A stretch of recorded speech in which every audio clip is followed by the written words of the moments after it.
Meng Hao's heart pounded as he stood there. He took a deep breath. As soon as he had stepped foot into the Blood Immortal Legacy Tournament, he'd found that his cultivation base was completely restored. No longer was he stuck at the 7th level of qi condensation, but rather was back at the early foundation establishment stage. After hearing the words spoken by the archaic voice, Meng Hao knew why Chu Yuyan had wanted to enter this place. This place can recover your cultivation base. If it stays that way after leaving, then that was obviously Chu Yuyan's first goal. Furthermore, there must be some tricky ways that she could alert people on the outside as to her identity, and then figure out a way to lead them to the volcano. His eyes flashed as he looked at the dark green beam of light in front of him. The dark green light was a formless mass, blurry and indistinct, as if life were brewing inside. The other 7 blurry figures around him seemed to be similarly studying the dark green lights. Soon, one of the figures spit out a mouthful of blood, which was absorbed by the green light. The light turned the color of blood, and then the cry of a phoenix sounded out from within. The clear sound filled the area as a miniature, finger-sized blood phoenix flew out and circled around. When the blood phoenix emerged, the cultivators surrounding the 7 Blood Immortal Legacy Zones throughout the southern domain were instantly shocked. On the blood screen above each of the 7 locations, images appeared of Meng Hao and the 8 others inside the Blood Immortal world. The Blood Immortal Legacy Tournament was very unique. Outsiders were able to observe what was going on inside. When the competitors charged into the spell matrices, people observing would be able to see it clearly. Although they couldn't make out all the details, they would be able to see who succeeded and who didn't. Anyone with skill would also be able to observe the skill matrices and learn from them. Everyone heard the archaic voice say that there were no rules. No matter the method used, the first person to pass the 9th spell matrix would be the 2nd generation Blood Immortal. A legacy tournament with no rules. In some ways, this revealed the arrogance and power of the Blood Immortal. Any cultivator in the world could observe and study the 9 matrices, and yet despite that, in tens of thousands of years and 7 tournaments, no one had ever successfully passed the 9th matrix. Anyone who had managed to enter it had died. Because of the open nature of the legacy tournament, anyone who participated came with ample preparations. Many of the people who watched on the outside had heard various rumors about the legacy of the Blood Immortal. This was why when the Blood Phoenix emerged, many people were surprised. So a Blood Phoenix emerged. Among the blood divinities, the Blood Phoenix and the Blood Dragon both grow very quickly. I remember reading in the ancient records about the 6th Legacy Tournament, when a Blood Phoenix ended up being as powerful as a nascent soul eccentric. I wonder which sex disciple it was who got so lucky this time. A buzz of conversation arose around the 7 Legacy Tournament zones. Near the 5th zone, eccentric Song of the Songklang stood there looking pleased. He said nothing, but based on tiny clues he'd spotted, he knew that the person who had acquired the Blood Phoenix was his fellow clan member Xianxia. Excellent, he thought. Maybe there really will be a chance for that Xianxia girl to acquire the legacy. His eyes shined with anticipation. Meanwhile, back inside the legacy zone, the 2nd, 3rd, and 4th competitors spit heart's blood into the dark green beams. Each of them received different blood divinities. One was a majestic blood-red deer. The 2nd was a blood tiger, which let out a roar when it appeared. But these 2 paled in comparison to the 3rd. The 3rd blood divinity was a blood dragon. Its appearance was fierce, and its howls shook the entire area. A commotion instantly broke out in the outside world. A blood dragon! 4,000 years ago, in the 7th Blood Immortal Legacy Tournament, a chosen from the Li clan acquired a blood dragon. He was the first person from time immemorial to pass the 8th matrix. Outside of the legacy zone, the 2 old members of the Li clan stood there with expressionless faces. The appearance of the blood dragon was not surprising to them at all. The person who had acquired it was none other than one of the Li clan's chosen of the current generation, Li Daoi. Before the roaring could die down, the 5th, 6th, and 7th blood deities appeared within the legacy zone. One was a Xuanwu turtle, the other a blood wolf, and the last was, shockingly, a tiny blood-colored sprite. The blood-colored sprite looked similar to the nascent soul of a cultivator. Its appearance sent the cultivators in the outside world reeling in shock. Even the two old members of the Li clan looked amazed. Every member of every clan and sect that was present were mind-blown. Since ancient times, there has never been a human-shaped blood divinity, not in any of the 7 tournaments. It's hard to say what this blood divinity will grow into. It's never been seen before. Who knows if it can measure up to the blood phoenix and blood dragon? As the buzz of conversation filled the air, the elder from the most mysterious of the 5 great sects, the blood demon sect, sat cross-legged looking at the scene on the blood screen. His eyes were fixed on the blurry figure which had acquired the blood-colored sprite. A moment passed and he nodded. He knew that this person was none other than his sect's disciple. Within the blood immortal legacy zone, Meng Hao looked at the 7 other people and the different blood divinities that had emerged to hover around their blurry figures. They all looked beyond ordinary in every way. These people must all be various chosen from the southern domain. Meng Hao looked over them. I wonder what will emerge for me. His eyes glittering, he pushed down on his chest. His cultivation base shuddered, and he coughed up a mouthful of blood. The blood was from his cultivation base, and it was instantly sucked in by the dark green glow. At the moment, it was not just he who was concentrating on the result. The other 7 people were watching, as well as everyone in the outside world. There was no more buzz of conversation outside. Everyone watched Meng Hao on the giant screen. The black glow immediately turned the color of blood, whereupon a faint but powerful cry rang out from within. As soon as they heard the sound, the 7 people, as well as the tiny deer-shaped blood divinity, all began to tremble. Next, the blood wolf, the Xuanwu turtle, and the blood tiger all seemed as if they couldn't take the sound, and began to shake. The blood dragon and blood phoenix both began to emit looks of hostility, glaring toward Meng Hao. Only the blood-colored sprite looked on expressionlessly, not even moving. What will emerge for this person? It's a tiny little roar, but the blood divinities all seem shaken. Even the blood dragon and blood phoenix appear hostile. Could it be another blood divinity that has never before appeared? It was at this moment that a roaring filled the air, and the bloody glow in front of Meng Hao began to ripple. An instant later, his blood divinity appeared in front of him. It was a tiny puppy with glistening eyes, the size of a finger. The puppy looked ordinary in every way. There didn't seem to be anything special about it at all.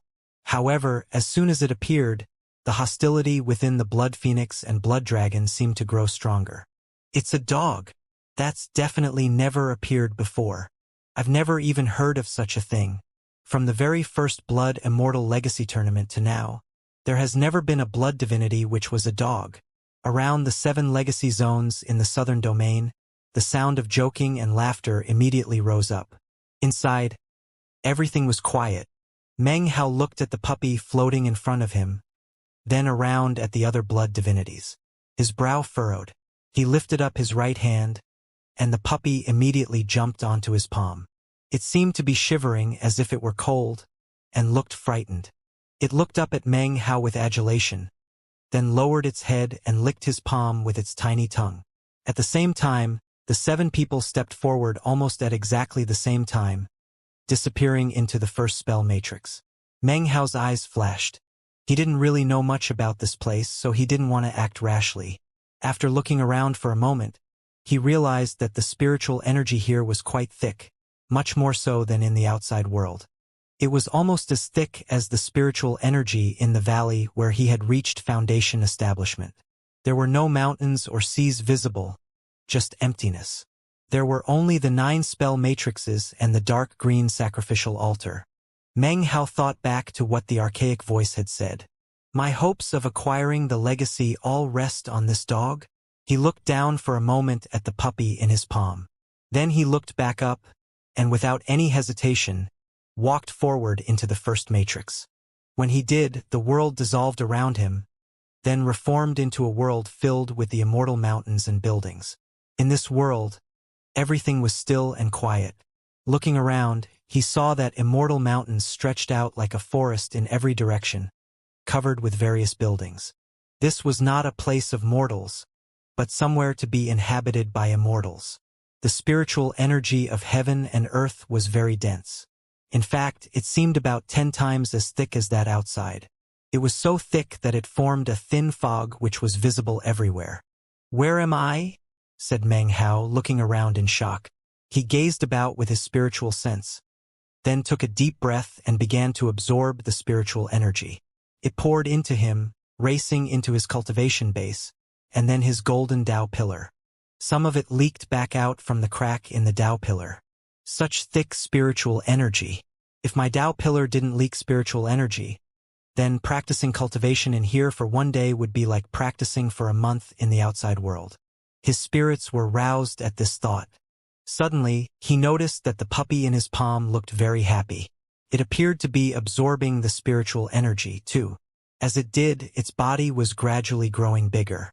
Fluffy fur was beginning to appear on its skin, making it look very cute. Meng Hao watched on for a while, lost in thought. This dog will grow up with me, but from the look of its breathing technique, it will do so with the same speed as me. Could it be that because of absorbing my heart's blood, it has the same level of latent talent as me? His eyes flashed and he began to move forward. At his side ran the little puppy, which was now about 2 finger lengths in size. By straining to its limit, it was just barely able to keep up. Time slipped by. Soon, 3 days had passed. Meng Hao frowned. He found that no matter how far or where he flew, this place seemed to have no end. It apparently had no borders. Furthermore, as time passed, there seemed to be less and less spiritual energy. How do I break through the first spell matrix? His brow furrowed. Meng Hao sat down cross-legged on a mountain peak. His eyes flashed as he looked around. Meanwhile, outside the legacy zone, the cultivators surrounding the 7 altars throughout the southern domain were all watching the scene on the blood screens. They could clearly see that 7 of the blurry figures, upon entering the first matrix, immediately sat down cross-legged and began to meditate. However, the 8th and last person to enter started flying around in seemingly random directions. A long time passed before he sat down and began to meditate. What sect is that last person from? Doesn't he understand how the first matrix works? Oh, I know. He must be a rogue cultivator. He somehow accidentally opened the 8th blood immortal altar and started the tournament. The first matrix is very simple. It's a trial of latent talent. Basically, the first matrix will cause the blood divinity to grow.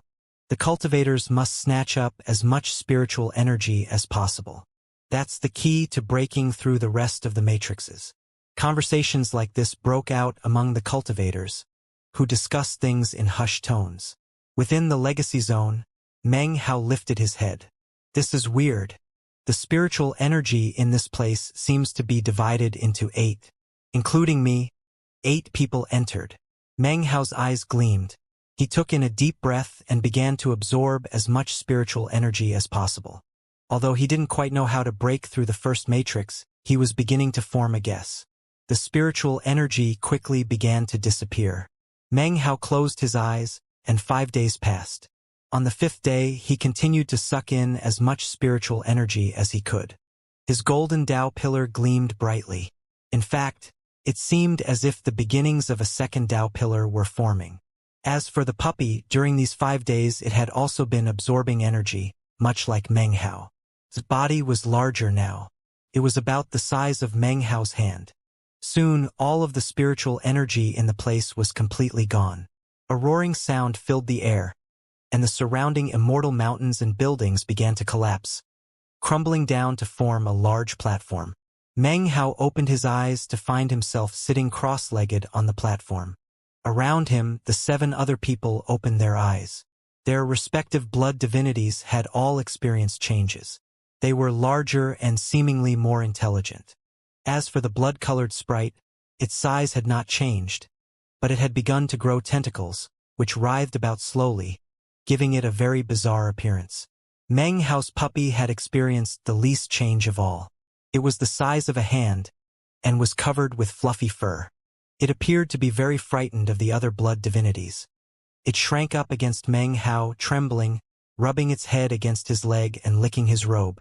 Its large, glistening eyes looked extremely cute. A glowing door existed on this platform, emitting a slight gravitational force. Obviously, this was the exit of the legacy zone. The 7 people surrounding Meng Hao stood up one by one. Obviously having no intention of leaving, they transformed into prismatic beams as they and their blood divinities shot on toward the second matrix. Meng Hao was silent. He could sense that most of the 7 other people's blood divinities were emitting auras of the 7th or 8th level of chi condensation. The blood dragon and blood phoenix, as well as the person-shaped blood divinity, were all at the 9th level. His puppy was the only one that was at the 3rd or 4th level. My lack of understanding about this place has put me in a bad position. Meng Hao's brow furrowed, and his eyes flickered. But my advantage is that I am the only one who can leave the legacy zone. If they leave, then countless others would try to enter. Therefore, they have no option of leaving. Meng Hao was silent for the space of a few breaths. Then he stood up. He didn't fly toward the second matrix, but instead vanished into the glowing door. When he emerged, he was in the mouth of the gigantic stone face in the lake of blood. As soon as he flew out, he found that, as he suspected, his cultivation base was indeed fully recovered. The suppressive force from before now had no effect on him. The blood divinity didn't come out with me. It seems that it can only appear within the legacy zone. Meng Hao looked back at the altar within the lake of blood, and suddenly frowned. He saw the glowing blood screen, as well as everything that was going on inside the legacy zone. So, outsiders can see what's happening. His calm gaze flashed over the screen, and he could see 7 blurry figures within the second matrix. As he looked closer, he calmed down a bit. The images on the screen did not reveal anything about where he was. Furthermore, the doorway which had led him back to the volcano was still there. His eyes shining, he flew into the air. In the space of a few breaths, he had arrived at where Chu Yuyen was concocting the pills. She sat there cross-legged, her face pale. As Meng Hao approached, she lifted her head and saw him flying through the air toward her. A complex expression filled her face. "How many more days do you need before you can finish concocting the 5th pill?" said Meng Hao coolly, landing softly onto the ground. He looked at her with cold eyes. She was silent for a long moment. Finally, she replied in a soft voice, "I will succeed within half a month." "Considering our situation," said Meng Hao, "there's no need for us to keep fighting with each other." He looked around at the mists which he could now see through easily. Chu Yuyen was silent for a while. She lowered her head. "I want to get out of here, but I don't trust you. If you concoct my pill, and help me understand the Blood Immortal Legacy Tournament, then I swear by my cultivation base that I will get you out of here safely." He looked at her. "The oaths of cultivators cannot be trusted," she replied, looking up at him. "If you want to get out of here, then you have no choice but to trust me," said Meng Hao, his voice cool. "My benevolence has a limit. First, you went after my cultivation base.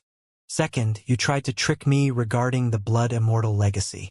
If there is a third, then I will just give up my medicinal pill and simply kill you." Chu Yuyen sat there silently, apparently having no words to speak. Meng Hao sat down cross-legged next to her. He didn't say anything more to try to persuade her. An entire day passed, until finally, she sighed in her heart. She was out of tricks and schemes. All of her attempts to outwit Meng Hao had failed. It was exactly as he had said. If she wanted to get out of this place, she had no choice but to trust him.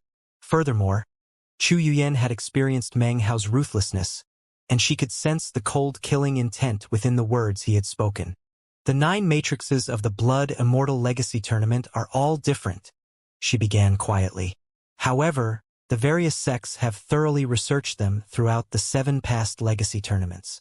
The path you will tread is one of seizure. What must be seized is the spiritual energy of heaven and earth.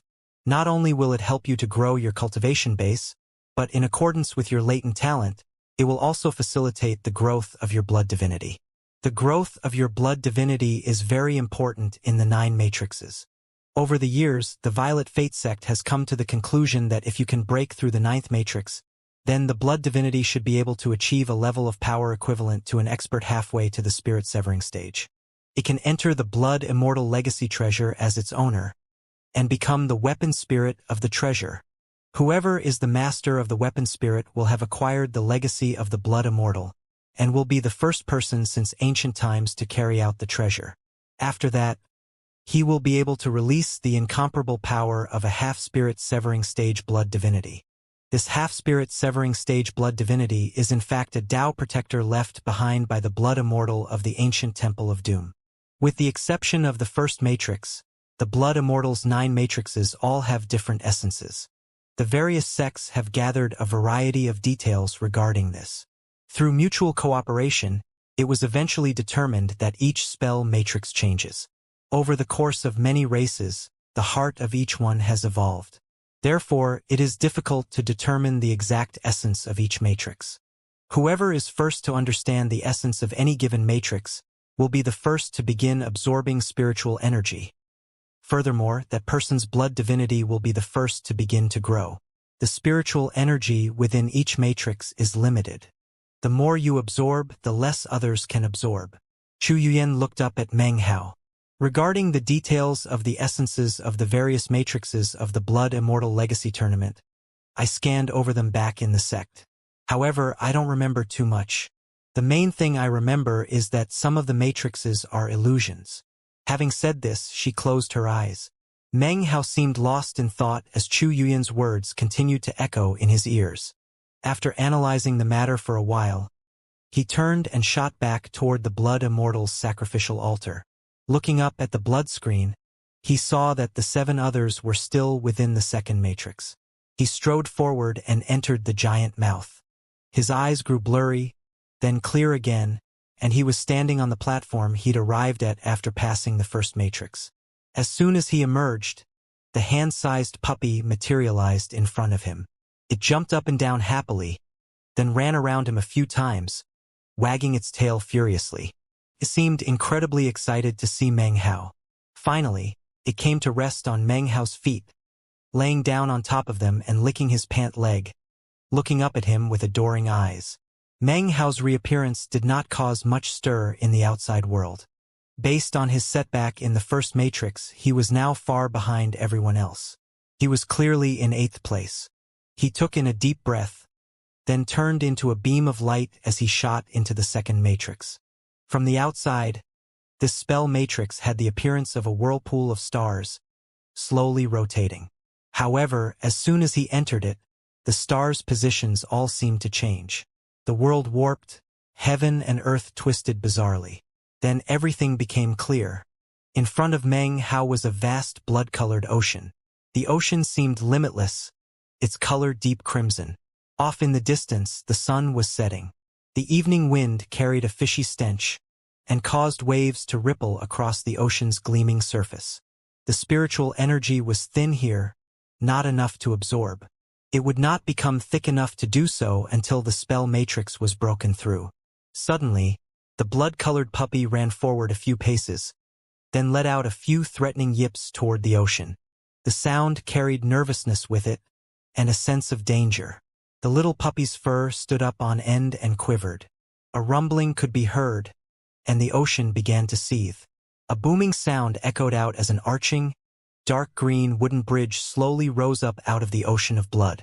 It dripped blood as it stretched up. Lightning and thunder fell from the sky. Atop the arching wooden bridge stood a young boy with long hair. His eyes glittered coldly as he stared at Meng Hao with a vicious expression. "One attack," said the young boy coldly. His eyes shined with killing intent.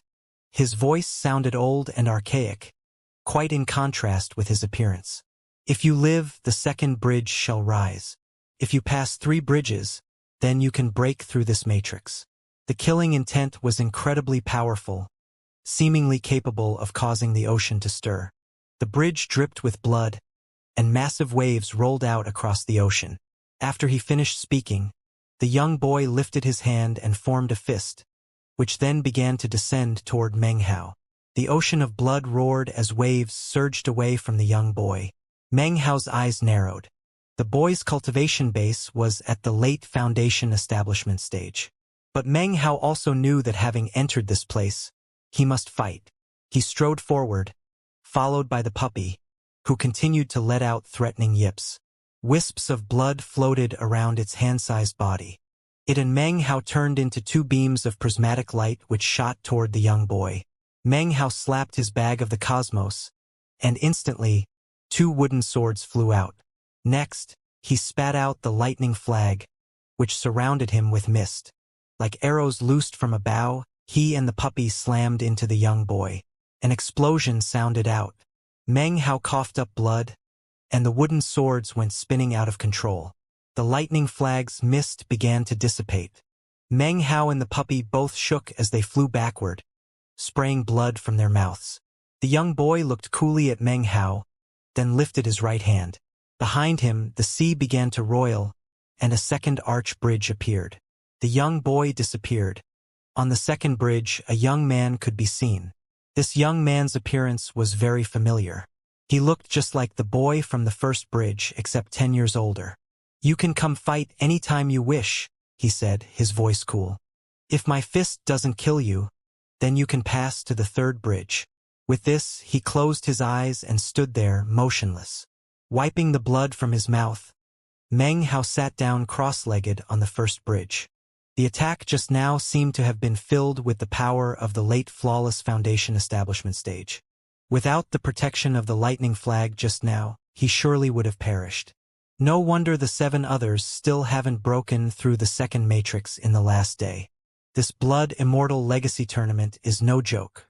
And this is only the second matrix. After thinking about it for a moment, Meng Hao's eyes filled with determination. Taking a deep breath, he consumed a medicinal pill and adjusted his cultivation base. He also placed a medicinal pill down in front of the puppy, who lapped it up immediately, then settled down in Meng Hao's lap to recover. 2 days later, Meng Hao's eyes snapped open. The puppy still lay in his lap, but its injuries seemed to be more than half recovered. It leaped up. Although he hadn't grown any larger, his aura was different than before. It seemed as if he had grown closer to Meng Hao, and more vicious toward the rest of the world. Were it not for the high quality of the qi condensation level medicinal pills that Meng Hao had given him, it most likely would have perished from his injuries. "You're just like I used to be," said Meng Hao softly, looking at the puppy. "Simple and ordinary, but thrust into the cultivation world. You have no choice but to change, no choice but to grow stronger and become cold-blooded. You must learn to kill." The puppy gazed up at Meng Hao as if he understood his words. It licked Meng Hao's robe, ran around him in circles a few times, then lay down at his feet. Meng Hao's eyes filled with a resolute look. He slowly stood up and then looked toward the second bridge. He smacked the bag of the cosmos, and a sword rain began to fly out. 100, 200, 300, 500 flying swords circled around him. They formed into the shape of a flying rain dragon. Power from the vibrating demonic core within Meng Hao filled his body. He waved both hands in front of him, and the wooden swords appeared, forming the flying rain dragon's long fangs. All of this shot at high speed toward the young man on the second bridge. The young man's expression did not change. He slowly waved his right hand in a casual fist attack. No waves surged out on the ocean of blood, nor was there any roaring sound. It seemed extremely simplistic in nature. However, much the same as the first young boy's fist, it did not wait for Meng Hao's arrival. The vanguard of Meng Hao's flying swords began to smash to pieces, as if they were colliding with an impenetrable stone wall. They didn't all shatter, only the ones in the very center of the lead position. An invisible line appeared, smashing through the flying swords toward Meng Hao. Sensing the imminent deadly threat, Meng Hao threw all the power of his cultivation base into the lightning mist and sent the 2 wooden swords in front of him to block. Of his own volition, the puppy flew up toward Meng Hao's chest, using his back to form a shield. Meng Hao immediately grabbed him and threw him to the side. A boom rang out that seemed to last forever. Blood shot from Meng Hao's mouth, and he tumbled backward, spinning like a kite with its string cut. He landed onto the first bridge, coughing up more blood, his face pale. It seemed as if his Tao pillar would fall to pieces at any moment. That attack was many times more horrific than the first attack. And yet, from what I could sense, it only contained the power of the middle flawless foundation establishment stage. Also, did this dog just jump up to protect me? Wiping the blood away, he looked down at the puppy who he had thrown off to the side. It looked up at him worriedly. He rubbed its furry head, then looked back at the young man. "You somehow managed to pass," said the young man calmly. "However, given your level of power, unless there is some mishap, you will not be able to pass the third bridge." He waved his right hand, and immediately a third bridge appeared behind him. Along with the appearance of the bridge, he vanished. On the third bridge appeared a middle-aged man. He looked just like the young man from the second bridge, except 10 years older. Based on the emanations from his cultivation base, Meng Hao could surmise that the man was at the same level as himself, the early foundation establishment stage with one Tao pillar. "What a shock! This is strange," said Meng Hao, his eyes narrowing. "Why would the third bridge have someone with a cultivation base like this? It seems like the order should be opposite." "To pass this bridge," said the man coolly, "you must withstand one of my attacks without coughing up any blood. You have 3 chances. Each attack will consist of 1 fist strike. If you fail 3 times, then you will no longer be qualified to acquire the legacy, and will be interred into the ocean of blood, and your spirit will become part of the altar." Meng Hao said nothing. He sat down cross-legged on the second bridge and took out some medicinal pills. He also gave several to the puppy. Watching the puppy consume the pills, Meng Hao thought back to how it had leaped to protect him, and a warm feeling filled his heart. After 3 days, Meng Hao had recovered quite a bit. The puppy once again opened its eyes, seemingly quite energetic. Staring at the man on the third bridge, Meng Hao's eyes filled with thought. In his mind, he reviewed his battles with the young boy from the first bridge and the young man from the second bridge, trying to piece together some clues about what was going on. Time trickled by until another day had passed. Meng Hao's heart stirred, and he slowly raised his head. He had thought of a possible solution. When the boy attacked, it was with the power of the late foundation establishment stage, and it caused the ocean of blood to seethe. That was because the power of the attack emanated outward. As for the young man, even though he was only of the middle foundation establishment stage, the power of the attack did not emanate outward. And of my 500 flying swords, only about 20 were destroyed. It forced me to directly face the fist, head-on. In these 2 battles, the cultivation bases were not the same. Clearly, the most important thing is the technique with which the cultivation base is utilized. Meng Hao's eyes shone with understanding. He was no idiot. He now clearly understood the answer to the problem. So, this man's cultivation base is the same as mine. But, what power will he put into play? Meng Hao looked at him as he slowly stood up. His eyes gleamed with a strange light. At this moment, he didn't really care about the legacy of the blood immortal. He had suddenly realized that within the 9 matrices, there were invisible legacies just about everywhere. He did not attack immediately. Instead, he stood on the second bridge and experimented a bit. He slowly sent power emanating from this cultivation base, then attempted to control how the power dissipated. It was very difficult, but Meng Hao was stubborn. That was a fundamental characteristic of his personality. He ignored the passage of time, and soon 7 days were gone. He lifted his head. He hadn't achieved complete control yet, only about 30% or so. "I can't keep delaying. I need to check to see if my idea was correct." His eyes gleaming brightly, he walked toward the old man. Boom! After the space of about 10 breaths, Meng Hao tumbled backward, blood spraying from his mouth and a splitting pain filling his head. He landed back on the second bridge, his body quivering, supporting himself with one hand on the greenish wood. He coughed out another mouthful of blood. Next to him, the puppy quivered. One of its legs was broken, and its aura was very weak. Meng Hao looked up slowly at the old man on the third bridge. First try. Failure. He took a deep breath and sat down cross-legged. He fed some medicinal pills to the puppy to help heal it. After all, it was just as hurt as he was. The puppy's appearance had changed. Its fur did not look very healthy, and its eyes were dim, but its life force was powerful. Every time it recovered, it emanated more killing intent.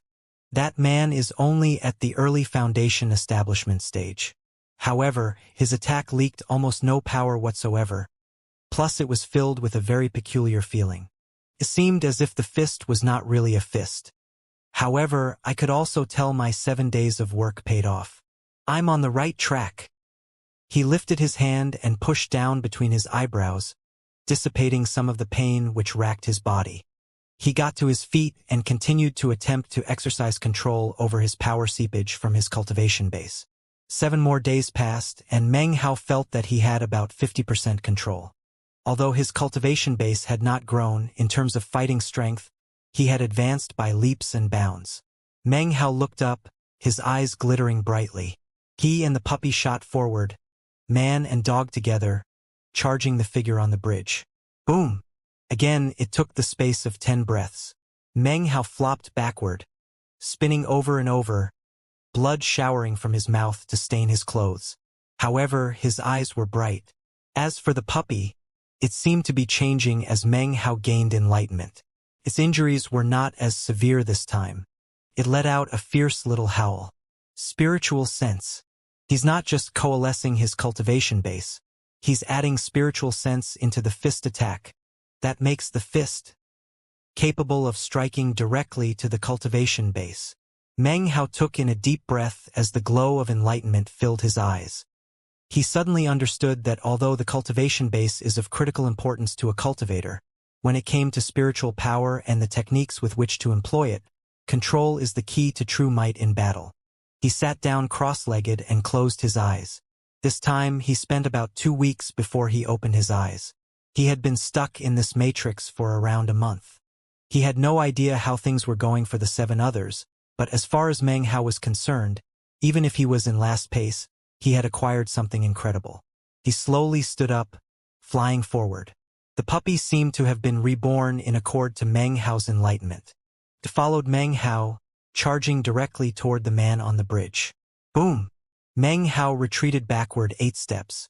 He slowly lifted his head. His qi and blood roiled, but there was no trace of blood in his throat. The man pulled back his fist. Meng Hao bowed to him with clasped hands. You are enlightened regarding the concept of converging sense into the form. You have passed the 2nd matrix. The old man nodded and flicked his sleeve. The world around began to crumble. As the world crumbled around him, Meng Hao felt a huge wave of spiritual energy sweeping out, encircling him and the puppy. He breathed in deeply, immediately circulating his cultivation base and absorbing large quantities of spiritual energy. The spiritual energy was thick here, even more so than in the 1st matrix. He had the feeling that if he could practice cultivation in here for a while, he wouldn't need any medicinal pills whatsoever to form his 2nd Tao pillar. Unfortunately, after absorbing the spiritual energy, some of it seeped out through the crack in the Tao pillar. If it didn't, Meng Hao was certain that given a relatively short period of time, he would be able to condense the 2nd Tao pillar. The perfect foundation. A gleam of anticipation appeared in his eyes. He wasn't the only excited one. The puppy began to absorb spiritual energy at a rapid rate. Its body slowly began to change. His qi grew stronger, although some of it dissipated out just like Meng Hao's. It didn't last very long, unfortunately. After only 3 days, the spiritual energy in the area was sucked dry. Meng Hao opened his eyes. He sat cross-legged on a huge platform. Joining him on the platform in various directions were 4 other figures, all sitting cross-legged in meditation. At almost the same time that Meng Hao opened his eyes, they did too. All of their respective blood divinities were changed in some way. Although, in terms of change, Meng Hao's puppy had experienced the most of all. It was now about half the length of an arm. It had blood-red fur, sharp teeth, and glittering claws. It now had a somewhat fierce appearance. Its eyes were not clear as they had been. A reddish glow was visible within them, as if it had transformed after the recent life and death situations it had experienced. Anyone who looked at it now would be able to sense its fierceness. This was especially true of its chi. It now carried the strength of foundation establishment. For cultivators, reaching foundation establishment is very difficult. But for the blood divinities, the legacy zone was a special area. Here, they could experience rapid growth. After all, they were not cultivators but legacy blood divinities. These blood divinities increase their level so quickly. Maybe it's because of some special ability they have. Or maybe they existed in the past, then died, and these are their spirits. Meng Hao was lost in thought for a while. Some time passed, and then he looked over his shoulder at the second matrix. There was no one inside. Up ahead in the third matrix were 3 indistinct figures. Further ahead in the fourth matrix there was one. Those 3 people had obviously left the second matrix much earlier. Apparently, instead of taking a lot of time to absorb spiritual energy, they preferred to charge ahead to gain some distance. Meng Hao breathed in deeply, and then slowly stood up. His eyes gleamed as he strode forward into the third matrix. Meanwhile, in the world outside of the Blood Immortal Legacy Zone, nearly 10,000 cultivators had gathered around to watch the scenes playing out on the blood screen. The sound of conversations began to rise. The news is already spreading. The identities of most of the people inside have already been discovered. Who would have imagined that the person in first place is Li Daoi, Dao child of the Li clan? It's hard to say if he'll be able to acquire the legacy in the end, but he certainly seems to have the best chance. How detestable! The great clans and sects are always lording it over the legacies. They never give anyone else the slightest chance. If only I were the person who had discovered the location of the Blood Immortal's 8th sacrificial altar. The very least benefit is that there wouldn't have been anyone to fight over it with. What's the use of even thinking about it? All the people who enter the matrices are chosen from various sects and clans. Even if you didn't have to fight over it, compared to those chosen, you're too weak. Look, that guy is obviously the one who opened the Blood Immortal's 8th sacrificial altar, and yet see how much time he took in the second matrix. Based on that, there's no way he can pass through the third. Most of the discussions that filled the areas surrounding the Southern Domain's Blood Immortal Legacy Zones went something like this. Within the fourth matrix was Li Daoi, looking dashing and handsome in his long yellow robe. He peered calmly off into the distance. A desert stretched out as far as the eye could see. Long ago, the patriarch left behind a decree and a prophecy. The Blood Immortal would emerge from the Li clan. This legacy belongs to me. As for the others, well, their lives will be under my control within the sixth matrix. His expression calm, he stepped forward. Back in the third matrix, Meng Hao's brow furrowed slightly. Next to him, the dog let out a threatening howl as it stared at a massive tree which had appeared up ahead. Underneath the tree was a Go board, upon which were a myriad of Go pieces, spread out like the stars in the sky. Black was clearly in the losing position. There was one white piece sitting next to the board, as if it were waiting for someone to pick it up and play it. Surrounding the Go board were several hundred trees, each one about as tall as a person. The whole place seemed deserted. The presence of the huge tree made it seem even more bizarre. The archaic voice filled the air. In the Blood Immortal Legacy Tournament, the character Blood emphasizes killing. If you desire to acquire the legacy but have insufficient killing intent, then it will be very difficult for you. This matrix emphasizes killing.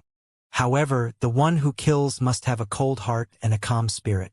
Place the white Go piece onto the board, and you will win this game of death. You have one chance. If you wish to forfeit, you must sacrifice 100 years of longevity and lose your chance at acquiring the legacy. The instant the voice finished speaking, one of the trees up ahead suddenly exploded into pieces.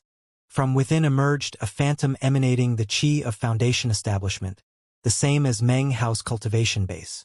The phantom was blurry, except for a pair of blood-red eyes which emanated a fierce killing aura. It immediately raced toward Meng Hao. Meng Hao's eyes glittered sharply. Next to him, the puppy let out sharp yapping sounds as it charged forward with him. A booming sounded out. A moment later, Meng Hao watched as the Foundation Establishment phantom dispersed into strands of spiritual energy, which then shot toward Meng Hao. As this happened, Popping sounds rang out as 3 more trees began to split apart. After enough time passed for an incense stick to burn, blood seeped out of the corners of Meng Hao's mouth. The puppy was injured and bleeding, although its appearance was as fierce as ever as it looked around. 5 Foundation establishment phantoms had appeared. More time passed. It was hard to tell exactly how long. Meng Hao coughed up some more blood.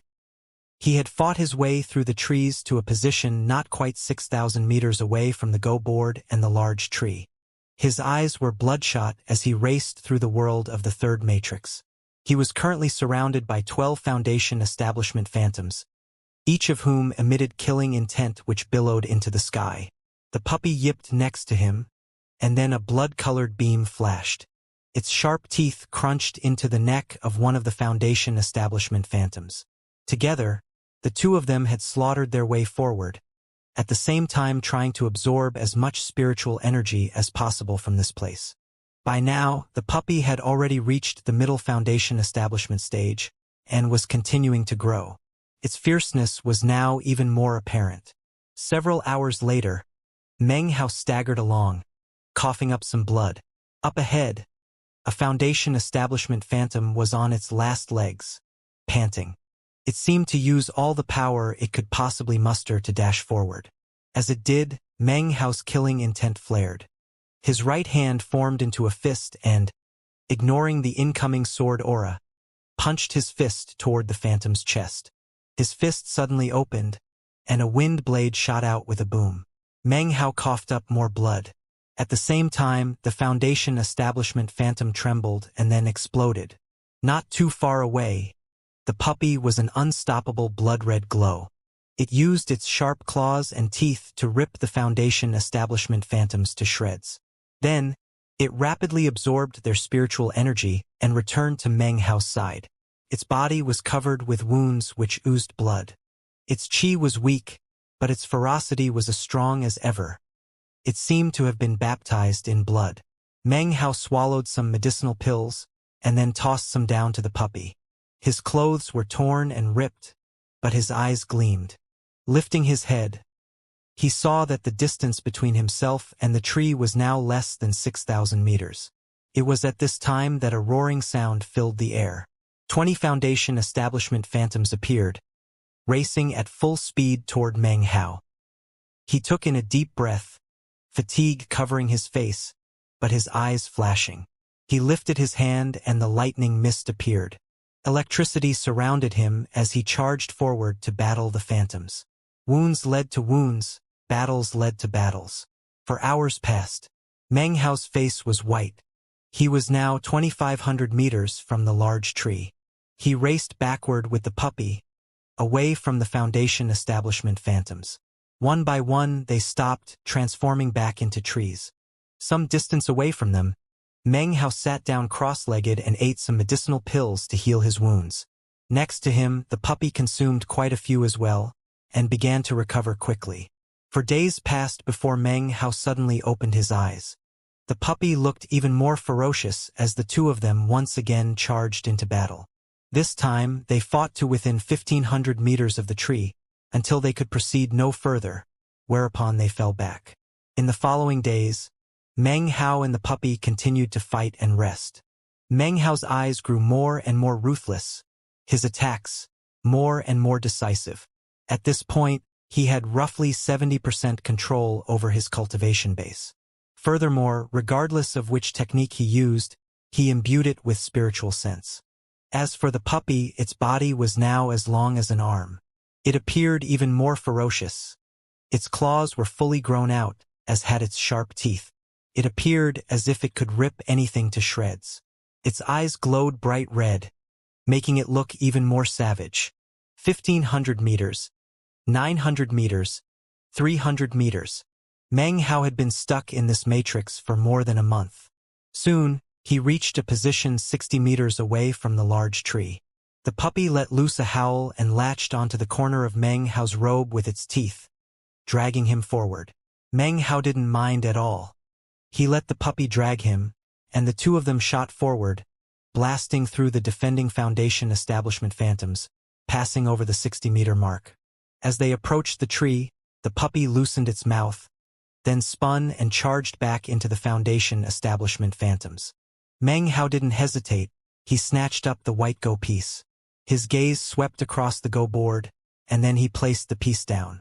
As soon as it touched the board, this entire world grew quiet. Everything in front of Meng Hao looked like a mirror that was shattering. Boundless spiritual energy surged into him. He knew that he had passed through the third matrix. When this happened, the cultivators outside of the 7 blood immortal legacy zones around the southern domain flew into an uproar. The Li clan Dao child, Li Daoi, broke through the 4th matrix. It took him a month. That's Wang Wuda of the Blood Demon sect. He's right behind Li Daoi. He was the second to enter the 4th matrix. Everyone else is stuck in the 3rd matrix. I wonder who will be the 3rd person to. It's got to be Wang Lihai. After all, he's a Dao child. The Wang clan really isn't holding anything back. They sent a Dao child. 3 people just came out at the same time. That's Wang Lihai and Xianxia, and that other person is... Wow, it's him. Boundless spiritual energy poured into Meng Hao's cultivation base. Deep inside, his second Dao pillar slowly grew more and more solid. If the spiritual energy weren't constantly leaking, I could form the second Dao pillar at any time. Meng Hao sighed. A few days later, he opened his glittering eyes. He had no idea how much of a stir he had caused in the outside world by stepping out of the 3rd matrix at the same time as Wang Lihai and Xianxia. Some people were speculating that Meng Hao must be a chosen from some sect. However, there was no way to confirm this, which just fueled the guesses and rumors. Meng Hao's performance made him somewhat of a dark horse. Amidst the various discussions, the common conclusion reached was that Wang Lihai was having some problems. Were it not for that, he would have emerged much earlier. Meng Hao looked at the puppy in front of him, and a warm look appeared on his face. The puppy was now much bigger. It was about half the size of a person, like a baby ox. Thick, elegant, red fur covered its sturdy body, which seemed to brim with intense power. When it opened its mouth, its teeth seemed as sharp as swords. Its claws were as thick as human fists, and seemed sharp enough to rip open heaven and earth. Its eyes were crimson red, making it appear ferocious to the extreme. As it stood there, it would cause anyone to be shocked. In fact, it was no longer a puppy. It had become a full-grown dog, a blood mastiff. It stood there, looking about coldly, as if the place where it stood was about to be encroached upon by others. If anyone attempted to approach Meng Hao, it would rip that person into pieces. Meng Hao looked at the mastiff, and his expression grew warmer. In just a few months, it had grown from a tiny, unassuming puppy into this current state. As they had fought their way through the various matrices, they had formed a strange friendship. They were wounded together, they charged forth together. They experienced life and death struggles, and baptism by blood, all together. As if it could sense Meng Hao's gaze, the mastiff turned its head and looked at him. The ferociousness instantly disappeared, replaced with happiness. Wagging its tail vigorously, it ran over to Meng Hao, stuck out its tongue, and licked his hand, looking at him with puppy-dog eyes. A smile broke out on Meng Hao's face. When he ruffled the fur on the mastiff's head, and saw the look of pleasure on its face, he couldn't help but laugh. Raising his head, Meng Hao looked back at the 3rd matrix. There were still 3 people stuck inside. Ahead in the 4th matrix were 3 indistinct figures. Further ahead in the 5th there was only one. Meng Hao stood up, patting the mastiff and then striding, not into the 4th matrix, but into the glowing exit door. When he emerged, he was back in the volcano. Months had passed during which Meng Hao hadn't thought too much about the matter of his pill. He transformed into a colorful beam of light which shot toward Chu Yuyan. She sat there, eyes closed, meditating. As soon as Meng Hao arrived, she opened her eyes. Their gazes met, and then Chu Yuyan looked to the side. She lifted her hand up, and a medicinal pill flew out. Meng Hao snatched it. It was none other than the 5th minor pill. His face was calm as he put the pill into his bag of the cosmos, then turned and disappeared. Not much time passed before he returned. When he did, he flicked his sleeve, and 7 pills shot forward and landed in front of Chu Yuyan. These 7 pills concocted together are the 7 Thunders pill, he said. He threw her a jade slip which described the concoction formula. The exact amount of time needed to concoct the pill, however, had been erased by Meng Hao. "Who is in first place?" asked Chu Yuyan, looking at Meng Hao and temporarily ignoring the 7 Thunders pill formula. "I can't see what he looks like, but his blood divinity is a dragon," she thought for a moment. "He must be from the Li clan." After this, she looked down and began to study the jade slip. Meng Hao was silent for a while. Then he slowly said, "You have one chance. If you fail, I don't have enough ingredients for a second try." He looked at her for a moment, then turned around and became a beam of light which disappeared into the distance. His eyes sparkled. "When she finishes the pill, she will no doubt consider consuming it. However, the turtle shell makes it quite clear that it takes about 3 months to use the 7 minor pills to concoct the final pill. She doesn't know this, so I will be sure to be there at the key moment." As he thought about this, he flew up to the glowing shield above the mists.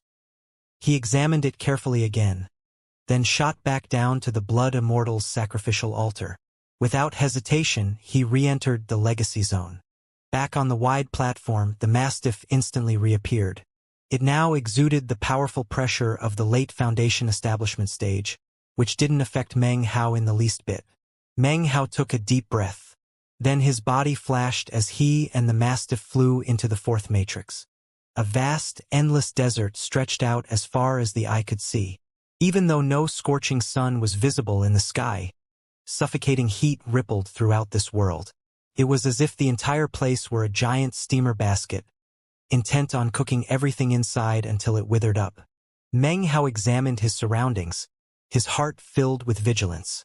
After having passed through the 2nd and 3rd matrices, he now understood a bit more how they worked. However, this desert was completely silent. Not a shadow of a moving thing could be seen. No archaic voice echoed out to an explanation. Meng Hao sat there contemplatively for a while, then lifted his foot and took a step forward. The Mastiff walked quickly by his side. Man and dog, together they walked forward into the desolate and uninhabited desert. After he had taken a few steps, Meng Hao looked back at the path they had trod, and noticed that the footprints he had left behind had turned black. Then, a black aura rose up from the footprints. The surrounding sand began to emanate a buzzing sound. From the speed with which the aura began to dissipate, it seemed as if it didn't dare to even approach Meng Hao. Suddenly, the black aura began to transform into a flower of 3 petals, which had the appearance of a demonic face. Then it disappeared. Seeing this, Meng Hao's eyes narrowed. Suddenly, the Mastiff began to howl. Looking off into the distance, Meng Hao saw a massive group of brown scorpions scurrying toward him. They seemed to be without number as they shot toward him from off in the horizon. The Mastiff flew up into the air, roaring. Above, the sky started to grow dark, as if evening were falling. But it was not evening, and if you looked closely at what above appeared to be dark storm clouds, you would see they were in fact clouds of winged scorpions, screaming through the air toward Meng Hao. In an instant, they had surrounded him, blotting out the sky completely. Poison, thought Meng Hao. Looking back at his footprints, he saw that the sand there was completely black. He turned and flicked his sleeve, comforting the Mastiff, then walked toward the incoming scorpions. The Mastiff let out a threatening growl, following Meng Hao and eyeing the scorpions coldly. But, as soon as Meng Hao neared them, they immediately fell back, emitting shrill, hissing shrieks. It seemed as if they didn't dare to even come close to Meng Hao. He didn't slow down even the least bit. He walked forward, sending the scorpions into frenzied retreat. Sometimes a scorpion wasn't fast enough. Immediately, a red tendril would emerge from the top of Meng Hao's head and stab into its body, whereupon it would melt into a pool of black blood that sank into the sand. It wasn't just the land-based scorpions that acted in this way. The flying scorpions also gave him wide berth, not daring to get too close. Along with the Mastiff, Meng Hao walked straight through all of them. He walked across the land, surrounded by darkness.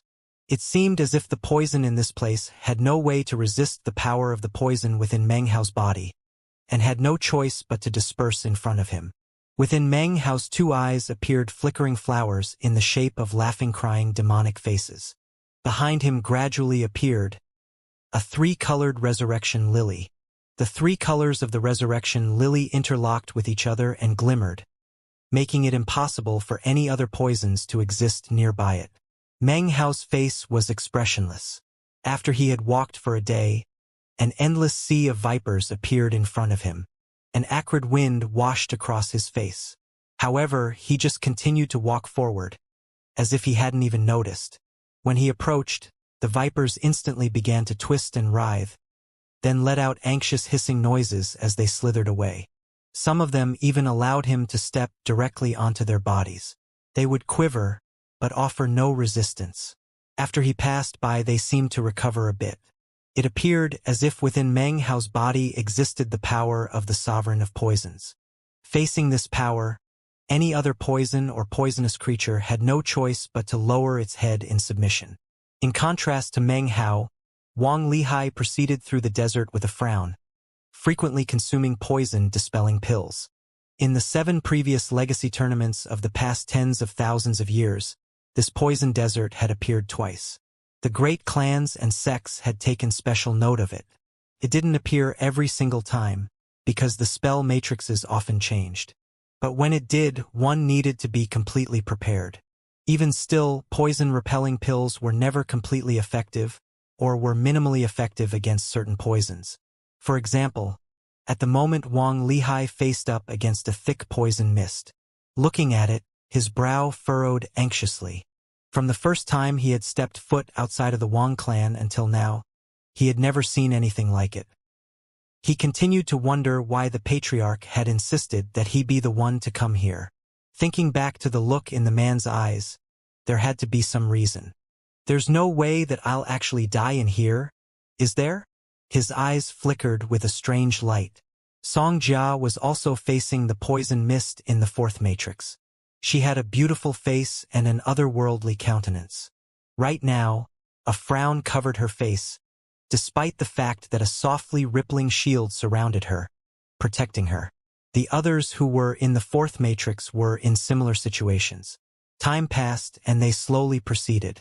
Even the sand beneath their feet was poison, and they knew that if they were not cautious, they would die. It can be said that without proper preparations, the 4th matrix is without a doubt a matrix of death. In fact, even having prepared, poison-repelling items became less and less effective the further into the desert you went. You would have to rely on your cultivation base and your luck. But Meng Hao was different. He walked forward through the poison mist, his face expressionless.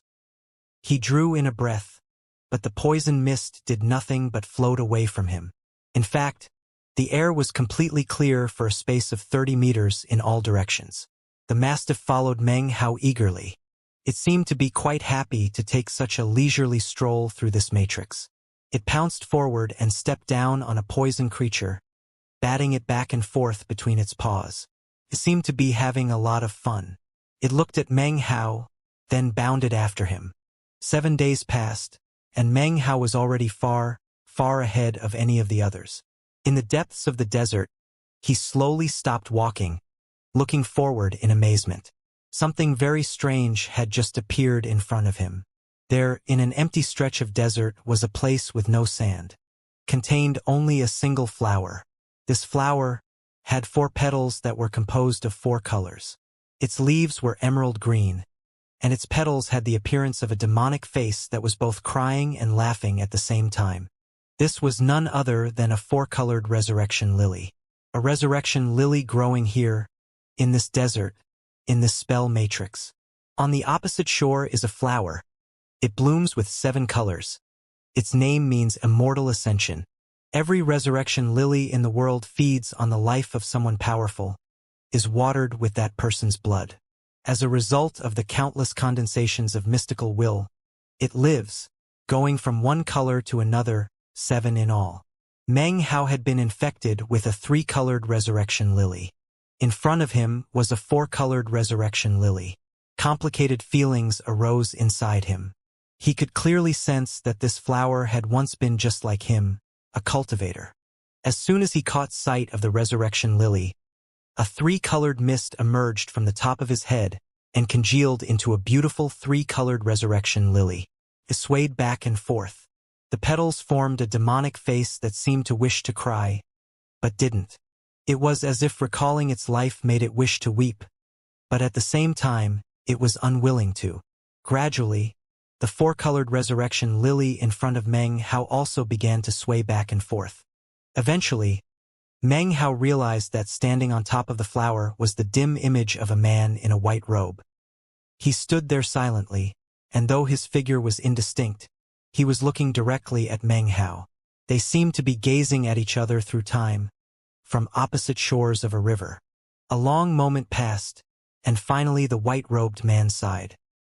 He lifted his right hand and waved it.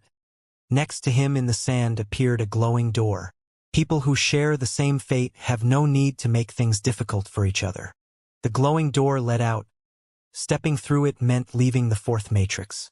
As soon as the glowing door appeared, the white-robed man vanished.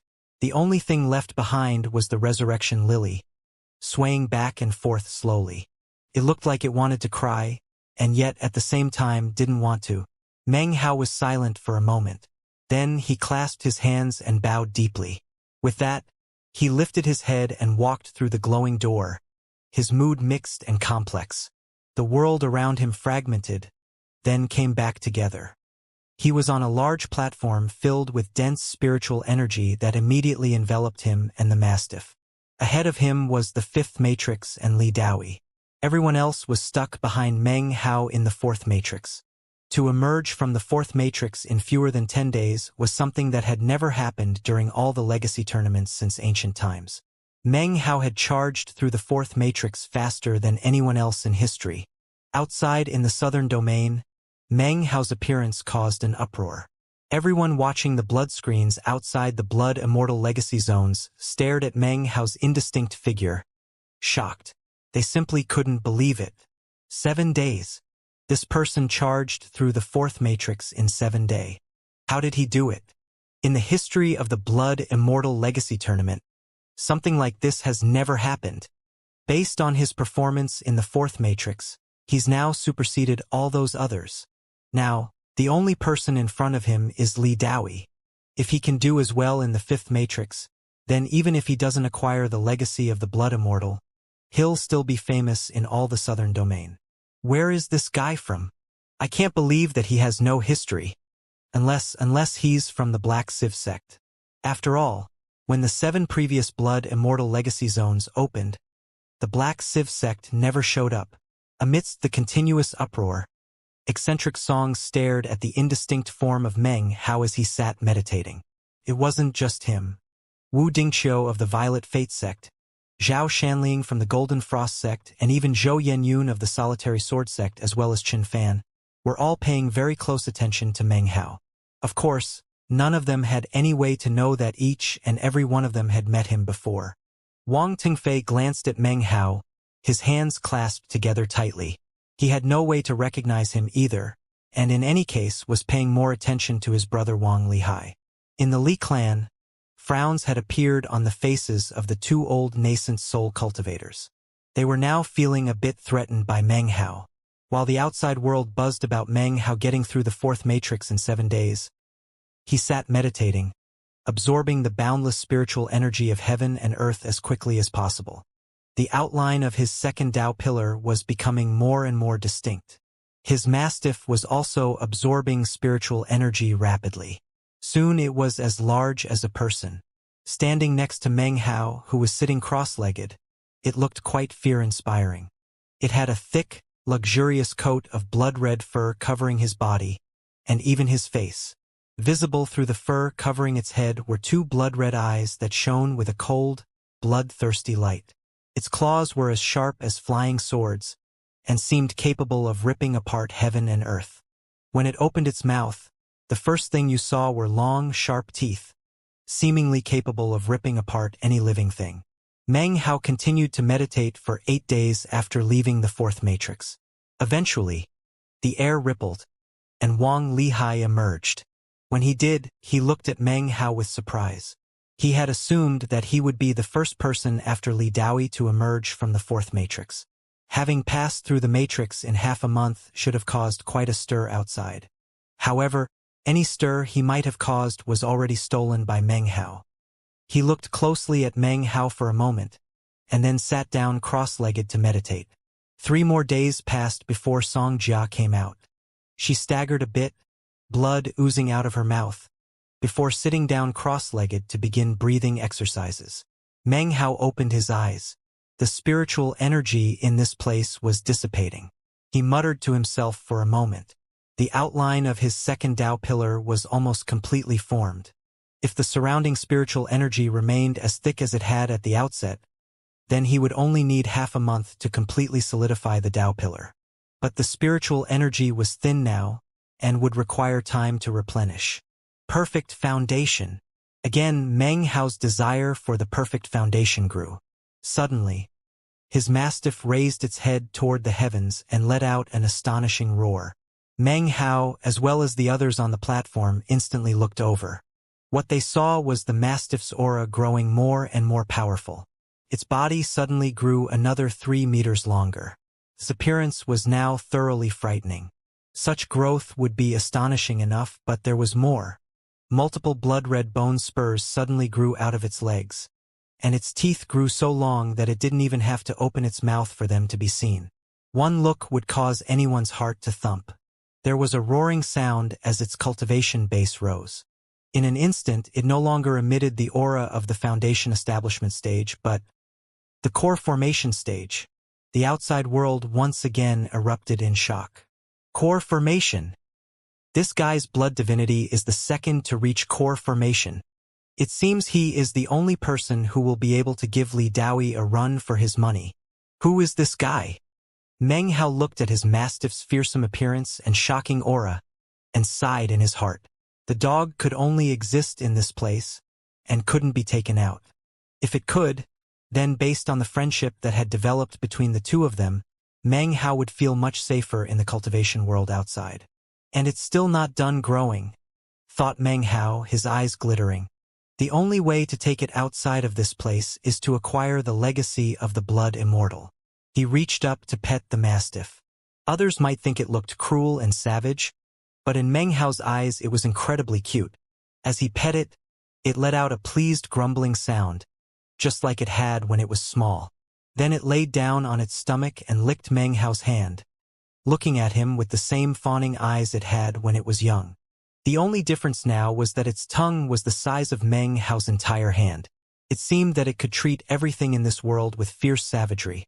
But as for Meng Hao, no matter what happened, it would view him just as it always had. Meng Hao would pet it, it would lick his hand, and everything would be peaceful. Actually, I don't care much about the legacy of the blood immortal, but I will fight to take this blood divinity out with me. Meng Hao lifted his head, and his eyes sparkled. He slowly stood up. Now that the spiritual energy here was weak, it was a waste of time to stay. He had a total of 3 months to spend in here, and half a month had already passed. He strode forward, and the mastiff followed. Under the watchful eyes of the outside world, the two of them flew into the 5th matrix. Up until now, only Li Daoi had entered the 5th spell matrix. As soon as Meng Hao entered, the archaic voice could be heard. This matrix is of the void is of the end, thus the name End the Void. There are blood runes which form a seal over a myriad spirits. Gain enlightenment, and it can be broken. If you break it, you retain it after acquiring the legacy. Fail to acquire the legacy, and it shall be erased. This matrix is exceedingly difficult, so the blood divinity may choose to leave at any time. However, the legacy competitor must to fight the battle to the end, even if that end be in death. As the voice echoed out, a new world materialized in front of Meng Hao. To be specific, it was a mountain. On top of the mountain was an enormous stone stele. Next to the stele was a glowing door that could only be used by the blood divinity. The stone stele was covered with blood-colored magical symbols. The symbols flickered, seemingly containing some type of Tao that required enlightenment to understand. When Meng Hao appeared in this world, he found himself at the top of the mountain, beneath the stone stele. The mastiff stood next to him, looking around vigilantly. Meng Hao's eyes were thoughtful as he looked at the magical symbols on the stone stele. Even as he did so, his face twisted in astonishment.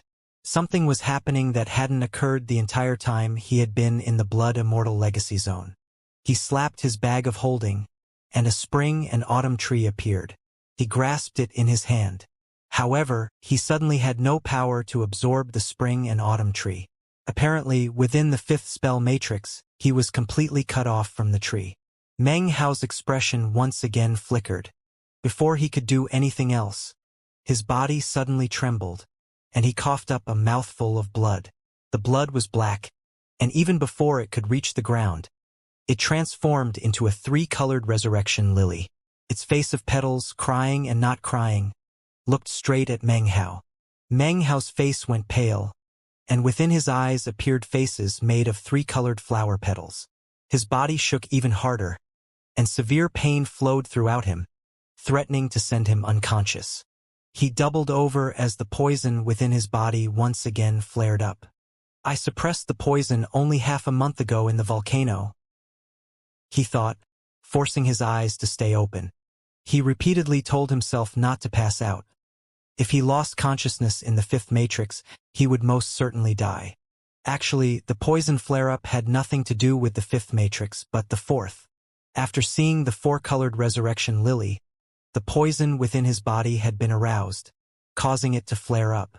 Meng Hao's body was covered in sweat, and an indescribable pain washed over him like floodwaters, causing him to become like a mortal in all aspects. His face twisted wretchedly, and he gritted his teeth tenaciously. The mastiff didn't understand what was happening, but seeing Meng Hao this way caused it to let out a nervous whine.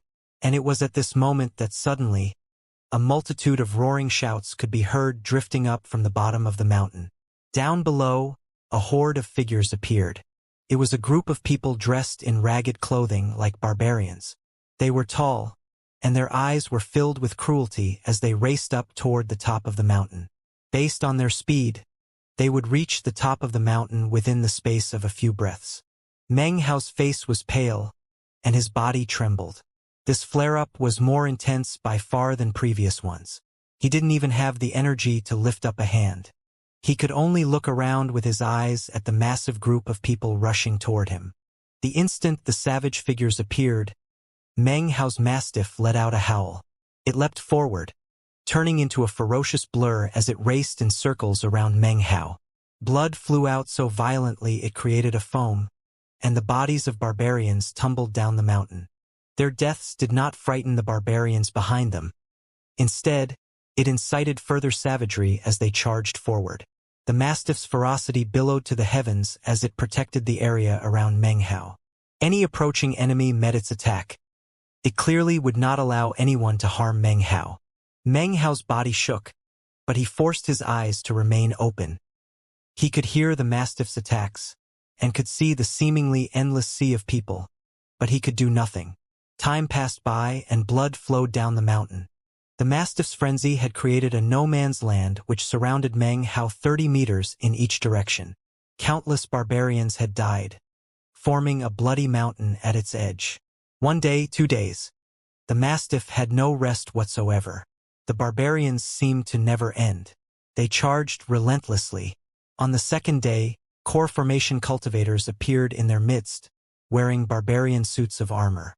The bloody battle continued within the fifth matrix, with canine howls and miserable human shrieks filling the air. Late in the night of the second day, the mastiff killed the 3 core formation barbarians, although it was wounded in the process. After that, there was quiet. The barbarians retreated. Everything was still. In a daze, Meng Hao looked at the mastiff. One of its legs was broken, and it looked exhausted. It hadn't rested in 2 days, and had no medicinal pills to consume. Each fight had been a fight to the death, and it had prevented any of the people from harming Meng Hao. In fact, thanks to its frenzy, no one had even stepped within 30 meters of him. As of now, it was overcome with fatigue. It lay down next to Meng Hao, panting. It licked his hand as if it wanted him to pet its head. Everything was still. On the mountain peak, only a dog and a man could be seen. One couldn't move, the other lay prone, ready to stand guard for an eternity. Meng Hao looked at the mastiff, and a warmth rose up from the bottom of his heart that he had never felt before. It filled his entire body. This creature was just a puppy, a blood divinity with little spiritual understanding. And yet, it would not forsake him. Even under these circumstances, it wouldn't leave, but instead fought to defend him. Considering the accumulated injuries and exhaustion, if it continued to fight in this way, it would die eventually. But it stayed by Meng Hao's side to protect him. Soon dawn broke, and a clamor from the bottom of the mountain broke the stillness. The air seemed to fill with the chi of core formation, and was followed by the furious shouting of barbarians charging up the mountain. The mastiff looked at Meng Hao, then licked his hand. It turned, and with a ferocious howl, charged into battle. Meng Hao couldn't move. He could only watch the mastiff charge into action. He couldn't even turn his head. The only thing he could see was the half of the world which lay directly in front of him. Even what was down below on the mountain was not visible to him. Barking and blood-curdling screams filled his ears for the entire day. He didn't know exactly how fierce the fighting was, but he could sense that throughout the entire day, no one could step foot within a 30-meter radius of him. When night fell, everything grew quiet again. Enough time passed for an incense stick to burn before the mastiff finally returned to Meng Hao and lay down next to him. His back was broken, and it had trouble walking. Another leg was broken, and one of its long, sharp teeth had been snapped off. Its chi was weak, and its fur coat in disarray. Blood dripped off of its body as it lay there licking Meng Hao's hand. It let off a faint whine, seemingly calling to Meng Hao, seemingly recounting to him the day's events. It seemed as if all of the fighting and exhaustion of the day was for this moment, when it could return to Meng Hao's side to have its head pet. In its heart, Meng Hao was family. They had fought together, they had grown up together. Meng Hao had provided medicinal pills, and whenever he looked over, his gaze was filled with encouragement and warmth. All of this had caused trust in Meng Hao to grow in its heart. Could depend on Meng Hao and it would defend him. The fourth day arrived, and more shouting could be heard. Meng Hao's body continued to tremble, and he heard the sad howl of the mastiff. He wanted to struggle to his feet, but couldn't. The poison flare-up filled him with intense pain. Sweat poured off of him, and all he could do was sit there, looking at the magical symbols on the stone steel. That was the only thing he could do. On the fourth day, nothing came within 30 meters of Meng Hao. But that night, when everything grew quiet, it took the mastiff about 1 hour to slowly crawl back to him. Meng Hao couldn't see it, but the path the mastiff had crawled was a long streak of blood. Its teeth were smashed, its back caved in. It lay next to him, its head twisted to the side as it licked his palm. With weak whines, it seemed to recount the day's events to Meng Hao. Meng Hao's eyes were red. He couldn't see the mastiff, but he could sense how weak its chi was. At the moment, he had become just like a mortal, and he knew that without the mastiff there to protect him, he would have been dead on the first day. But the price paid for his life was the mastiff's increasingly weak condition. Soon a day would come when it wouldn't be able to crawl back to him at all. Meng Hao forced his eyes to remain wide open. He stared at the magical symbols on the stone steel, longing for enlightenment. But no matter how he looked at them, he was unable to gain any understanding. It was as if they were nothing more than magical symbols that had nothing to do with him, an outsider. And then the fifth day arrived. On this day, the miserable cries that reached Meng Hao's ears were more intense than ever before. Now, there were people who approached closer than 30 meters. But before they could reach him, they were torn to pieces. Blood showered onto Meng Hao's body, and he heard the increasingly mournful howls of the mastiff. That night, it took 4 hours for the mastiff to return. It didn't touch him. It just laid there. Blood oozed out of its mouth, and its life force flickered weakly. It seemed only its stubbornness was keeping it alive. Despite its current state, it would fight to watch over the area and protect Meng Hao. Meng Hao could barely open his mouth. His body trembled, racked with pain, and could barely move. But somehow he was able to force out speech. "Go! Get out of here! Do you hear me? Go!" He couldn't see the mastiff. The only thing he could see was the inky black sky. The mastiff lifted its head to look at Meng Hao. It glanced at the glowing door as if it understood his words. Then it let out a yipping sound. "I'm telling you to leave," said Meng Hao, panting, as if it took all the energy he possessed just to say the words. The mastiff's body trembled, and its eyes filled with sadness. It struggled to its feet, then walked over to Meng Hao's side and licked his face. And then, it didn't leave. It ignored Meng Hao's orders and lay down next to his side. Meng Hao's heart ached. His eyes were filled with veins of blood as he stared at the stone steel. Suddenly, it grew blurry, and it seemed as if he had caught sight of something. And yet, he couldn't grasp it. Dawn of the sixth morning broke, and the sound of movement could be heard at the foot of the mountain. A roar sounded out as the mastiff struggled up. It gave Meng Hao one last deep look, and then charged away. As it left, Meng Hao's hand slowly raised up, quivering. Within his eyes, the resurrection lilies flickered. He slowly formed a fist with his hand, and then stood up. He raised his head to the sky and let loose a roar that had been suppressed for 6 days. Monstrous killing intent poured from his eyes as he flew into the air. As soon as he flew up, he caught sight of large man wielding an immense club. He had lifted it into the air and was about to smash it down viciously onto the mastiff, who was by now a shapeless wreck. Meng Hao's face filled with vicious rage. He lifted his hand, and a mist of lightning emerged, shooting toward the large man.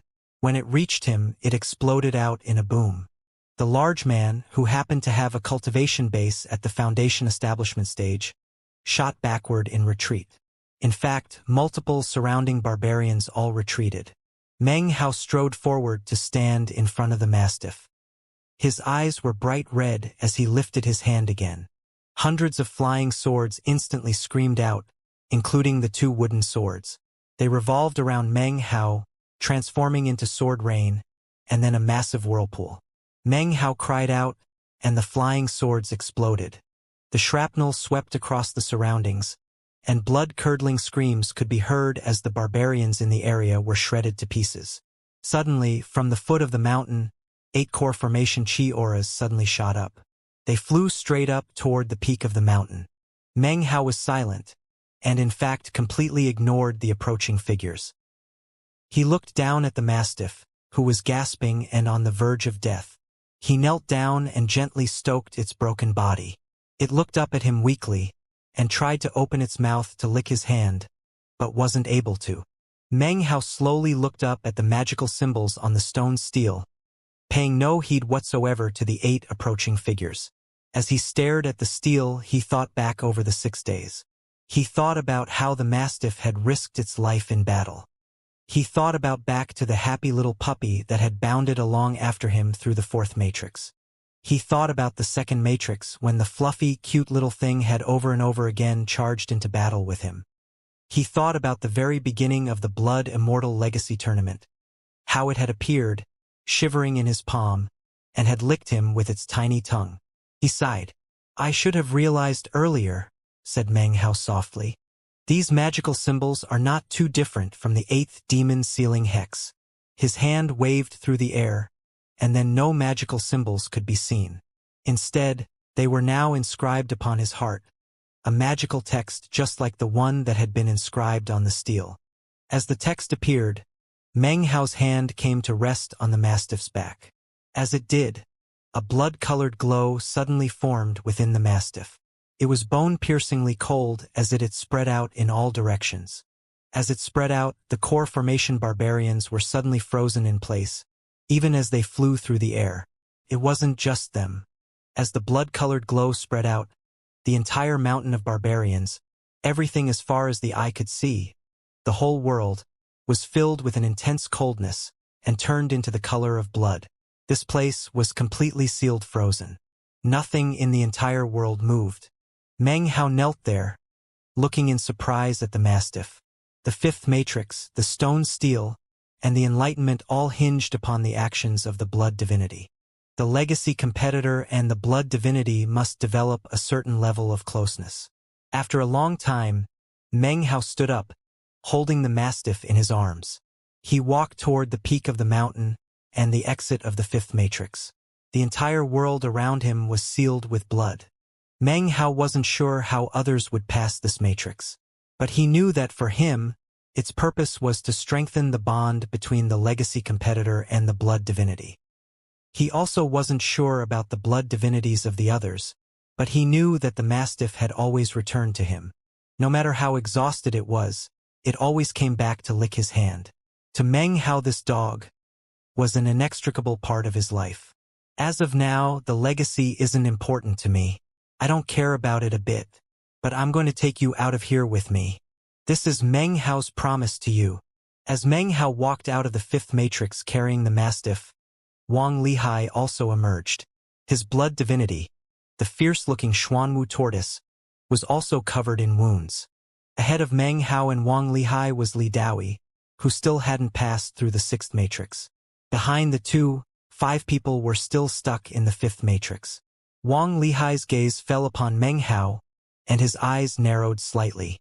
Then he sat down cross-legged off to the side. After he emerged from the spell matrix, the power of heaven and earth in the surrounding area rushed into Meng Hao, which he then channeled into the dying mastiff. Meng Hao produced large amounts of medicinal pills, which he fed one by one to the mastiff to aid in the recovery process. Thankfully, the spiritual energy was quite thick on the platforms, especially the one outside the fifth matrix. The mastiff absorbed the thick energy from Meng Hao, and its wounds slowly began to heal. Its shattered bones gradually grew back together. After a while, the mastiff was no longer on the verge of death. Having recovered some energy, it licked Meng Hao's palm, and then struggled to its feet and began absorbing spiritual energy on its own. In the outside world of the southern domain, everyone was in a stir. Nearly 10,000 pairs of eyes had all converged on Meng Hao and Wang Lihai. Excited discussions filled the air. Time passed. 7 days later, Xianxia staggered out from the fifth matrix. Her blood phoenix did not emerge with her. She immediately sat down cross-legged. Soon after, a greenish beam of light emerged from the green stone altar off in the distance. It flew down towards Xianxia, who then spit out some blood from her cultivation base. A blood-colored butterfly magically appeared and began to flutter around her. Seeing this, Meng Hao came to the conclusion that her blood divinity had fallen. He wasn't sure how she had managed to pass through the fifth matrix, but whatever had happened, she now had the chance to select a new blood divinity. A few more days passed. Wang Lihai finished meditating. With a look of determination on his face, he entered the sixth matrix. Xianxia sat there for a long time before following him. One by one, the rest of the competitors emerged from the fifth matrix, except for the disciple from the Golden Frost sect, who never appeared. He was the first competitor to fall in the Blood Immortal Legacy Tournament. After his death, another cultivator from the outside world entered the Legacy Zone. However, considering everyone else had already passed the fifth matrix, unless this person had truly heaven-defying luck, they would never have a chance at acquiring the legacy. There was simply not enough time. The death of the Golden Frost sect disciple caused the young competitor from the Violet Fate sect to stand thoughtfully for a moment on the platform outside of the fifth matrix. Quite some time passed before he decided to leave, not confident of his ability to pass through the sixth matrix. This could very well be his last opportunity to make it out alive. After a longer period of thought, the competitor from the Solitary Sword sect, feeling it unwise to continue on, also opted to leave. The disciple from the Blood Demon sect, the one who looked like Wang Yukai from 7 or 8 years ago, emerged expressionlessly from the fifth matrix and immediately sat down to absorb spiritual energy for a few days. Then he and his human-shaped blood divinity followed Li Daoi, Wang Lihai and Xianxia into the sixth matrix, making him the fourth to enter. Of the 9 matrices of the Blood Immortal Legacy Tournament, the difficulty seemed to increase exponentially, especially after the fourth matrix. Even for those thoroughly prepared, it was still difficult. This was especially true of the 6th, 7th, 8th, and 9th matrices. In the past 7 tournaments, only one person had ever set foot into the 9th matrix. And that person was a chosen of the Li clan. Other than him, only 13 competitors had ever made it past the 6th matrix. Only 6 had ever made it past the 7th matrix. Starting with the 6th matrix, the level of difficulty and the consequences of elimination were increasingly brutal. Therefore, many left after the 5th matrix. Their main goal in participating was not to acquire the legacy, but to undergo training. You could say that the experience gained in the Blood Immortal Legacy Tournament was something that few cultivators ever had the opportunity to get. Several more days passed, and finally Meng Hao opened his eyes. The spiritual energy surrounding him was almost completely dispersed. The second Tao pillar within him was approximately 90% complete. After passing through the 6th portal, he should be able to thoroughly complete it. The Mastiff stood in front of him, completely recovered from injuries and in very high spirits. Once again, its cultivation base had grown. It was now at the middle core formation stage. Its body was 15 meters long, and it looked like a small mountain. Its red eyes glowed savagely, and its coat of red fur was long and luxurious. Its long, terrifying teeth glittered brilliantly. Its claws were especially frightening, as long as a person's face, and seemingly powerful enough to rip the earth to pieces. When Meng Hao stood up, the Mastiff seemed especially excited. Meng Hao walked forward, and its mountain-like shape followed along. The sight was an assault on the senses, filled with power, causing the thousands upon thousands of onlookers outside in the southern domain to watch on with quaking hearts. This scene would forever be imprinted in their memories. The 6th matrix? Meng Hao looked at it and took a deep breath, then glanced back at the Mastiff. Its fierce expression instantly changed. A charming expression showed in its eyes, and it lowered his head so that Meng Hao could pet it. It closed its eyes contentedly. "I'm definitely going to take you out of here with me," said Meng Hao, smiling as he looked at the Mastiff's happy expression. His eyes filled with determination. Patting the Mastiff's head one last time, he walked forward, stepping into the 6th matrix. The Mastiff's body turned into a flash of light as it followed. The 6th matrix. In this world, the sky was filled with thunder and lightning. As soon as Meng Hao entered, thunderclaps assailed his ears. It was immediately obvious that this world was not very large. The ground was a sludgy swamp from which emanated the stench of decay and death. Off in the distance was an enormous ancient temple. The entire temple was pitch black in color, and next to it was a gigantic statue. The statue was clothed in a simple robe, and its right hand was lifted up toward the sky. Its left hand touched the hilt of a sword. The sword was floating in midair. The temple seemed almost primordial, and it radiated an ancient air. From this far away, it looked almost like a mountain. Lightning crashed down, seemingly desiring to destroy the temple, as if it did not approve of its existence. The flashes of lightning illuminated the sludge on the ground. Countless emaciated arms could be seen stretching up from the ooze, reaching and grasping for something. From a distance, the field of arms seemed to stretch out forever. Also visible within the sludge were faces, from the mouths of which emitted tormented screams. There were men and women, old and young. Bizarre green tentacles grew out from the faces, which swayed back and forth. Meng Hao looked at all of this, and though he wasn't familiar with this world, nor had he ever seen the temple which lay off in the distance, he was still able to guess its name. Doom! Screams echoed up from the faces within the ooze. The screaming was composed of countless voices combined together. The screams seemed to be filled with rage against the heavens from people who had died unwillingly. The fury would not subside, no matter how many years had passed. This was a part of the name of their clan. Doom, the ancient Doom clan, not tolerated by the will of the heavens. Tribulation extermination was sent, but the clan was not willing to die. They gathered the entire power of their clan to form their sacred temple. They claimed the land as theirs and defied the heavens. The land could not be harmed, nor the temple destroyed. The Doom clan could not be completely eradicated. At the apex of the temple was an enormous drum, completely black in color, as if it had been dyed over and over with blood over the course of countless years. At the bottom of the temple, next to the gigantic statue, was a stone door, half open. A glowing light emanated out, illuminating the carvings of various ferocious creatures which decorated the door. An archaic voice rumbled out like thunder. "If you wish to acquire my legacy, then enter my temple." It rang out over the sound of the screams, covering everything. Meng Hao's eyes flashed, and next to him, the mountain-like, 15-meter-long mastiff bared its razor-sharp teeth and glared about. A low growl rumbled in its throat, and a fierce look emanated from its eyes. Its huge frame and its luxuriant crimson fur, along with the sharp spurs which protruded from its bones, caused it to look shocking to the extreme. Thunder rumbled in the sky, and lightning struck constantly, illuminating the land.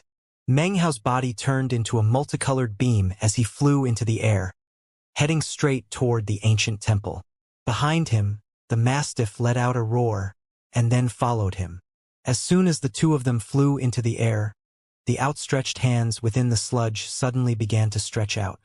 In the blink of an eye, they had reached Meng Hao and were about to grab him. He let out a cold snort and slapped his bag of holding. The two wooden swords flew out, circling around him at high speed. Blood spattered out as approaching hands were immediately lopped off, before they could even get near Meng Hao. Black blood spattered down like rain. A foul stench began to fill the air and, in fact, this entire world. The mastiff's body began to glow red. Not a single arm was able to touch it. They were instantly ripped into shreds.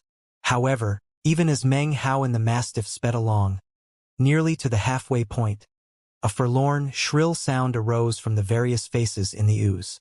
The green, parasitic tentacles which grew out from them suddenly stood up on end. One by one, they transformed into countless sharp spikes which shot toward Meng Hao. It was impossible to see clearly just how many of the green tentacles shot forth. They were fast, and within the blink of an eye were nearly 100 meters away from Meng Hao. It seemed as if they would cross the space in an instant, but just then, the mastiff let out a roar and flew up. Its 15-meter-long frame flickered as it shot to defend Meng Hao. A booming sound began to ring out, louder than the thunder, shaking the entire world. A blood-colored glow emanated out from the mastiff, slamming into the incoming tentacles. A shaking boom filled the air, which lasted for the space of about 10 breaths. Then, one by one, the tentacles disintegrated into a green mist, which spread all about. The mastiff appeared tired, but it looked down and let out a roar nonetheless. It moved to the side, and Meng Hao emerged unscathed. He pet the mastiff's head, then continued on toward the ancient temple. They shot forward at high speed, man and dog together. When they were about 600 meters from the temple, the green mist created by the disintegration of the tentacles suddenly started moving. It began to coagulate, and then, in the blink of an eye, transformed into a gigantic mist sphere, directly in Meng Hao's path. The mist roiled, emitting a rumbling sound as it gradually formed into the shape of a head. It was green-colored and illusory, with glowing eyes. It opened its mouth, and more mist poured out. This mist was filled with mist horses, which flew in a beeline toward Meng Hao and the mastiff. As they approached, Meng Hao's eyes narrowed. He lifted his right hand and waved it in a gesture that only he could recognize as some type of sealing incantation. Then he pushed his hand down onto the mastiff. When the seal mark dropped onto the mastiff, a crimson glow began to emanate out. It contained an icy coldness that froze everything it touched. The flying mist horses were instantly sealed up. The arms below, the faces, the sludge, everything was frozen. If he didn't acquire the legacy, then Meng Hao shouldn't be able to use this technique outside of this world, because he wouldn't have the blood divinity with him. But having received the legacy of the 8th demon sealing hex, he was familiar with sealing techniques. This new technique was relatively powerful, and Meng Hao had the feeling that with sufficient research, he could probably use it even without the blood divinity, were he at the proper level. As the crimson glow swept out, sealing everything, Meng Hao continued to shoot forward. Avoiding the gigantic head, He and the mastiff sped on toward the ancient temple. Just as it seemed they would be able to approach it successfully, an imminent sense of life and death danger rose up from within Meng Hao. Suddenly, the mastiff, its body trembling, grabbed his clothes in its mouth and pulled him back. A boom resounded out as a massive sword blade nearly 3 meters thick swung down right in front of Meng Hao. It stabbed into the ground, sending out massive tremors. A massive fissure spread out. At the same time, the ice seal began to split up. In an instant, everything had returned to its normal state. The massive sword, which moments ago had been floating in midair, was being held by the statue which stood outside the temple. Its descending attack had caused Meng Hao to cough up a mouthful of blood. His face was pale as the mastiff dragged him back. As they retreated, the gigantic statue suddenly seemed to come to life. It slowly lowered its head, and its gaze fell upon Meng Hao. A difficult-to-describe pressure suddenly enveloped him, filling him with icy cold. It was as if the thing's gaze could see the deepest secrets within him. As this happened, the arms in the ooze no longer stretched out. Instead, they slowly sucked back into the sludge, as if the statue filled them with dread. The green mist head floating in the air lowered its gaze, seemingly paying respects to the statue. The thunder and lightning in the sky, however, grew more intense. They focused on the statue, crashing onto its surface, as if the heavens wanted the statue to crumble. Next to Meng Hao, the mastiff trembled and stretched out prone, as if the statue's existence was a force that could not be resisted. Tribulation lightning has fallen for countless years. Even though it is this matrix, even though I am not him, you still try to destroy my spirit? Screw off. The statue lifted its right hand and snapped its fingers together. An enormous boom filled the air, and the statue's hand seemed to become like a black hole. The lightning quivered, then began to condense together and then collapse into countless arcs of electricity which then disappeared. In an instant, the sky became completely devoid of lightning. Everything was quiet. The ground quivered, and the countless figures within the sludge trembled. The floating mist head bowed even lower, shaking. The mastiff behaved the same. It seemed that the will of this statue was something it was incapable of resisting. Your Tao pillar does not conform with the requirements for the legacy, said the statue, looking coldly at Meng Hao. You do not qualify to acquire the legacy. Considering you made it through the 5th matrix, I won't destroy you. Screw off. Everything shook as its voice sounded out. Blood spurted from Meng Hao's mouth, and his body was thrown backward hundreds and hundreds of meters. An enormous glowing door appeared near him. And you? Said the statue coolly, its cold gaze lowering onto the trembling mastiff. Second-rate spawn of blood. You don't even deserve to be consumed by me, let alone become the weapon spirit. Its left hand slowly lifted up the sword, preparing to slash down onto the quivering mastiff. Meng Hao's eyes were bloodshot.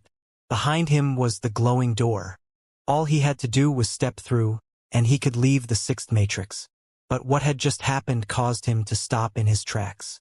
The effort caused a snapping sound to emanate from his right leg, and he coughed up a mouthful of blood. Senior, if I'm not qualified to acquire the legacy, very well. But please, don't hurt it. As Meng Hao's voice rang out, the mastiff trembled. It wanted to look back at Meng Hao, but the pressure exuded by the statue seemed to have activated some ancient branding within it. Could only tremble, powerless to resist. A weak whine sounded out from its mouth.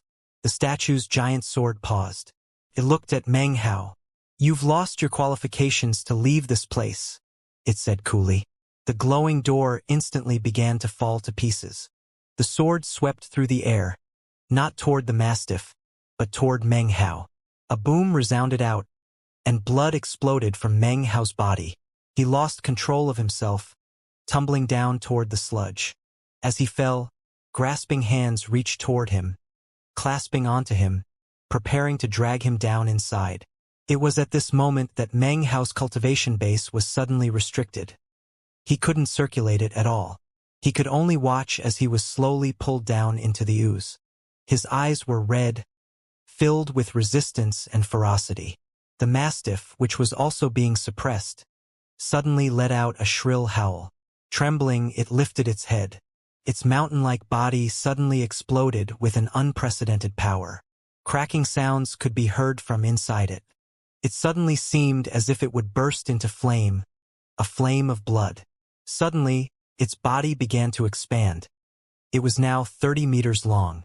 It burst free from the control of the statue and smashed through the ancient seal within itself.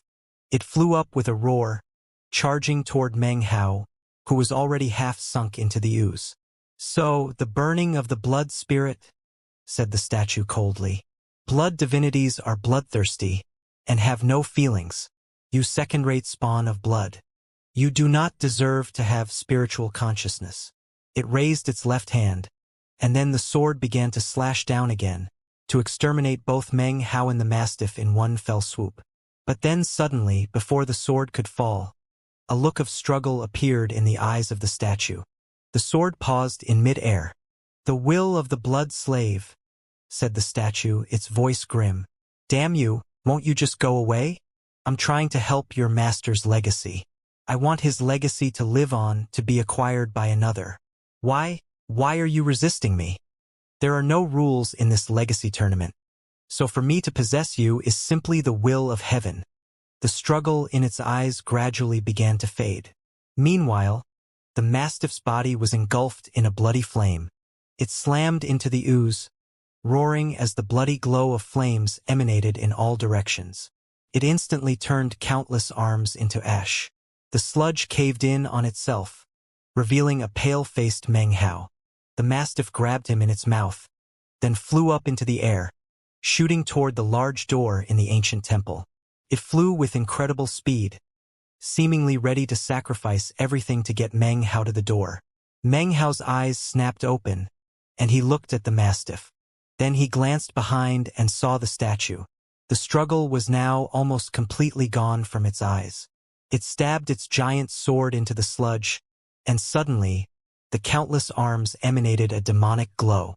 They shot up, a myriad of grasping hands, flying toward Meng Hao.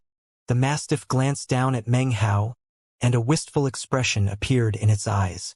As the myriad of hands closed in, its body erupted into flames.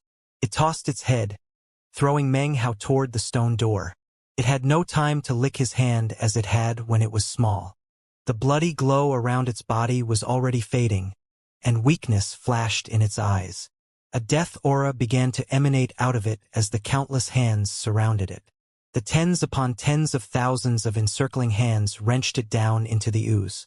Its eyes were wistful as it seemed to recall the past. It seemed to be thinking of how it had stretched out on its master's palm, and how wonderful it felt to be pet on the head. It remembered all of these things, and thought of its master. Meng Hao watched all of this dumbfounded. His body slammed into the half-open door, and the world around him began to fall apart. Everything inside, including the mastiff, disappeared. And yet, what he had just witnessed could never be forgotten. The mastiff's final glance into his eyes caused him to weep tears of blood, and kindled in him a blazing fury. Back in the sixth matrix, the struggle within the statue's eyes was completely gone. Its right hand lowered and opened up. There, standing on the palm of its hand, was a man. He wore a white robe and was extremely handsome. Swirling in the air next to him was a 30-meter-long blood dragon. This was none other than the chosen of the Li clan, Li Daoyi. He stood on the statue's palm, an expression of utmost respect on his face. He knelt down on one knee and offered a deep salute. "Junior pays respects to the patriarch." "What about the rest of them?" asked the statue coolly. Having been called patriarch by Li Daoyi, and considering what it had said about possession, it seemed that its true identity was now apparent. This was the Li clan chosen who had passed through the 8th matrix 4,000 years ago, but had not continued on to the 9th. That was the only interesting or amazing thing that anyone knew about him. Even after returning to the Li clan, he said or did little. 1,000 years after that, he passed away in meditation. Nowadays, unless you mention the blood immortal legacy, no one would even remember him. However, one of the Li clan's deepest secrets, were the final words spoken by that very person. Those words had been passed down from one generation of Li clan lord to the next. Actually, the patriarch was not dead at all.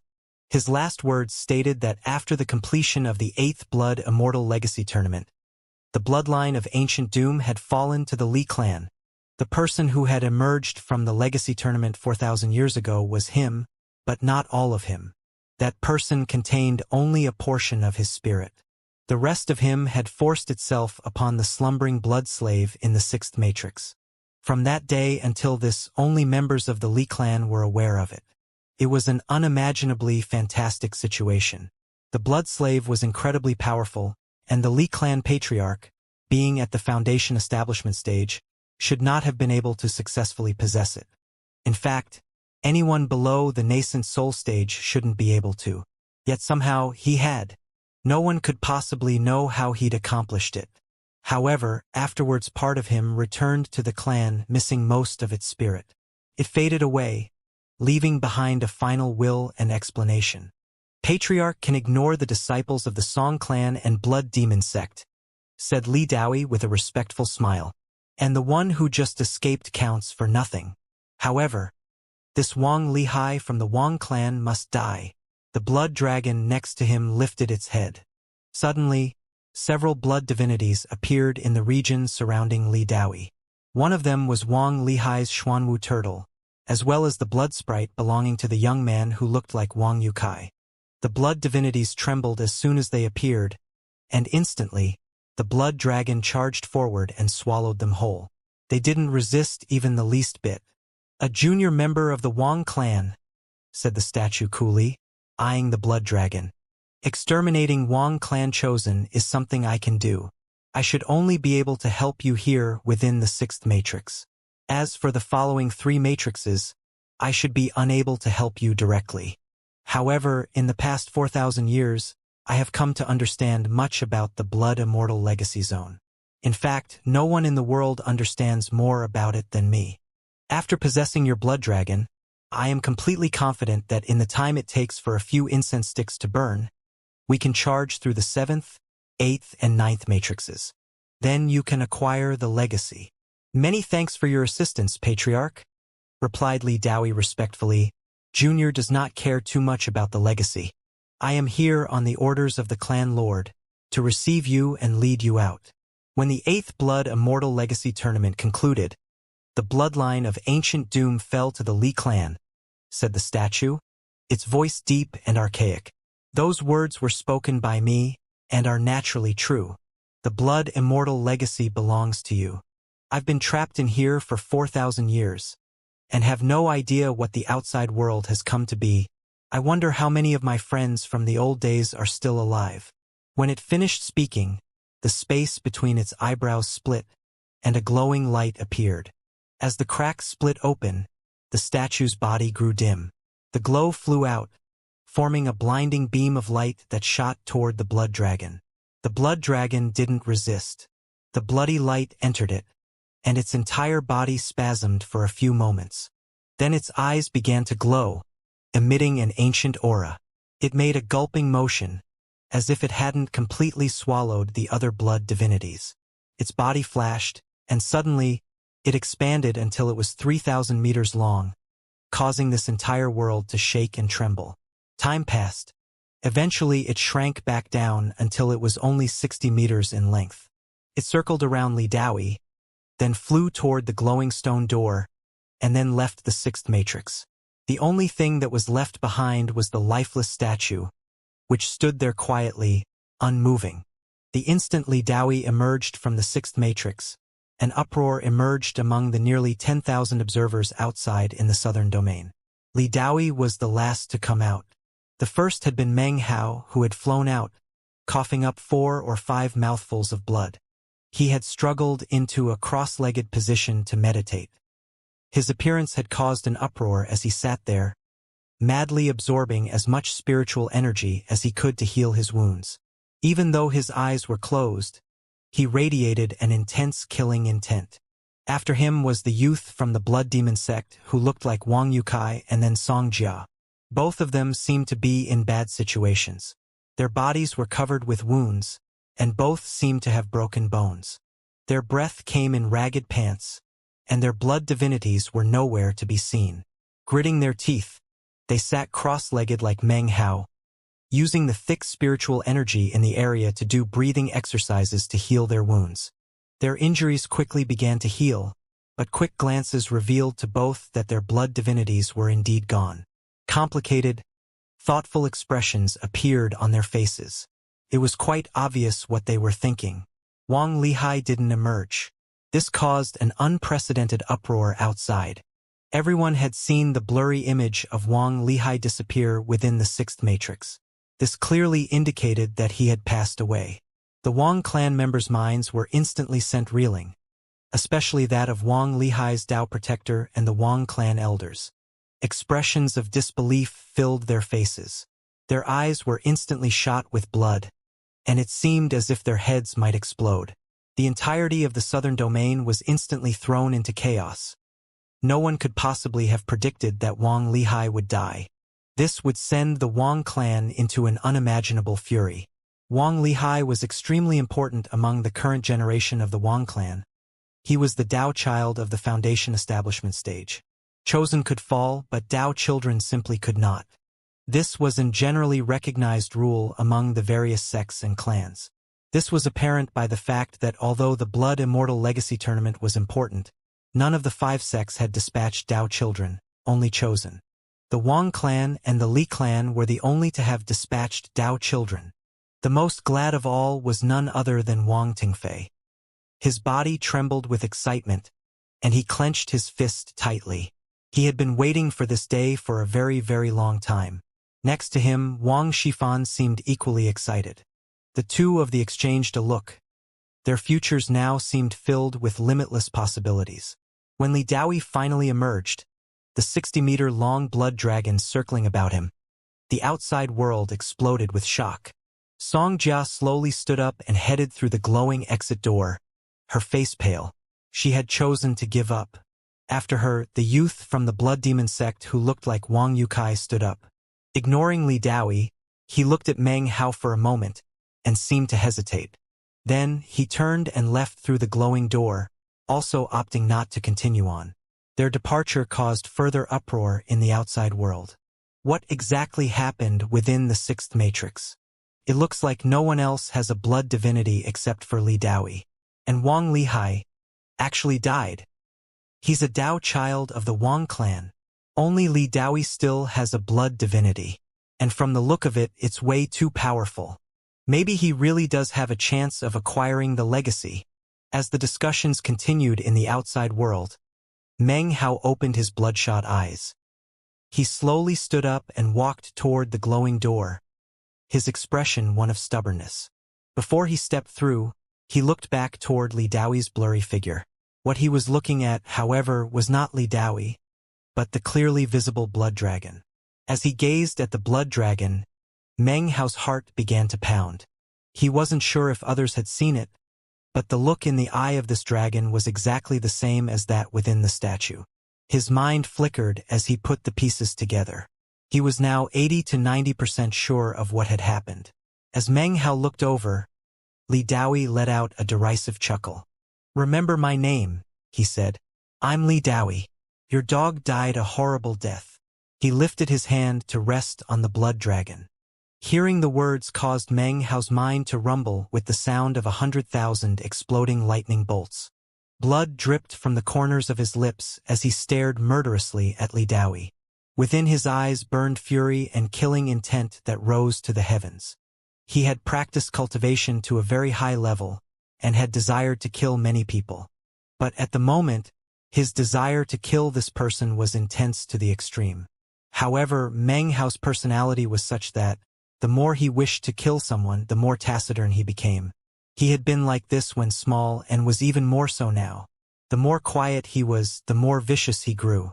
People who liked to roar and scream were mere Philistines. People who maintained their silence were the truly frightening ones. A long moment passed. Finally, Meng Hao angrily turned on his heel and walked through the glowing door. Laughing, Li Daoi walked forward into the seventh matrix. When Meng Hao appeared in the volcano, outside of the lake of blood, His eyes burned with the flames of fury. The events that had occurred within the sixth matrix continued to replay in his mind, and an increasingly profound killing intent emanated from his body. Li Daoyi, I, Meng Hao, will send you to your death. His eyes were filled with blood, causing him to look more ferocious than ever. His body flashed, transforming into a beam of multicolored light that shot toward Chu Yuyan and her alchemy workspace. When he arrived, Chu Yuyan was in the midst of adjusting the earthly flame. The perfect foundation pill was at a critical moment, on the verge of being complete. At first, she had thought that Meng Hao might not make it back in time, and that she would have a chance to study it some. And yet here he was, in complete opposition to her expectation. She considered trying to pull off something tricky, but when she saw Meng Hao's grim expression, she hesitated. It was obvious that he was like a volcano on the verge of erupting, not someone to be trifled with. Meng Hao approached and sat down cross-legged, uttering not a word. And yet, his hatred for Li Daoyi, and his desire to kill him, only continued to ferment and grow stronger. An intense, difficult-to-describe anxiety filled his heart. He refused to believe that the mastiff was dead. He would establish the perfect foundation, and then he would rescue the mastiff. Chu Yuyan didn't dare to speak. A look of concentration filled her face. She took a deep breath and ground her teeth. Then her hand flickered with an incantation gesture, and she pushed down onto the pill furnace. As she did, the earthly fire and magma beneath roared. The pill furnace quivered. At the moment, it seemed as if all the mists within the volcano were roiling. The ground trembled. Outside, the wind and clouds seemed to have been disturbed. Great sheets of clouds began to form, one on top of the other, roiling out in all directions. Lightning crackled across the sky, filling the air with massive booms. With every crash of lightning, strange, mystical signs would appear in the sky outside.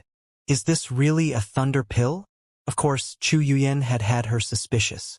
But now, seeing the roiling of the mists, and everything above in the outside world, she was even more sure. This pill was definitely not some type of thunder pill. For a pill to provoke this change in the heavens based on its mere appearance, it seems as if the heavens wish to destroy the pill itself. Just what pill is this? Chu Yuyan was shocked to the core. As she pressed down on the pill furnace, a roaring filled the air. Suddenly, the pill furnace collapsed into pieces, sending out a powerful blast. Chu Yuyan coughed up a mouthful of blood as she was flung backward into the stone wall. She instantly fell unconscious. Meng Hao's eyes suddenly opened, and he shot forward. As the pill furnace collapsed, the outside world filled with lightning and roaring, and the ground quaked, filling with cracks and fissures. Meng Hao reached out and snatched the mystical seven-colored pill from within the furnace. The perfect foundation pill. This pill was a defiance of the heavens, not permitted by heaven and earth. The world outside the volcano rumbled. The layers of clouds shone brightly as they churned. A seemingly infinite amount of lightning was gathering, preparing to eradicate the pill which Meng Hao held in his hand. If anyone dared to consume this pill in the face of the heavens, then they would face intense tribulation of lightning. The heavens did not permit this type of pill to exist, nor did they permit anyone to consume such a pill. Swallowing it down constituted a type of cultivation that warranted destruction. This path was a path of continued heavenly tribulation. And yet, Meng Hao did not hesitate. As he held the pill in his hand, it seemed as if it were beginning to melt. He had the feeling that if he did not immediately consume it, the pill would disappear on its own, without any help from tribulation lightning. He didn't know why this was happening, and didn't have time to think about it. Nor did he have any time to think about duplicating the pill. Even as he looked at it, it began to show signs that it was about to fall apart. Resolve filling his eyes, Meng Hao placed the pill into his mouth. Above, lightning condensed and prepared to fall down. When the pill entered his mouth, it dissolved instantly and traveled down into his abdomen. A roar filled him, along with a strange power that seemed as if it might cause his entire body to collapse. This was not the power of heaven and earth, but something else, something difficult to describe. At this moment, Meng Hao's Dao pillar began to tremble. As it trembled, the crack on its surface suddenly began to show signs of healing. A feeling of perfection condensed within Meng Hao's body. His flesh and blood seemed to grow tougher. His golden Dao pillar hummed and seemed to expand. His flesh began to shine with a faint golden glow that grew stronger and stronger. He sensed a feeling of power that he had never before experienced with his flawless foundation. Along with it, his view of the world suddenly changed. His spiritual sense experienced unbridled growth. Everything in his body was changing. The perfect foundation, which had not been seen in the cultivation world for tens of thousands of years, was now evolving. According to the legends, a perfect foundation had not been seen in millennia. But here it was in Meng Hao. The power of his spiritual sense far exceeded that of the middle foundation establishment stage. In fact, Meng Hao knew that if he had enough spiritual energy, he could instant form his second and third Dao pillars. Furthermore, he knew that future Dao pillars that appeared would also be legendary perfect Dao pillars. At this moment, booming sounded out in the sky above. Up in the air, an enormous lightning bolt shot down toward the volcano, slamming into the glowing shield. When it hit the shield, each and every one of the 7 blood immortal legacy zones around the southern domain suddenly erupted with a blood-red glow. The bloody glow instantly wiped out the images that the onlookers had been watching, and shot toward the heavens, forming enormous pillars of blood. Around each of these pillars of blood whipped blood-red iron chains.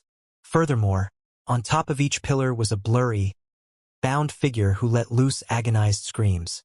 All of this happened too suddenly. The audiences surrounding the 7 legacy zones were astonished, unsure of what was happening. What's going on? What happened? The blood screen shot up into the sky. We can't see what's happening inside the legacy zone. What's going on? The cultivators of the southern domain were one and all thrown into chaos. Multiple figures flew up out of the various temples of the 5 great sects and 3 great clans. All of these were ancient cultivators who usually spent their time in secluded meditation. However, the intensity of the outside events had awoken them, and one by one they appeared. The Blood Immortal Sacrifice. This is the legendary ancient Doom clan Blood Immortal Sacrifice. According to the legends, if anyone tries to invade the ancient Doom clan, then the Blood Immortal Sacrifice will appear. But the ancient Doom clan has long since been put down.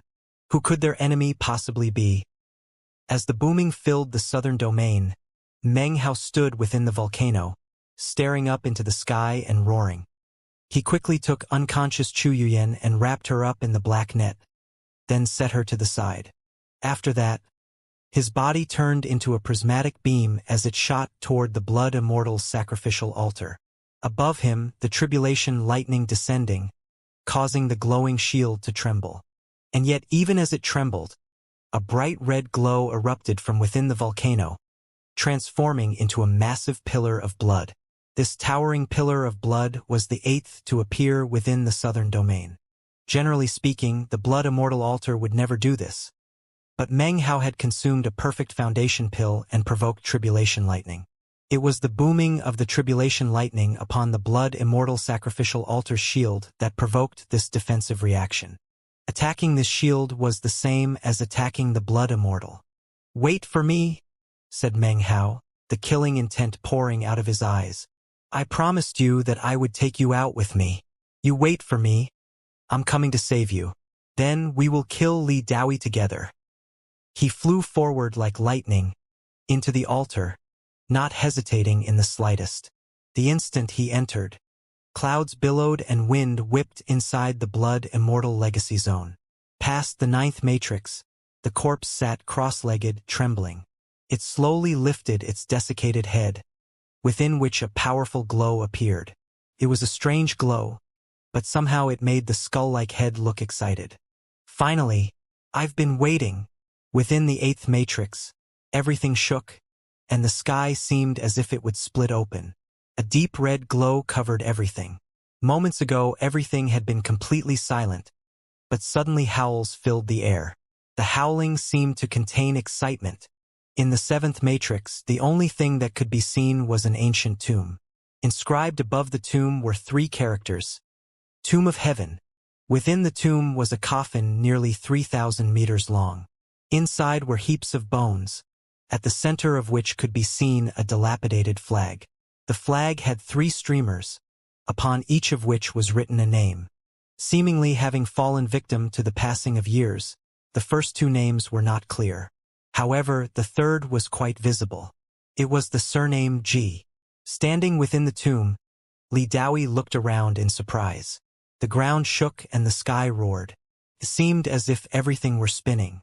The blood dragon next to him lifted its head, and it lifted its claws as if it were calculating something. Suddenly, its expression changed. Quickly. There's no need to take the 3 immortal souls flag. Like I said, we need to proceed directly to the 9th matrix. If we are late, the legacy will not be yours. What's happening? Said Li Daoi, his face unsightly. The legacy has long been awaiting someone who defies the heavens as much as the ancient Doom clan. That person has arrived. But we still have a chance. The Blood Immortal is dead, and whoever reaches him first will acquire the legacy. If I had known the legacy would select him, I would have destroyed him. With him dead, I would be the destined successor. Li Daoi's eyes flashed with killing intent. Killing him before would have been simple, but now that he is within the Blood Immortal's legacy zone, who would dare to kill him? Who can kill him? The blood dragon circled around Li Daoi, suddenly expanding to 3,000 meters in length, clearly urgently desiring to leave. Meanwhile, outside in the southern domain, in the ancient Temple of Doom, one of the 3 danger zones, the temple itself seemed to be coming alive. Inside the ancient temple were countless statues, all of which usually stood there unmoving. Even if someone entered the temple, they wouldn't change. But now, these tens upon tens of thousands of statues suddenly began to shake. Their eyes opened, and they lifted their heads toward the heavens. The entire clan then let out a defiant howl. As the howl reverberated out, the statues began to fly up into the air and circle around the temple. Quite a few cultivators were on watch nearby the temple, and this instantly caused them to be completely shocked. What caused even more disbelief to be written on their faces was when multiple ghost images of the ancient Temple of Doom suddenly appeared. It was as if the soul of the temple suddenly was rising up from within the earth. It transformed into a blinding beam of light, carrying the tens upon tens of thousands of statues with it. As it soared up into the sky, the temple assumed the shape of an enormous war chariot, and the statues became thousands upon thousands of soldiers and warhorses. A clan of countless warriors and warhorses, ready to do battle with the heavens. The southern domain was in an uproar. 8 columns of blood rose toward the heavens, sending ripples throughout the sky above. The phantasmic war chariot formed by the ancient Temple of Doom caused astonishment to fill the hearts of any and all who could see it. At the same time, Meng Hao stepped foot into the Blood Immortal Legacy Zone. When his foot touched onto the platform outside the 6th matrix, a tremor ran through the entire world, and a shocking rumble filled the air. The platform continued to shake. All of the spell matrices started to radiate light, and a roiling mist began to fill the surroundings. Countless beams of greenish light shot up from the sacrificial altar, swirling around and then shooting toward Meng Hao. The glittering beams seemed to be filled with excitement and hope as they waited for Meng Hao to select one of them to be his blood divinity. Some of the greenish beams emitted auras that seemed to be even more powerful than the blood dragon or the blood sprite. Even more hard to describe was how the spiritual energy of this place surged toward Meng Hao as he breathed in. It entered his body, causing his cultivation base to begin to rotate. With every breath he took, his body grew stronger. Wind and clouds surged, and the entire legacy zone trembled. Thunderous roars sounded out everywhere. A strange feeling rose up within Meng Hao. It seemed as if the Blood Immortal Legacy was calling out to him. The spell matrix, the platform, the aura, everything seemed different than from before. Of course, the people the outside world in the southern domain couldn't see any of this. What was happening inside was now cut off from them. Not even the slightest image was visible. The only person who could see anything was Li Daoi. Having charged through the seventh matrix, he now stood on the platform beyond it. His face was grim, and his eyes shone with an intense light. He glared back at Meng Hao standing on the platform outside the sixth matrix. Next to him was the 3,000-meter-long blood dragon possessed by the Li clan patriarch. It too was looking at Meng Hao, its eyes radiating both intense jealousy as well as a complex, hard-to-describe expression. So the legacy belongs to him. Li Daoi raised his head up and let out a hearty laugh. There's nothing I love in life more than stealing away the rightful legacies of others. What a wonderful feeling. His laughter rang out as he stepped forward into the eighth matrix. When the laughter reached Meng Hao's ears, he looked up, and a profound look of enlightenment shone from within his eyes. He looked at Li Daoi with intense killing intent. He did not race in pursuit. Instead, he waved his right hand, causing all of the greenish beams of light in front of him to fall back. He did not pick any of them to be his blood divinity. I only have one blood divinity, he said to himself, his eyes radiating stubbornness. He did not enter the seventh matrix. He did something that no competitor had ever done throughout the ancient history of the Blood Immortal Legacy Tournament. He turned around and walked back into the sixth matrix. I promise that I will find you and take you out of here with me, he said quietly, and then disappeared. When he reappeared, lightning filled the sky. Innumerable arms stretched out from the sludge that covered the ground. Off in the distance, the frozen, motionless form of the gigantic statue still stood next to the pitch-black form of the ancient Temple of Doom. It was the same world, but Meng Hao was not the same person. He no longer had a flawless foundation. His rapidly healing Tao pillar had propelled him into the realm of the legendary perfect foundation. As soon as he stepped forth into the sixth matrix, he flew up into the air, radiating power from within his cultivation base. He took a breath and everything shook. Thunder and lightning crashed, and the earth trembled. Because of his perfect foundation, Meng Hao could not absorb even the slightest bit of spiritual energy in the outside world. But this place was filled with massive amounts of spiritual energy which rushed toward Meng Hao, filling him. As he breathed, Meng Hao could sense that he was like the lord of this world. Lightning and thunder crashed in the sky, and Meng Hao's long hair whipped about. He lifted his right hand and waved it downward toward the ground. As his palm descended, the sludge began to quiver. The grasping hands suddenly stopped moving, and the countless faces all looked toward Meng Hao. Their expressions were no longer hostile, but rather filled with veneration and even excitement. Suddenly, a massive crack split the earth and the sludge. It grew wider and deeper, splitting apart the hands and faces along with it. Meng Hao flew down toward it. As he approached it, the sludge crept away, not daring to come close to him, as if a deep fear of him existed within it. Meng Hao shot inside, his body flashing like lightning and radiating determination. The crack grew wider and wider, and within the space of a few breaths, Meng Hao came to a stop. Even as the crack grew larger, he saw it there, deep within, a body. It was not 30 meters long. It was the mastiff, but only the size of a palm. Its eyes were closed, and patches of fur were visible through the sludge that covered its body. Its fur wasn't red, but deathly gray. It was no longer fierce and savage. And the cute, furry puppy it had once been, now existed only in Meng Hao's eternal memories. He thought about how as it grew up, it would run in circles around his feet, letting out playful yipping sounds, its fur rippling. Many images unfolded in Meng Hao's mind. He thought of how he and the mastiff had rushed together head-on into battle in the third matrix. He thought about how it had happily run back and forth around him in the desert of the fourth matrix. He thought about how the poison flare-up had reduced him to little more than a mortal in the fifth matrix, and how the mastiff had protected him regardless of everything. He thought about how after every battle, it would crawl back to him, lick his hand and lay next to him, watching over him vigilantly. He had tried to make it leave, but it chose to stay. In the end, in the sixth matrix, it had chosen to help its master escape even at the cost of its own life. The last thing Meng Hao remembered was watching as the myriad of grasping hands pulled it away from him, not even giving it a chance to lick his hand. I do not permit you to die here. You're not allowed to close your eyes. Meng Hao's eyes were filled with veins of blood. One of his hands came to rest on the mastiff's tiny body. The other lifted up toward the sky. The power of his cultivation base roared to life. Everything shook as the crack in Meng Hao's Dao pillar was completely sealed up. When this happened, Meng Hao's body trembled. He felt an incredible power within him, not a power of circulation between heaven and earth.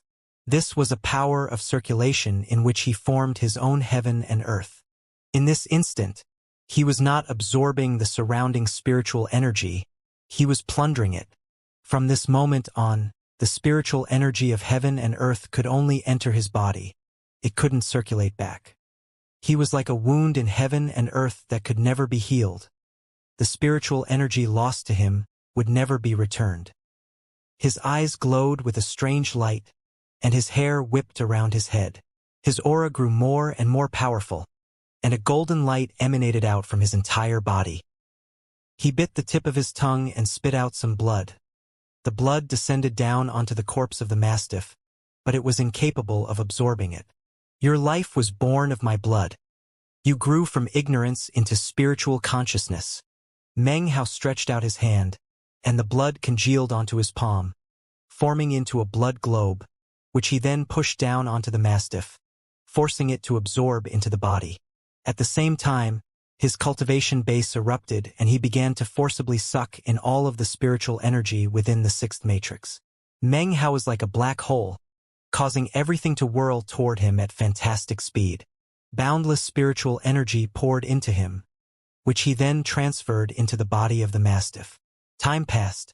The sludge covering the ground was beginning to dry up, and the arms and faces were beginning to crumble. Even the lightning had disintegrated into power, which Meng Hao then absorbed. The sky grew dim, and cracks spread out across it. Off in the distance, the statue began to fall to pieces. The ancient Temple of Doom began to grow blurry and eventually faded away. The entire world grew deathly still. Only Meng Hao and the mastiff remained. His body twitched. It seemed to be struggling to open its eyes. It could sense the aura of its master. Slowly, it opened its eyes and looked at Meng Hao. Boom! The entire sixth matrix began to fall apart. Meng Hao pulled back his hand.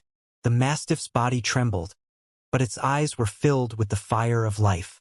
As the world crumbled around them, it slowly rose to its feet. It was not a true life, so it had not truly died. It was a blood spirit, a blood divinity, and therefore could be reborn. Throughout the ancient history of the Blood Immortal Legacy Tournament, no blood divinity had ever been reborn. It was the first. The first thing it saw when it opened its eyes was its master, who had raised it from an unaware puppy into spiritual consciousness. Roar! The mastiff lifted its head up and let out a thunderous roar. Its body rapidly expanded. In the blink of an eye, it grew to 60 meters in length. Luxuriant fur grew out that was not red in color, but violet. Its fur was violet and its stature like a small mountain. Sharp spikes grew out of its limbs, and from the top of its head protruded a long horn. Its teeth were long and sharp. All of this made the mastiff look even more fearsome and powerful than it had before. As far as this world was concerned, it was completely ferocious and bloodthirsty. It was a blood divinity, emotionless and cold. But there was one person who could make it act like it had when it was small, who could make it lick his hand, who would pet its head. There was only one person like this in existence. Meng Hao emerged onto the platform, and behind him, the sixth matrix collapsed in complete destruction. If onlookers from the outside world could see this, they would be shocked. In the entire history of the Blood Immortal Legacy Tournament, never before had a spell matrix been destroyed. It didn't stop there. Not only did the sixth matrix crumble, further back, the first matrix also began to tremble. With a bang, it shattered, and as it did, massive amounts of spiritual energy spread out. The spiritual energy immediately flew toward Meng Hao and the mastiff, who both absorbed it. The boundless spiritual energy thrummed within Meng Hao. At this moment, his second Tao pillar coalesced. It was perfect, without even the slightest crack visible. A second perfect Tao pillar. Meng Hao's cultivation base soared up with explosive momentum. An intensely powerful aura emanated out from Meng Hao, and as it did, his body flashed. Behind him, the second matrix as well as the third suddenly began to collapse into pieces. It seemed as if the entire Blood Immortal Legacy tournament would not continue past the 8th tournament. Meng Hao lifted his head and looked at the 7th matrix. His eyes radiated with killing intent as he stepped into it. The mastiff lifted its head up and roared, then turned into a beam of light and followed Meng Hao into the 7th matrix. Within the 7th matrix was an enormous tomb with 3 shocking, blood-red characters inscribed above it. Tomb of Heaven. As soon as Meng Hao stepped foot inside, the Tomb of Heaven began to shake. Cracks appeared on the wooden coffin inside, and the countless white bones began to disintegrate into ash. A black mist emanated from the dilapidated flag. Boom! A massive booming sound echoed out as the Tomb of Heaven exploded like an erupting volcano. The 3-sectioned flag flew up, fluttering in the air and emitting a power which instantly caused Meng Hao to look at it with narrow eyes. In an instant, it had disappeared, soaring out of the 7th matrix and flying directly toward the altar beyond the 9th matrix, and the throne. The flag flew past the corpse wearing the featureless mask, transforming into 3 white hairs on the corpse's black head of hair. At the same time, the 7th matrix crumbled to pieces in front of Meng Hao's eyes. Along with its collapse, vast amounts of spiritual energy thundered toward him. This nearly indescribable force of majestic spiritual energy caused a 3rd Tao pillar to begin to appear within Meng Hao. He moved forward to stand on the 7th matrix's pillar. Behind him, the 2nd, 3rd, and 4th matrixes all toppled into fragments. The way back was now gone. Only the 5th matrix remained behind him, and it too was showing signs of fragmentation. Multiple matrixes had collapsed, sending out dense spiritual energy, which formed a mist that covered the sky of the legacy zone. The mist began to swirl into a vortex, at the very center of which was none other than Meng Hao. From a distance, the sight was nothing more than shocking. Meng Hao sucked in the spiritual energy, as did the mastiff. The cultivation bases of both man and dog climbed upward. Meng Hao's cold eyes stared forward toward the 8th matrix. Though the figure there was blurry, it was obviously Li Daoyi, whose head was turned back to look at Meng Hao. How can he destroy the matrixes so quickly? Li Daoyi's heart trembled. He knew that Meng Hao was the destined successor of the legacy, but was still completely shocked. The blood dragon roared. These matrixes have been waiting for his arrival. They're all destroying themselves to make way for him. But the blood immortal is dead. As long as you are fast enough, the legacy will be yours. A cold light shone within Li Daoyi's eyes, and he immediately strode forward into the 9th matrix. Maybe the legacy belongs to you, he said. But I'm here now. I'll snatch it right out of your grasp. Seeing Li Daoyi and the anxious-looking blood dragon enter the 9th matrix, Meng Hao's killing intent flashed brightly. Without hesitation, he shot forward toward the 8th matrix, followed by the mastiff. As they entered, a frightening howling emerged from the abyss that was the 8th matrix. The howling was mixed and disorderly, as if countless souls were crying out at the same time with both excitement and hope. As the sound echoed out, the world of the 8th matrix began to crack and fall apart. The matrix was destroying itself, which was a mystical command left behind by the blood immortal before his death. One of his commands had been that the first person to stand before him could acquire the legacy. However, another command was if any person rejected by the heavens appeared, then the 9 matrixes would collapse, transforming into spiritual energy to help him acquire the legacy. The instant the 8th matrix fell apart, majestic spiritual energy rushed toward Meng Hao and the mastiff. The mastiff lifted its head up and roared. Its cultivation base had just broken through from core formation to nascent soul. Its body grew to 300 meters in length and looked even more ferocious than before. The violet-furred mastiff lifted up its head and roared, causing everything to tremble. Its body emanated an unprecedented power, difficult to even describe. At the same time, Meng Hao's third perfect Tao pillar was more than half formed, and continued to coalesce. As soon as he stepped onto the platform past the 8th matrix, the 5th matrix behind him disintegrated. There were no platforms left behind him.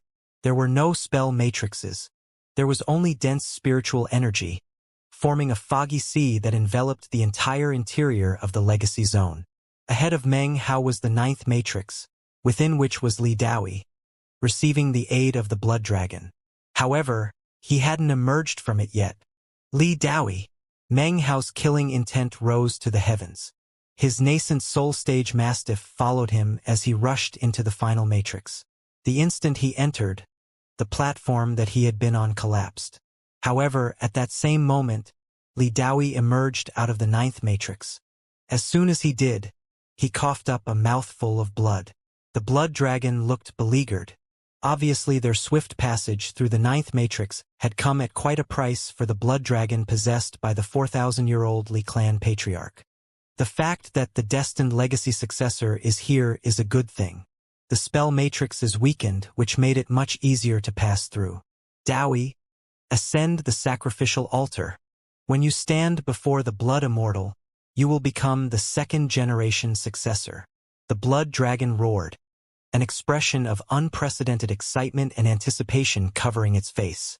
If Li Daoi acquired the legacy, then it would be able to enter the immortal treasure and become the weapon spirit. Then he would never die. Excited laughter spilled out of Li Daoi's mouth. "This legacy is mine," he cried, laughing loudly, his face savage and cruel. The Li clan had paid a heavy price for this legacy, and he had been appointed to acquire it. In the past, he had truly believed in his heart that he was the person destined to receive the legacy. But then Meng Hao had appeared, and the patriarch had said what he said. Then the spell matrices had begun to collapse, without Meng Hao even striking a blow against them. Li Daoi could not deny that this nameless cultivator was the true destined successor. But he refused to comply. He refused to be resigned to this truth. He would snatch the legacy for himself. "I'll take your legacy and exterminate you," laughed Li Daoi. "I'll wrest away your destiny." He leaped forward, shooting straight toward the massive, green-colored altar. Within the 9th matrix, everything was black. There seemed to be no end to it. Buried deep below the surface of the land in this place was a skeleton. The skeleton looked up, and within its empty eyes, a burning light appeared. It seemed to be the fire of hope, piercing up through the earth until it reached Meng Hao. "The legacy of the blood immortal has waited countless years for the hoped for one to appear," murmured the skeleton softly. "I hope that in the end, you can avoid treading that path of no return which my lord the immortal tread." The light in its eyes slowly faded into nothing. His body transformed into drifting ash. With that, the 9th matrix shuddered, and then split up into countless pieces. Again, massive amounts of spiritual energy poured toward Meng Hao. This in turn caused Meng Hao's 3rd Tao pillar to appear in full. A 3rd, perfect Tao pillar. Meng Hao had now reached the peak of the early foundation establishment stage. His spiritual sense rapidly increased, far beyond that ordinarily seen at the late foundation establishment. With one more Tao pillar, he would be at the mid-foundation establishment stage. That having been said, even though he wasn't at the mid-foundation establishment stage, his perfect foundation made him so strong that he could easily crush someone of the mid-foundation establishment. Even late foundation establishment cultivators with a cracked or fracture foundation were not his match. Once Meng Hao formed his 4th Tao pillar and reached the mid-foundation establishment stage, the only foundation establishment cultivators in the entire southern domain who would be qualified to battle him would be those who had completed the great circle of foundation establishment and were on the verge of core formation. People such as that were groomed by various sects and clans to be their most powerful disciples. Experts like that were addressed as Tao children. For the most part, they all had flawless foundations, and because of their battle prowess, cultivation bases, and various bits of good fortune, were the top experts in their stage. Yes, these were the Tao children of the southern domain. Li Daoi was a Tao child of the Li clan. Wang Lihai had also been a Tao child. These were people who could outclass Chosen. Within each clan and sect, there was only one Dao child per stage. The instant Meng Hao's third perfect Dao pillar appeared, he strode out onto the platform outside the ninth matrix. Off in the distance, atop the greenish altar, sitting in the stone throne, was a corpse. It slowly lifted its head and looked at Li Daoyi. Its hand lifted to grasp the mask on its face. Then, it began to take off the mask. Once the mask came off, the corpse would hand it to the person standing in front of it. That person would be the winner of the legacy. This mask was the legacy treasure. The blood dragon next to Li Daoyi looked excited. It had waited for this day for 4,000 years. Once it entered the mask, it would become the weapon spirit and would finally be able to leave this place and return to the southern domain. "The legacy is mine," said Li Daoyi, his eyes glittering. However, it was at this exact moment that Meng Hao stepped out of the ninth matrix. When he saw what was happening, he didn't hesitate in the slightest. His body shot forward at high speed. After achieving the perfect foundation and then entering this place, a strange feeling had appeared inside Meng Hao. It was as if he was the lord of this legacy zone. The feeling had grown even stronger after the destruction of the ninth matrix. Next to him, the 300-meter-long mastiff raised its head to the sky and roared. Thanks to its incredible speed, it had arrived here even before Meng Hao. "This is my legacy," said Meng Hao, his eyes flashing. "If I feel like ignoring it, that's my business. But if you think you can just steal it away, well, that will depend on your luck." He had experienced stealing legacies, and that in itself didn't make him angry. It was his opponent's tactics that pissed him off. Meng Hao's desire to slay Li Daoyi had reached epic heights. Utilizing the full power of his cultivation base, he strode forward, his hand flashing an incantation gesture.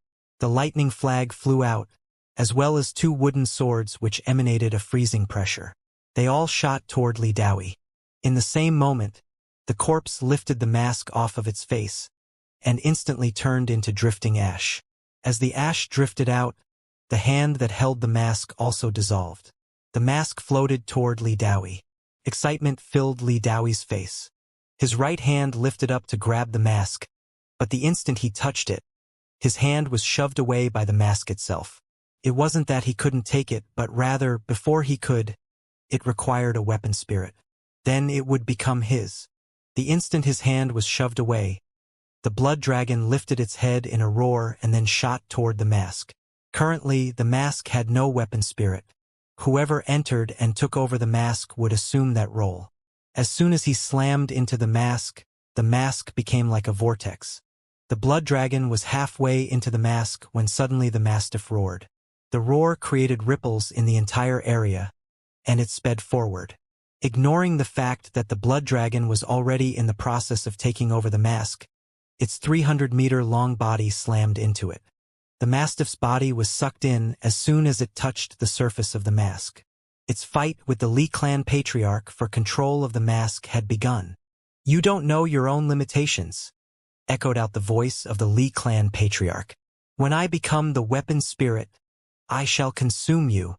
He had completely entered the mask, and yet so had the mastiff. A blinding red light emanated from the mask. And yet, within the redness could also be seen violet. It was as if two brilliant colors were trying to swallow each other up. Because of this, the mask did not belong to Li Daoyi, and neither did it belong to Meng Hao. Which blood divinity took over the mask would determine the winner of the legacy. Furthermore, a situation in which two blood divinities struggled to be the weapon spirit was something the blood immortal had never imagined could happen. This was completely unprecedented. There was one thing that was for sure. Whoever won, mastiff or blood dragon, would experience an unimaginable increase in power. At the very least, the winner would break halfway through to spirit severing. With the proper Tao enlightenment, the winner could even reach full spirit severing. "It was useless to save that second-rate blood spirit," laughed Li Daoyi. "It will just help me to acquire the legacy." Meng Hao approached, and their eyes locked. Now that the legacy zone was beginning to crumble, at long last the two of them were in the same world together. Meng Hao said one sentence. "Killing you will resolve all the issues." He continued to move toward Li Daoyi. "That's exactly what I was going to say," laughed Li Daoyi. He lifted his right hand, and it blazed with light. In front of him appeared a shining golden war chariot which shot toward Meng Hao. Suddenly, a roaring sound filled the air and blood leaked out of Meng Hao's mouth. He retreated backward. Li Daoyi's face flickered, and he also retreated, blood spilling out of his mouth. He looked at Meng Hao, and it was at this moment that the entire legacy zone began to crumble around them. Cracks appeared all over the surface of the dark green sacrificial altar. Everything began to split up. Popping sounds could be heard, and from the appearance of everything, it seemed the blood immortal would destroy itself and disappear. Anyone who didn't leave would be buried along with it. The struggle inside the mask between the Mastiff and the Blood Dragon seemed to be escalating. Originally, the Mastiff would never have been a match for the Blood Dragon, but it had been resurrected by absorbing blood from Meng Hao's perfect foundation. This had changed it into something never before seen among blood divinities. The spiritual energy in the area rushed toward the mask, being absorbed by both the Mastiff and the Blood Dragon. The difference was, however much the Mastiff absorbed, it could use. None of it leaked out. With the Blood Dragon, this was not so. Amongst the two of them, although the Blood Dragon started out with the upper hand, after a short time had passed, it was still unable to get rid of the Mastiff. It also had no way to take control of the legacy mask. Seeing this, Li Daoyi's expression changed, and he retreated. He flicked his wide sleeve in an attempt to snatch the mask, but was again rebuffed violently. With no weapon spirit in control of it, no one could dare to take it away. The Blood Immortal had never predicted such an unusual situation. Normally speaking, one person should arrive to take the mask. The blood divinity would be able to take control of the mask within the space of a few breaths, and would become the weapon spirit. Then the legacy zone would begin to collapse, and the winner could take the mask and leave. Instead, something completely unexpected had occurred, and thus a shocking life or death crisis had come to be. The world was crumbling around them. Down below, a huge vortex had appeared which was swallowing up everything. Nothing that entered could ever come out again. The destruction all around was creating an empty world. Up above was a glowing shield, upon which ripples were beginning to form. It would only last for so long before it too shattered. This shield was the only exit to the outside world. Entering that shield was the only way to escape destruction. No one was in control of the mask. Both parties refused to budge. The mask could not be taken out, and the world was being destroyed. When Li Daoyi realized what was happening, his expression twisted. Meng Hao, on the other hand, was completely calm. He moved backward for a moment, wiping away the blood from his mouth. Then he advanced forward. His three perfect Dao pillars emitted a powerful spiritual power, and as he charged ahead, his right hand flickered in an incantation sign. Instantly, a 300-meter-long flame python roared into being and shot toward Li Daoyi. Actually, this was no python, it was a dragon. A roaring gold dragon, enveloped in scorching flame. Behind it flew a wind blade 30 meters long. Burning wind filled the area, enveloping Li Daoyi. Up to now, in his cultivation, Meng Hao hadn't learned very much magic techniques. All of his magical techniques were from the qi condensation stage, and he had none whatsoever from the foundation establishment stage. This was one of his weaknesses, and Meng Hao was well aware of it. "We will see who is more ruthless," said Li Daoyi with a cruel laugh. He could clearly see that the magic being used was unconventional, but he had also already determined that it would be difficult to quickly achieve victory. The true key to victory was who would stay the longest in this collapsing world. Whoever left first without the mask would lose any qualification to be the winner of the legacy. Li Daoyi's face was grim. He was a Dao child of the Li clan. The title of Dao child was something he had won through pure slaughter. He was out for himself, and would kill without hesitation. As far as stealing good fortune from others, this was something he had done before more than once. He had come from an unremarkable branch of the Li clan to become a Dao child, far above chosen. This was all because of his personality. He arrogantly believed his stubbornness to be one of his greatest assets. Suddenly, a fan appeared in his hand. It was a fan of 4 colors, and when he waved it, the colors expanded out, slamming into Meng Hao's fire dragon and wind blade. A boom echoed out. The 4 colors swished out in 4 directions, transforming into 4 swords which stabbed toward Meng Hao. Li Daoyi laughed maniacally. His left hand slapped his bag of holding, and 18 black pearls appeared in his palm. He tossed them toward Meng Hao, and as they approached, they unexpectedly exploded. Distortions rippled out along with the explosion, causing the crumbling environment to fall apart even faster. Still think you're more ruthless than me? Li Daoyi's expression was one of pure insanity. The 4-colored sword and the attacking distortion bore down upon Meng Hao's lightning mist. A massive boom exploded out, and Meng Hao shot backwards several paces. His eyes were filled with a ruthless light. His right hand lifted up, and another 300-meter-long flame dragon appeared in the air and flew, not toward Li Daoyi, but toward the glowing door up above. Making this place fall apart quicker isn't ruthless, he said coolly. Destroying the exit, now that is ruthless. Do you dare to? The flame dragon slammed directly into the glowing door, exploding. The already rippling door began to tear apart. Massive parts of it crumbled into nothing. Seeing this, Li Daoyi, who had claimed to be incredibly ruthless, went completely wide-eyed. His heart began to pound. Now that he had engaged Li Daoyi in battle, Meng Hao could tell that if he had a 4th Dao pillar, then he would be able to end the fight quite quickly. Now he desired more than ever to slay Li Daoyi. But Li Daoyi's cultivation base was at the late foundation establishment stage. Furthermore, he was a Li clan Dao child. He outclassed even Chosen and would be difficult to kill. More important than Li Daoyi was the Mastiff. So far the mask was not under the firm control of anyone. With Li Daoyi present, it was impossible to say when the struggle would end. And if Meng Hao wanted to aid the Mastiff, he needed to get rid of Li Daoyi. And his method was to destroy the exit. Below them were churning mists. The collapse of this world was increasing in speed. The vortex roared and grew larger. Soon, the dark green sacrificial altar was more than half sucked into it. Meng Hao moved backward, flicking his sleeve.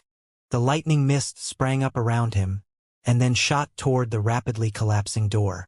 Li Daoyi's expression flickered. He clenched his jaw, and a cold look appeared in his eyes. He waved his right hand, and the fan flew up, shooting toward the glowing door.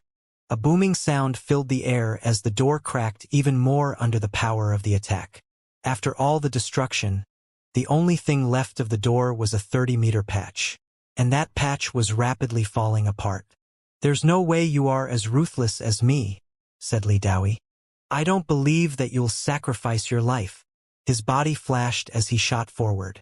His right hand flickered an incantation, then gestured forward. Instantly, a yellow-colored talisman appeared behind him. It shot through his body, increasing in size exponentially as it shot toward the 30-meter-wide door. Meng Hao's eye glittered coldly. He slapped his bag of holding to produce 10 whistling flying swords. They simply could not withstand the power of Meng Hao's 3 Dao pillars, and immediately exploded into pieces. Amidst the reverberating boom, the 30-meter door shook violently as it disintegrated further. Now only 6 meters were left. As for the green-colored sacrificial altar, it was almost completely sucked up by the whirling vortex. Now the vortex began to rise up toward Meng Hao and Li Daoyi. The entire legacy zone was on the verge of complete annihilation. Cracks appeared on every surface, and an incredible, deafening roar filled the air. Above them, the only exit was now growing smaller and smaller. At the moment, there was only 3 meters left. And yet, Meng Hao slapped his bag of holding again. 10 flying swords flew out.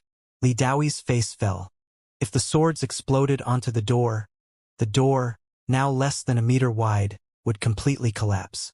Li Daoyi suddenly thought that Meng Hao had really given up any hope of living, and was resigned to staying in this place forever. But then Meng Hao flicked his wide sleeve, and he flew up into the midst of the swords. This made it seem as though he had given up on the idea of staying. and would leave. But as he left, he would destroy the door.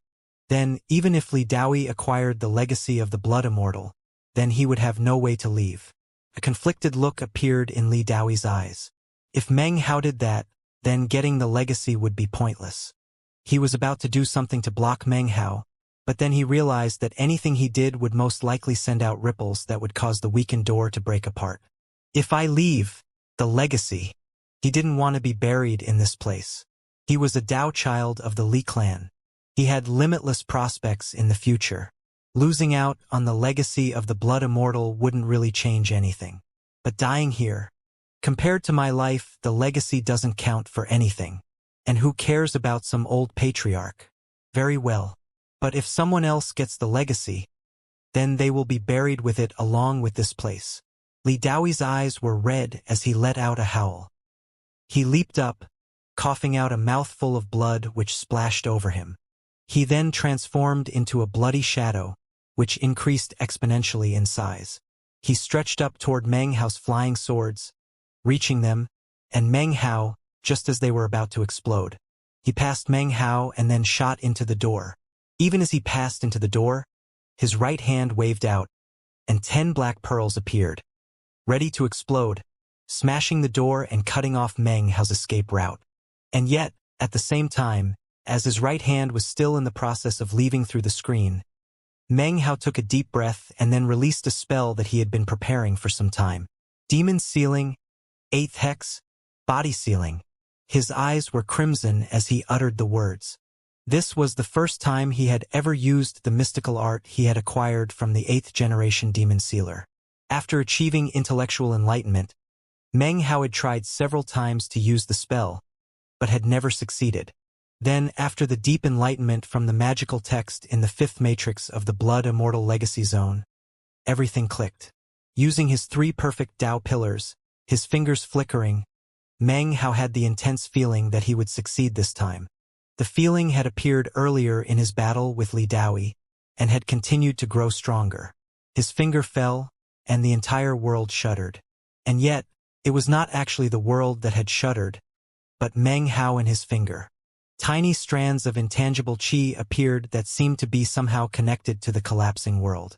They were everywhere, blended within the spiritual energy of heaven and earth, creating ghost images of the world. It wasn't just Meng Hao and his finger that shook. In addition to the ghost images of the world, ghost images of Li Daoi had also appeared. Li Daoi had not passed all the way through the glowing screen. But now his body began to tremble and he stopped moving. At the same time, the 3 Dao pillars within Meng Hao rapidly grew dim. It seemed that as Meng Hao's technique took effect, it was using up almost all of the spiritual power he had. Meng Hao's face grew pale. He waved his right hand, and the lightning mist suddenly spread out, surrounding the 10 pearls that were just about to explode. At the same time, the 2 wooden swords flew out, heading directly toward Li Daoi. As for the other flying swords, they lost their spiritual power, and then exploded, sending ripples out in all directions. A moment passed, and Li Daoi was beginning to recover. However, everything had happened so quickly, he was still just staring in shock. His body was already outside, but before he had a chance to do anything else, he let out a blood-curdling howl. He hadn't pulled his right arm through in time. In the blink of an eye, Meng Hao's wooden swords slashed it off. Within the legacy zone, Meng Hao's face was pale and he coughed up blood. Everything around him was disintegrating and being sucked into the vortex. The lightning mist made a groaning rumble. It had successfully blocked the exploding attack of the 10 pearls, but the glowing door rippled nonetheless, shrinking down to less than 2 meters in diameter. Soon the lightning mist was so thin it seemed as if it might fade away. Even the sparks of electricity were nearly undetectable. Meng Hao saw Li Daoi escape, minus his arm, and sighed inwardly. Then he turned and rushed over to the half-violet, half-red mask, inside of which the 2 blood divinities were attempting to consume each other. At first, the red glow seemed to be winning out, but the instant Li Daoi left, it suddenly became weak. Inside the mask, the Li clan patriarch trembled, his rage billowing up. "Li Daoi!" he roared furiously. In the past, he had been a cultivator, but now he was incarnated as a blood divinity. As such, he had no choice but to follow the only true rule of the ruleless legacy zone. The winner of the legacy must have a blood divinity. Similarly, a blood divinity must belong to a legacy competitor. When a legacy competitor departed, the blood divinity would vanish. Only upon the competitor's return would the blood divinity reappear. However, the Li clan patriarch had already placed himself in the mask. He didn't disappear, and yet, because Li Daoi had fled, he was now weakened. The glow which surrounded him began to fade. Meng Hao approached, ignoring the disintegrating and collapsing around him. He reached out, circulating his 3 Tao pillars of his perfect foundation, causing all of the power of heaven and earth in the area to rush toward him. The spiritual energy entered his body and then flowed into the mask, merging into the mastiff. With this assistance, the mastiff's violet glow grew brighter, pressing down on the blood dragon that was the Li clan patriarch, completely cutting off his path of retreat. In that instant, the mastiff's control of the mask exceeded half. And yet, it couldn't completely take it over. Still, the mask could not be taken away. The Li clan patriarch couldn't be swallowed up so easily. Despite its dangerous position, it still continued to struggle fiercely. If you're impenetrably thick-headed, then the worst thing that could happen is we will all die today, rang out Meng Hao's voice. Everything around them rumbled thunderously, collapsing into pieces. The glowing exit door was barely more than a meter wide. If you give in, and let my blood divinity take control of the legacy mask, then I won't permit him to consume all of you. Some of your spirit can remain, and eventually the day will come when you can emerge and transform back into a person. The choice is up to you. What makes you think I'll help you win? Replied the cruel voice of the Li clan patriarch. And what reason do I have to trust you? He knew the danger they faced, and also knew that refusing Meng Hao meant death. But he still didn't want to give in. You might not trust me, but you have no other options. Meng Hao's eyes gleamed. A moment passed, the space of 10 breaths. The surroundings were beginning their final descent into destruction. The vortex was only 3 meters away from Meng Hao, swallowing everything up. Above him, the exit was barely a meter wide. A helpless roar sounded out from the Li clan patriarch. As Meng Hao said, the Li clan patriarch had no choice but to trust him. If he didn't, he would inevitably die. Trust Meng Hao and he had a chance at life. If he didn't trust Meng Hao, and Meng Hao left, he would have no chance whatsoever at a continued existence. Even as Meng Hao spoke, the Li clan patriarch knew that his only choice was to stop resisting and allow the mastiff to consume him and take control of the mask. The mask flew into Meng Hao's hand. He grabbed it and then shot out through the rapidly shrinking exit. As he flew out, a booming rang out as the legacy zone was completely swallowed up by the vortex, gone forever. In the volcano, Meng Hao shot through the air in a beam of light, the blood lake and the altar trembling around him.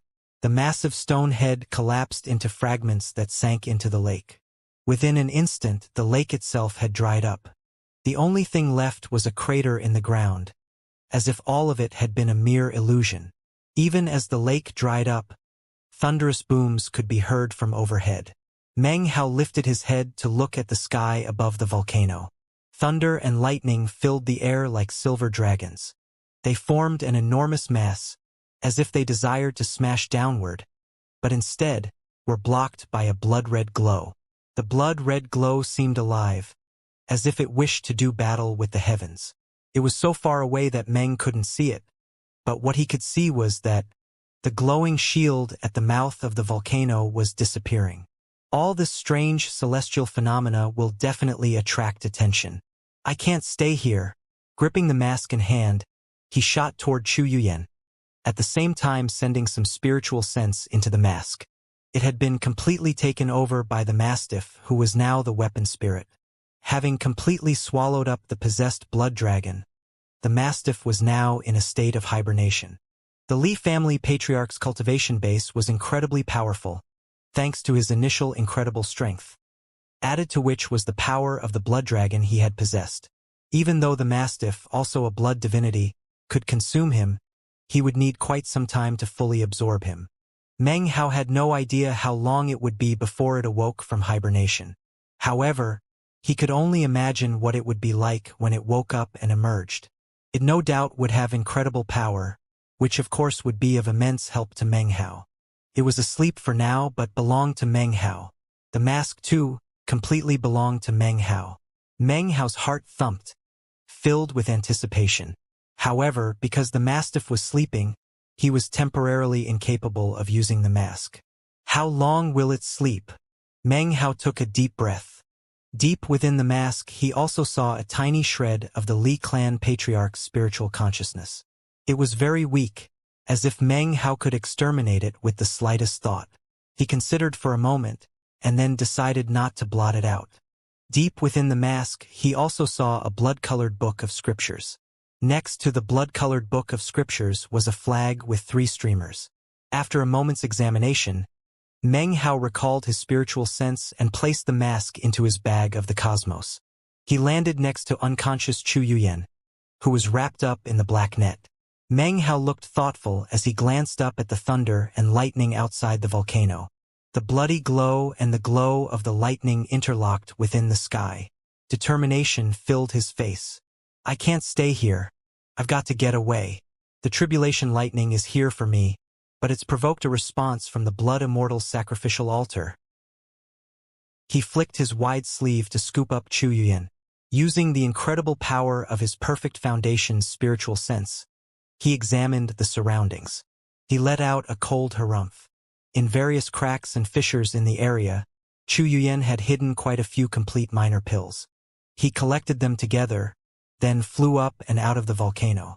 This was the first time in half a year that he had been able to leave this place. Now that he was able to, his heart filled with anticipation regarding the future. But the anticipation on his face quickly turned into shock. As he gazed off into the distance, he could clearly see a massive, ancient temple that had the appearance of a war chariot, currently in the midst of bombarding the heavens.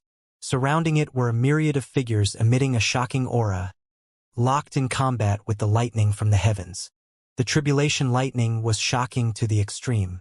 Even one bolt of it was enough to cause Meng Hao to fill with a feeling of dread that caused his pupils to shrink. So, this is the tribulation lightning sent after me. His heart trembled. He could only imagine what would have happened inside the volcano if he hadn't entered the legacy zone after consuming the perfect foundation pill.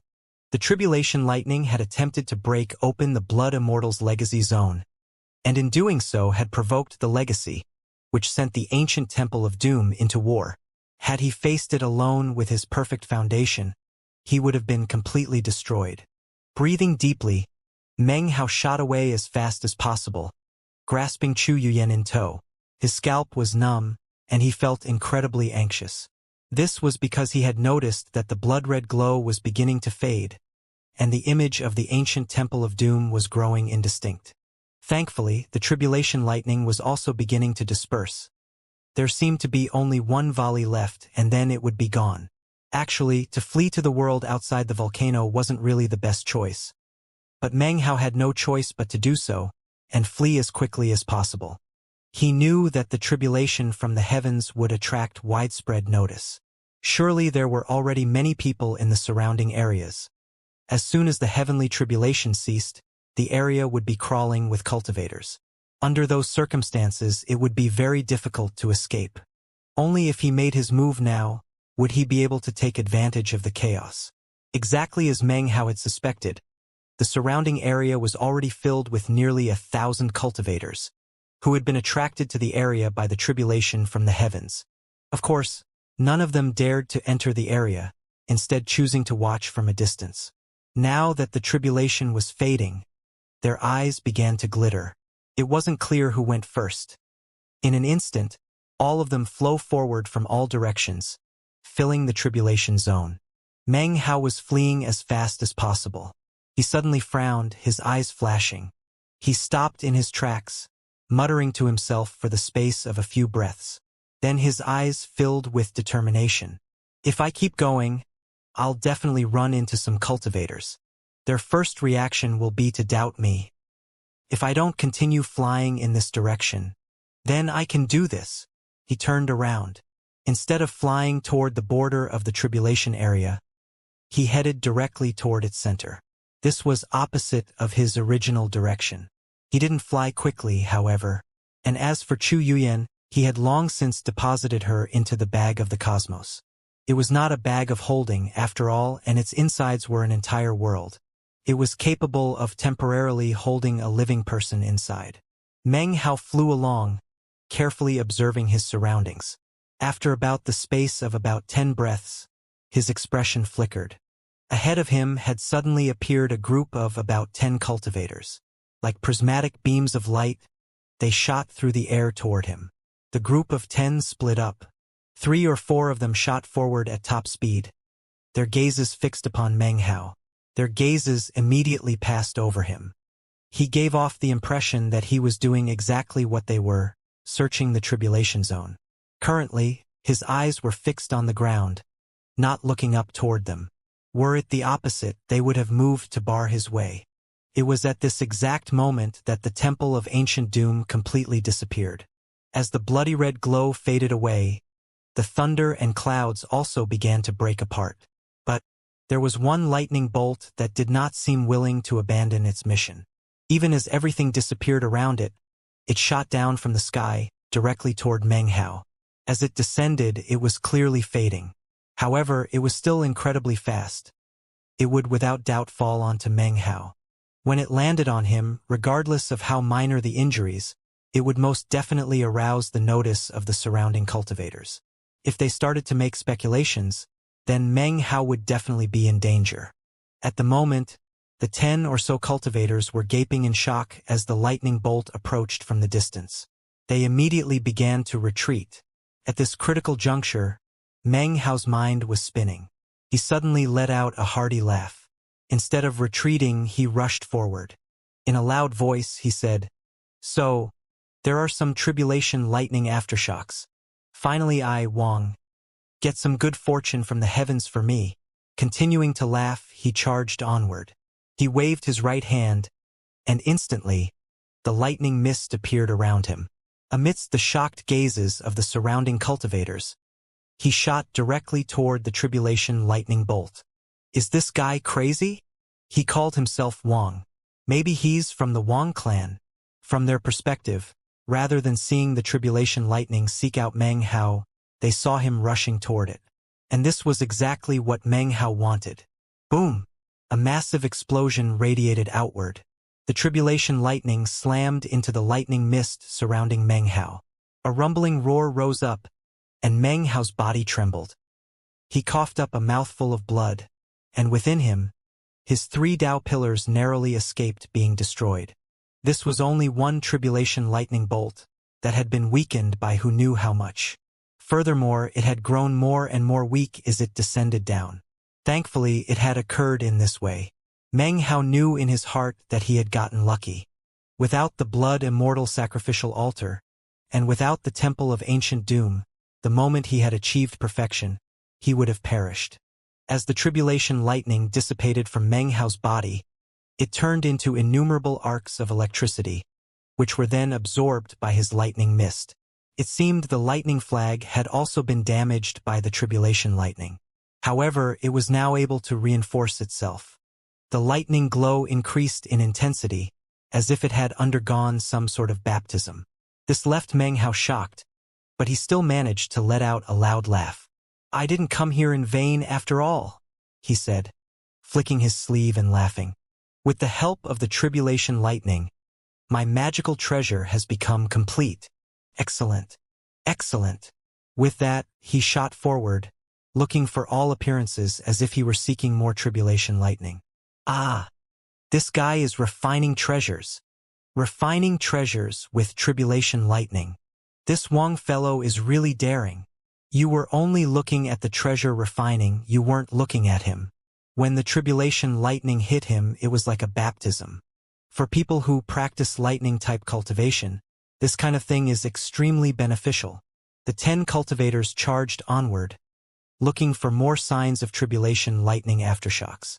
This chapter was sponsored by A.M. Meng Hao's expression was the same as ever as the 10 cultivators passed him up. He continued to fly onward, although not as quickly. Soon, the other cultivators were much further past him. His eyes flickered slightly. He didn't leave but continued to follow them, looking exactly as if he were seeking the source of the heavenly tribulation and, like the rest of the others, more tribulation lightning. "Why did that heavenly tribulation come?" said Meng Hao in the same tone as the others. He looked very thoughtful as he asked, "What is there about this place that provoked it?" "Good question. I've never seen heavenly tribulation like that before. Don't tell me there was a person here transcending tribulation? No one has done that since ancient times, although you can read about it in the ancient records. Yeah, it's really weird." It was afternoon by the time the tribulation clouds began to disperse. The midday sun shone over the land. Nearly 1,000 people were scouring the area, but couldn't find any clues. Eventually, though, they found the volcano. Before anyone could enter it, 3 beams of light appeared overhead, each of them 300 meters wide. Soon 3 people appeared. No one could see their faces clearly as they flew directly into the mouth of the volcano. Even though the surrounding cultivators couldn't see their faces, they could sense the powerful pressure they radiated. Only late core formation cultivators in the pseudo-nascent soul stage could emit pressure like that. Within the large group of people, Meng Hao's pupils constricted. However, he didn't bat an eyelid. Moments later, the 3 people flew out from within the volcano. Their eyes swept over the crowd, which allowed everyone to see their appearances clearly. "It's the Black Cloud Elders. So it's them. They're the honor guard of the Black Civ Outer Sect.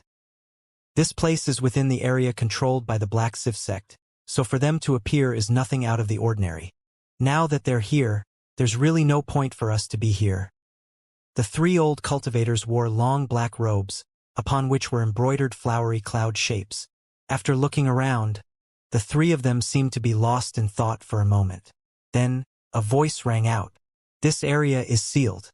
Leave this place." They sat cross-legged in mid-air as one of the 3 produced a jade slip. He flicked his sleeve, and the jade slip transformed into a black mist which rose up into the sky. Meng Hao lowered his head with a resigned look on his face, just like the surrounding crowd, then began to disperse along with them. "So, it turns out this place is close to the Black Civ Sect," thought Meng Hao, looking off into the distance. Suddenly, he increased his speed, transforming into a prismatic beam and shooting away. His right hand slapped his bag of the cosmos, and a jade slip appeared in his hand. He looked at it closely. Wow, the wind generated by that rock blew all the way to the Black Civ Sect. Suddenly, an image appeared in his mind of that day back in the Reliance Sect when he had walked along with Elder Sister Sue. "I wonder how Elder Sister Sue is doing," he thought. He flew along for a few more days. After a while, he suddenly frowned. Spotting a location some distance away, he landed down next to a patch of forest. His right hand slapped his bag of the cosmos, and Chu Yuyan flew out. Her face was pale, and the instant she appeared, she looked at Meng Hao with cold eyes. She didn't say a word. His face calm, Meng Hao knelt down and ran his hands across her body. Of course, it was impossible not to feel the litheness of her figure. Her eyes widened and fury covered her face. "What are you doing?" she cried. But even as the words came out of her mouth, Meng Hao pulled his hand out from deep within the warmth of her robe to reveal 4 medicinal pills. "These pills belong to me," he said, tucking them away. He had long since guessed that Chu Yuyan had hidden away some of the perfect foundation minor ingredient pills that she had concocted. Seeing him take away the pills, she let out humph. Her cultivation base was now restored, but being tied up within the black net, she had no way to free herself. "As we agreed, I'm going to let you go." Meng Hao looked down at her, then waved his right hand. The black net widened, and then flew off of her. "I told you I would get you out of there," and Meng Hao never goes back on his word. Almost the same instant that Meng Hao took back the black net, Chu Yuyan's eyes flashed with a strange light.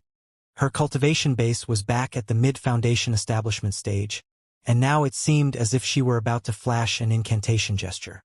Meng Hao looked at her indifferently, as calm as ever. Her heart sank, and she said nothing for a moment. A complicated expression appeared on her face.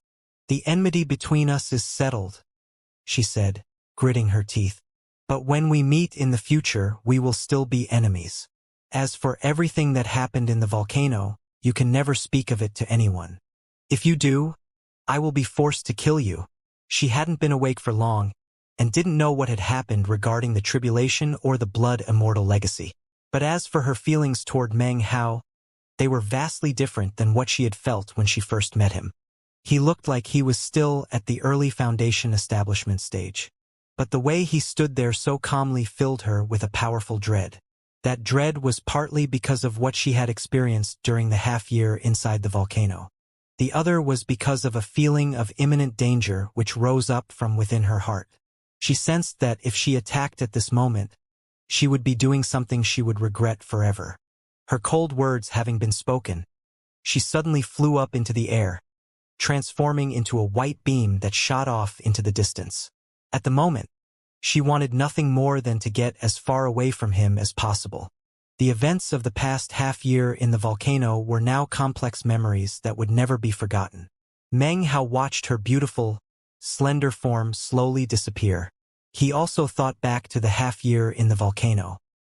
He thought about when her garment had been in rags, revealing her tender, snow-white skin and graceful figure.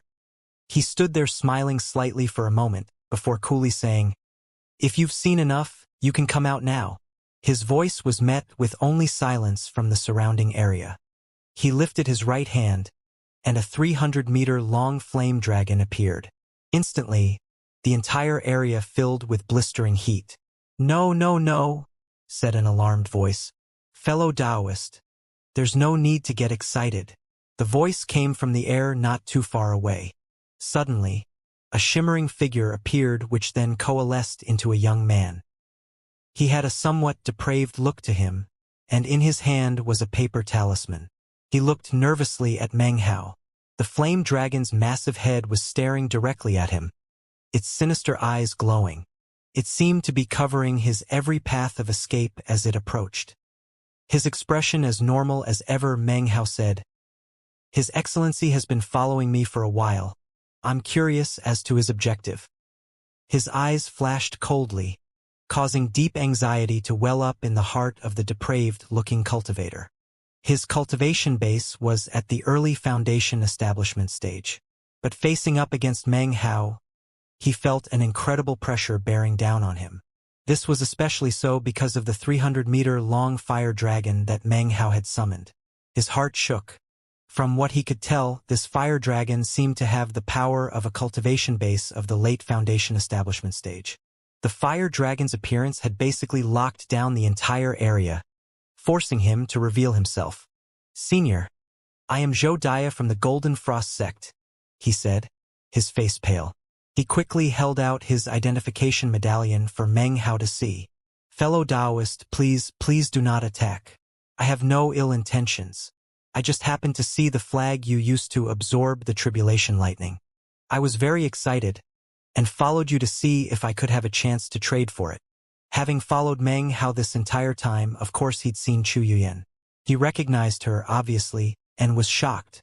He knew that Chu Yuyan was a chosen of the Violet Fate sect, and also Wang Tingfei's beloved and fiancée. And yet, he had just observed her wearing men's clothing, which obviously belonged to the young man who now stood in front of him. Seeing the complicated look in her eyes, and having heard what she said to Meng Hao, Zhou Dia of course had experienced countless speculations in his heart as to what was going on. In fact, he had come to the conclusion that he must have just witnessed some form of adultery. This in turn caused him to feel quite nervous. However, it also caused him to feel extremely excited. "It's adultery," he thought. "Two adulterers. If the little patriarch knew about this, he would be really happy. In fact, he might even give me some kind of reward." "The Golden Frost sect," said Meng Hao, gazing coldly at the depraved-looking cultivator. He frowned. "Do you know Li Fugue?" "Li Fugue?" said Zhou Dia, looking surprised. You mean Little Patriarch? Of course I know him. Everyone in the Golden Frost sect knows the Little Patriarch." From the expression Meng Hao saw when he looked into his eyes, It didn't seem as if he was lying. Meng Hao felt a tug at his heart. How could Fatty have become a little patriarch? He thought to himself. After a moment, his eyes fell to the paper talisman that Zhou Daya held in hand. Zhou Daya's heart flip-flopped. He hated to part with the talisman, but he forced himself to hand it over. Fellow Taoist, please don't take offense. Zhou Daya acted crudely today. Please accept my invisibility talisman as a token of apology for my indiscretion. Meng Hao eyed the invisibility talisman, sweeping it over with his spiritual sense. Seeing nothing out of the ordinary about it, he accepted it. The Golden Frost sect is based in the state of frigid snow, said Meng Hao coolly, his eyes narrow. What brings you to this area? The Black Civ sect didn't participate in the Blood Immortal Legacy Tournament, he replied carefully. Therefore, the sect dispatched orders to myself and a few others to come here and investigate. Actually, we weren't the only ones. There are people from various other sects in the area as well. Not long after I arrived, I saw the tribulation lightning. He seemed to be especially emphasizing that he was not alone here in the Black Civ sect region. Did your investigation produce any results? Asked Meng Hao placidly. This type of thing isn't easy to investigate. Recently, the Black Civ sect has been distributing a lot of treasures to attract rogue cultivators of the Foundation establishment stage. After thinking about it for a while, I really think something is wrong with the whole situation. Meng Hao's facial expression didn't change. He looked at Zhou Daya for a moment, then without another word, flicked his sleeve and disappeared in a beam of light. As his figure disappeared over the horizon, Zhou Daya's heart began to relax. He wiped the sweat from his brow. Standing in front of Meng Hao, he had felt incredible pressure bearing down on him, and had been careful to exercise extreme caution. Now he was extremely happy, and his eye shone brightly. Adultery. That guy and Chu Yuyan committed adultery. She was even wearing his clothes. Haha. I have to get back as soon as possible to tell little patriarch about it. This news is going to make him super happy. Back in the sect, Zhou Daya was somewhat of a gossip and loved to spread news. Having come across what he believed to be an excellent rumor, he immediately flew up into the air, heading back toward the sect's established rendezvous point. A few days earlier, the southern domain, the state of cloudy skies. This nation existed in the center of the southern domain. It encompassed a huge territory, vastly larger than the state of Zhao. Even in the southern domain, nations like this could be counted on one hand. Within the state of cloudy skies, there were no sects whatsoever. It was one of those uncommon nations that didn't have sects. Instead, in this nation there was a clan. This clan was named Wang. And this nation was also named Wang. Male members of the Wang clan who were mortal and could not practice cultivation became part of the royal family of the state of cloudy skies. Those who could practice cultivation entered the Wang ancestral mansion. As for cultivators without the surname Wang, they formed auxiliary branches of the Wang clan. It had been this way for generation after generation. After Meng Hao consumed the perfect foundation pill and emerged from the blood immortal legacy zone, a sound could be heard. This sound came from the 10th mountain amongst the 3,000 forbidden mountains within the state of cloudy skies. It was the sound of breathing. The 3,000 forbidden mountains of the Wang clan were not connected. They were dispersed throughout the state of cloudy skies. Underneath each mountain was a wooden coffin. Only the most powerful members of the Wang clan could, upon death, be buried underneath one of the forbidden mountains. According to the legends, one of the Wang clan patriarchs from tens of thousands of years ago was buried in one of the forbidden mountains, although no one knew which one. There were many deep secrets within the Wang clan, many of which the 5 great sects only had general information about. Clues could be found in the ancient records, but the Wang clan's secrets were just endless, and their history too deep. According to the legends, they came from the stars. Right now, within the 10th mountain, was a world of crimson light, the glow of blood and of fire. Here was a boiling sea that it seemed could never be extinguished within 10,000 years. Deep within the recesses of this volcano was a red coffin. The coffin had no cover. Resting inside was an old man.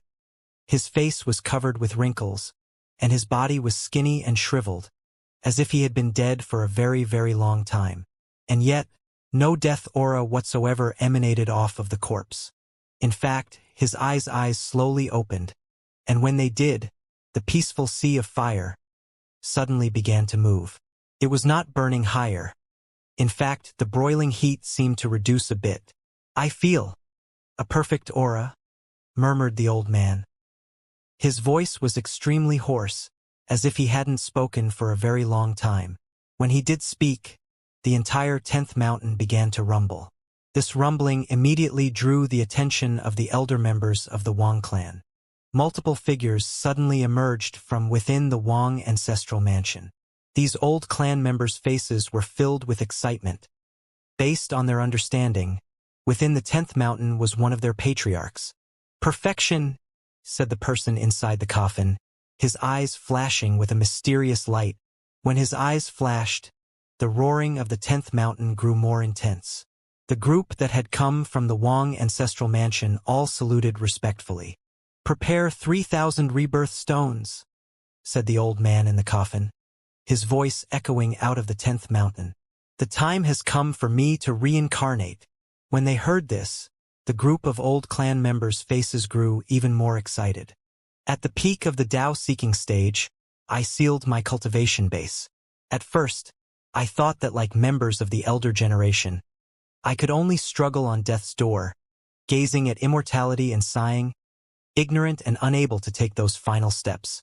I couldn't step into the stars and return to my clan members. A slight smile appeared on the shriveled face of the old man. The smile seemed to be filled with an intense, ghastly strangeness. "But now, I have hope." His smile grew wider, and his eyes shone even more powerfully. The legendary founder of the Wang clan passed down a truth of the Tao from generation to generation. He was born mediocre, but 1 year he was able to wrest away someone's foundation establishment, and thus tread the path of a powerful expert. Then he became a legend. Now a perfect foundation has appeared. I too shall tread the path of the legendary founder. I shall wrest away perfection, and then take the next step, immortal ascension. Except, this person's cultivation base is too weak. It's not sufficient to sustain my immortal ascension. I must wait a bit longer. Just wait a bit. Wait. Within the coffin, the old man's smile grew more vigorous. Then, after a while, he closed his eyes. The sea of fire within the 10th mountain once again dared to rekindle its inextinguishable flames. Several days later, underneath a seemingly endless, cloudless sky, a bright, greenish beam of light shot through the air. This was Meng Hao, slicing through the sky. As for Zhou Dia, Meng Hao had known all along that the young man was following him, but let him go anyway. Of course, there were some things that he shouldn't have heard, which Meng Hao prevented him from hearing. In any case, he was connected to Fatty somehow, so he'd let him go. It took a lot of spirit stones to concoct the perfect foundation pill. I still have some left, but not many. Meng Hao frowned, examining his bag of the cosmos and letting out a sigh. Before I entered the cultivation world, I was running low on silver.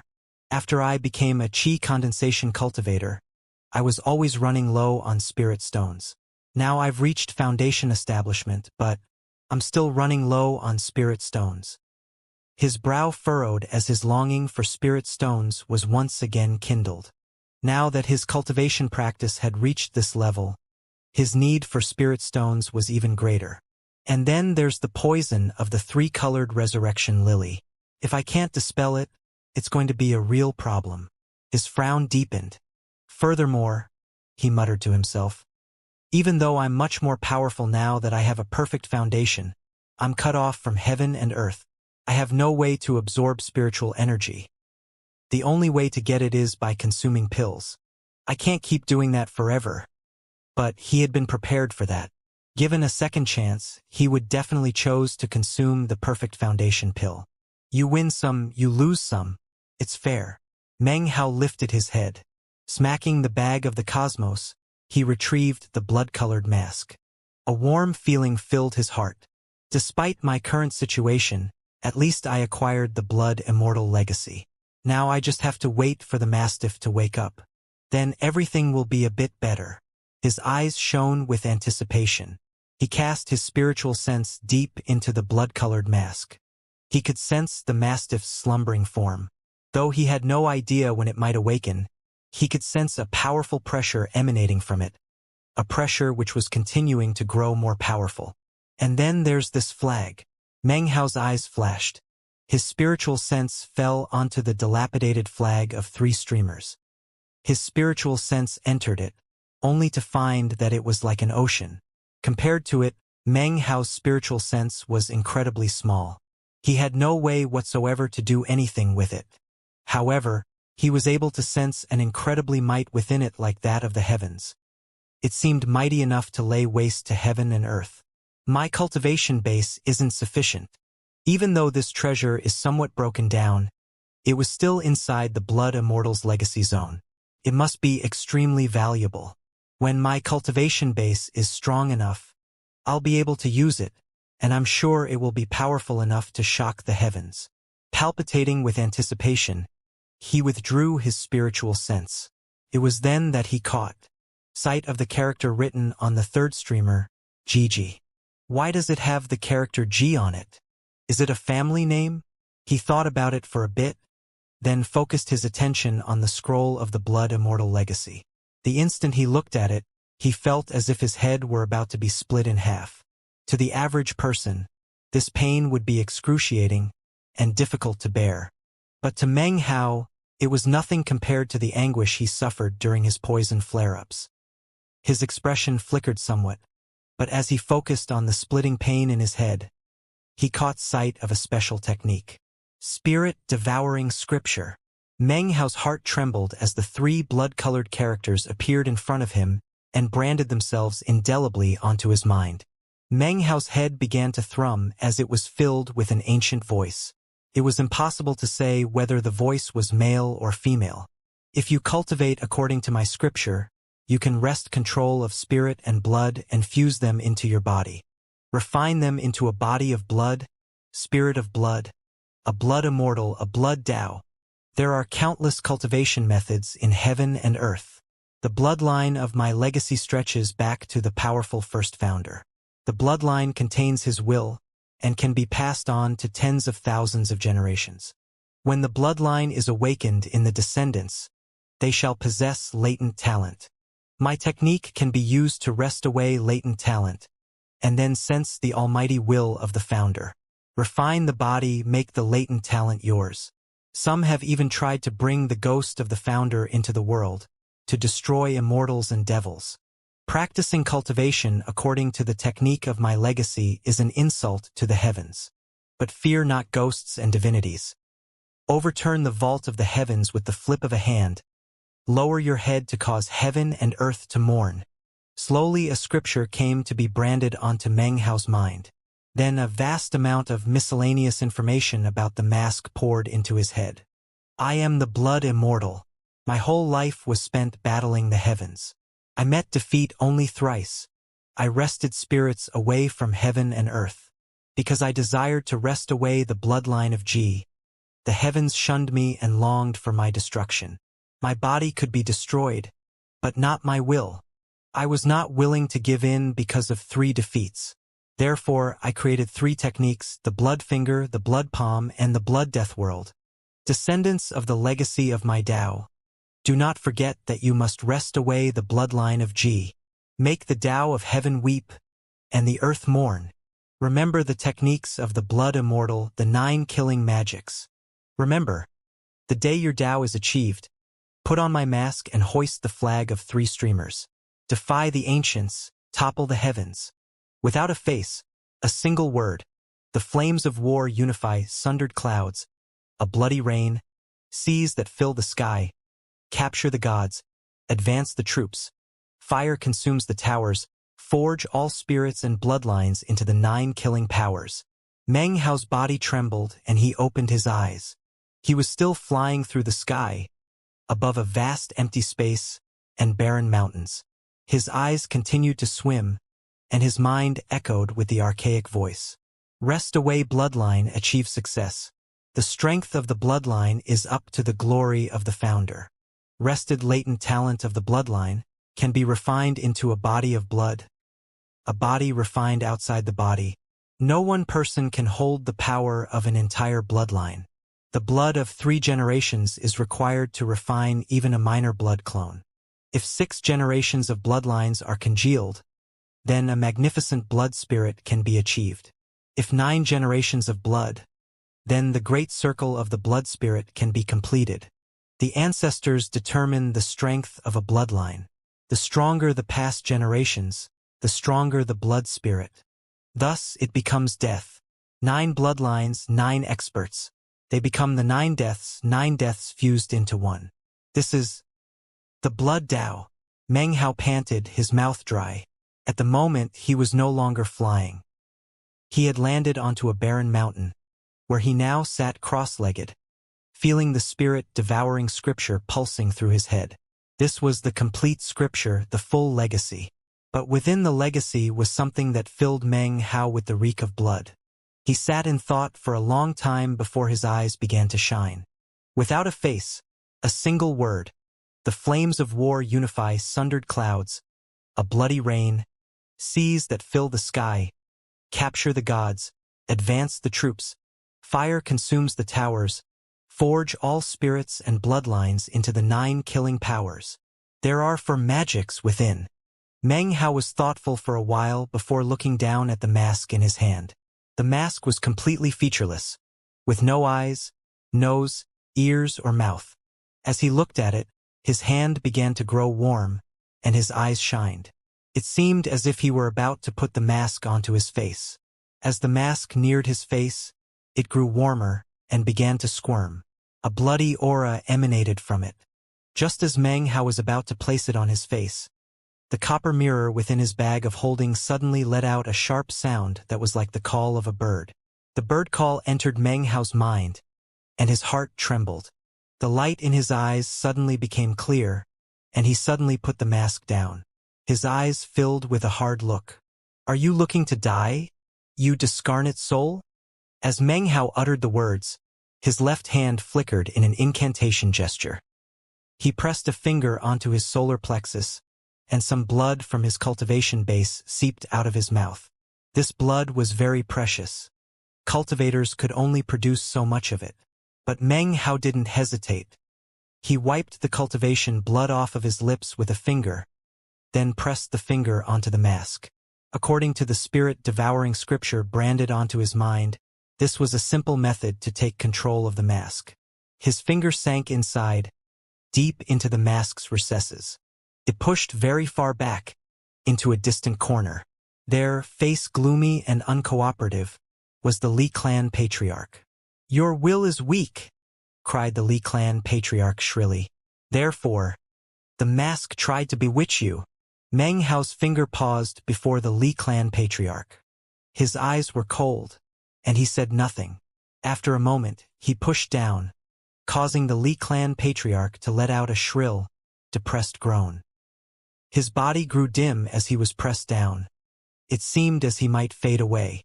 "In the outside world, I could destroy you countless times over with a single finger," roared the Li clan patriarch furiously. Filled with stubbornness, he glared out with fading eyes. Meng Hao's finger paused, then slowly moved back. But then, just when the Li clan patriarch was heaving a sigh of relief, it pushed back down onto him. Another miserable cry rang out, not depressed, but anguished. The Li clan patriarch's body wasn't just growing dim, it was now draining blood qi. He looked incredibly dismal. However, he continued to hold his head up and glare at Meng Hao's finger. "Was I bewitched by the mask itself, or were you secretly guiding it?" asked Meng Hao coolly. "We're both well aware of what happened. These 2 finger attacks are punishment, and the repercussions have not disappeared. If it happens again, then Meng Hao, will be forced to break our agreement and obliterate you from existence." He pulled his finger back. The Li clan patriarch might look strong-willed on the surface, but was actually very perturbed on the inside. Fear lingered in his heart because of Meng Hao's ruthless tactics. Just now, He really had taken advantage of Meng Hao's period of enlightenment regarding the spirit-devouring scripture. He had secretly used some special methods to influence the mask and try to get Meng Hao to wear it. Just when he thought he had succeeded, Meng Hao had come to his senses. "This discarnate soul is very strange," said Meng Hao, glancing at the mask. "It's not because of the blood divinity. There must be some other reason." Having removed his finger, he squeezed some blood to drop onto the spirit of the Li clan patriarch. As the blood descended, it turned into a blood mist, which then enveloped the Li clan patriarch. Miserable screams echoed out. Meng Hao's expression was as usual. He pulled back his spiritual sense, allowing the Li clan patriarch to continuously wail inside the mask. A part of the legacy Meng Hao had acquired was a warning from the blood immortal. Now he knew that he should not put the mask on casually. If he did, he might lose himself. The blood immortal hadn't even explained the origin of the mask, and it seemed to have countless changes within it.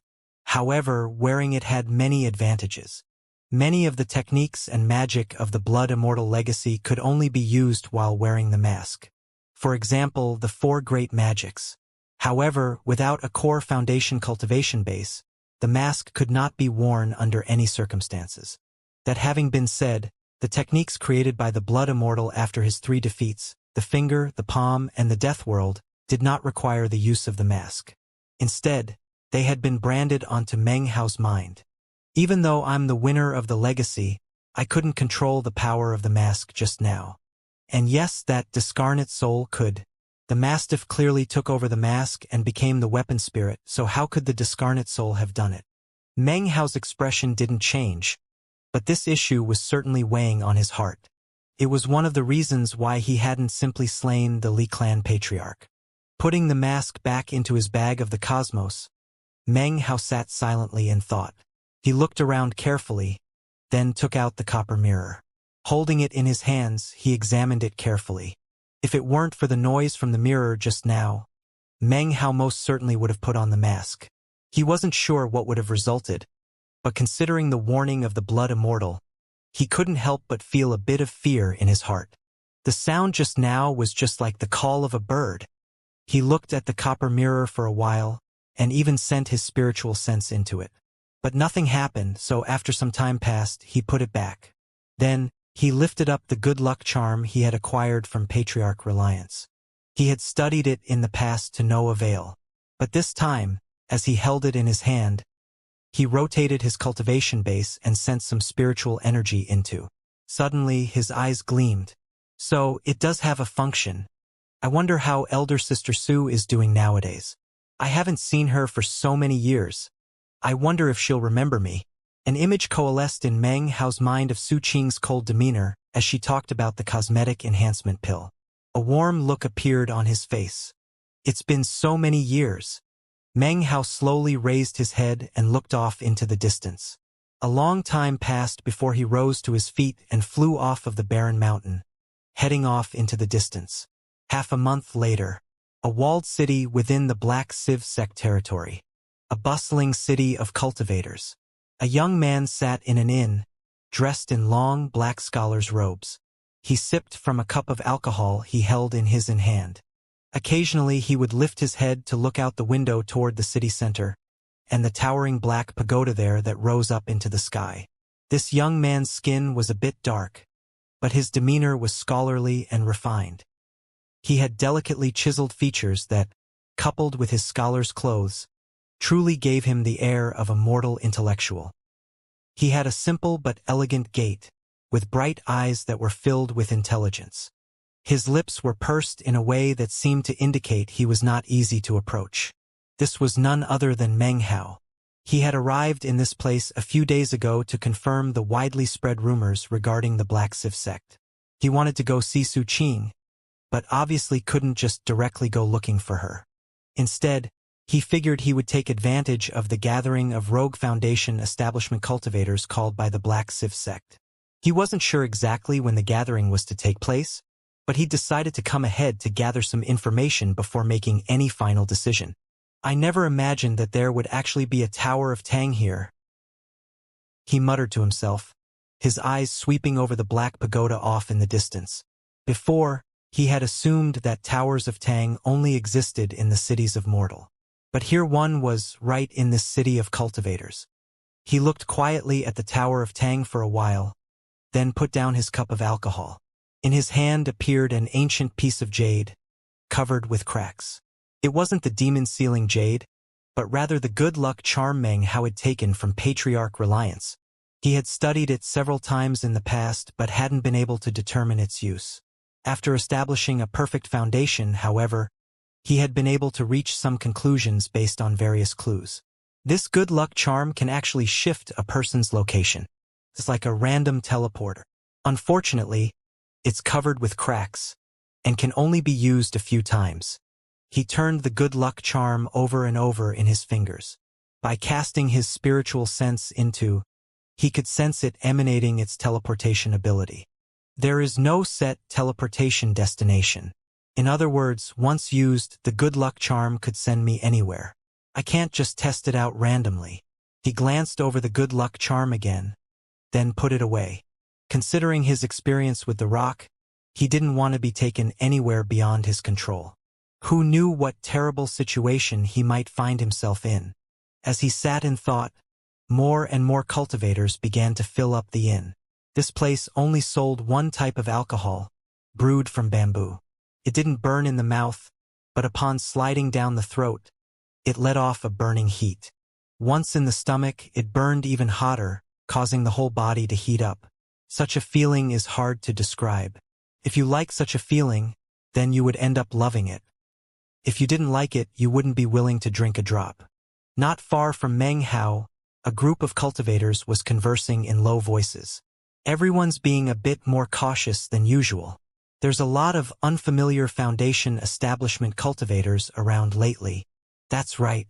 They're all rogue cultivators, fishes and dragons mixed together. In fact, I saw a guy a few days ago who had intense killing intent. I think he must be a savage cultivator from the Black Lands. They're all here for the reward posted by the Black Civ sect. The Black Civ sect really didn't hold anything back. They're offering Civ Earth pills. Those are one of the 5 most effective pills for the Foundation establishment stage. It's even said that Grandmaster Pill Demon from the Violet Fate sect sings its praises. No one outside of the Black Civ sect can concoct it. It's not that they can't, it's that they're not able. Each Civ Earth pill is inscribed with a talismanic seal.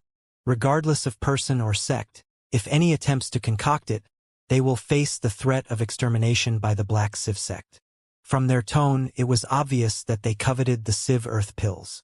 In the midst of their discussion, someone entered from outside. It was a young man wearing a black robe. His expression was ice cold, and as he stepped foot into the inn, his gaze swept the crowd before he took a seat in the corner. He produced a chip of iron about the size of a fingernail, which he fiddled with as he sat there thinking, occasionally looking around the room. Meng Hao's expression was the same as ever. He lifted his cup to his mouth and took a drink. He had been sitting there an entire day. Outside, the sun filled the sky with its glow. He had heard quite a bit about the Black Civ sect's gathering of Foundation establishment cultivators. Anyone cultivator of the Foundation establishment stage could participate and receive a Civ Earth pill, regardless of background or heritage. Anyway, back to the point. What exactly is the Black Civ sect trying to accomplish? They're one of the dignified 5 great sects of the Southern Domain. Why are they gathering so many Foundation establishment cultivators? There's obviously something strange going on. To offer up Civ Earth pills shows that whatever it is, it's obviously incredibly dangerous. Brother Sun, your information is a bit out of date. According to the rumors that I heard, the Black Civ sect discovered the site of an ancient battlefield. They've already tried to search it a few times, but were resisted by some ancient spell. If they can get enough Foundation establishment cultivators to replace the eye of the spell, then they can break through. Obviously, it's incredibly dangerous. All of the rumors are just hearsay. Ancient battlefields are always incredibly inauspicious. No wonder the Black Civ sect is offering up Civ Earth pills. Although their voices were low and not very clear within the inn, considering Meng Hao had 3 perfect Dao pillars and could hold his own against the late Foundation establishment stage. Hearing the conversation of these individuals was not difficult. A perfect foundation was a legend that had not appeared for tens of thousands of years. Once he reached the mid-foundation establishment stage, he would be a match for Dao children of the various sects and clans. That having been said, having a perfect foundation was very dangerous. This danger came when it came time to pass into core formation. During that time, the heavenly tribulation would be incredibly powerful, far more powerful than that of the foundation establishment stage. Meng Hao wasn't sure if he could pass through it. After all, if he hadn't been assisted by the blood immortal and the ancient temple of doom, then he surely would have perished under the tribulation lightning. Well, core formation tribulation is very far away. I can think about it now, but I shouldn't worry too much. Meng Hao took another drink from his glass. A warm, burning sensation filled his body. Meng Hao thought about the information from Xianxia's turtle shell, which described the perfect foundation and the perfect gold core. I wonder, when I reach core formation, will I be able to refine a perfect gold core? What will that be like? He hesitated for a moment, then put the matter aside. However, he had decided that he would begin to gather the ingredients needed to refine a perfect gold core. Dusk was approaching, and there were few cultivators left in the inn. Meng Hao was just about to get up and leave, when suddenly his expression changed. He turned his head, looking further back into the inn. There in the corner was the black-robed young man. He was no longer frowning, but instead was staring coldly at Meng Hao. A killing aura slowly emanated from him, surrounding him and transforming into what seemed like a mountain of corpses and a sea of blood. "You have something I need," he said coldly, his eyes fixed on Meng Hao. As his cold voice rang out, the black-robed young man stood up. He strode forward to stand in front of Meng Hao's table. He stared at him coldly for a moment, then sat down. Meng Hao's expression was calm as he looked at the young man. He said nothing, instead raising the cup and taking another drink. "You have a thunderclap leaf," said the black-robed young man, looking at Meng Hao. He lifted his right hand, revealing a chip of iron laying on his palm. It glinted and emitted a blackish-green glow. "This is not ordinary iron," he continued coolly, his bearing insufferably proud. "This is a treasure of wood iron, birthed at the moment a tree was struck by lightning. It is especially sensitive to lightning-based medicinal materials, such as the thunderclap leaf. So, do you want to trade your thunderclap leaf?" He placed the chip of iron onto the table. The movement seemed ordinary, but as his hand moved, a glow burst out from his palm, which transformed into an arc of electricity that expanded out. The young man was at the mid-foundation establishment stage. As the arc of electricity spread out, his cultivation base enveloped the area, including Meng Hao. Killing intent slowly roiled out of him. It seemed as if Meng Hao were to even say half of the word no, the young man would attack. His eyes glowed with coldness. "Screw off," said Meng Hao indifferently, taking a sip of alcohol. The instant he said this, the black-robed young man frowned. "I haven't left the Blacklands for quite a few years. It seems people in the outside world have gotten really arrogant." A cold smile twisted the corners of his mouth as he slowly began to lift up his right hand. Meng Hao raised his head and looked at him. As soon Meng Hao's eye met the young man's entire body began to tremble. The hand which he had begun to lift up instantly stopped moving. He didn't dare to lift it any further. His heart began to beat quickly. Meng Hao's eyes were like 2 sharp swords which pierced his own. His heart thundered, and his head roared. His spiritual sense seemed unstable, and an icy coldness seemed to grow within him, causing cold sweat to cover his body. No killing intent radiated from his eyes. Instead, it was replaced by astonishment. The pressure exuded by Meng Hao had caused the black-robed youth's body to instantly become stiff. All of this was caused by a mere look from Meng Hao. This young man was not a cultivator of the state of clear skies, but rather a savage cultivator from the Blacklands. To him, bloody life and death battles were commonplace, so he had a sort of intuition when it came to matters of life and death. In this instant, He had a strong feeling that the person in front of him was not a cultivator at the early Foundation establishment stage, but some savage spirit who could swallow him whole. The intense coldness multiplied, and cold sweat dripped down his forehead. His heart beat rapidly, and he even felt as if his cultivation base were being suppressed. His face fell, and he didn't dare to move. The entire time, Meng Hao looked completely calm. Even though the person in front of him had emitted a killing aura, and was at the mid-Foundation establishment stage, it wouldn't take very long to slay him. Meng Hao put down his cup of alcohol. The final glance at the black-robed youth one last time. He rose, flicking his sleeve and leaving the inn. As he left, the black-robed young man's eyes suddenly flickered. He turned to look at Meng Hao's departing figure, his heart still fluttering with fear. A moment ago he had been completely and utterly suppressed. It was not battle magic that had done it, but pure spiritual sense. What kind of cultivation base does this guy actually have? Thought the black-robed youth, his face flickering. It looks like early Foundation establishment, but his spiritual sense exceeds mine exponentially. And although I couldn't sense any killing intent, as soon as he looked at me, my mind began to tremble. As Meng Hao disappeared into the distance, he suddenly stood up and began to walk after him. "Fellow Taoist, please wait," he blurted. "Senior, I am Lu Tao. Please, fellow Taoist, hear me out." He hastened forward, nearing Meng Hao. His attitude was completely different than from before. "I'm willing to pay for that thunderclap leaf," Lu Tao gushed as he approached Meng Hao. "If you can make yourself part with it, fellow Taoist, I would be extremely grateful. Whatever you want for it, I'll give as long as I have it. Let's talk it over." The pressure exuded by Meng Hao was considerable, but the thunderclap leaf was very important to Lu Tao, so he really had no other choice. Meng Hao frowned, ignoring Lu Tao and proceeding forward. "Fellow Taoist, I beg of you, no matter how many spirit stones, magical items, or medicinal pills, I'm willing to negotiate. If I don't have what you want, I can think of a way to acquire it to offer in trade." He watched as Meng Hao continued to walk off toward a relatively remote area. This caused him to be a bit nervous. He knew that he had started out on the wrong foot, so, fearful that Meng Hao might suddenly attack him, he decided not to say anything more to provoke him.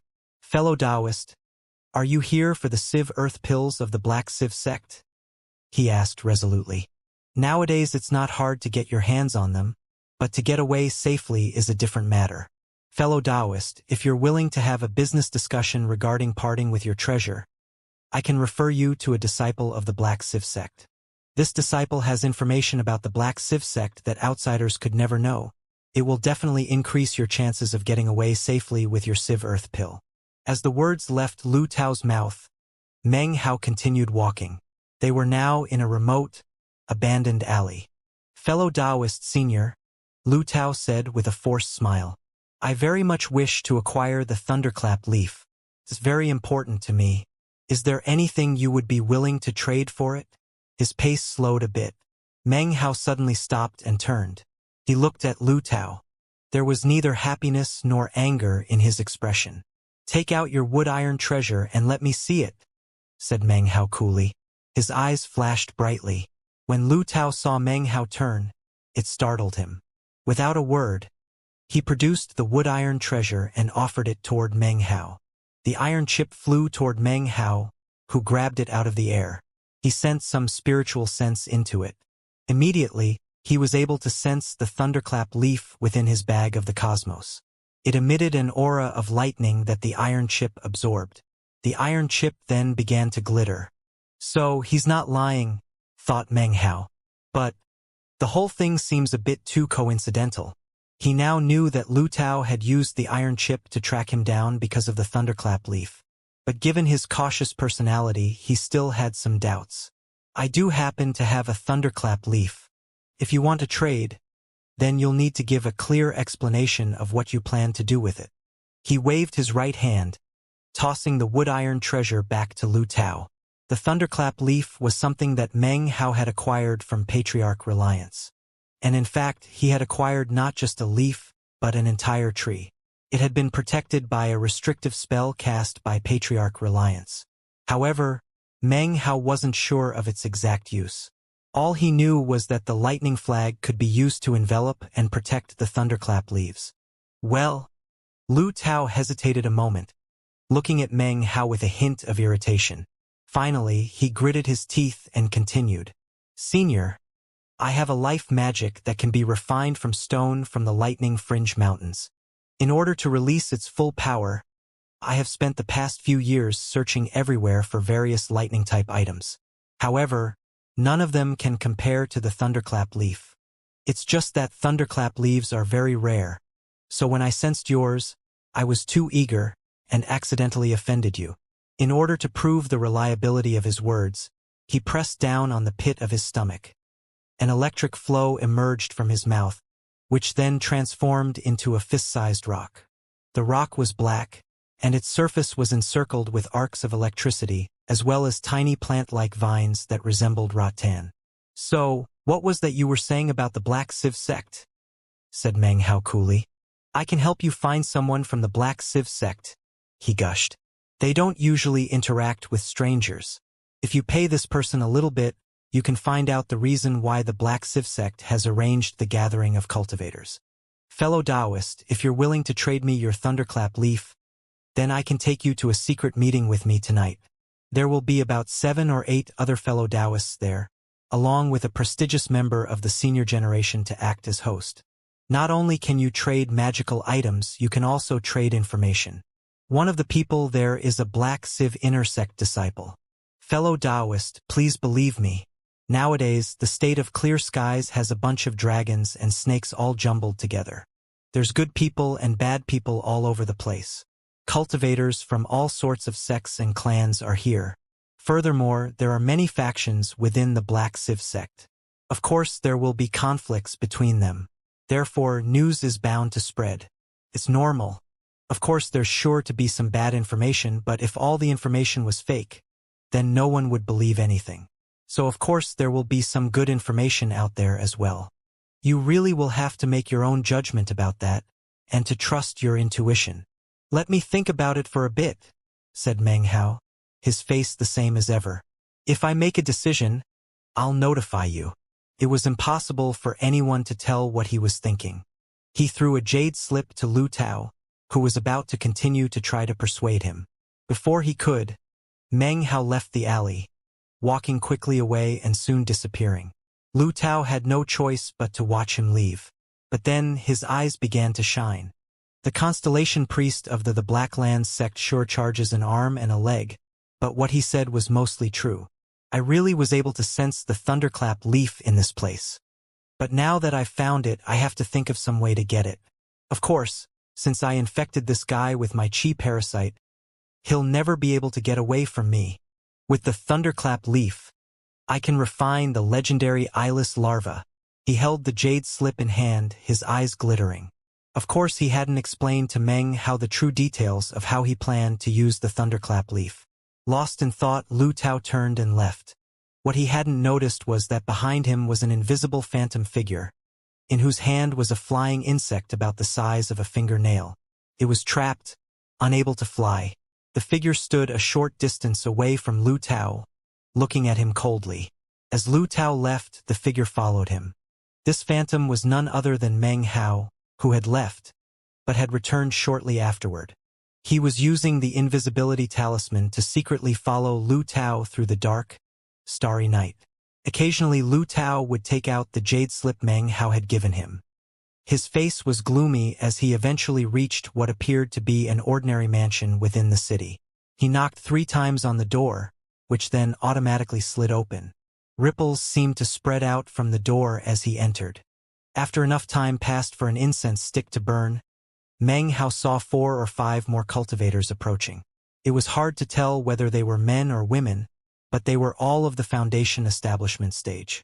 One was even of the late Foundation establishment stage. Their faces were wrapped up, and they hurried along to the mansion, using the same method as Lu Tao to gain entrance. Meng Hao's eyes glittered. With the twist of a finger, he crushed the bug in his palm, then ripped up the talisman that concealed him. He flicked his sleeve, changing into a new set of clothing. He donned a wide bamboo hat and then covered his face with a cloth mask. Then he walked toward the mansion. Meng Hao approached the mansion, lifted his hand, and knocked 3 times on the door. The door opened inwardly without a noise. Inside, everything was pitch black. There seemed to be some kind of black-colored shield in place. Looking at it, Meng Hao could see magical ripples on its surface, but nothing that indicated it would attack him. It was simply designed to control which cultivators could enter. Meng Hao observed it for a moment, thinking back to the several people who had arrived before him. He quickly understood. This prevents anyone other than Foundation establishment cultivators from entering. His face calm but covered by the bamboo hat, he strode forward into the shield. Within the space of a few breaths, a soft glow appeared, shining into his eyes. He now stood outside of what appeared to be the palace of a mortal prince. The palace was grand and imposing, like some enormous creature lying prone on the earth. It had a very solemn air to it. Outside the palace stood an old man wearing a Taoist robe. His expression was placid, and his cultivation base was at the late Foundation establishment stage. When he saw Meng Hao, he approached, eyes shining. He looked Meng Hao over and then quietly said, "Please produce your invitation slip, fellow Taoist. If you have no invitation slip, then your sect identification medallion will do." Meng Hao's eyes flickered beneath his bamboo hat. Without a word, he waved his hand and a medallion flew forward to land in the old man's hand. The old man looked at it, and suddenly a look of respect appeared in his eyes. He handed the medallion back with 2 hands. "So, you're from the Violet?" Meng Hao coughed, and the old man stopped talking. Without another word, he stepped back with a slight bow, allowing Meng Hao to continue. Meng Hao took the medallion back and strode past the old man into the palace. The medallion was the same one he had taken from Ding Xian. This was his second time going under an assumed name, and he was a bit more used to it this time. He knew that this place would be a jumble of dragons and fish, quite chaotic. If they were really strictly checking the identities of the participants, then how could it be called a secret meeting?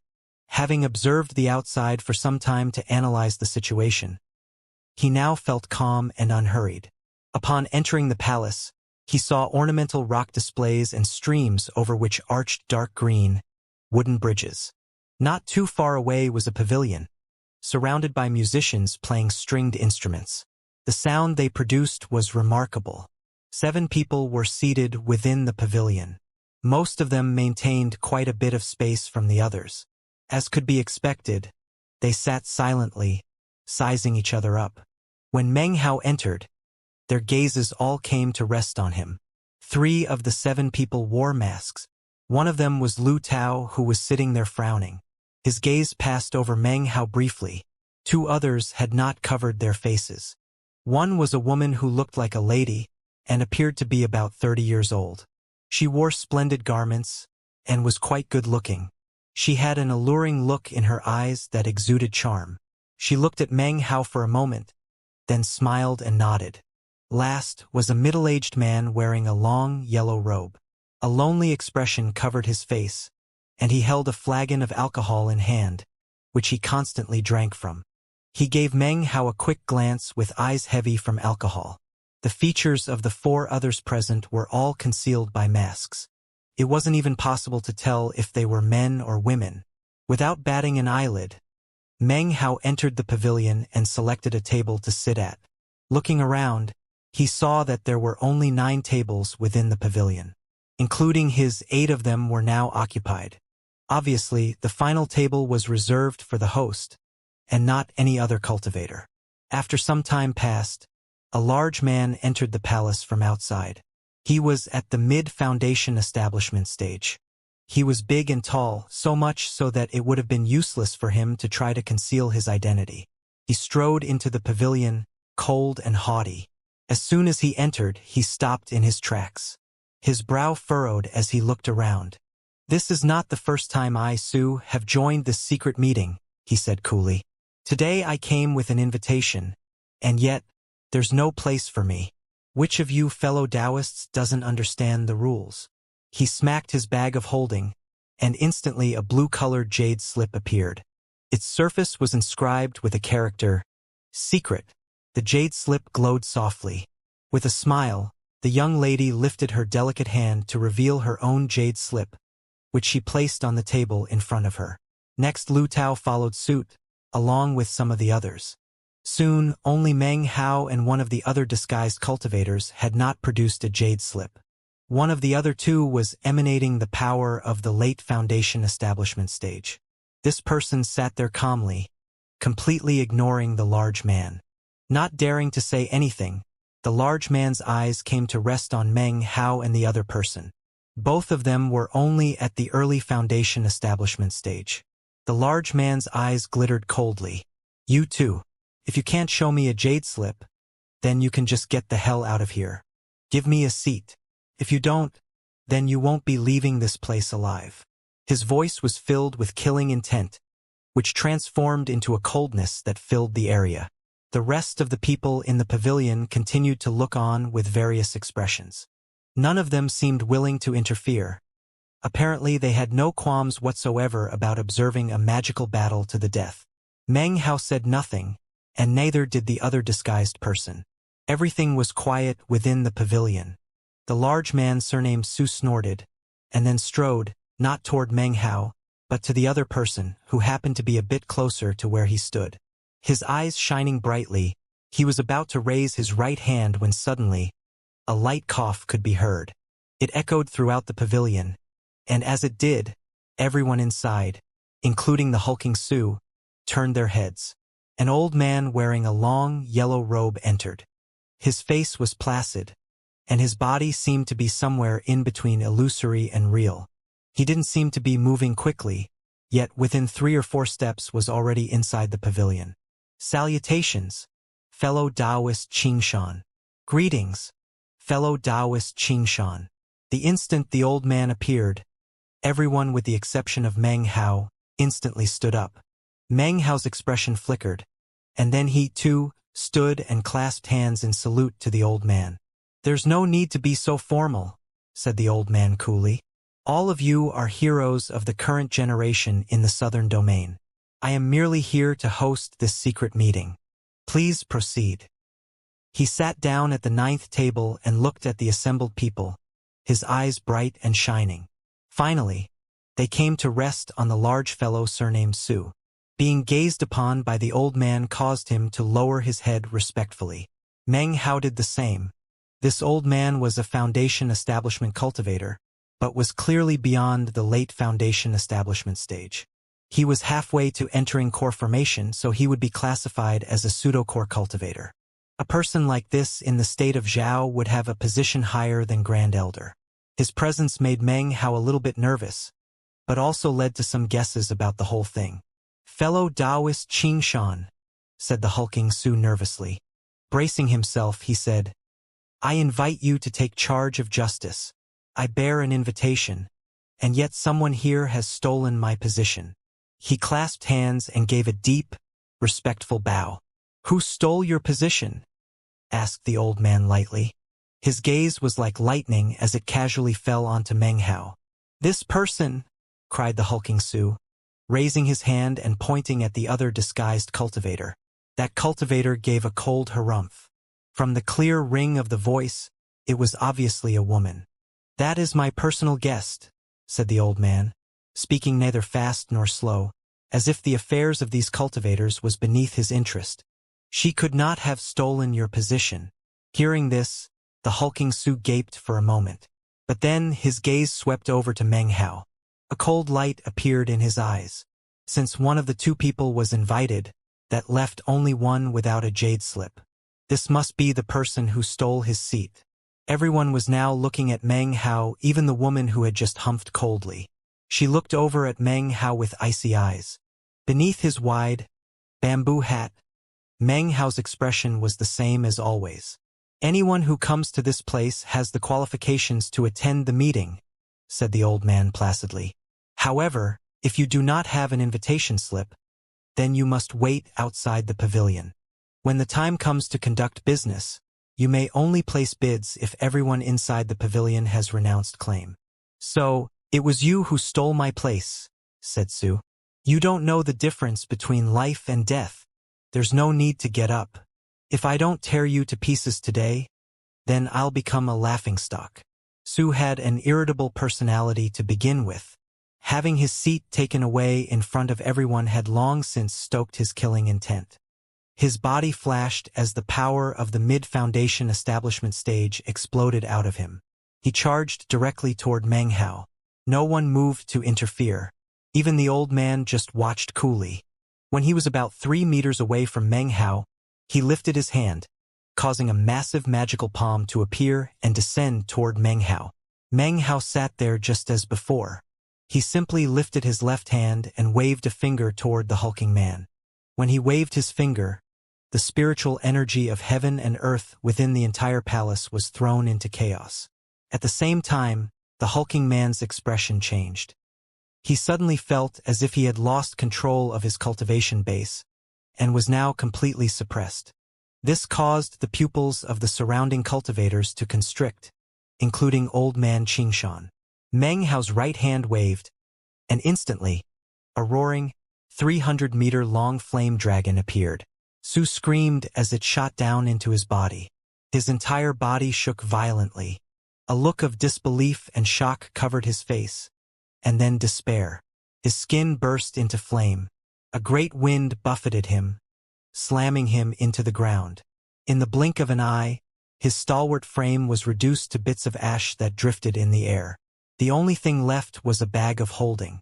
It flew up and into Meng Hao's hand. He patted it lightly, then produced a jade slip upon which was inscribed the character "Secret." He placed it on the table. "Here is my invitation slip," he said. The others couldn't see his expression, as it was hidden by the bamboo hat. They could only hear his raspy voice coming out from underneath it. The pavilion was completely silent.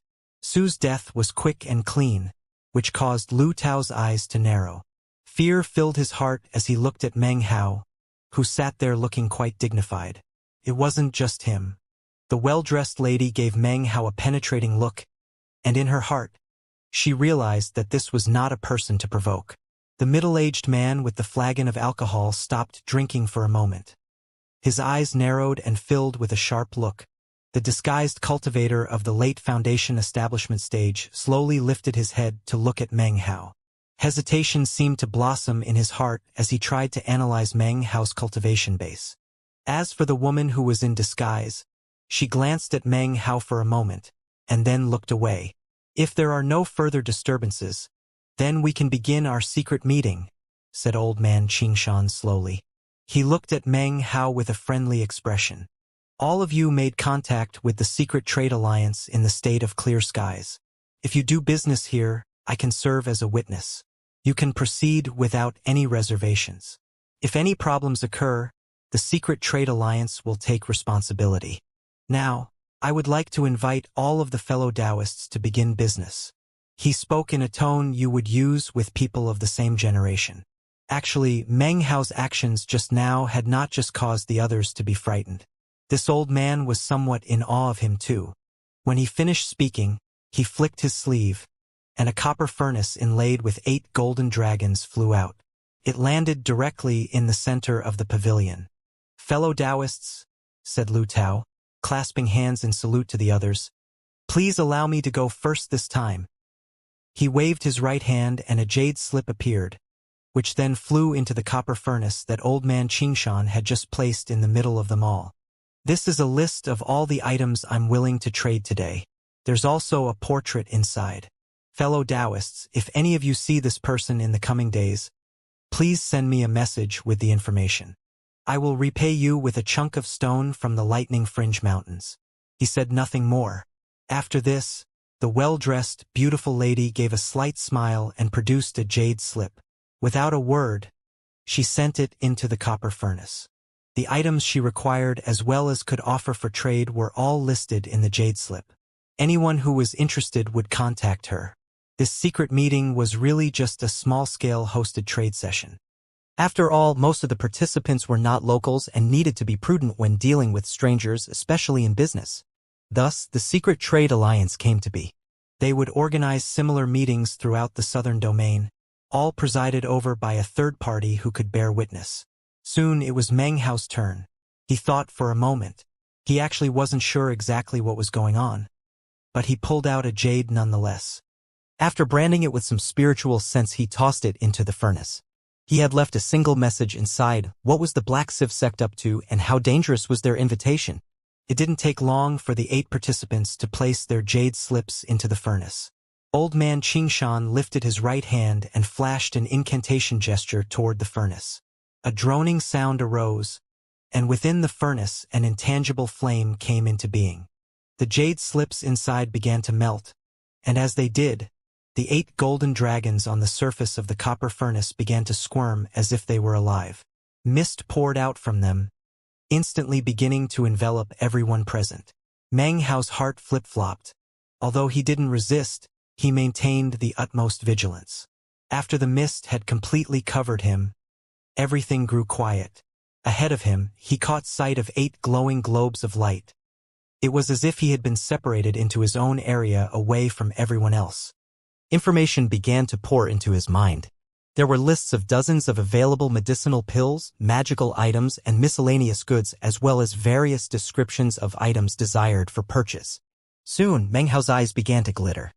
Pulling back his spiritual sense, he touched one of the glowing lights. Instantly, the information from the jade slip he himself had just prepared appeared in his mind. Now he understood. After perusing the information from his own slip, his attention was drawn to the very last glowing ball. Inside was a portrait. When he saw it, Meng Hao laughed coldly to himself. The portrait in the jade slip was of himself. Furthermore, the desired item was a thunderclap leaf. So, in this so-called secret meeting, you can ask for anything you need. This method is pretty good. You can confidently ask or offer things that you normally couldn't. If you strike a deal with someone, you won't know who it was you were dealing with. It seems there are 2 others who, like myself, want information about the Black Civ sect. He sat there cross-legged, waiting, sure that someone would contact him eventually. As he waited, he sent his spiritual sense out to examine some of the other glowing lights. Suddenly, a white light appeared out of nowhere within the mist. Meng Hao's eyes narrowed. He touched it, and a message appeared in his head. I don't know very much about matters regarding the Black Civ sect, only a smattering. But what I do know is accurate. For my news, I require 500,000 spirit stones. Meng Hao frowned. When buying information in a place like this, one had to consider whether or not the information was true. It would be hard to determine. Just then, another white light appeared. Meng Hao took hold of it, and another message appeared in his mind. There are several rumors floating around regarding the Black Civ sect. I have some news from the inner sect. Whether or not it's true, you'll have to decide for yourself. If you want this news, you will need to pay 700,000 spirit stones. This is my first time doing business like this, thought Meng Hao with a frown. I don't have any experience, and I'm not sure how to trade. Furthermore, regardless of whether the information is good, the price is very steep. I don't have very many spirit stones at the moment. Ignoring the messages, he continued to examine some of the other glowing lights. He found that many of the lights had been updated with more details or had prices increased or reduced. Suddenly, the copper mirror within his bag of the cosmos grew hot. A moment later, the heat disappeared. Meng Hao gaped in shock. He pulled out the mirror and examined it closely. He couldn't find anything all that different about it. Lost in thought, he placed it back. Then he continued to examine the items for sale within the glowing lights. Soon, his eyes began to shine as he gazed at one of the glowing lights. Of the multiple items inside, one stuck out to him. Classic of Time. This item stuck out to him because within the glowing light, its name was somewhat dim. It hadn't been there before, but rather had seemingly just appeared. It seemed that if Meng Hao's spiritual sense wasn't currently higher than that of the mid-foundation establishment stage, then he wouldn't be able to see it. It appeared to be cloaked by some mysterious technique visible only to the spiritual sense of the late foundation establishment stage. The Classic of Time has a total of 3 volumes. Together, they describe time refinement, which can in turn produce the magical time sword. I'm making the first volume available here. If you're interested, please contact me. Meng Hao's eyes narrowed. As he continued to examine the information, his eyes grew brighter. At the moment, there were quite a few requests floating about regarding foundation establishment pills. He ignored them as he was completely focused on the introduction to the classic of time. And time is then produced. Lives are nothing. The magic of this sword can produce varying results. 3 of these swords can produce powerful magic, 9, and even more consummate magic, and with 18 time can be slain. Mystical trees can be used to forge the time sword. Because of their ancientness, such trees contain the vicissitudes of time. They include the spring and autumn tree, the missing breath tree, and the best of them all, the spiritualization tree. If none of these 3 are available, the mystical 1,000 times tree can also be used. Meng Hao's eyes flashed. He retracted his spiritual sense and took a deep breath, a thoughtful look in his eyes. He was very interested in this time sword, because he already happened to have a spring and autumn tree. A moment later, Meng Hao lifted his hand toward the glowing light. Instantly, a white glow shot out and circled around his hand. He branded a message onto it, then sent it toward the glowing light. It disappeared. It didn't take much time for the white glow to fly back to him. As soon as he touched it, some text appeared in his mind. Since you could see the information about the classic of time, it's clear you have the required cultivation base. However, I only have one of the volumes. Acquiring the other 2 volumes will require us to work together. There is one more person present who is willing to do so. If you wish to join us, then our chances will of course increase.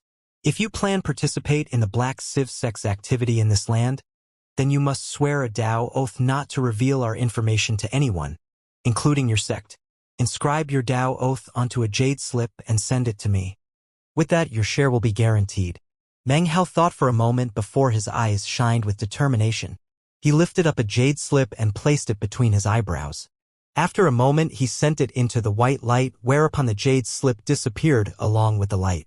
Some time passed, and Meng Hao's eyes watched with shining eyes as several white glowing lights appeared. Scanning them with spiritual sense, he found the message he had been waiting for.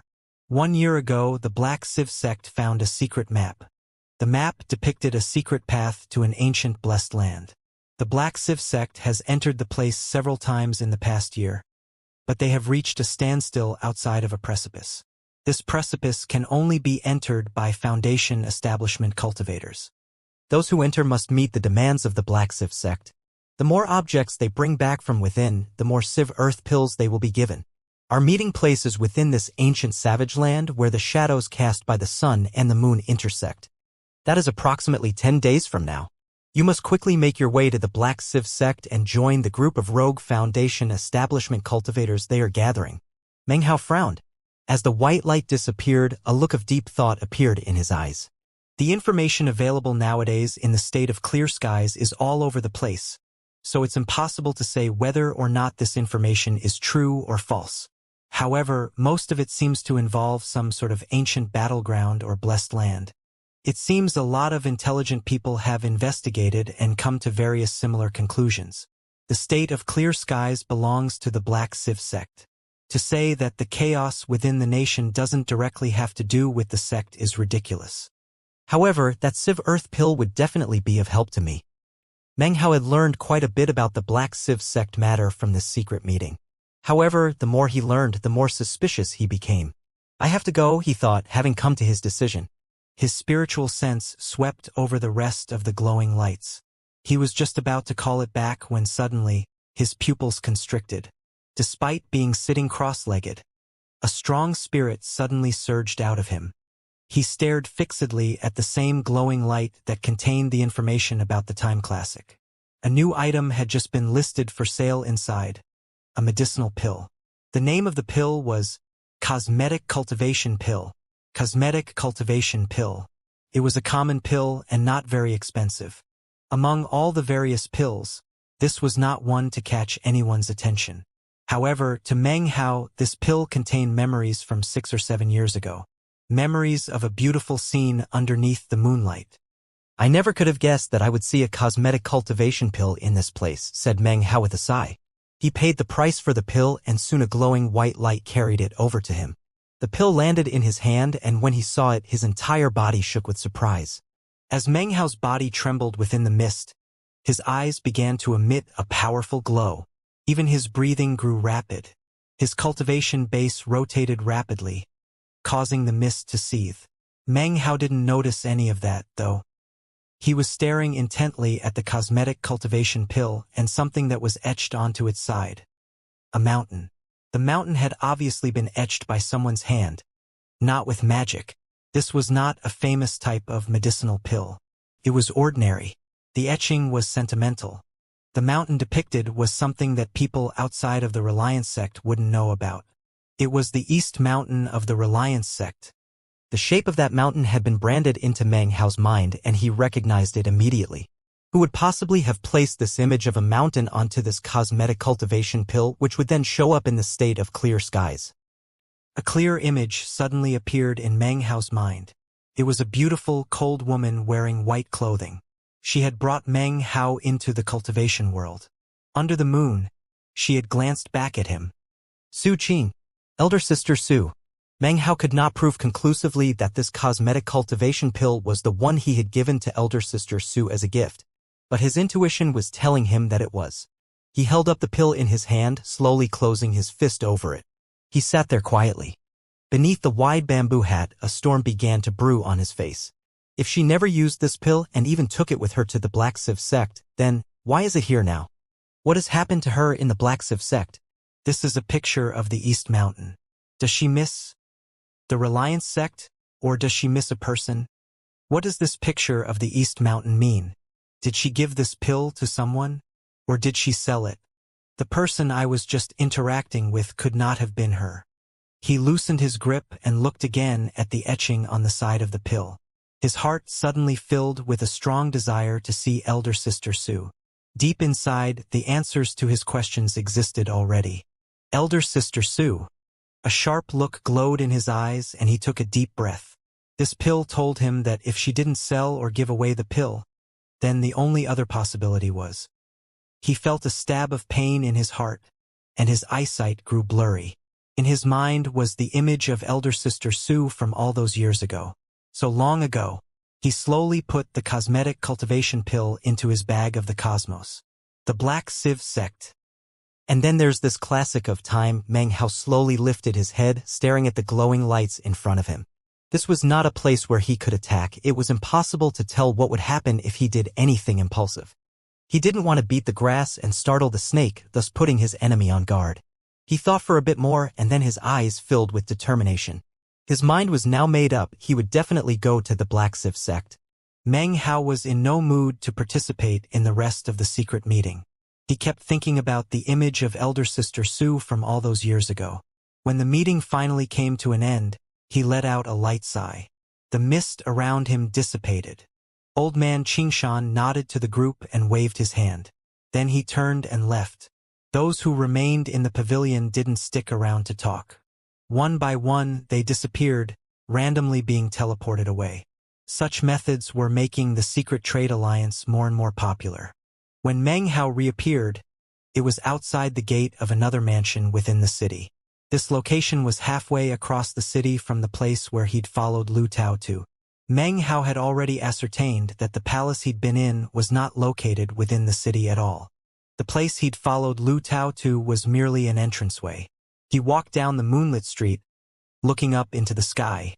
His long, lonely shadow stretched out on the ground, seemingly filled with bleakness. The moon above was the same, but the location was different. It seemed like years had passed since the previous day. Looking back in time, it seemed as if he had no place to call home. He sighed and walked onwards. He continued to walk until the sun rose, and then walking until he left the city of cultivators. Finally, his body transformed into a prismatic beam which shot through the state of clear skies toward the Black Civ sect. Several days later, the Black Civ sect was located in the east of the state of clear skies in the middle of the 100,000 mountains. Its main gate was vast and mighty. Its majesty would strike awe into the heart of any cultivator who looked upon it. The 100,000 mountains surrounding it served as a foil to the 99 mountains within their center. Above these 99 mountains floated a massive mountain, upturned to create something that was almost a continent. On its underside, willows draped down, some a few dozen meters long, others hundreds. Clouds curled up around this massive land, giving it a truly celestial feeling. Richly ornamented buildings, pagodas, and temples covered it. Beneath it, the 99 mountains were all connected with colorful arching bridges. It was unsurprisingly beautiful. Gurgling water dripped off of the ragged rocks on the bottom of the floating mountain, making this sect a place of indescribable beauty. The faint sound of bells filled the air, creating an incredibly serene air. The highest peak of the floating mountain seemed to stretch up to the heavens. It was there that for generations had existed an enormous incense burner. 3 massive burning joss sticks stood up straight within the incense burner. They seemed inextinguishable, as if their fragrance would last throughout all eternity. Their smoke rose up into the sky to eventually be transformed by the wind into wisps like willow branches, and then dispersed. These were the lands of the Black Civ sect. In fact, if the Black Civ sect wanted to, it could claim the surrounding 100,000 mountains as part of the sect. After all, it was one of the 5 great sects of the southern domain. Its Tao reserves were profound, and its sect techniques tens of thousands of years old. The spiritual energy here was very thick. In fact, the spiritual energy in the surrounding 100,000 mountains was thicker by far than any of the spirit mountains within the state of Zhao. Any single mountain here had spiritual energy thicker than the valley where Meng Hao had reached foundation establishment. This was especially true within the 1,000 mountains. There existed spiritual energy so thick that even the mortals who lived in the region had increased longevity. From birth, they breathed in the spiritual energy and didn't need to practice cultivation to increase their lifespans. Within the 100 mountains, it was even more astonishing. A young man stood outside the 100,000 mountains. He wore a black robe, and his face was filled with a lofty and proud look. The 100 mountains of the Black Civ sect, he said coolly, is where only qualified members of the inner sect may practice cultivation. In fact, the 1,000 mountains are far superior to many so-called spirit mountains in the world. Standing around him were 5 cultivators, all of them gazing at the Black Civ sect. Each one wore different clothing, and had obviously come from different areas. One in their midst wore a scholar's robe. His skin was a bit dark, but he had a scholarly and refined disposition. It was none other than Meng Hao. The 10,000 mountains are for guests. However, my advice to you, fellow Taoists, is to not lightly tread into mountains other than the one assigned to you. The young man smiled as he looked at the 5 of them. There are many fierce beasts sealed in the area. Furthermore, there are certain mountains which are reserved for special use, and are guarded by inner sect disciples. If you charge into one of those areas, you might not come out alive. The young man smiled as his gaze passed over them. Fellow Taoists, you all responded to the call of the Black Civ sect. Now that you are here, you are guests of the sect. You will stay within the 10,000 mountains, one person to a mountain. Everything you need to practice cultivation has been prepared for you. Upon entering your mountain, a disciple from the Black Civ sect Pill Mountain will deliver a Civ Earth pill to you. This pill is a welcoming gift. However, I, Zhang, must remind you, taking the pill, entering the mountain, and signing your fingerprint signifies that you are entering an agreement. If you renege on your promise or secretly leave, then you will be punished by the Black Civ sect. With a smile, he cupped hands and bowed. Nearby, 5 Black Civ outer sect disciples waited to receive them. Seems fair, said one of the 5 cultivators, an old man in a gray robe. The others voiced their agreement. Meng Hao said nothing as he gazed off into the endless mountains. Very well then. Fellow Taoists, you should not have very long to wait until we begin. Quite a few others have arrived already. The young man smiled and bowed again. Within Meng Hao's group of 5 was a middle-aged man with a sallow face. How many fellow Taoists of the foundation establishment stage have come already? He asked suddenly. Not counting you ladies and gentlemen. There are already 97. The young man surnamed Jin nodded, then turned, transforming into a beam of light that shot off into the distance. Fellow Taoists, please follow us. We will take you to your respective mountains. The group of 5 young disciples, who obviously were from the outer sect, cupped hands and saluted respectfully, then led the way. The person leading Meng Hao was a young woman of about 26 or 27 years of age. Her cultivation base was at the 7th level of qi condensation. She was pretty and had an intelligent air to her. Senior, please follow me, she said softly. Although Meng Hao's skin was a bit dark, he was cultured and refined. He had the air of a scholar, which wasn't common among cultivators. This caused the young woman to take more than a few glances at him. What was especially alluring was his clear eyes, deep within which seemed to glint a bit of demonic power. For a young, impressionable girl like her, being gazed at by Meng Hao made her blush. "Senior," she said, lowering her head. "Lead on," he said with a slight smile. Seeing her reminded him of the Reliance sect and of Su Qin. He looked off at the endless mountains of the Black Civ sect, and stubbornness glinted within his eyes. The young girl led Meng Hao to a tall, emerald-green mountain. On its top was a residence and a courtyard. Rattan vines wrapped around everything, and a limestone path wound its way around the mountain. The wind blew, causing the spiritual power to curl up and about. The entire scene would cause anyone's spirits to rise. Upon reaching the courtyard, Meng Hao produced a pearl head ornament from the bag of holding he'd acquired from the man named Su at the secret meeting. He gave it to the young girl, then sent her off. She left, her face flushed, glancing back repeatedly at Meng Hao. Her heart seemed to be quite abuzz. Soon, the sky began to darken. As night approached, everything was silent. The only thing that could be heard was the chirping of insects which drifted in from outside. Meng Hao sat cross-legged on the second floor of the building, meditating. Suddenly, his eyes opened. It was at this moment that the silence outside was suddenly broken by a blood-curdling scream. It sounded like the struggles of someone in the throes of death. The silence was ripped to pieces as the screaming filled the air. Meng Hao stood in front of the second-floor window. The moon hung in the sky. Off in the distance, he could see a mountain covered with rippling spells that looked like a fine gauze. The miserable cry was coming from that mountain. At the moment, multiple figures could be seen flying up from various surrounding mountains to see what was happening. Soon, several prismatic beams shot toward the mountain. Not long after, the ripples in the spells faded away and everything returned to how it had been moments before. Everything was quiet. Meng Hao frowned, and his eyes flashed. He remembered that mountain from which the scream had emanated was the same mountain that the sallow-faced man had gone to earlier that day. Having seen the figures emerge and fly toward the mountain, Meng Hao was about to go investigate, but then paused suddenly. His face flickered as he looked down at his bag of the cosmos. He slapped it, and the demon's sealing jade flew out, which he grabbed. It shimmered, emanating a mysterious glow. A very strange feeling rose up in Meng Hao's heart. He couldn't put his finger on what it was, but it seemed as if there were some invisible qi prickling at his heart.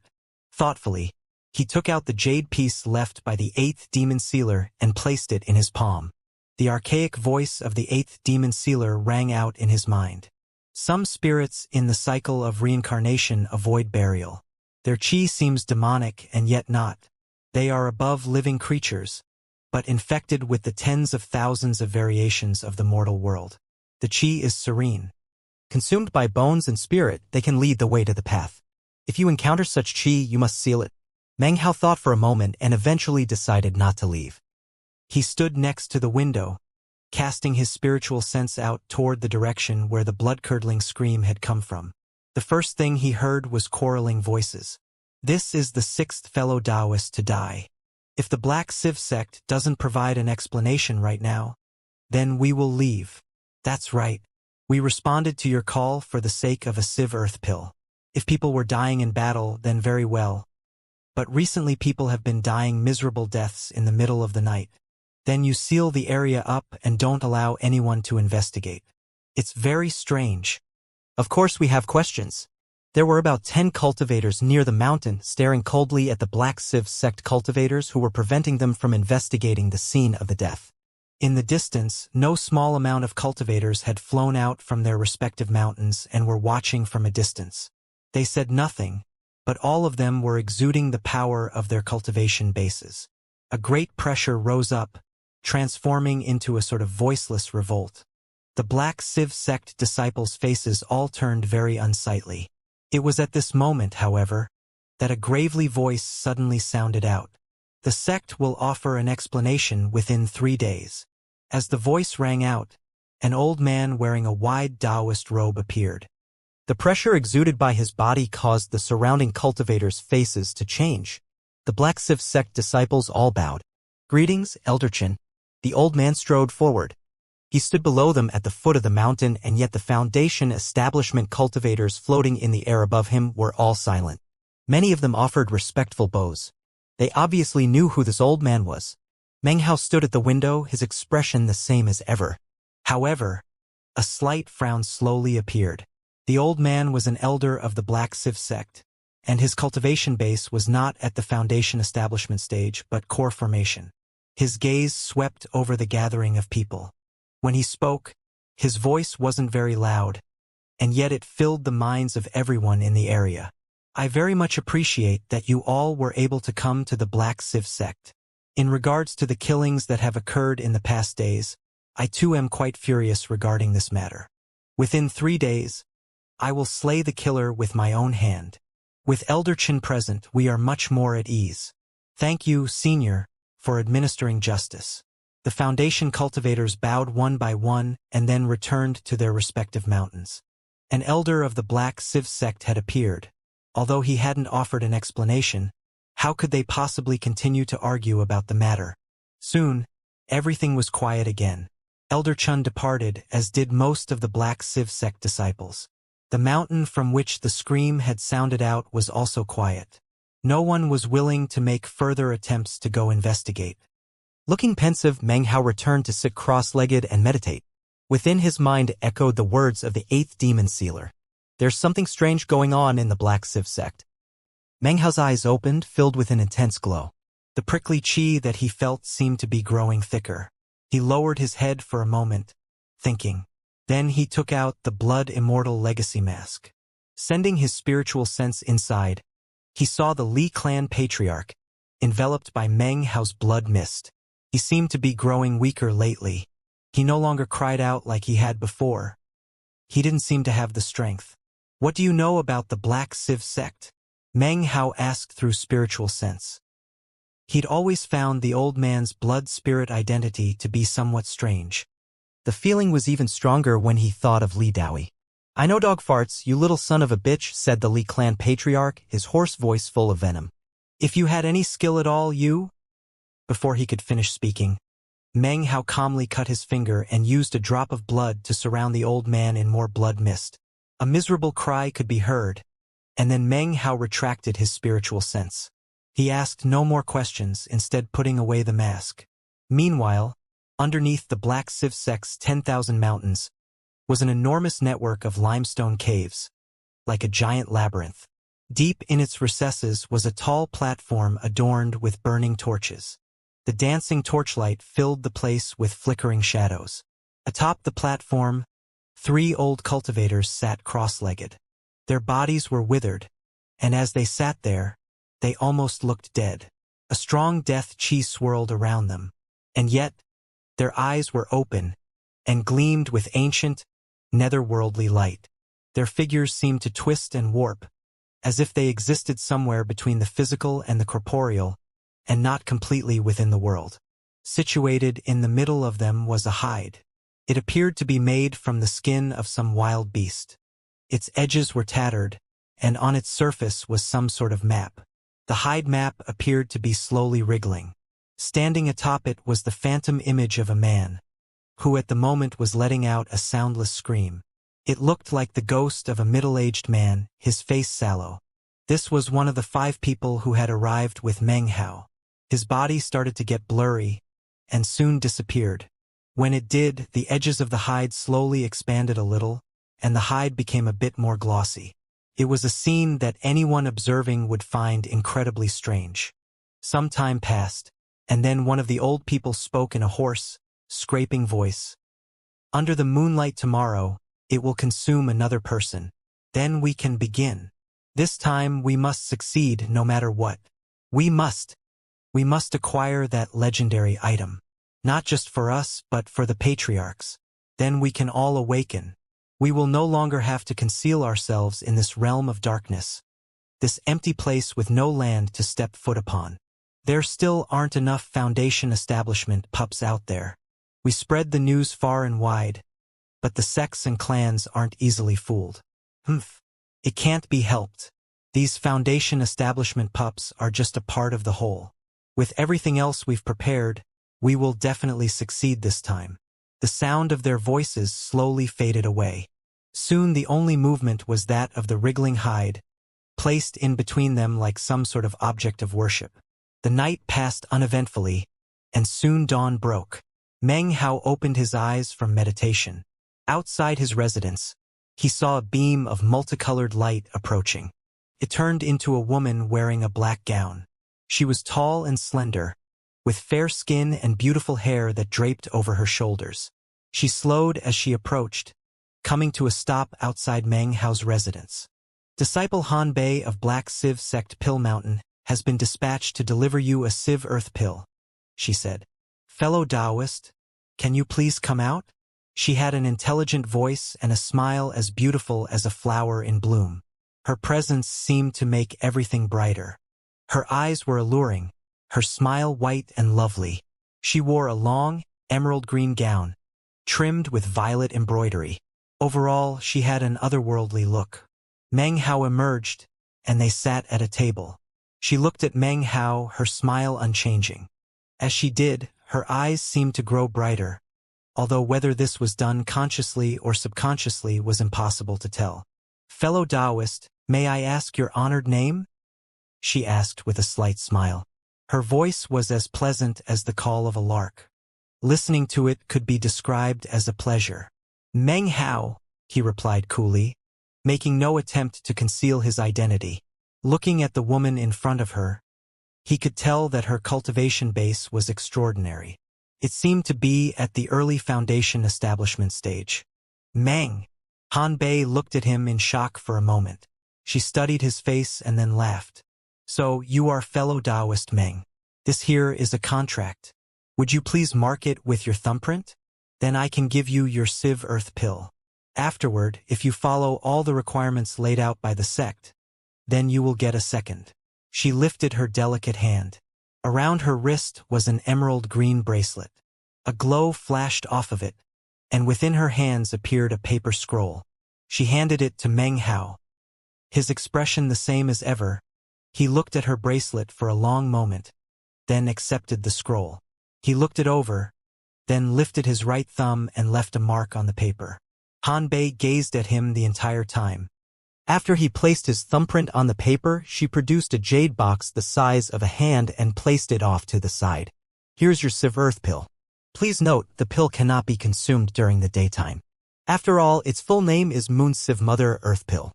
When you consume it, it will drink in the moonlight. She smiled, then rose to her feet to take her leave. Before she could depart, Meng Hao suddenly said, "Have we met before?" His words caused her to stare at him in shock. "I don't recall ever seeing you before, fellow Taoist Meng." "My mistake," he said. "I took you for someone else." He frowned as if he were thinking deeply. Han Bei laughed. With a final nod, she transformed into a beam of light and departed. As she left, her smile turned into a thoughtful look. Meng Hao picked up the jade box containing the Civ Earth pill. After heading back into his residence, he opened it. Inside was a medicinal pill about the size of an infant's hand. It was white and wrapped in a wax seal. Despite that, a thick medicinal aroma wafted off of it, as well as rippling spiritual energy. Actually, one of these pills is enough for me, but I can't casually consume it. I need to test it out to see if it's real or fake. He put the jade box away, then closed his eyes and continued to meditate. Time slipped by and soon it was late at night. The moon hung brightly in the sky, and everything was quiet. Outside of Meng Hao's mountain, however, a shadowy figure appeared noiselessly. It was very strange in appearance, like a rippling piece of hide. A closer look revealed that the person's features were none other than the sallow-faced middle-aged man who had passed away. His eyes shone. He looked around at the surrounding mountains, then selected Meng Hao's. His body flashed, and he floated up toward Meng Hao's residence. As he approached the residence at the top of the mountain, Meng Hao, who was sitting cross-legged meditating, suddenly lifted his head. His eyes glittered brightly. Meng Hao gave a cold snort. His right hand slapped the bag of the cosmos, and the two wooden swords appeared soundlessly. Next, a talisman dropped into his hand, and his body became invisible. It was then that the figure of the sallow-faced man floated to the mountain top. All the vegetation he passed on his way withered up, as if the life had been sucked out of it. The limestone path turned into ash, and it seemed as if the entire mountain was encircled with a dense death chi. However, no one outside of this particular mountain had any clue that this was happening. The figure floated up to the outside of Meng Hao's residence. Not pausing for a moment, it passed directly through the wall into the second floor. He floated there underneath the moonlight, his listless eyes flickering. A strange demonic air emanated from him.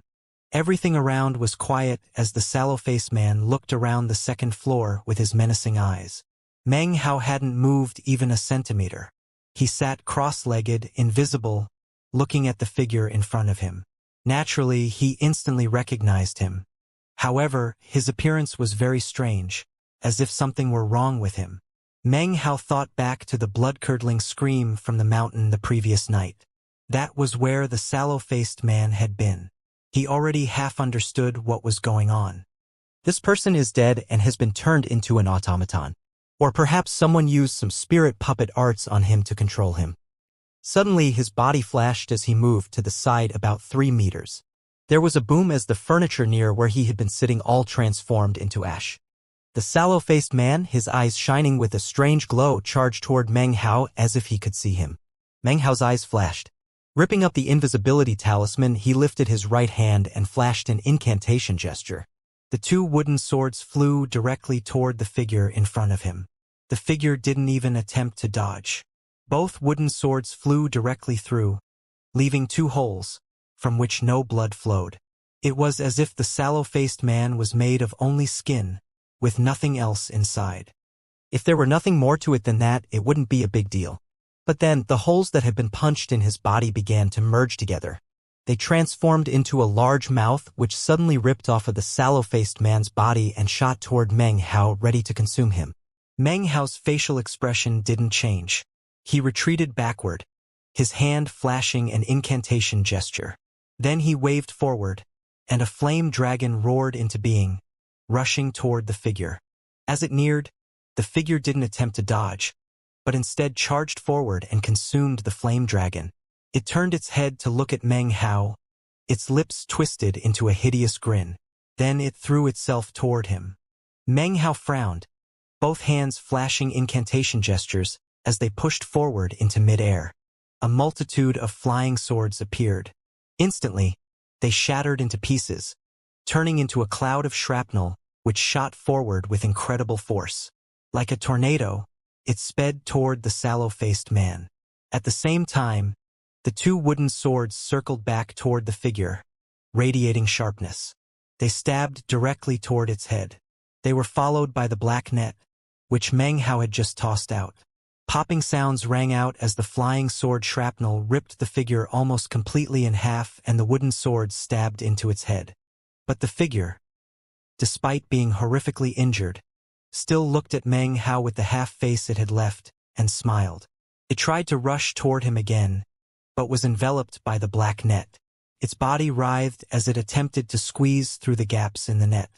Its body appeared to be emitting some kind of gravitational force, which caused the second floor to shake as if it were about to be sucked into the figure.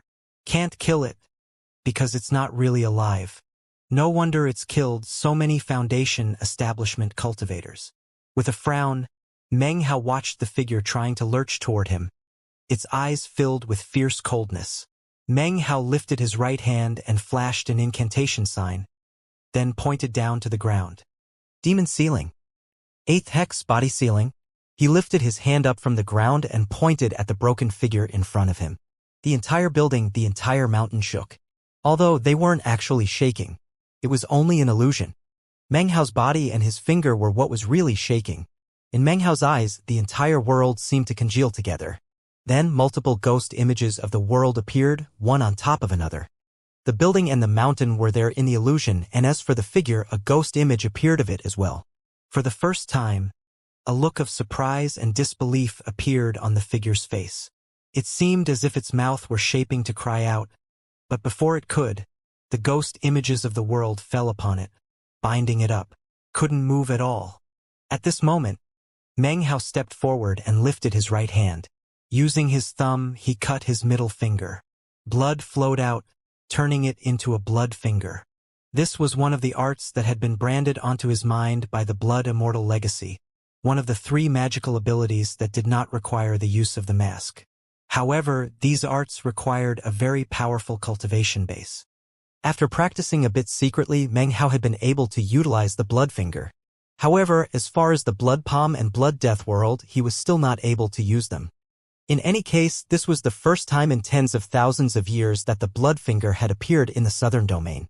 It was inherently powerful.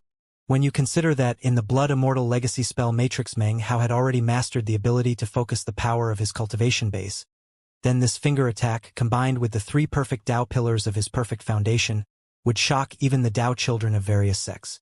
Meng Hao strode forward and pressed the middle finger of his right hand between the eyebrows of the strange figure, then scraped it downward. A shrill scream sounded out as the figure's body began to tremble. A massive bloody cut appeared starting between its eyebrows and stretching down about 30 centimeters. Vast quantities of gray-colored qi poured out. Suddenly, its body could move again, and it retreated at top speed, shooting out of the second floor. Without hesitating, Meng Hao followed in pursuit, his eyes flashing. Everything was quiet, which was odd, so Meng Hao stopped. After thinking for a moment, he returned to his residence and then slapped his bag of holding. He took out the good luck charm and cast some spiritual sense into it, then breathed a sigh of relief when he found what he was looking for. It was still operational. He chose not to teleport away, but instead looked coldly out of the building. There was no wind or rustle of leaves, no sign of trouble or disturbance. If there were, he could leave in an instant. Time passed, and suddenly a blood-curdling scream rose up from one of the surrounding mountains. Then a second and a third. In the end, there were a total of 5. 3 of them were actually Black Civ sect disciples who were in the region but hadn't hidden themselves. They screamed as their bodies withered up, their flesh and blood sucked away until their lifeless skin flopped onto the ground. This night would not pass peacefully. Many of the Foundation establishment cultivators were on guard, and even many of the Black Civ sect disciples were dispatched out. It wasn't until dawn broke that things seemed to calm down. Many people saw that it was a broken-down figure who cruelly slaughtered the Black Civ sect disciples and the 2 Foundation establishment cultivators. Eventually, the figure was put down by a Black Civ sect elder. To most of the cultivators, this counted as the explanation they had been waiting for. In the following few days, there were no more mysterious deaths among the Foundation establishment cultivators. Gradually, people stopped talking about the event. Time flashed by, and soon 6 days had passed since Meng Hao had arrived at the Black Civ sect. As the days passed, Meng Hao maintained his vigilance. However, no one bothered him during that time.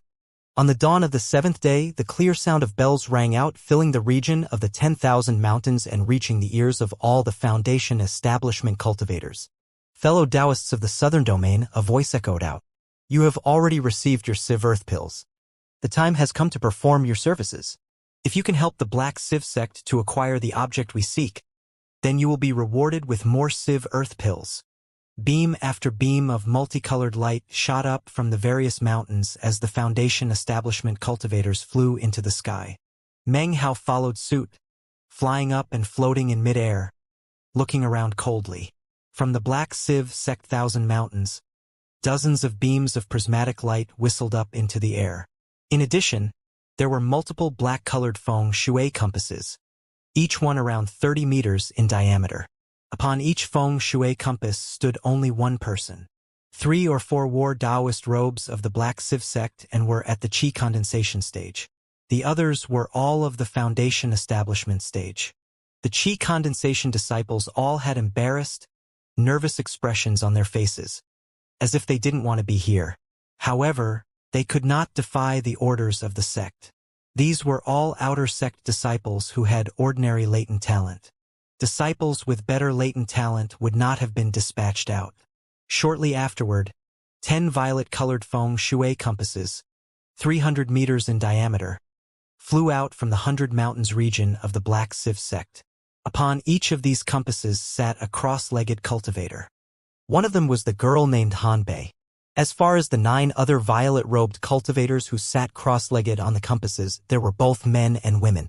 All of them seemed in high spirits. These were obviously chosen from the sect. They flew forth and then hovered in the air. Further off in the distance, 3 golden-colored, 3,000-meter-wide feng shui compasses appeared. They flew forward. On each of these compasses sat a person. 2 were men and 1 was a woman. One was Elder Chun, and the other 2 appeared to be middle-aged, with cold expressions. The power of core formation rippled out from them, attracting everyone's attention. After the golden feng shui compasses, another, smaller one appeared. It was only about 300 meters in diameter and violet-colored. Sitting cross-legged on this feng shui compass was an old man in a violet robe. He had a black birthmark on his face which somewhat spoiled his transcendent demeanor. He looked fierce, and the instant he appeared, it seemed as if everything suddenly grew dark. However, what caught Meng Hao's attention wasn't the old man. Behind him was a massive feng shui compass with hundreds of cultivators. Amidst them was a lonely-looking woman. The instant he caught sight of her, Meng Hao thought of that day years ago, under the moonlight. In his mind, he could see her looking back at him, and could even hear the words she had spoken. I went to the pill cultivation workshop. The cosmetic cultivation pill you gave me before wasn't purchased by you. One elder sister Sue. Patriarch Violet Civ.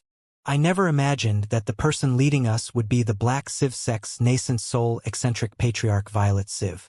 They say his killing aura is incredible. Years ago when he was forming his nascent soul, his name rocked the southern domain.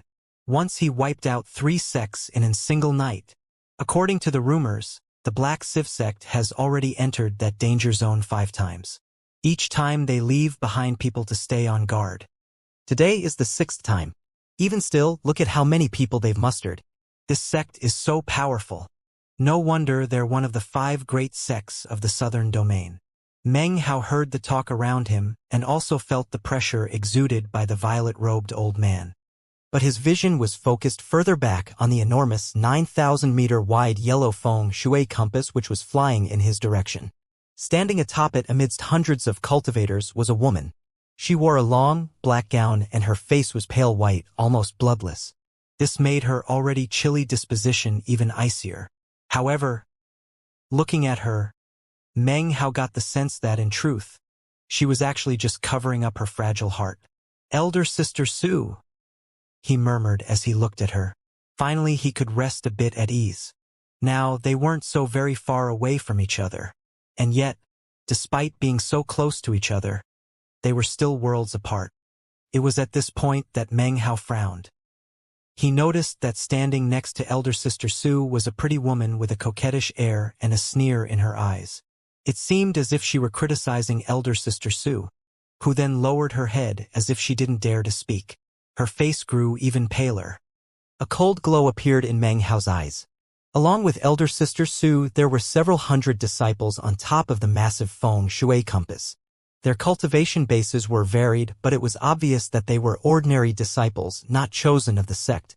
Also on the feng shui compass was a gigantic pitch-black statue of a bare-chested man with wings growing out of his back.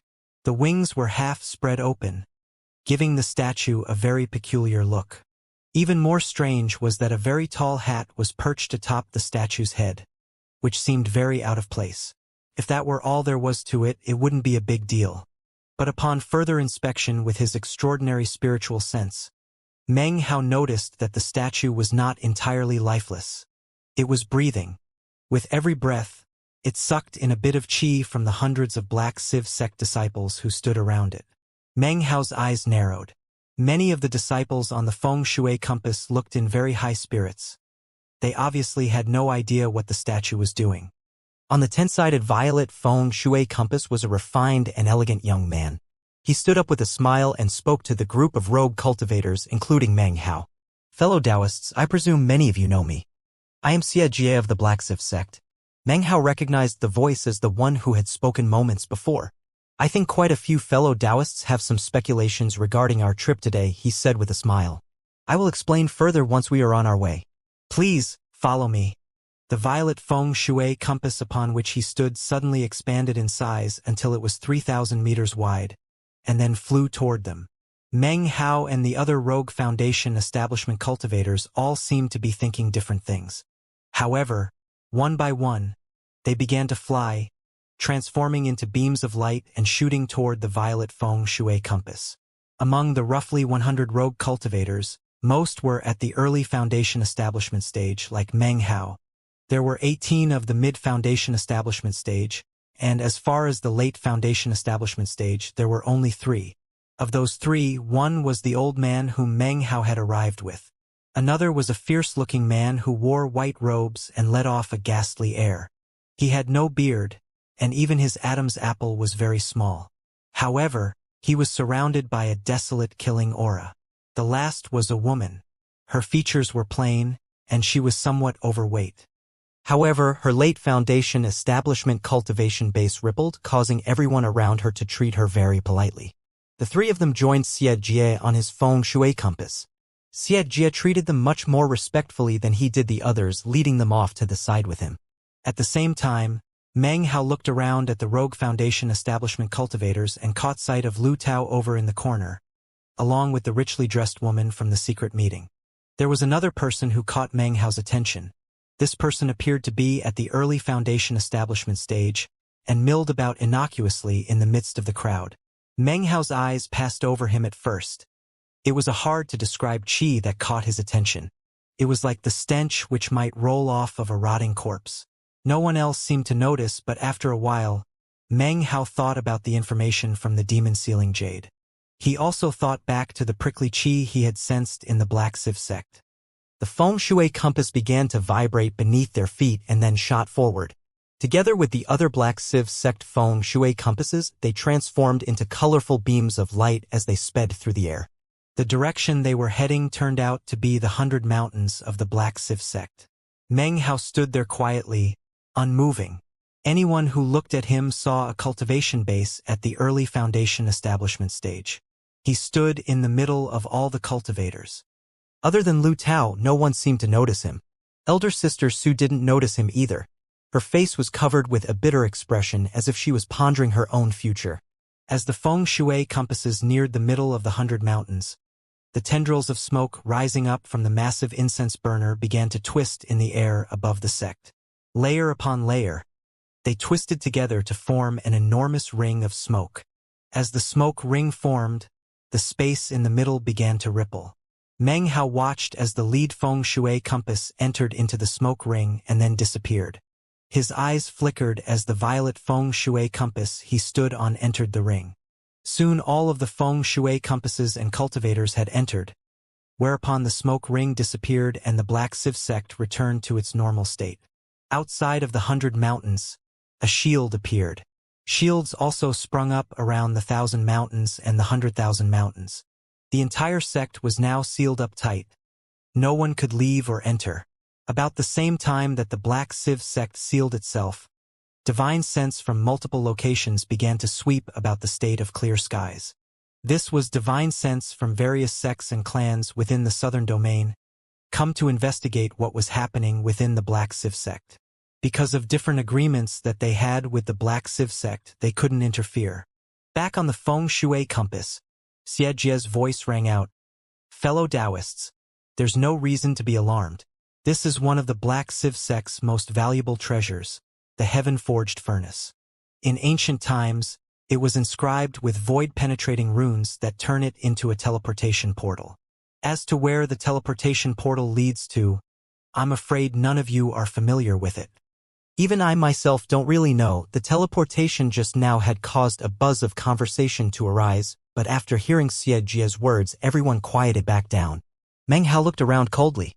They seemed to be surrounded by blackness interspersed with points of light that looked like stars. Everything around them was empty, without the least bit of light. Only the glow emitted by the feng shui compasses illuminated the people on them. Ahead, one feng shui compass after another flew along. Most of the Black Sieve sect disciples were sitting cross-legged meditating. Only the group of chosen on the violet feng shui compass was staring out into the blackness. Further away, the 3 core formation eccentrics seemed to be discussing something amongst themselves with divine thought. And then, there was the most powerful person of all, Patriarch Violet Sieve, who sat motionless meditating, his eyes closed. Elder Sister Su was sitting silently in the midst of the several hundred Black Sieve sect disciples. The statue in their midst seemed as if it were about to melt into the blackness of this dark world. Ghost images resonated out from it, adding to its bizarreness.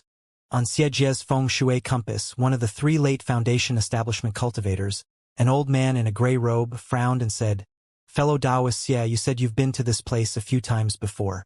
Yet you don't know how to describe where we're going." Xianxia seemed to hesitate in thought for a moment and then looked around for a moment. "Well," he said, "I do know a bit about the path we're traveling." As fellow Taoists too surmised, this is a path that cultivators in ancient times would use to travel to the stars to collect foreign spirit lineages. It is a path between mountains. The surrounding cultivators stared in astonishment at him and then looked around them, seemingly intent on fixing everything around them into the memories. "It's not a true path between mountains," said Xianxia, looking around contentedly at the shocked looks on the faces of the rogue Foundation establishment cultivators. "Only immortals can tread that path. This is just a subsidiary branch, like one of the hundreds of streams which flow into the Milky Way. That having been said, it's still a path we should not be able to walk, which is why we need the power of the heaven-forged furnace of the Black Civ sect. It can protect us as we travel the path." It turned out that this was not a true path between mountains, but only a branch of one. Even still, to open it required the power of a great sect. An ordinary sect wouldn't be able to. Xiejia's eyes swept over the crowd and came to rest on Meng Hao. He frowned a bit, then said, "Ah, you must be fellow Taoist Meng. Please, come sit over here." He had actually taken notice of Meng Hao much earlier. Before departing earlier in the day, the 3 core formation patriarchs had personally charged him with the task of keeping an eye on Meng Hao. He wasn't sure why, and didn't understand why 3 core formation patriarchs would pay attention to a trifling early Foundation establishment stage rogue cultivator. He smiled at Meng Hao, but this smile was not genuine. He had no goodwill toward Meng Hao and had called his name simply to sow discord among the other cultivators. Perhaps in this way he could get some clues about Meng Hao. Exactly as he had anticipated, his words caused the surrounding rogue cultivators to look over at Meng Hao. Many of them stared. Meng Hao's expression was the same as ever, as if he didn't care in the least. He'd known that his actions the other night would arouse some sort of attention. It was unavoidable. So hearing Xiejia's words, he nodded slightly. "I'm fine where I am," he said. "My cultivation base is weak, so it wouldn't be suitable for me to sit amongst such powerful figures." Of course, the 3 core formation eccentrics who were communicating with divine thought up ahead noticed this. They didn't interfere. They weren't sure what extraordinary abilities Meng Hao possessed. This was why the Black Civ sect leader had issued special instructions to pay attention to Meng Hao. Xiejie smiled lightly and was about to say something else, when suddenly the feng shui compass shook and suddenly stopped moving. The feng shui compasses up ahead also stopped. The magical light emitted by the compasses instantly went out. The faces of the 3 core formation eccentrics changed. The eminently powerful patriarch Violet Civ opened his eyes for the first time. They shone with both dignity and caution. An archaic voice suddenly echoed out in the minds of all the cultivators. Everyone quiet. It was as if an intangible seal had been placed on all of them, preventing them from speaking. Within the silent darkness around them suddenly appeared a beautiful, 5-colored glowing light. In front of them appeared an enormous jellyfish, tens of thousands of meters large. Its countless tentacles swayed gently, and its semi-transparent body slowly rippled. Its glow shone down into the eyes of the onlookers. Within the body of the jellyfish, everyone was able to see a rotting corpse. It appeared to have been half digested by the jellyfish.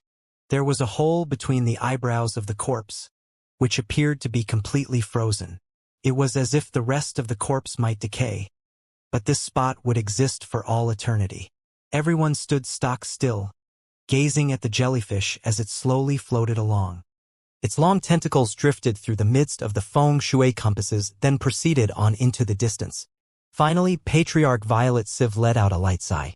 He stood and faced the departing jellyfish. Clasping his hands together, he gave a deep, respectful bow. Then, his ancient voice slowly filled the air. That was the 3rd-generation ancestor of the Black Civ sect. His cultivation base was at the peak of the Tao-seeking stage. As he was attempting to reach Immortal Ascension, a patriarch of the Wang clan, mounted a sneak attack against him. He was not able to achieve immortality and fell to this path. That year, our sect and the Wang clan fought a bloody war that lasted for 3,000 years. Eventually, the hostilities ceased. However, all of you Black Civ sect disciples should take to heart this bit of sect history. It seemed that, for many of the Black Civ sect disciples, this was their first time hearing of the matter. Their eyes glittered brightly as they listened. Meng Hao's heart thumped as he silently watched the jellyfish depart. Soon, the group proceeded onward. They didn't encounter any more strange phenomena like the jellyfish. They flew for about 2 days until suddenly the blinding glow of the feng shui compasses disappeared down a smaller branch of this path between mountains. Meng Hao could now see an incredible mountain range that stretched out seemingly without end. Everything was gray as far as the eye could see, with no vegetation present whatsoever. Far in the distance was what appeared to be a massive, fissure-like canyon that formed a path. On either side of the path were cliffs that stretched down so far that the bottom was invisible. Surprisingly, there were several hundred cultivators sitting cross-legged outside of the canyon. Their faces were all pale, and they looked somewhat down and out. 40 or 50 of them were wearing random styles of clothing, and were obviously not Black Civ sect disciples. They were a group of rogue Foundation establishment cultivators who had arrived much earlier than the group Meng Hao was part of. The two groups exchanged glances. The rest of the cultivators were Black Civ sect disciples. When they caught sight of the group led by Patriarch Violet Civ, their expressions grew brighter. They all stood up, and from within their midst emerged a beautiful, middle-aged woman wearing resplendent clothing. She emanated a mature grace, although her face was somewhat pale. When she saw Patriarch Violet Civ, she let out a light sigh and nodded. The woman didn't notice Meng Hao, but he recognized her. She was the one who had taken Su Qing away from the Reliance sect all those years ago. Together with Patriarch Violet Civ, there are now 2 nascent soul cultivators present, thought Meng Hao. Exactly what is this place? Is it really a blessed land? He thought for a moment, then lifted his hand up to pat his bag of the cosmos. He then held up the good luck charm and sent a bit of spiritual power into it. He still sensed the teleportation ability within, which lessened some of his anxiety. One of the main reasons he decided to come to the Black Civ sect was because of his ability to rely on the good luck charm's teleportation. Patriarch Reliance had kept this object in his collection, which caused Meng Hao to be confident in it, even though he'd never tried it out. Out of the corner of his eyes, he caught sight of Su Qing within the large group of cultivators. Her brow was furrowed as the coquettish woman next to her ridiculed her. Meng Hao frowned. He could see that elder sister Su was unhappy. He glanced at the coquettish woman, and the coldness in his eyes grew icier. It was at this moment that Patriarch Violet Civ stood up, and the feng shui compass beneath him shrank down. He strode forward toward the beautiful woman, and they began to converse in low tones. An unsightly expression appeared on the face of Patriarch Violet Civ as they continued to discuss some matter. Then they turned together and walked toward the fissure-like canyon. Next, all of the Black Civ sect disciples left the feng shui compasses, transforming into beams of light as they shot into the fissure. The cultivators sitting cross-legged outside of the fissure also rose to their feet and moved in. Xianxia clasped hands toward the rogue cultivators, including Meng Hao. Ladies and gentlemen, please follow me. The feng shui compass beneath them began to shrink. Everyone seemed to be considering what to do. However, no one retreated. Taking their various thoughts with them, the group turned into beams of light and shot into the fissure. Meng Hao's expression was calm as he flew forward slowly. Behind him, the group containing Su Qing began to follow. However, she was obviously not of Foundation establishment. She couldn't achieve true flight and instead flew along on top of a colorful mist. Meng Hao slowed down a bit, but then Xianxia suddenly turned and looked at him, his eyes flashing like lightning. It seemed he was about to say something, but then didn't, as a woman suddenly approaching Meng Hao from off to the side. Fellow Taoist Meng, we meet again. The woman wore a long violet robe. She was beautiful and charming, and when she smiled, her teeth were white. She flew along at Meng Hao's side. Ah, fellow Taoist Han, said Meng Hao, looking at her and nodding. This was the woman who had delivered the Civ Earth pill to him a few days ago. The group of people, nearly 1,000 strong, whistled through the air into the fissure. Cliffs rose up on either side of them. Nothing was visible beneath them, as if the fissure was bottomless. "Fellow Taoist Meng," Han Bei said suddenly, her voice light and pleasant. "You have a very refined style. Presumably, you come from an extraordinary family. Do you really need to participate in this event just to get a Civ Earth pill?" Meng Hao's eyes flickered as he looked at her. "I'm afraid I don't understand what you're talking about, fellow Taoist Han." At this point, the group had flown quite a distance into the fissure. The cliff walls around them were gradually turning black in color. The rocks were now beginning to glitter. Before Han Bei could respond to him, the surrounding cultivators began to speak excitedly. "This is a crystal cliff. What is this place? There's so much crystal. It's even superior to high-grade spirit stones." Some of the cultivators flew up and struck the crystal cliff face, clearly intending to dig some out. However, the instant they struck the cliff wall, blood-curdling screams rang out as their bodies withered up. Their life force, flesh and blood were sucked away in an instant. In the blink of an eye, they were transformed into drifting ash, including their bags of holding. The places where they had touched the cliff walls now seemed to have grown a bit more crystal than before. It twinkled mysteriously. Seeing this, Meng Hao's eyes narrowed. The surrounding rogue cultivators sucked in their breaths. As for the Black Civ sect disciples, they didn't even seem to notice. Apparently, they were already aware of what the crystal cliff wall could do. "Brother Meng," said Han Bei with a deep, meaningful smile. "You're being watched. Please look out for yourself. By the way, are you really surnamed Meng?" Before he could respond, she left his side. Suddenly, an enormous roaring sound could be heard. It filled the air, causing everything to shake. Then, just as suddenly, it disappeared. Meng Hao frowned as Han Bei flew away from him. Then his gaze fell onto an enormous stone door up ahead, which Patriarch Violet Civ and the beautiful middle-aged woman had worked together to destroy. The stone door was refusing to stay in pieces. It seemed to have been congealed by some unusual power that caused it to grow back together. Past the stone door, Meng Hao saw another group of 200 cross-legged cultivators. They stood up. In front of them was a pale-faced young man who held a pearl in his hands. The pearl let off a gentle glow which seemed to be slowing the recovery process of the stone door. "Junior Lu Wu extends greetings to the patriarchs." As he spoke, Patriarch Violet Civ and the beautiful woman entered through the stone door.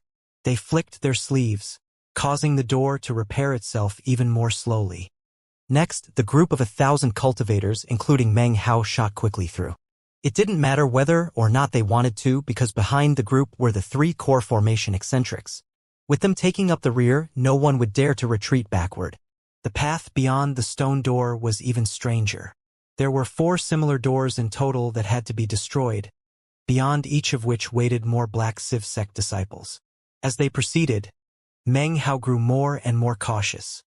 Obviously, the Black Civ sect had investigated this area more than once. In fact, they seemed to have done so many times. These stone doors are like seals. This place. Meng Hao looked ahead, his brow furrowed. Suddenly, he stopped moving. He wasn't the only one. Everyone stopped and stared ahead. There in front of them was a large black door. This door was not made of stone, but rather of some metallic substance. It was inset into both cliff walls and emitted a black glow. On the surface of the door was an enormous face. The face's eyes were closed, as if it were sleeping. As they approached, the eyes suddenly opened, and the face emitted a roar which caused everything to shake. Even Patriarch Violet Civ couldn't prevent himself from coughing up a mouthful of blood. Meng Hao did as well. The blood spit up by the group of people turned into a stream that the giant face sucked in. After gobbling up the blood, it let out a burp. The face's voice was like the roar of thunder. "In accordance with the orders of my master, I guard ultimate vexation. Without the pendant, you may not enter the... What are you guys doing here again?" Patriarch Violet Civ and the beautiful woman both clasped hands and bowed deeply, reverent looks on their faces. Patriarch Violet Civ pulled out a bamboo tube, out from which flew a dilapidated hide. When he saw the hide, Meng Hao's eyes narrowed. The feeling he got when looking at it was exactly the same as that from the strange figure that night. As the hide flew out, the indistinct image of an eye appeared. The eye stared at Meng Hao. Their gazes locked, and Meng Hao's pupils constricted. The hide unfurled and came to rest in front of the face. "You can only use this thing one time," said the face, yawning. As it spoke, a fierce cry suddenly rang out from behind the group of people. Meng Hao looked back and saw that the strange statue that was being carried along suddenly was melting. It turned into 3 globes of black mist. Inside each mist sphere was an old person surrounded by an aura of death. These were none other than the 3 people who had been on the tall platform beneath the Black Civ sect. The elder shot toward the face within their black mists. Next, they merged into it, causing it to twist and distort. Slowly, the mouth opened wide. An archaic voice sounded out. "Enter quickly. We can only hold on for the time it takes half an incense stick to burn." The voice sounded as if it had sprung from the yellow springs of the underworld. It echoed out, shaking the hearts of everyone present. Before anyone could make a move, a flickering figure emerged from within the depths of the mouth. It was a middle-aged man. It seemed as if his entire cultivation base was burning. Half of his body was completely destroyed, and his crimson core was visible inside, burning. His hair was wild, and his face twisted with insanity. As he rushed out, he screamed, "All dead!" The 100 names pillar was not completed. "All dead. Ha ha ha. All dead, that's Elder Zhang." "It is. He was in the advanced group that came here. How did he end up like that?" A buzz of conversation immediately arose amongst the Black Civ sect disciples, who had instantly recognized the man. Xiejia's pupils constricted, and Han Bei's expression flickered as she narrowed her eyes, within which flashed a strange light. The other Black Civ sect chosen all had similar reactions. The man rushed out in a frenzy, spewing lunacy which echoed about within the fissure. Everyone was shocked at his words. His shocking condition was even more astonishing. Considering his crimson core was visible, it was obvious that he was a core formation eccentric. For him to be in such a miserable state and obviously insane left everyone wondering what they might possibly be facing inside. The man's words continued to echo about, especially the word dead, which he'd uttered 3 times. It was like an invisible hammer, which struck down onto the hearts of those who heard him. The Black Civ sect disciples were slightly less affected. After all, they knew a bit more about this place than Meng Hao and the other rogue cultivators. Their numbers had increased as the group passed through one door after another, and now there were about 200 of them. The faces of each and every one twisted. An intangible shadow of death seemed to spread out from the crazed core formation eccentric, filling the area. However, even as the man flew out of the black door ranting, Patriarch Violet Civ's eyes shone with a powerful glow. He strode forward toward Elder Zhang and raised his hand. Colors suddenly seemed to fade from the world, and Elder Zhang rushed toward Patriarch Violet Civ, seemingly out of control. As he lurched forward, Patriarch Violet Civ lifted his right hand and slapped the man on the top of the head. The slap rang out with a boom that shook everything. Crazed Elder Zhang's body trembled, and his eyes suddenly grew clear. The burning of the crimson core within him began to fade. He had recovered his wits, but before he could say anything, Patriarch Violet Civ let out a cold harumph and then flicked his sleeve. A black wind appeared, sweeping up Elder Zhang and tossing him away. "Ramblings.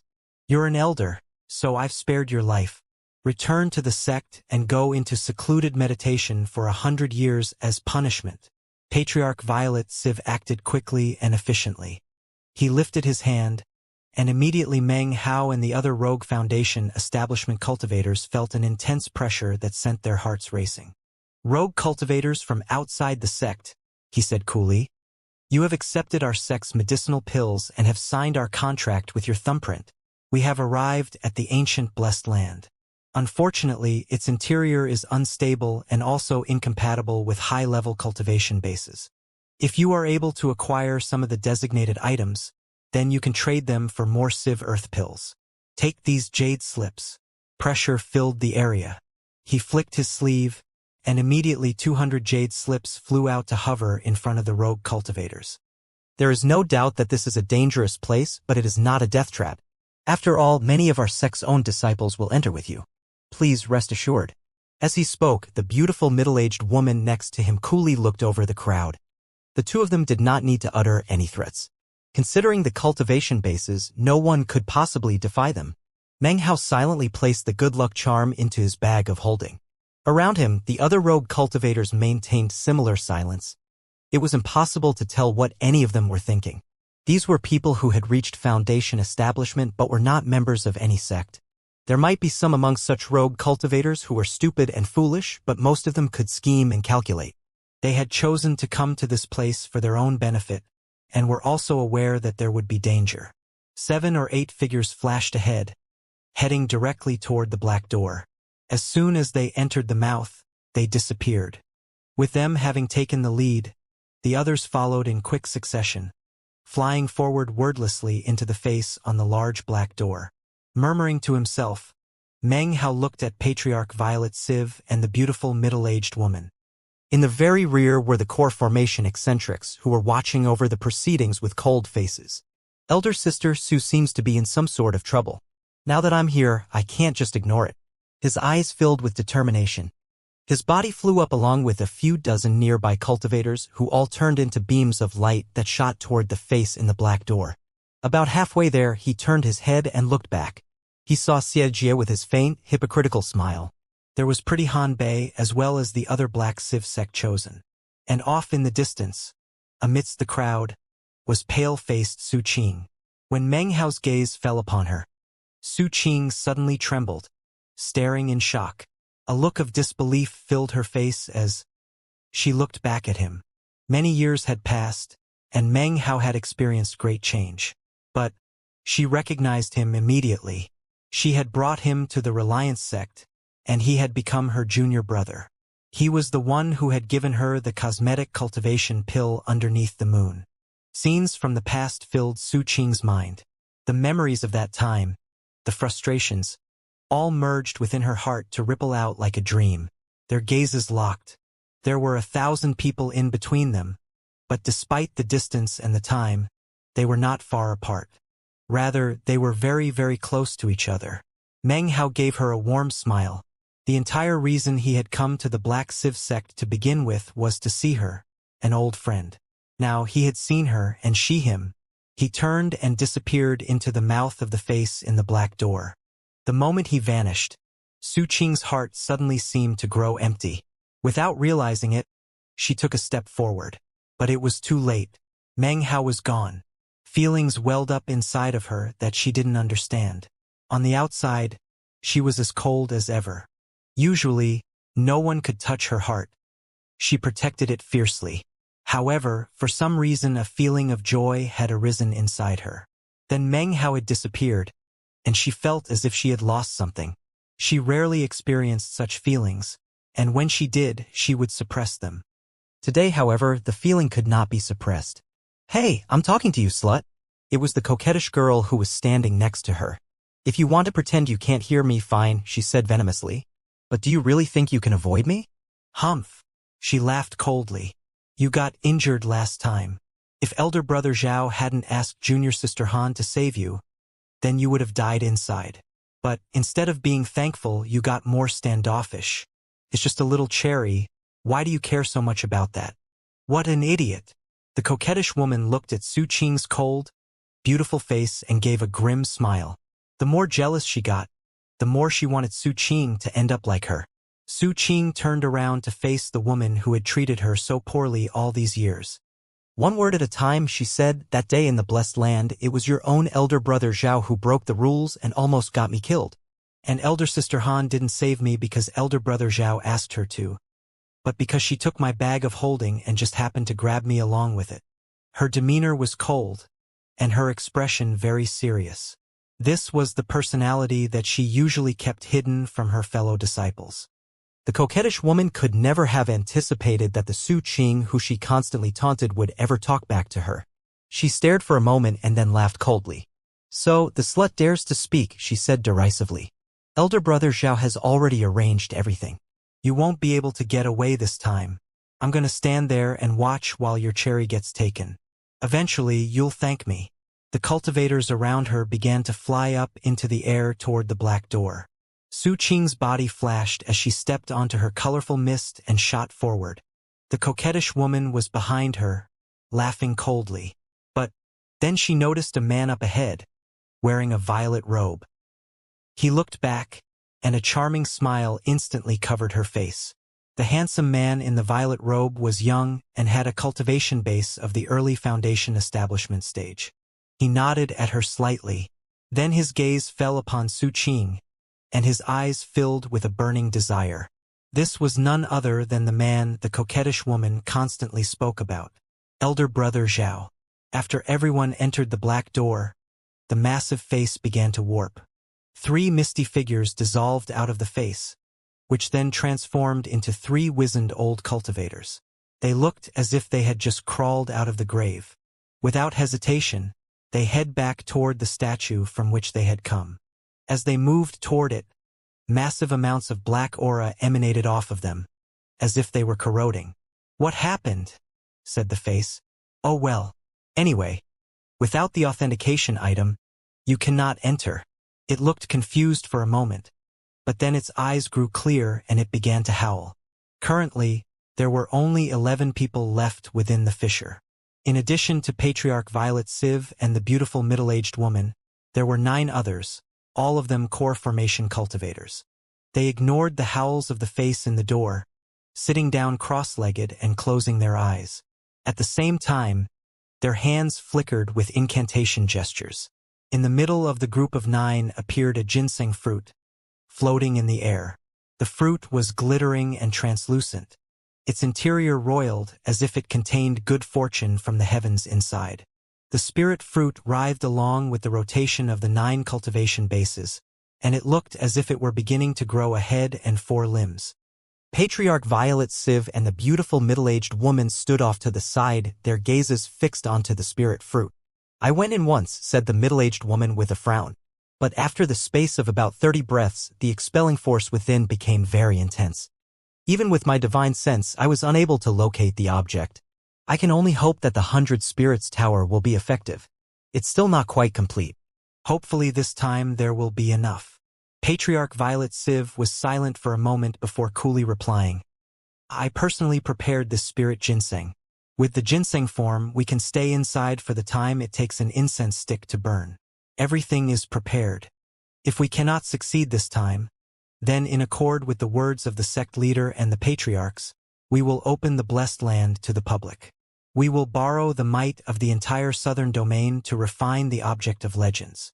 After all, to cultivators like us, that object is the only hope we have other than the rebirth cave." The beautiful woman hesitated for a moment and then said, "If that happens, though, we will be forced to share. Even if the Black Civ sect does the refining, the more people who are involved, the less of a chance we will get our turn. I might have it a bit better off, but you and the others will be much more limited." "True. Even if we have to sacrifice some of our own sect's disciples this time, we will not fail." A dark violet color appeared within the birthmark on his face, giving him a very fierce appearance. The world spun, making it impossible to determine which direction was which. Everything was murky. It wasn't long, though, before everything began to grow clear. The dark sky grew a deep blue color. The earth below was filled with dark soil. Verdant foliage was everywhere, covering the hills, which rose and fell off into the distance. A large river snaked through mountains and the gurgling sound of water could be heard. This was what Meng Hao saw when he appeared. No one else was visible, only him. "This place is pretty big," he said, looking up into the sky. The sun was beginning to set, filling the sky with a beautiful red color. In fact, upon closer observation, Meng Hao was able to see evidence of an invisible moon. The meeting place for our Classic of Time group is the place where the image of the sun and moon intersect. Meng Hao's eyes glittered as he strode forward, transforming into a beam of prismatic light. "And then there's that supposed 100 Spirits Tower." "What's that?" Meng Hao felt misgivings in his heart. As he moved forward, the first thing he did was retrieve the good luck charm from within his bag of the cosmos. Probing it with spiritual sense, he felt a bit more at ease. He was really coming to value the good luck charm more and more. No wonder Patriarch Reliance had this charm in his collection. He can even teleport out of this place. He put the good luck charm back. This was now his life-saving treasure. Elder Sister Su was right behind me, but who knows where the Black Civ sect people appeared. Did they come out together, or were they sent in randomly? The latter is more likely. Well, in any case, I need to find her as quickly as possible. A fierce glow appeared in his eyes as he thought of the cold laugh of the coquettish woman who had stood next to elder sister Su and of Su Qing's pale face. As he thought about her, he took out the jade slip distributed by the Black Civ sect. Imbuing it with some spiritual sense, he saw a list of names. He perused the list, retracted his spiritual sense, and then crushed the jade slip. Then he shot forward in search of elder sister Su. Time passed and soon evening fell. The sky grew dark, and the moon rose. Everything was dark. Meng Hao currently stood on a small hill, looking out at some ancient ruins not too far off in front of him. At the moment, the moon was covered by dark clouds, causing the ruins up ahead to be somewhat obscured. They seemed incredibly old, as if they had seen the passing of many ages. Meng Hao got the feeling that many years ago it had been a bustling city. Now, though, it was half consumed by the land. Only a few structures were visible, and even they were falling apart. On this moonlit night, it seemed very lonely. The wind blew across the ruins, carrying strange sounds with it. It sounded like countless people murmuring softly. Meng Hao couldn't make out what they were saying, but all of the voices combined together created a very bizarre feeling. In front of the ruins was a stone stele. Almost nothing remained of the characters that had once been carved into it, but now it was almost completely blank and covered with cracks. He looked it over, and was about to turn and leave when suddenly his expression flickered. The dark clouds passed, and suddenly moonlight spilled down. Meng Hao caught sight of something in one of the cracks in the stone stele. There inside was a golden vine-like twig. It seemed to be squirming. It was covered with leaves that wrapped around tiny pieces of fruits the size of a thumb. He recognized this fruit from the jade slip he had just crushed. It was one of the items the Black Civ sect wanted and was called a moonstone fruit. His expression calm, Meng Hao did nothing. He simply sat on the hill cross-legged, looking out with cold eyes. Not too much time passed before a figure sped out from the nearby forest. It was a middle-aged man with a cultivation base at the early foundation establishment stage. He shot directly toward the stone stele, arriving in front of it in the blink of an eye. He reached up to grab the moonstone fruit.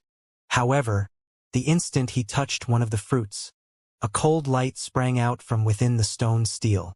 The middle-aged cultivator shot backward, a look of shock on his face. The cold light transformed into several beams, which swept toward him. Popping sounds rang out and the man coughed up blood. Astonishment was written on his face as he attempted to defend himself. But before he could do anything, his body began to tremble. Suddenly, his head flew off of his shoulders, severed. At the same time, the golden vines in the cracks of the stele extended out, entwining around the headless body. One of the vines stabbed into the bloody flesh. It seemed to be swallowing something. Sure enough, in the space of a few breaths, the cultivator's body shriveled and withered. Meng Hao saw all of this happen. He continued to sit there quietly, a brilliant glow emanating from his eyes. What are the vines consuming? He thought. Even as he watched, the stone stele began to ripple and distort, and a grim-faced young man wearing a violet robe walked out of it. He was at the peak of the mid-foundation establishment stage, close to the late stage. Wrapped around his arms were thick rattan vines, which stretched out like tentacles. He looked very fear-inspiring. Meng Hao had seen him before. He was one of the Black Civ sect disciples that had traveled in the group with him to this place. He had been among the chosen on the violet feng shui compass. The young man didn't give a passing glance to the shriveled-up corpse. Instead, he raised his head to look directly at the hill where Meng Hao was seated. His eyes flashed. Meng Hao sat there cross-legged, looking back at him. There was only a few hundred meters distance between them. They looked at each other for the space of a few breaths. Then, the young man dashed forward and leaped into the air, his body transforming into a prismatic beam that shot toward Meng Hao. Meanwhile, in a different location not too far away, Su Qing sped along, her face pale. The colorful mist beneath her feet was on the verge of falling apart. Behind her was elder brother Zhao from the Black Civ sect. A smile covered his face. At his side was the coquettish woman, who was surnamed Shui. Together, they pursued Su Qing in a leisurely fashion. "Junior sister Su, you were able to get away last time because you got lucky," he said. He was quite handsome, this young man named Zhao. This time, however, I paid off elder brother Xia. He issued a secret order for any disciple who caught sight of you to notify me. Look, we've only been here for a couple hours and I already found you. He laughed, and the sound of his voice rang into Su Qing's ears, causing her face to grow even more pale. She gritted her teeth tightly. She said nothing, instead shooting forward as fast as possible. However, it didn't really matter how fast she went. Zhao was a foundation establishment cultivator, and there was really nothing she could do to evade him. Junior sister Su, you're lucky to have elder brother Zhao take a fancy to you. When it happened to me, I didn't like either, but things are fine now. Just give in, and everything will be fine. The coquettish woman did nothing as the young man named Zhao rubbed his hands across her body. She laughed. I don't want to make it hard on you, said Zhao, the fire in his eyes growing stronger. I just want your cherry. I have a foundation establishment pill that I can offer in trade. It's a fair price, but you just keep refusing me. You can't blame me for taking it by force. He lifted a finger on his right hand. The finger sent a stiff breeze flowing. It rushed past Su Qing, causing her robes to lift up and reveal quite a bit of skin.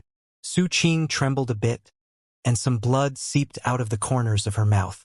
And yet, she just clenched her jaw and kept moving forward. The young man named Zhao just laughed a few times. His eyes burned as he lifted his hand again. Meng Hao stood on the top of the hill, calmly watching the violet-robed youth charging toward him. As he approached, he kicked up a wind, and the 7 or 8 tentacle-like vines expanded to the size of pythons. At their ends were wide mouths filled with sharp teeth. Mid-foundation establishment stage, said Meng Hao calmly, his face not changing in the slightest. He himself was only at the early foundation establishment stage, but he had a perfect foundation. He might not know any techniques from the foundation establishment stage, but he had the boundless core C from when he was at Qi condensation, thanks to the sublime spirit scripture. Also, he had reached foundation establishment after having achieved the great circle of Qi condensation. He was equipped with all of this when he experienced his explosive growth during the Blood Immortal Legacy Tournament. The battle prowess of his cultivation base was at such high level that he was able to go up against a Dao child of the Li clan, Li Daoi. Although he had not achieved victory, he had severed his opponent's arm. If it had been a cultivator who was not a Dao child, Meng Hao could have killed him easily. After reaching the mid-foundation establishment stage, he would definitely be able to hold his own against the Dao children of the various sects and clans. So, there is no need to even mention a mere chosen of the mid-foundation establishment stage. The violet-robed youth approached with a cold smile and powerful killing intent. Meng Hao stood there, framed by the dark night, the moonlight shining down on him. His expression was as calm as ever as he lifted his hand, using his fingernail to slice open the skin on his finger. He stepped forward casually, and the instant the violet-robed youth arrived, waved his finger in a seemingly random fashion. As the finger descended, a great wind sprang up. In response, the violet-robed youth's expression changed. His pupils constricted, and his eyes filled with disbelief. Suddenly, his vision turned red. This was not an illusion. It was real. Everything was red, and there was only a solitary finger, covered with fresh blood, shot toward him. The vines wrapped around his arms had been viciously writhing forward with open mouths ready to devour. But suddenly they began to emit miserable shrieks. They quivered, and before they were even 30 meters from Meng Hao, had collapsed into blood. The blood transformed into a shield which surrounded the violet-robed young man. All of this takes some time to describe, but happened in time it takes for a spark to fly off of a piece of flint. The violet-robed youth began to scream. He no longer charged forward, but tried to move backward in retreat. Meng Hao sprang into action. He took a step and then flew into the air toward the violet-robed young man. He lifted his hand and touched the blood shield with his index finger. "Break!" He said the word lightly, and then an explosion filled the air. The blood shield collapsed and the vines on the young man's arms broke to pieces. Only the violet golden fruit rippled with signs of life. It seemed to be begging for mercy. "You!" The violet-robed youth's face was pale and he coughed up a mouthful of blood. His eyes were filled with intense fear. This was the first time he had even shown fear. He was a chosen of the Black Sieve sect, and a violet-robed disciple at that. His position in the inner sect was very high, and he had never been defeated with battle magic. Usually people sought him out because of his popularity. But now, seeing the expressionless Meng Hao in front of him, he was filled with an unprecedented feeling of life or death danger. At this critical juncture, the violet-robed youth lifted his hands and flashed an incantation gesture, then swiped his palm forward 7 or 8 times in succession. Each swipe sent ripples out, which then congealed into a massive, black-colored hand that faced up against Meng Hao. Meng Hao, expression calm, opened his mouth and spat out the lightning mist. The mist slammed into the hand, and a boom filled the air. The violet-robed young man's expression filled with despair. He was about to make another incantation gesture when Meng Hao arrived in front of him. Meng Hao's knee flew into the air, slamming directly into the young man's neck, whose head filled with a buzzing sound, and then an intense pain. The hand which had been making an incantation sign went limp, and his entire body bent to the side. All of the blood in his body rushed to his head, making his once handsome face a dark reddish-purple color. He opened his mouth to speak, his expression fearful and his body trembling. One can only imagine what he wished to say as he faced death. He never spoke the words. Meng Hao stretched out his hand and used his fingernail to slice open the skin between the young man's eyebrows. His hand then made a strange gesture, and he pushed down. A boom could be heard, and the young man's body flew backward like a kite with its string cut. All of the blood in his body, which had already gathered in his head, began to fountain out of the cut on his face. He couldn't even cry out. All he could see was blood, shooting out like a geyser from between his eyebrows. His pale body slammed into the ground and twitched a few times before lying still in death. The blood that had shot out of his body seemed to be burning. It turned into a mist which then congealed into a drop the size of a fingernail. The drop of blood shot toward Meng Hao, who snatched it out of the air into his hand. 3 generations of blood can form a small body. 6 generations of blood can form a full body. 9 generations is called a blood spirit or death. Meng Hao spoke the words coolly. What he had just used on the violet-robed youth was none other than the spirit-devouring scripture. This violet robe indicates that he was a chosen of the Black Sieve sect. As a chosen, he must have a powerful bloodline. He lifted up the blood and looked at it for a moment before putting it away. Then he looked down at the young man's corpse. He picked up the bag of holding, as well as the violet golden fruit which had been begging for mercy just now. The violet golden fruit quivered in Meng Hao's hand as if it were alive and pleading for forgiveness. Meng Hao does not keep useless objects. What can you do? Show me. He tossed the violet gold fruit onto the ground. It immediately began to wriggle. Vines sprang out of it, quickly growing in length. In the space of about 10 breaths, there were 10 or more vines, all of them 30 meters in length. They burrowed partly into the ground and then stretched up into the air, swaying back and forth, filling the area. It was quite awe-inspiring. Not good enough, said Meng Hao, shaking his head. The tentacle vines trembled. Suddenly they bent, shooting toward the corpse of the violet-robed youth. Shockingly, it began to rip the corpse apart like a melon and swallow it down. Meng Hao frowned as the vines consumed the body within the space of a few breaths. Then, each of the tentacles began to tremble and suddenly, leaves with glowing magical symbols began to sprout out. Meng Hao was quite shocked. Not much time passed, and soon nearly 100 leaves had appeared. The magical symbols drifted off of the vines and floated toward Meng Hao. They began to merge together to form a book of leaves. Meng Hao took the book and flipped through it. His eyes filled with a bright light. The magical symbols were filled with the power of something similar to spiritual sense. After examining them closely, he realized that they described a technique. It was called the 19 Black Cloud Strikes, and was the magical technique that the violet-robed young man had just now used to attempt to fight him. Unfortunately, it wasn't complete. Only 5 of the strikes were described, whereas the rest were incomplete, missing various mnemonics. Perhaps the young man hadn't completely mastered the technique. Meng Hao studied it for a moment, his eyes narrowing. With his perfect Tao pillar, it wasn't difficult to deduce how to use the technique. After a while, he realized that the reason the manual wasn't complete was because the violet gold vines were not powerful enough. That having been said, he was still quite excited. He looked at the vines. If he allowed them to continue to develop, things would be different. He put away the book of leaves and nodded his head. He waved his sleeve, and a drop of blood flew out to descend onto the vines, branding them deeply. This blood seal was one of the random techniques that Meng Hao had acquired from the Blood Immortal legacy. The vines began to shake, and their color slowly changed. Soon, they were dark red, looking somewhat demonic as they swayed in the air around Meng Hao. A demonic aura drifted up from them, although it was almost impossible to detect. Meng Hao looked at the vines thoughtfully for some time, and then glanced back at the ruins up ahead of him. Taking up the violet-robed youth's bag of holding, he examined its contents. Amongst several jade slips was one that attracted his notice. It was pure white, and after casting his spiritual sense into it, a map appeared in Meng Hao's mind. On the map were many white dots, all of which were moving. In addition to the white dots, there were about 200 gray dots, most of which were also moving.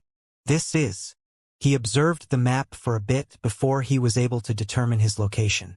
Then, his attention was drawn to a place not far away from where he was. There, he could see 3 white dots, 1 in front, 2 in pursuit. The person in front was being chased. He frowned and his heart began to pound. He sent his spiritual sense into the first of the 3 glowing lights, and an image appeared in his mind. The image was none other than pale-faced Su Qing. She was biting her lower lip and speeding forward as fast as possible.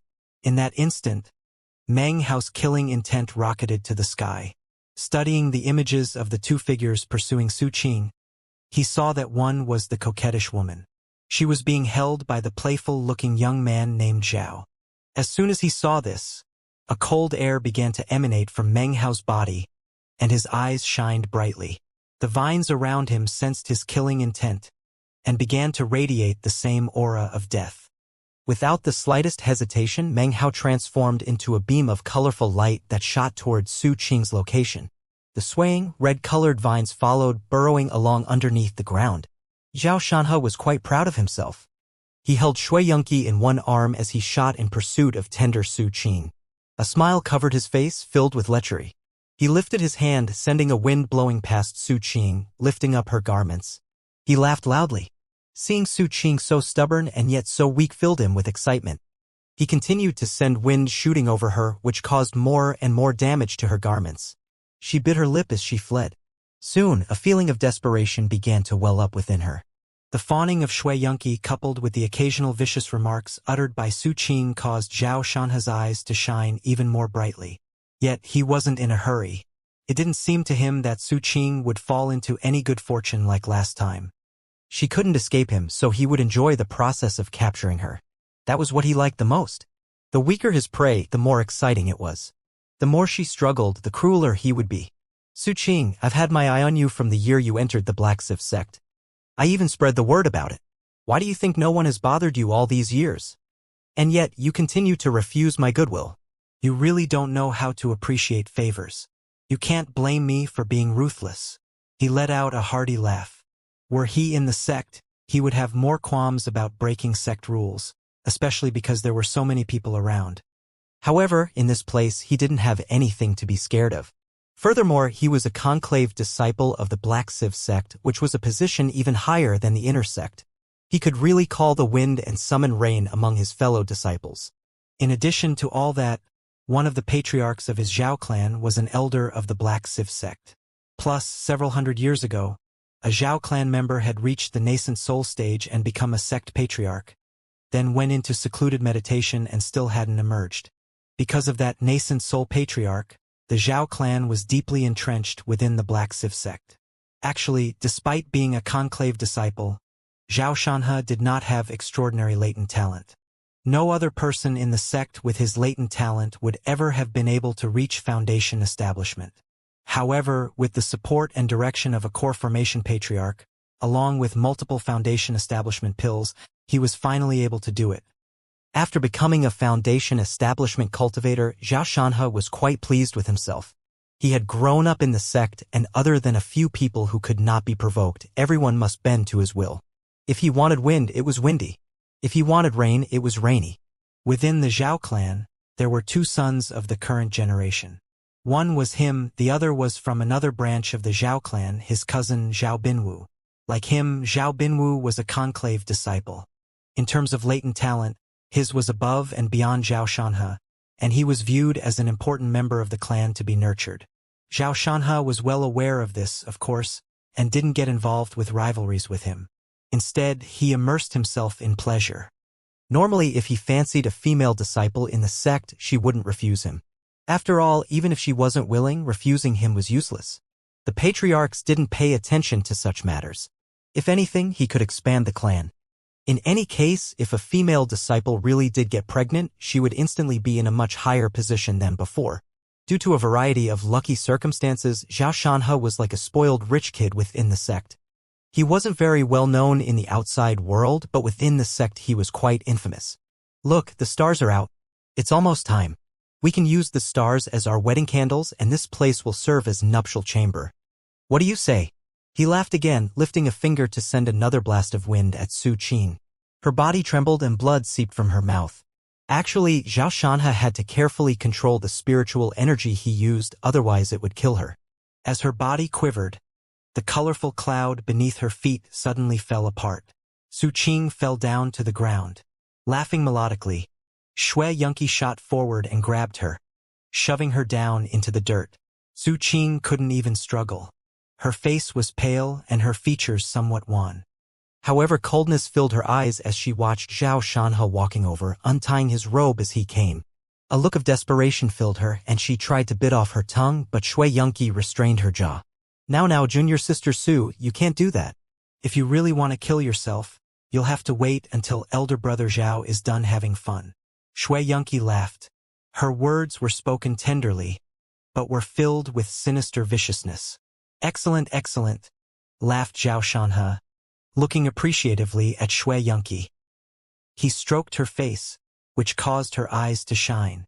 It seemed his approval was very stimulating to her.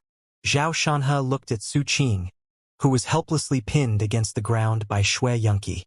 His gaze roved over her lithe curves, and he laughed. If I gave you some medicinal pills, he said, then I wouldn't be able to enjoy the struggle. So of course I won't give you any. His robe was now completely untied. Su Qing's body quivered, and tears seeped out of her eyes. She couldn't struggle. Xianxia's cultivation base was higher than hers. Plus, she was exhausted from fleeing and was being held down tightly. There was no way to flee. The coldness on her face dissipated, replaced with bitterness and desperation. Her eyes emptied. Suddenly, it seemed she could see the Reliance sect and Meng Hao standing on the East Mountain.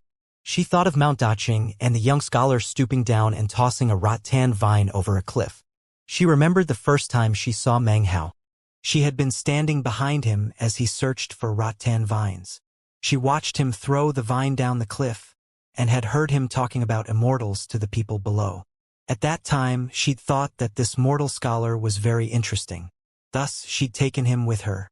She thought about the stares of the crowd when Meng Hao had offered her the medicinal pill, and she thought about how he had gazed back at her right before he entered the black door. It's all over. The streaming tears made her face seem very bleak. She couldn't stop herself from shaking. She was scared. From the day she had left the Reliance sect until now, she had not experienced any happiness. And now it seemed everything was coming to an end. When she was a little girl, she had realized that she wasn't very intelligent, and in fact, sometimes very foolish. Therefore, she had mastered the ability to cover it up with a cold smile. She used coldness and silence to conceal her lack of intelligence, and to make the world a bit simpler. She didn't like complicated things because she often didn't understand them. She liked peace and quiet. She liked to practice cultivation by herself. As she did so, she watched the years pass, observed the ebb and flow of life, and recalled beautiful memories from the past. This was her, Su Qing, a cold exterior and a simple heart. She tried hard not to cry. Her body shook, and she closed her eyes.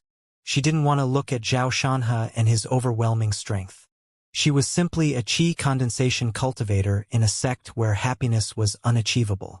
She had no strength to resist, nor even the ability to die. As she closed her eyes, Xianxia laughed and then spoke into her ear, her voice cool and complex. Hey, you can't fight back, so just close your eyes. That's what I did all those years back. If you want to blame something, blame your aloofness and blame your cultivation base. You're just too weak. Zhao Shanha's laughter echoed out. He waved his right hand, and a pink glow spread out. It enveloped the entire area within a 30-meter radius, creating a glimmering, pink shield that concealed everything within. The three of them were completely hidden. From the outside, the area didn't look unusual at all. At the same time that the cloaking shield went up, a fiery beam of light shot across the sky nearby. It screamed through the air, a cold-faced Meng Hao in its middle. He arrived in the blink of an eye, his gaze sweeping the land. He frowned. There didn't seem to be anything unusual at all in the area. He was about to leave when his eyes flashed. He took out the jade slip and examined it. It was then that he noticed that the white dot representing Su Qing as well as the two others had vanished. He wasn't sure why, but a feeling of deep unrest rose up in his heart. He looked down at the ground and then waved his hand. As he did, a 30-meter-long flame dragon roared out, shooting downward. A boom sounded out, and dust rose up from the ground. However, there was one area, about 30 meters in diameter, from which no dust rose up whatsoever. It was clearly different from its surroundings. Zhao Shanha was concealed inside the shield, looking pleased. He licked his lips and his eyes shone as he prepared to throw himself upon Su Qing. Suddenly, a boom could be heard from outside. He frowned, looking up, his pupils constricting. Xianxia also looked up in astonishment. She reacted to the situation quickly. Almost reflexively, she pulled out a sharp sword and placed it against Su Qing's neck. This was because she had seen a young man outside wearing a black scholar's robe. His eyes glowed with killing intent, and as he lifted his hand, she could see that one of his fingers was coated with blood. He touched the surface of the shield, and an explosion shook everything. He opened his mouth, and a mist of lightning roiled out, slamming into the pink shield. Another explosion rocked the earth and sky, echoing out. The shield couldn't withstand the power, and collapsed in a boom. In the midst of her despair, Su Qing opened her eyes. She stared blankly as the shield disintegrated. Beyond where the shield was breaking apart, she saw a person. Killing intent and murder boiled off of him. Behind his body writhed a mass of dark red vines. He looked like a death immortal who had just emerged from the yellow springs of the underworld, filled with rage and insanity. As he approached, a massive wind kicked up that shook everything. "Are you too looking to die?" It didn't seem possible for Meng Hao's voice to contain more fury than it did. It came out as a roar that filled their ears, as if it had been transmitted from hell itself. Meng Hao said, Su Qing, smiling. Her smile was beautiful and didn't contain any of her usual coldness. It was a simple smile. Simple and happy. This chapter sponsored by Dante Medut, Rodrigo Ribeiro, Jaja Sukander, and Jacob Keaton. The dark red vines seemed to have been infected by Meng Hao's fury. They whipped about wildly, creating a buzzing noise. Dust rose from the ground like a fog, obscuring Meng Hao's figure. His black scholar's robe now looked a bit faded. Long hair whipped around him, and killing intent, fueled by his intense anger, rose to the heavens.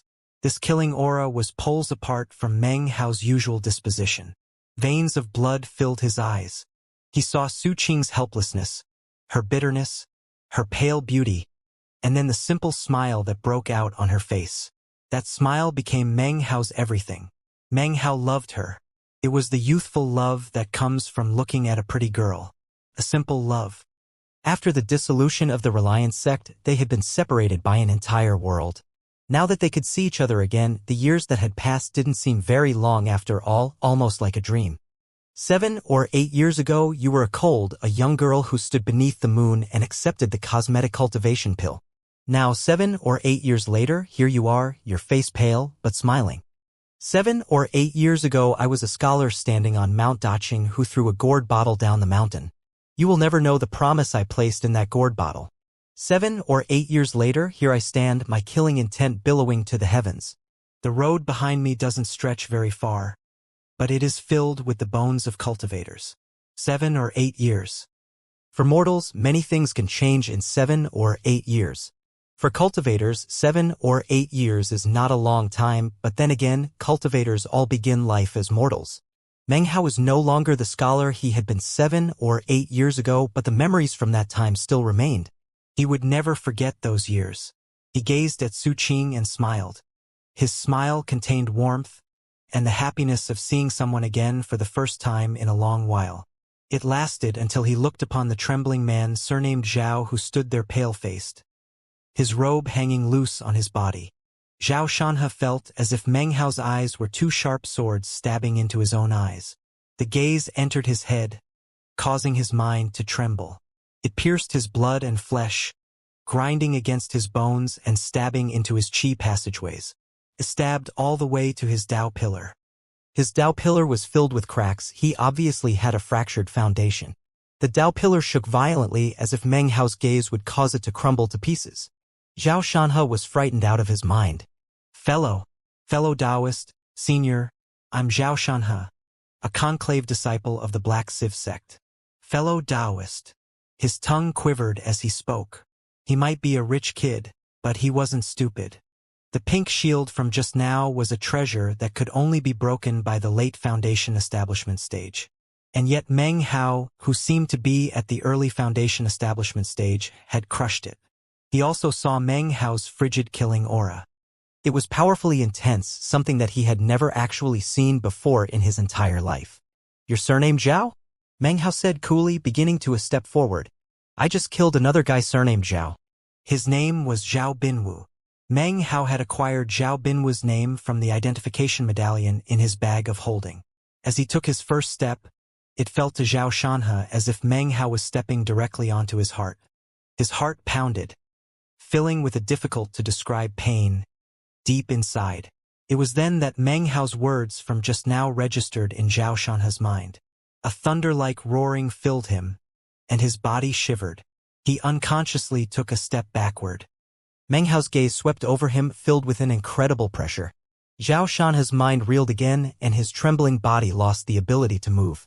Facing Meng Hao, his cultivation base seemed completely incapable of producing even the smallest amount of power. This was crushing pressure. Meng Hao released the full power of his perfect Dao pillar, creating a pressure that could crush down upon any Foundation establishment Dao pillar. This was an innate ability of a perfect foundation.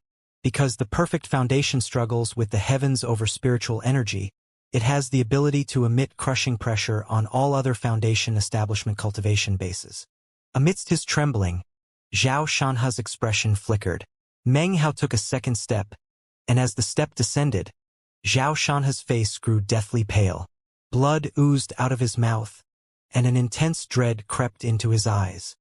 Fellow Taoist, if you want to talk. His entire body shook, but even as he tried to speak, Meng Hao took a third step. He stomped down, Zhao Shanhe's spirit shook, and he coughed up a mouthful of blood. The Dao pillar within him was unable to withstand the pressure exuded by Meng Hao. A large fissure sliced all the way through it. More fissures grew, spreading out to fill the entire Dao pillar. The blood drained completely from Zhao Shanhe's face, and his eyes filled with anguish. Trembling, he was just about to use all the power he could muster to fight back when Meng Hao, face blank, took his fourth step, which was filled with powerful killing intent. The instant the fourth step descended, the roaring within Zhao Shanhe rose to the heavens. His heart suddenly stopped beating for a moment. All of his organs seemed to slow as the cracks spread throughout his Dao pillar until suddenly it disintegrated. The Dao pillar disintegrated. When that happened, Zhao Shanhe let out a blood-curdling shriek that was unlike anything that had emerged from his mouth before. He coughed up 7 or 8 mouthfuls of blood, and then began to wither and shrink. Cold sweat poured out of him, and his face was ashen. His body could suddenly move again, but all that he was able to do was retreat backward. Before he could move backward very far, Meng Hao took a fifth step, and now he was standing in front of Zhao Shanhe. His knee flew up, not toward Zhao Shanhe's neck, but directly between his legs. Pop, pop. The intense pain caused Zhao Shanhe to double over, screaming. Even as he screamed, Meng Hao's right hand shot up and clamped onto his neck. The scream now existed only within Zhao Shanhe's throat, with no way to emerge out. He could only whimper as his face began to turn a dark purple color. Unable to speak, unable to scream, the pain seemed to grow 10 times worse. His eyes bulged, filled with insanity, and his body twitched. He suddenly wanted to fight back, but he couldn't resist. He was powerless to even struggle, unable to even utter threats. His body shook, filled with pain. He was like Immortal, his Tao pillar destroyed, his cultivation base in ruins. "Stop!" cried a trembling voice. It was Xianxia, who was still next to Su Qing. Her body shook and her face was pale. But she still held the sword at Su Qing's neck, seemingly ready to stab it in at any moment. To her, Meng Hao appeared to be some sort of devilish fiend, cruel and ruthless. It caused the blood to drain from her face, and she didn't dare to even look him in the eye. Regret welled up from within her heart, but it was too late. She could only beg for him to let her go. "You're Meng Hao, right? I've heard Su Qing talk about you and the Reliance sect. This is all just a misunderstanding. I just want to leave." Her voice trembled as she looked toward Meng Hao. Even though she held a sword, she was actually the frightened one. "I used to be a scholar," he said coolly. He continued to hold Xianxia up by the neck, but turned to look at Xianxia. His voice was soft as he continued. "Once I read an ancient text that was said to be from the Great Tang in the Eastern lands. It described thousands of bizarre execution methods. There was one that, after I read about it, caused me to have nightmares for days."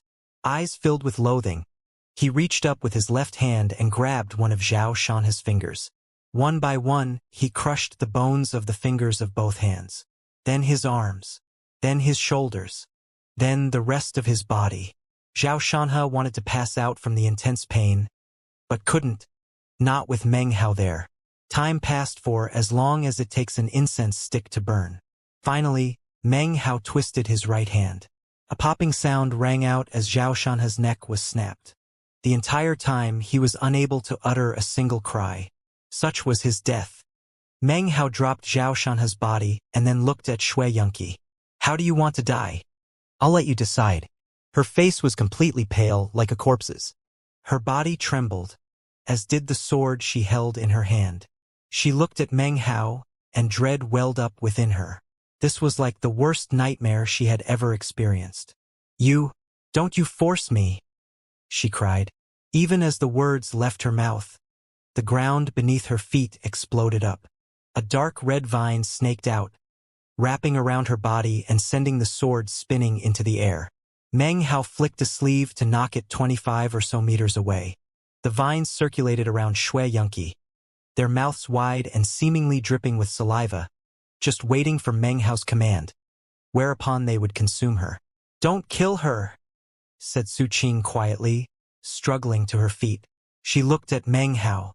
"I want to do it myself. I've been wanting to cut her tongue out for years." Gritting her teeth, she retrieved Xianxia's sword. The vines lowered Xianxia toward her. "Junior sister Su." She faced Su Qing, trembling, an imploring look on her face. Su Qing, her face cold, lifted the sword and stabbed it slowly into her mouth. Xianxia's screams echoed out. Su Qing leaned forward and whispered into her ear. "You can't fight back, so just close your eyes and enjoy it. I've always wanted to tell you, you are the slut." She twisted the sword in her hand. After the space of about 10 breaths, Xianxia stopped struggling. Su Qing stabbed the sword in even deeper. Su Qing looked at Xianxia as she stabbed the sword all the way through her head. Then she stepped back, pale-faced. Xianxia slipped into death and Su Qing stood there silently. Meng Hao looked at her and then walked up next to her. Together, they sat down. The vines dragged Xianxia's body down into the ground and began to devour it. The moon hung high in the sky, and everything was quiet. No one had noticed the ripples of battle magic. After all, this blessed land was a very large place. "First time?" asked Meng Hao. Their shadows overlapped in the moonlight. She was quiet for a while before nodding. "The first time I killed someone, my heart was troubled for quite a while," he said softly. As he looked at her, images from the Reliance sect floated into his mind. A breeze passed by, cleaning away the stench of blood. Su Qing's hair curled up, brushing against Meng Hao's face. It was hard to tell whether it wrapped around his face or his heart. Was it after the sect disbanded? Asked Su Qing, turning her head to look at him. Her face was pale, but to Meng Hao it was beautiful. He remembered the night years ago when he had escorted her back to the East Mountain. As he'd watched her walking away from him, he'd thought to himself that he wouldn't mind marrying her. It was a memory from years ago, such a long time ago. It was hard to determine whether or not it was simply the idling of youth. Actually, it was inside the sect, said Meng Hao with a smile. He felt relaxed. This blessed land was a dangerous place, but for some reason he felt at ease, as if he were back in the Reliance sect, on top of the East Mountain, standing beneath the moon. Oh, said Su Qing, looking shocked. She stared at Meng Hao, temporarily forgetting to cover her face with coldness. To Meng Hao, her blank look was filled with beauty. It was very different from the elder sister Su from his memories. Coldness was unapproachable, but her numb look now made her seem very dear. Meng Hao laughed. I suddenly have the feeling I never understood the real you, elder sister, he said with a smile, looking at her. He was no longer the scholar he once had been. He had experienced many things and had grown through the years. In terms of both experience and wisdom, he had matured a lot. He was now able to tell that the coldness exhibited by Su Qing was intentional. He looked over her, catching sight of the milky white skin beneath the rips in her clothing. This was not the first time he'd seen a woman in such a position, but for some reason, when he'd looked at Chu Yuyan, he could remain calm. Seeing Su Qing now, though, a different look filled his eyes. Su Qing's gaze met Meng Hao's for a moment, and then she looked away, her heart pounding. A flush appeared on her face, and she gripped her garment tightly in her fists. She was clearly nervous. Meng Hao coughed lightly, and then slapped his bag of the cosmos, producing a set of clothes which he began to place around her shoulders. She said nothing, allowing him to cover her up. She lifted her beautiful face to look at the moon. As the moonlight shone onto her, Meng Hao looked at her hair and her lovely features. They were so delicate it seemed as if the wind might cause them to break. You killed someone in the sect? Who? Su Qing tried to pretend she didn't notice Meng Hao looking at her, but her flush had deepened.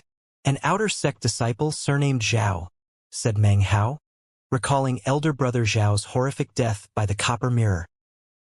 He wanted to take the Immortal's cave you gave me. You've really got guts, she said, turning her head and shifting her gaze from the moon to Meng Hao. You actually killed someone inside the sect. Her words were spoken in earnest, and with the earnestness came her usual coldness. However, Meng Hao could see the uncomplicated simplicity beneath the coldness. Well, actually, I didn't just kill one person, he said with a light cough. Oh. Elder sister Su stared mutely again for a long moment.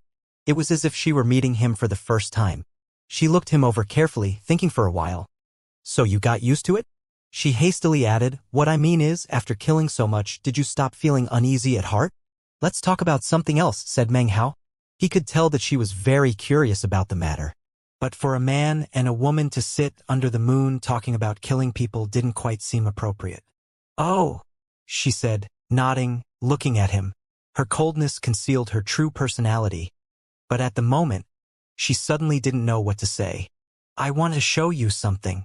Meng Hao tapped his bag of the cosmos, and the cosmetic cultivation pill appeared in his hand. With a smile, he handed it out to elder sister Su. When she saw the pill, she stared in shock. Her eyes were fixed on the pill as she slowly raised her hand and took it from him. Then she closed her eyes. It was impossible to tell what she was thinking inside. After a moment, she opened her eyes and looked at Meng Hao for a long, long time. This was the third time Meng Hao had given her a cosmetic cultivation pill. She put it away quietly, then softly said, a few years ago I heard that the state of Zhao disappeared. Meng Hao sighed. Then he proceeded to explain to her about Patriarch Reliance. She sat there underneath the moon, listening intently. When he told her that Patriarch Reliance was actually a gargantuan, vicious turtle, her mouth dropped open and a look of disbelief covered her face. To Meng Hao, she was truly beautiful. He suddenly stopped talking. This in turn caused Su Qing to look into his eyes. When their eyes met, she suddenly turned and stared off into the distance, her heart racing. She was experiencing a strange feeling and a strange nervousness. She felt an emotion she wasn't familiar with. In all honesty, she didn't mind. Actually, she liked it a bit. I've seen elder brother Chun a few times, she suddenly said, not sure what to talk about. This place is an ancient, blessed land. Oh, right. How can your cultivation base possibly be at the foundation establishment stage? Meng Hao looked at her, a warm smile growing on his face. What was the situation with Zhao Shanhe? He asked lightly. He was a conclave disciple of the Black Sieve sect, she replied, a look of disgust appearing in her eyes. His clan has deep roots in the sect. He was shameless and disgusting. Over the past few years, he used foundation establishment pills as bait to force himself on numerous female disciples. Foundation establishment pills. He looked at her for a moment. He could tell that she had completed the circle of 9 qi condensation levels. With a foundation establishment pill, she could definitely go into secluded meditation and reach foundation establishment. That type of pill is very valuable, she said, a dismal look on her face.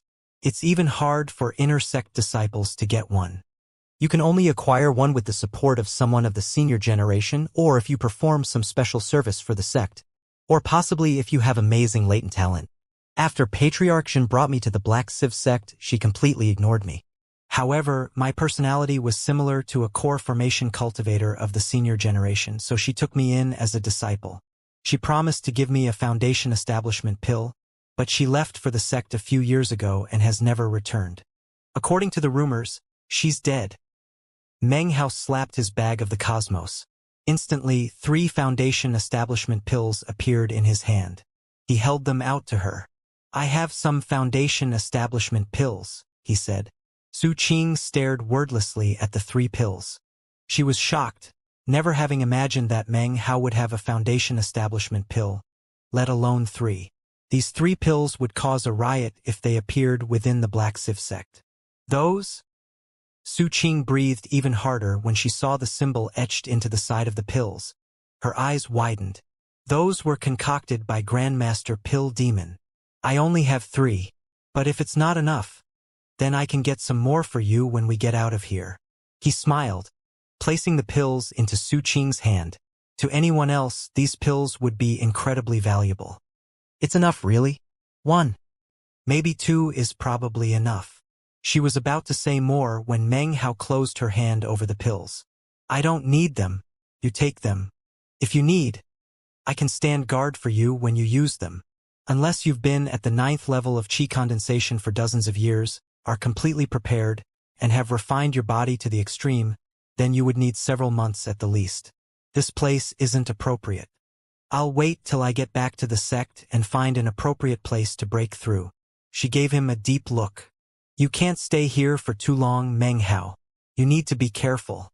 The Black Sieve sect has known about the existence of this place for a long time, but hasn't been able to enter. Recently, though, they came across an ancient map. With the map, they were able to open the entrance. Originally, this was an ancient blessed land, but over the years it has changed, and is now a land of death. Meng Hao's eyes glistened as he listened to her explanation. Supposedly, it has something to do with an ancient, violent spirit. I'm not really sure what it is, and there are lots of rumors in the sect about it. Although, I can tell you that the reason they've gathered so many rogue foundation establishment cultivators is not to acquire treasures, but to create 100 spirits tower. It's not a big secret to the inner sect disciples, and even some in the outer sect know about it, but they don't care about rogue cultivators. Actually, there are even a few amongst the rogue cultivators who know about it. The 100 Spirits Tower is actually quite simple to describe. Basically, by using a variety of magical cultivation techniques, 100 Tao pillars are refined together to create the 100 Spirits Tower. The purpose of creating the tower is top secret. I don't think even the inner sect disciples know about it. Amongst the conclave disciples, only 2 or 3 even know a little bit. This was everything Su Qing knew regarding the activities in the Blessed Land. Suddenly, a massive roaring could be heard from somewhere off in the distance. The instant the sound echoed out, the ground in the Blessed Land suddenly began to quake violently. At the same time, a mysterious gravitational force came into being. Meng Hao's eyes flickered. He felt the Tao pillars within him trembling, as if something were trying to pull them out of him. Meng Hao's expression changed in a flash. His cultivation base rotated. An intense power from his perfect Dao pillars expanded out to resist the gravitational force. Su Qing didn't react whatsoever at first. But when she saw the expression on Meng Hao's face, she suddenly started to look anxious and worried. The roaring sound echoed across the land, affecting not just Meng Hao, but all of the Rogue Foundation establishment cultivators within the Blessed Land. Each and every one of them, regardless of what they were doing at the moment, immediately sat down cross-legged to meditate. However, in rapid succession, the bodies of multiple rogue cultivators exploded, sending flesh and blood showering in all directions. Only their Dao pillars were left intact. They flew through the air, dragged toward the location of the gravitational force. The Dao pillars flew toward what turned out to be a mountain range. Some powerful force had worn down a section of the mountains, so that it was sunken in. In the sunken area was a black tower. From the looks of it, it wasn't completely finished being constructed. There were currently 3 levels. From all directions, multiple Dao pillars flew toward it and began to form the 4th layer. When the 4th layer was completed, the gravitational power grew weaker and then disappeared. Over 30 rogue cultivators had died just now in the Blessed Land. This shocking event instantly struck fear into the hearts of all the other rogue cultivators. However, they were stuck inside. No matter where or how they searched, they would not be able to find any exits. The area where the gravitational force originated from was surrounded by nearly 1,000 Black Civ sect disciples, sitting cross-legged, chanting bizarre scriptural texts. The Black Civ sect disciples who had entered the Blessed Land in random places were all rushing toward this area. Meng Hao opened his eyes, and they gleamed with a mysterious light. He glanced toward the area where the roar and the gravitational force had come from. His Dao pillars were now stable. They were perfect Dao pillars, so even though the gravitational force was not small, it was far from being dangerous to him. Seeing Meng Hao's pale face, Su Qing quickly said, "That is the gathering place for the Black Civ sect disciples. All disciples were informed before entering to go to that place as quickly as possible. When we get there, we have to chant some scripture, although I don't know why. I know of an exit, including last time. I've been here twice now. I can take you there and you can leave this place." "You can't stay here." Meng Hao didn't say anything. He stood, looking off toward where the gravitational force had originated. After a long moment, he shook his head. "The gravitational force doesn't affect me very much, and I have a way to leave here. As for you, though," he looked back at her. "If that gravitational force hadn't appeared, it would be fine. But now, the rogue cultivators will know something strange is going on. They'll be looking for Black Civ sect disciples to explain what's going on. Who knows what methods they will use to force out the information. Furthermore, if you know about that exit, then others will too. The people from the Black Civ sect wouldn't be so careless." He looked at Su Qing, who had existed in his memories for so long as elder sister. "We haven't seen each other for such a long time. I'd hope we could spend some more time alone together," he said quietly. "But now is not the time. I'll escort you to the Black Civ sect rendezvous point. You will be much safer there." "You really have a way to get out of here?" Su Qing asked, her tone serious. "Really?" replied Meng Hao just as seriously. Su Qing looked quietly at him for a moment, and it seemed as if she wanted to say something. Before she could, Meng Hao stepped forward and wrapped his arm around her supple waist, then flew up into the sky. Gale force winds blew about, but they were blocked by Meng Hao's cultivation base. All Su Qing could feel was Meng Hao holding her. Her face reddened again. Her black hair drifted next to his face, filled with a delicate, unforgettable fragrance. Su Qing didn't say anything as they sped along. In the past, she had been his elder sister, but he no longer exhibited any of the weakness he had as her junior brother. He was a Foundation establishment cultivator. The way he had slaughtered Zhao Shanhe was evidence of the incredible changes he had experienced throughout the years. As Meng Hao breathed in her delicate fragrance, she also could smell him. It made her feel safe, like she was home. She suddenly thought back to Mount Daqing and the young scholar Meng Hao. She had carried him away to the Reliance sect in much the same fashion as he was holding her now, pressed up against him. A smile appeared in her eyes as she thought of this. She looked up at Meng Hao's profile and time seemed to slow down. She didn't understand what she was feeling, but she knew that right now, everything was peaceful. Suddenly she had the feeling that Meng Hao really was like her younger brother. "You grew up," she said suddenly. She wasn't quite sure why she said it, but she did. Hearing this, Meng Hao suddenly stopped flying for a moment and smiled wryly. Her face was covered with a cold look of seeming indifference, but it was obviously an act. "I think you're a few years older than me," he said, clearing his throat. 5 years older," she said seriously. "I'm your elder sister. That's no big deal." Seeing her wide-eyed look, he laughed and added, Okay. I never said you're not my elder sister." Time passed, enough for an incense stick to burn. Suddenly, 8 beams of light appeared in front of them. Before the two of them could pass, the people caught sight of them. Qi condensation. "That woman is a Black Civ sect disciple." "Yeah, she must be. She's just what we've been looking for." All of them were cultivators of the early Foundation establishment stage. Their eyes glittered viciously as their gazes shifted from Su Qing to Meng Hao.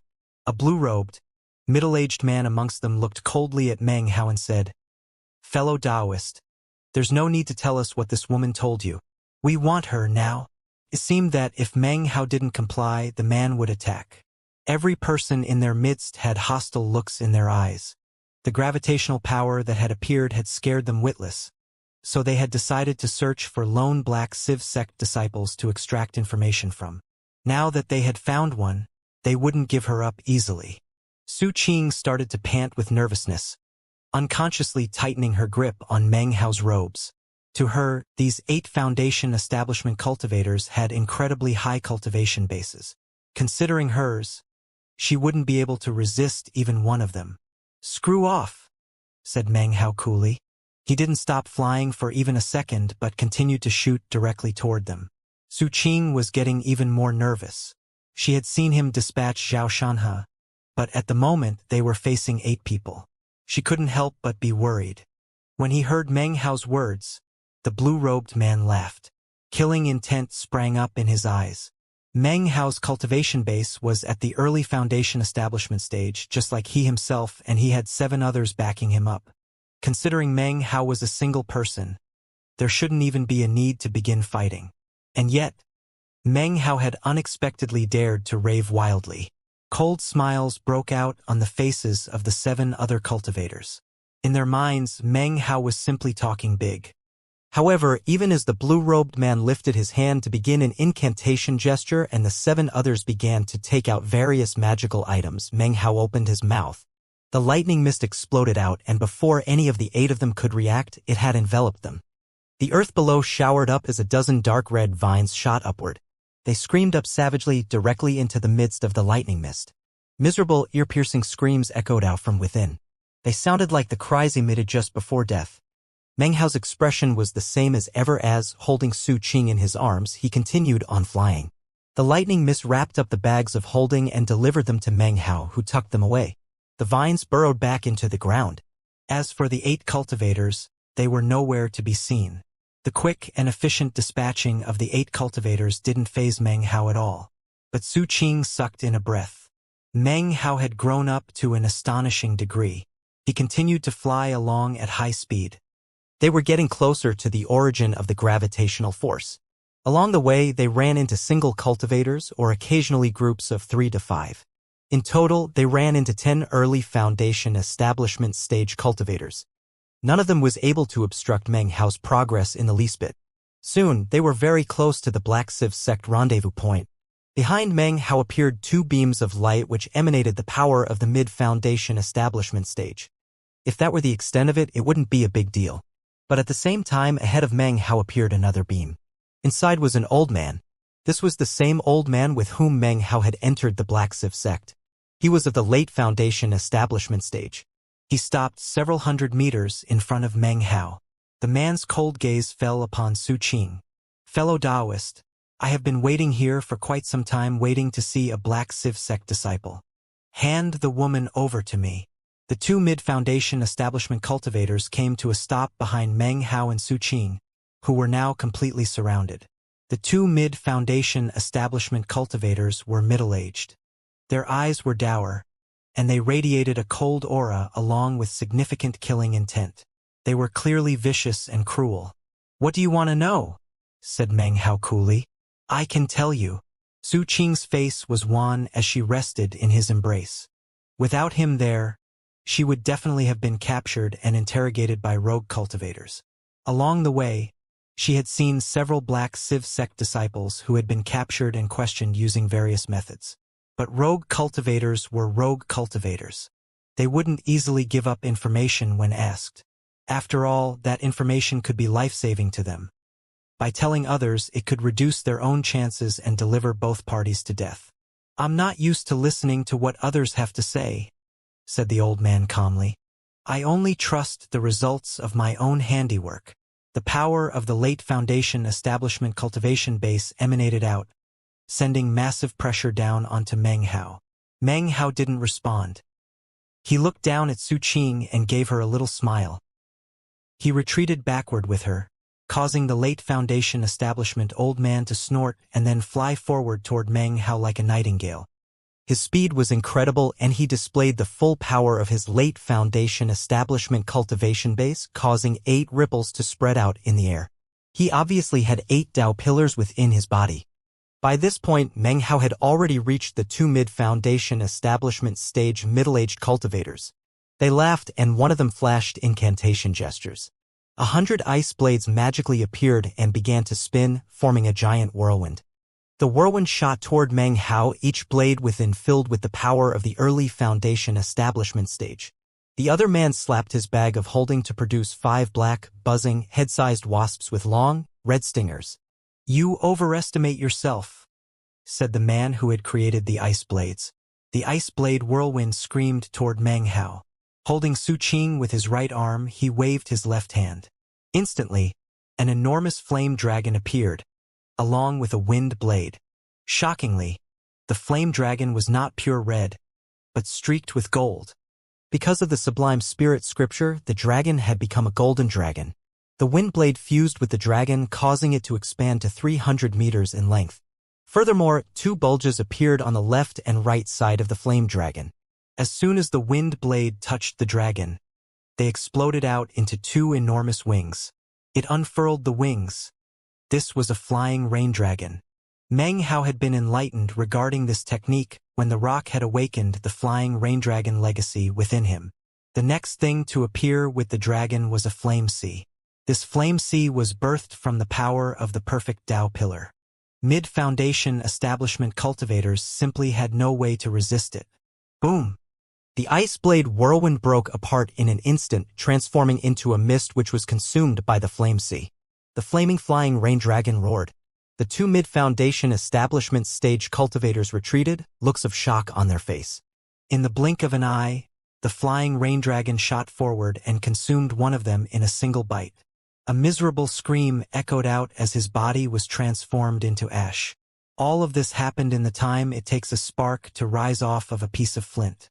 Neither the old man of the late Foundation establishment stage nor the man with the 5 wasps had time to react before it was over. Face expressionless, Meng Hao turned and strode directly toward the 5 ferocious buzzing wasps. They shot toward him, but as they neared, their bodies suddenly began to tremble violently. It seemed as if they had sensed something frightening and didn't dare to get any closer. They retreated instantly, something their master had never experienced before. Even as shock covered his face, laughing, crying demon faces appeared in Meng Hao's eyes. One was clear, the other was blurry, and they instantly caused Meng Hao to emit a bizarre aura. The 5 wasps emitted sharp cries, and their bodies trembled even harder, as if they might lose their ability to fly. Suddenly, they turned and savagely attacked each other. As this bizarre scene played out, Meng Hao strode through the midst of the wasps, raising his left hand and slicing his own finger, covering it with blood. Suddenly, the entire area was covered with a bloody aura. When it disappeared, Meng Hao was standing directly in front of the middle-aged man. He lifted up his index finger and pushed between the man's eyebrows. The man's body shook, and his eyes bulged. His body rapidly began to wither, and by the time Meng Hao removed his finger, his entire body had transformed into blood, which drained down onto the ground. Meng Hao turned and looked at the shocked late Foundation establishment old man. Only the space of a few breaths had passed since Meng Hao took action, and yet he had already completely exterminated 2 powerful mid-foundation establishment cultivators. His methods were vicious, his techniques bizarre. A coldness suddenly appeared in the old man's body, growing rapidly. Now he understood why Xianxia of the Black Sieve sect had been watching Meng Hao that day on the feng shui compass and had even tried to bait him into doing something that would reveal his abilities. Clearly, Xianxia had heard something about Meng Hao. "Want to keep going?" Meng Hao asked calmly. His index finger still glowed with a bloody light, casting a bloody light over his body. The old man didn't respond. Considering the level of his cultivation base, he too could have easily killed the 2 mid-foundation establishment stage cultivators. But he couldn't have done it in such a leisurely fashion. He felt fear in his heart, especially when he saw Meng Hao's complete lack thereof. Clasping hands in salute, he moved backwards several paces, giving way for Meng Hao to pass. "I am Su Yudao. As for the matter today, I offer my apologies. I believe we will be meeting again soon." He said the last in a very meaningful tone. Meng Hao thought for a moment, then nodded. The blood glow was beginning to fade as he shot off into the distance. In his arms, Su Qing was completely shocked by the battle power of his cultivation base. She hesitated for a moment and then blurted, What level is your cultivation base?" "Really? I'm at the peak of early foundation establishment," he said with a little smile. He now appeared to be a completely different person than the one who had just been fighting. He really had changed because of all his experiences through the years. However, this change was in the way he dealt with enemies. His disposition toward his friends was as scholarly as ever, and hadn't changed in the least bit. Actually, his ruthless killing had a lot to do with the poison within him. Someone infected with the 3-colored resurrection lily would become increasingly cruel and ferocious until the day they transformed into an actual resurrection lily. "How can you kill people of the mid-foundation establishment stage?" asked Su Qing, her brow furrowed. "Oh, there are many reasons," he said simply. "I may be at the early foundation establishment stage, but I can hold my own against the late foundation establishment stage." Not much time passed before they reached a mountain. From the mountain peak, Meng Hao could see the large man-made area and the big black tower that was being erected. He could just make out the nearly 1,000 Black Sieve sect disciples sitting cross-legged around the tall tower, along with the faint sound of scriptures being chanted. He couldn't make out the details of the scriptures, however. "I can't get any closer," he said. His gaze shifted from the scene below to Su Qing. "There shouldn't be any rogue foundation establishment cultivators in this area. You should be able to proceed on your own without being in danger. Take this, it's an invisibility item. You'll be able to use it after you reach foundation establishment." He handed her the invisibility talisman. She accepted it. She still had Meng Hao's robes draped over her. They were a bit large, but she still was beautiful. She looked at Meng Hao and was about to open her mouth as if to say something. Instead, she leaned forward and embraced him lightly, her head pressed against his chest, and she could hear his heart beating. This was not an embrace of passion, but the embrace of a sister to a brother, of family. The sky was growing light, and the darkness was fading away. Meng Hao looked down at Su Qing's beautiful hair. It seemed as if her hair knew he was looking at it. Or perhaps it was the wind. It floated up gently to caress his face. A long time passed, and then Su Qing stepped back and looked him deep in the eyes. "You need to be careful," she said. "Get out of this place as soon as you can." Then she turned, stepped onto a flying sword and shot down the mountain. She glided up and down a few times, eventually entering a small forest at the bottom of the mountain.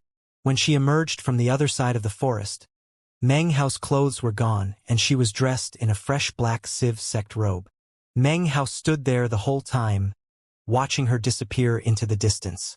A sense of departure filled him, and for a moment, he felt like he was back in the Reliance sect when it was being disbanded. Now, though, he was no longer a chi condensation cultivator. He was a foundation establishment with a perfect foundation. He was no longer a child, but a young man. Wisdom birthed from maturity helped him to understand that it didn't matter whether you are a man or woman, every person has the right to make their own choices. His path could only be tread by he himself. Perhaps his path would cross the paths of others, and that was well and good. But for the moment he needed to walk alone. Unless he could be powerful enough to forge his own road. Change everything. The alternative was to live a life full of sighing. He watched Su Qing until she reached the Black Civ sect rendezvous point. Determination filled his eyes. He lifted his head, looking into the sky. There, the rising sun and the moon were almost on top of each other. Meng Hao's eyes began to glow. Since I'm here, I might as well go check things out. If the classic of time is real, then using the copper mirror and spring and autumn trees, I can forge that so-called treasure of time. And then there's my thunderclap leaf. Lu Tao is in this place too.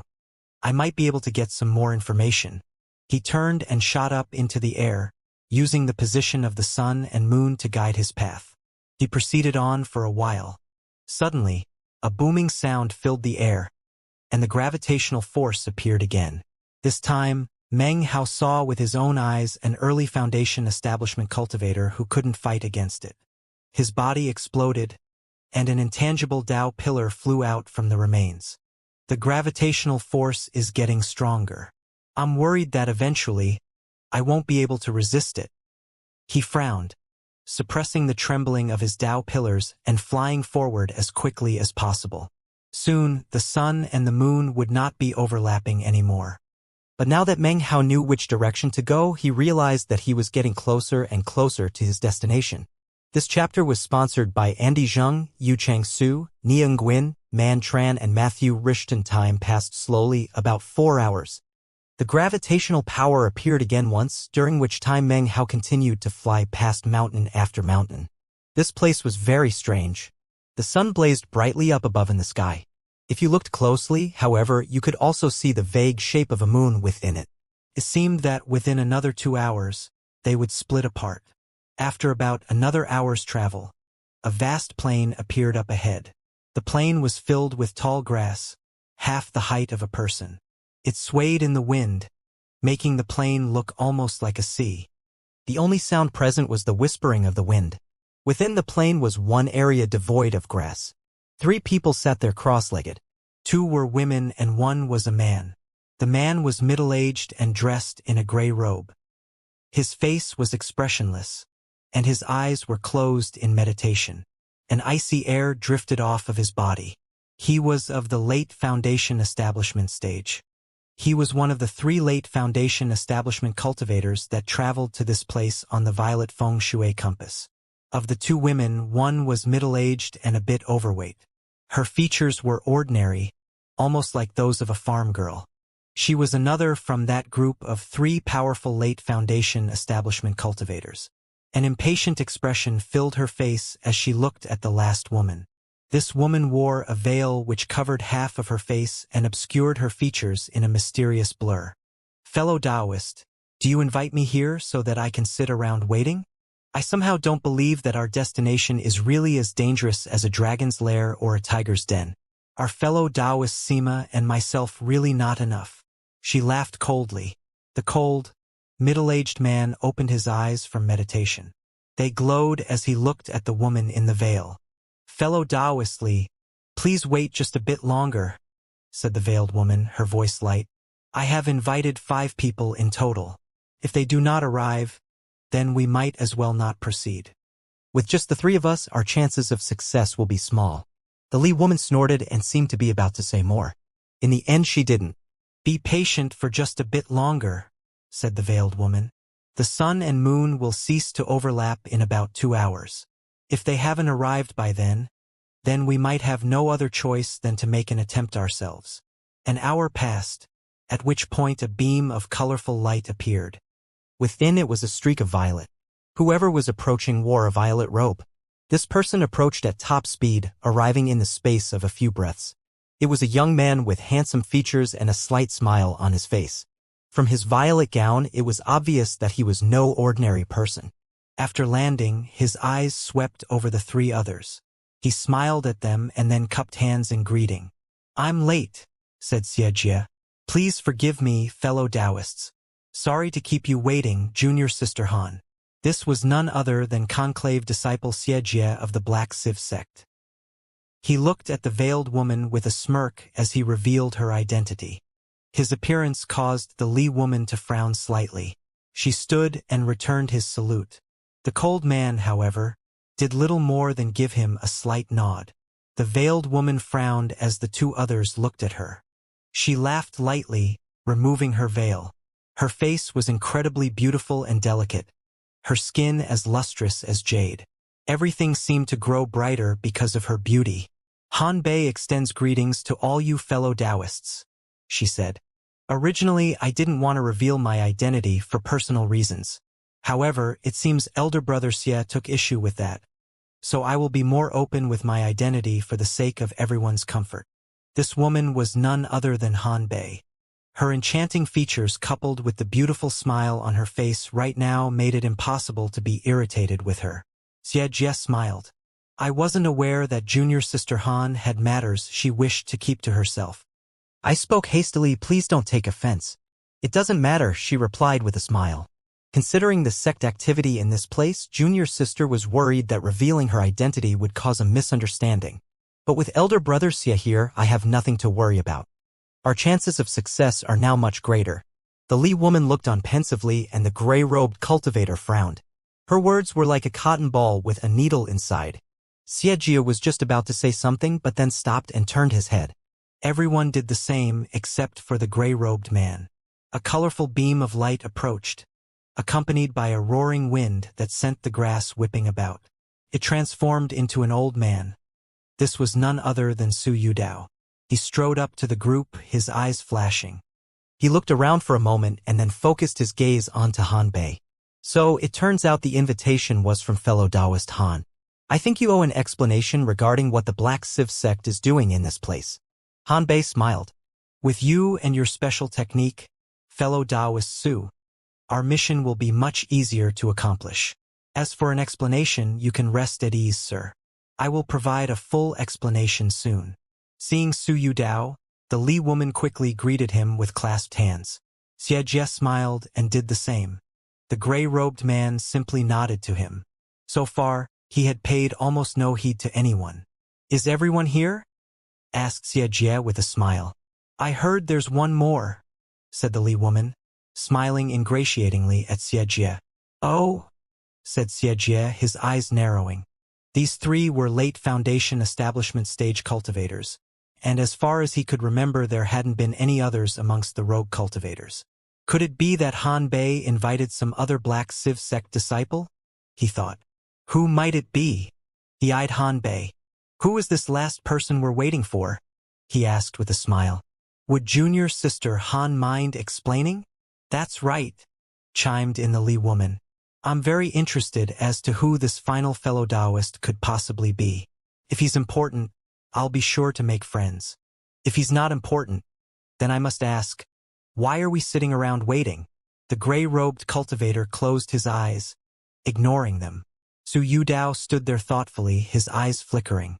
Han Bei was silent for a moment and then said, I don't know who it is either, much the same as how I didn't know any of your identities at first. My guess is that while he isn't an important figure now, if we don't have him in our group, we may very well wind up empty-handed in our endeavor today. With this person, our chances of success will be increased by 30%. Her words were spoken calmly, but with iron-like resoluteness. Oh, said Xianxia. His interest was now piqued. And why does junior sister Han attach such importance to this person? The Li woman laughed coldly, her face filled with disdain, clearly feeling that Han Bei was exaggerating. She didn't believe that a Foundation establishment cultivator could possibly be so useful. A core formation stage cultivator would have been a different matter, but it was fundamentally impossible for such a person to join them. Could this person be a pseudo-core cultivator? Asked the Li woman with a sneer. Fellow Taoist Han, you should really be careful. There are many people in the world who fish for fame and compliments. It wasn't that she specifically didn't like Han Bei. Actually, she hated all beautiful women. I'm truly not sure if this person is at the pseudo-core stage or not. Han Bei replied calmly, giving the Li woman a level look. In any case, his is definitely extraordinary. Of that, you can be certain. The Li woman said nothing more. Suddenly, Xianxia lifted his head and looked toward the horizon, as did Su Yudao. Soon everyone's eyes were fixed on the beam of light which shot toward them. This was Meng Hao, of course. He whistled through the air, his eyes sweeping the land. Soon, he spotted the blank area on the plain, upon which the overlapping sun and moon shined, as well as the 5 people there. He looked them over as he landed onto the ground. His expression was the same as usual as he walked over. When he saw Meng Hao, Su Yudao's expression flickered. A bright glow appeared in Han Bei's eyes, and her lips spread into a smile. As for Xianxia, a cold look covered his face as he looked Meng Hao over. "Greetings, fellow Taoists," he said coolly. "I was delayed on the way, and am a bit late." He glanced over the group, his gaze lingering for a moment on Han Bei. "Early Foundation establishment stage?" said the Li woman, frowning. A haughty look of disdain appeared on her face. She couldn't wait to rudely say, "This is the person fellow Taoist Han claims is essential?" She thinks a trifling early Foundation establishment is so important? Laughable. Or could it be that this junior generation infant just happened to accidentally stumble upon this area? Meng Hao looked at her without a word. "I'm also very curious about this," said Xianxia with a smile. An almost imperceptible flicker appeared in his eyes. Hearing Xianxia's words caused the Li woman's arrogance to grow even greater. For an early Foundation establishment cultivator to be in our midst is demeaning. Han Bei may have recommended him, but I Li shall test him out myself and see what skills he has. She began to walk toward Meng Hao. "Produce every scrap of power from your cultivation base," she said. "If you can live through one strike from me, then I'll agree that you're qualified to join us. If you're not qualified, then you'll be killed by the Black Civ sect anyway. It seems death will end all your troubles." By the time she finished speaking, she had reached Meng Hao. She lifted her right hand and a blinding orange light appeared, which transformed into a pink-colored whip. It flipped about, emitting cracking sounds. Meng Hao's expression was tranquil. No one moved to interfere with the woman. The man in the gray robe sat meditating with his eyes closed. Su Yudao was aware of Meng Hao's extraordinariness, so naturally he did nothing. As for Han Bei, she had speculations regarding Meng Hao's incredible power, but wasn't certain. She just knew a bit of secret information, which had fueled her conjectures. For her, this situation would be a good chance to observe Meng Hao's battle prowess. She still wished to offer some words of caution, but would the Li woman really listen? The woman's cultivation base was at the late Foundation establishment stage, but in terms of thinking ability, she was one of the weakest present. The only way she had reached late Foundation establishment was good fortune accumulated by her ancestors that had been passed down to her. Regarding Xianxia, he had intentionally manipulated the whole thing, so obviously did nothing to stop it from happening. He watched Meng Hao from off to the side, a smile on his lips. He was very curious as to why the elders of the sect had instructed him to keep an eye on Meng Hao. After arriving at the Blessed Land, he hadn't paid too close attention, but having run into Meng Hao again, he wanted to feel him out. Everyone had their own plans and schemes. Meng Hao glanced them over, and although he wasn't able to fully grasp their various motivations, he had a pretty good idea. He watched the Li woman approaching, her pink whip whistling through the air. His face was expressionless, and he didn't take even a single step backward. In fact, in the midst of her approach, he took 3 steps forward. As he did, he lifted his right hand and struck out. As his palm struck out, a fierce wind sprang up, causing the surrounding grass to whip about in a frenzy. Without pausing, Meng Hao struck out a second time, then a third, a fourth, and a 5th time. These 5 strikes were the 19 clear sky strikes that Meng Hao had acquired from the violet-robed young man, by means of the rattan vines. The manual was incomplete, but the first 5 strikes were whole. Each of these 5 strikes were filled with the complete power of Meng Hao's perfect Tao pillars. After striking out 5 times, an enormous magical palm, the size of a person, appeared in front of him. Wind whipped about in all directions as the palm shot forward. When the 5 clear sky strikes appeared, Han Bei and Xianxia's expressions changed. They instantly recognized the enormous palm. This was a magical technique from the Black Civ sect. There was no way for outsiders to know it. Yet here was Meng Hao using it right in front of their eyes.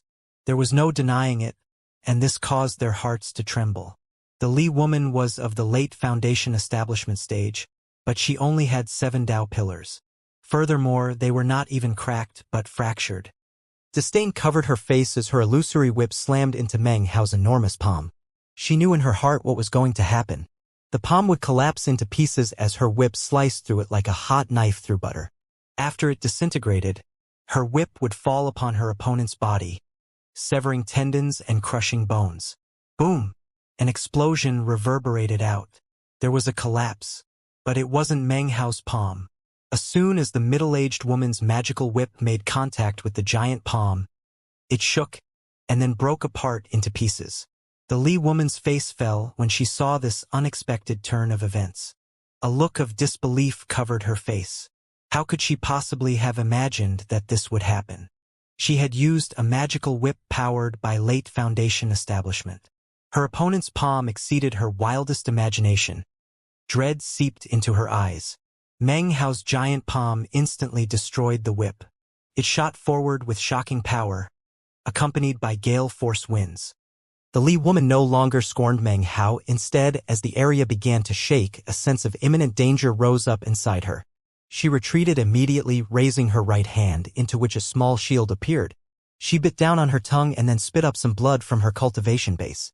When it landed on the little shield, it began to spin, expanding outward and meeting Meng Hao's giant palm.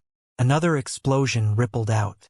The shield shook and was tossed backward several meters, just barely able to resist the palm. Meng Hao continued to stride forward. His spiritual sense, which far outmatched any late Foundation establishment cultivator, exploded out, crushing down onto the Li woman. She screamed under the pressure. It felt like a sharp sword was stabbing through her brain, as if her own spiritual sense were about to shatter. She coughed up blood and staggered backward. By this time, Meng Hao had reached the small shield. He waved his hand, causing the massive illusory palm to wrap around the shield and drag it back to him. Using his spiritual sense, he erased the branding mark on the shield and then put it into his bag of holding. He looked at the woman surnamed Li. The woman was in shock, her spiritual sense suppressed, her treasure unbranded and taken by Meng Hao. She retreated backward at top speed, coughing up blood, her face pale, her head buzzing. After she had moved backward a dozen or so meters, she finally came to a stop. She looked up at Meng Hao, astonished. "You." Her scalp was numb. It was clear that Meng Hao's cultivation base must not be at the early Foundation establishment stage. She had never seen an early Foundation establishment cultivator display such incredible battle power. Nor had she ever experienced such terrifying spiritual sense. Not even a flawless Foundation could be like this as far as she was concerned. "This art contains a total of 19 strikes," Meng Hao said coolly, his expression the same as always. He didn't even mention anything about the treasure he'd snatched from her. Hearing his words, the Li woman sucked in a breath, and her face went a few shades more pale. Her body began to tremble. The attack just now had rattled her Dao pillars, caused her to cough up blood, and had forced her to utilize a treasured item. If more than 5 strikes had been used, she wasn't sure if her treasure could have resisted it. In that case, her Dao pillars would surely have been damaged. "Fellow Taoist, your cultivation base is unfathomable," she said in a strained voice. "I was crude and rash, please don't take offense. Please keep my Cloud Peak shield as a token of my apology." She clasped hands and bowed deeply to Meng Hao, her eyes filled with dread. It wasn't just her. Su Yudeo's gaze was fixed on Meng Hao. He was now completely reassured that he had made the right decision not to attack Meng Hao earlier. Meng Hao could not be an early Foundation establishment cultivator. If he really was, then that was exponentially more frightening. The gray-robed man's eyes flickered open and came to rest on Meng Hao. He nodded. Han Bei looked at Meng Hao thoughtfully, a light smile appearing on her face. "Fellow Taoist Meng, you're not late. The hour has arrived. Our chances of acquiring the Classic of Time has now increased 30%. Xianxia laughed and said nothing. He didn't bring up the 19 clear sky strikes. Fear of Meng Hao now existed in his heart, and he now knew that Meng Hao was not a person to be provoked lightly. After all, he had only seen Meng Hao's colossal spiritual sense, and had no inkling what magical techniques or items he might have. Whenever he dealt with people he didn't understand, he would be careful not to provoke them. Only after coming to understand them completely would he strike like lightning. Forget about the classic of time for a moment, said Meng Hao calmly. He looked at Han Bei, his expression the same as ever. I came to this blessed land at the request of fellow Taoist Han. However, your sect controls this place. I'm very curious. If I help you to acquire the classic of time, will my Tao pillars be ripped out afterward? Han Bei and Xianxia's eyes flashed.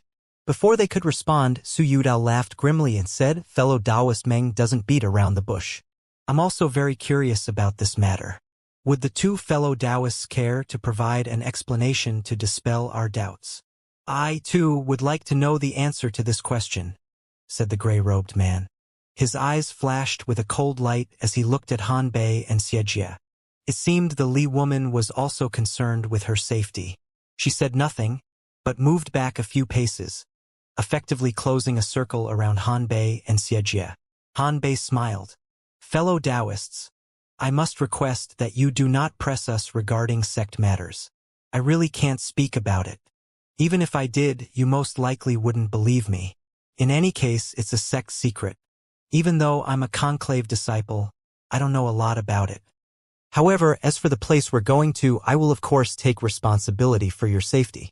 She waved her hand and 4 jade slips flew out toward Meng Hao and the others. Han Bei continued, within this jade slip is a detailed explanation of how to exit this place. Use the method described therein and you can leave without a hitch. There are several exits to this ancient blessed land. If you don't believe me, read the jade slip and then check to see where the exits are. Then you'll understand why I selected this location as our rendezvous point. She smiled, looking as earnest as always. Meng Hao's spiritual sense swept over the jade slip, and he looked around the area he stood. According to the jade slip, there were 3 exits. One of them was the area they were standing on top of.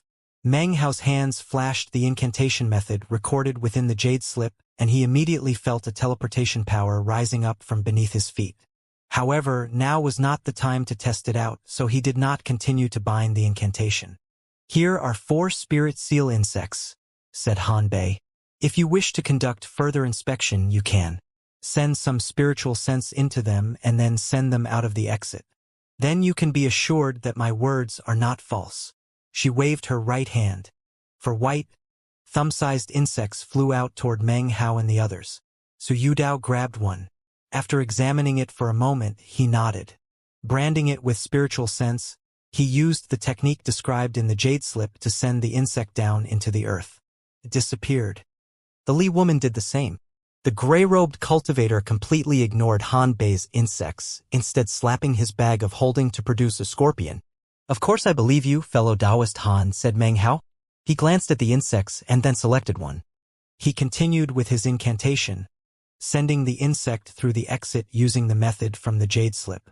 However, in addition to the bug, he sent one of the rattan vines that were hidden deep in the earth.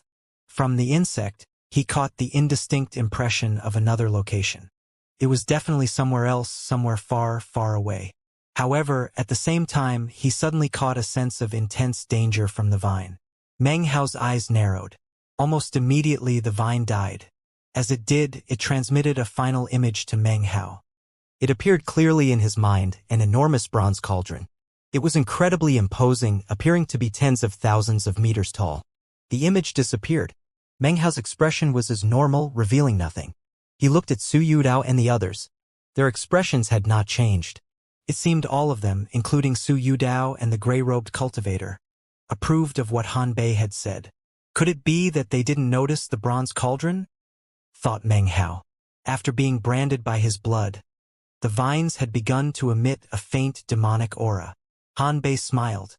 Fellow Taoists, now that you can rest your hearts at ease, please accompany me to the location of the classic of time.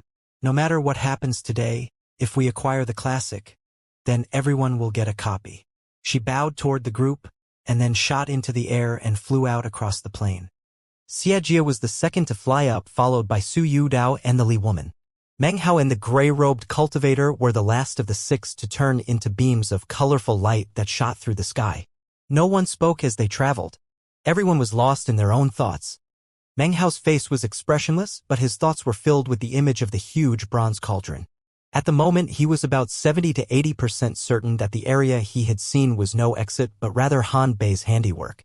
He wasn't sure if Han Bei could dupe the others, but he had his good luck charm, and thus felt reassured in his current position.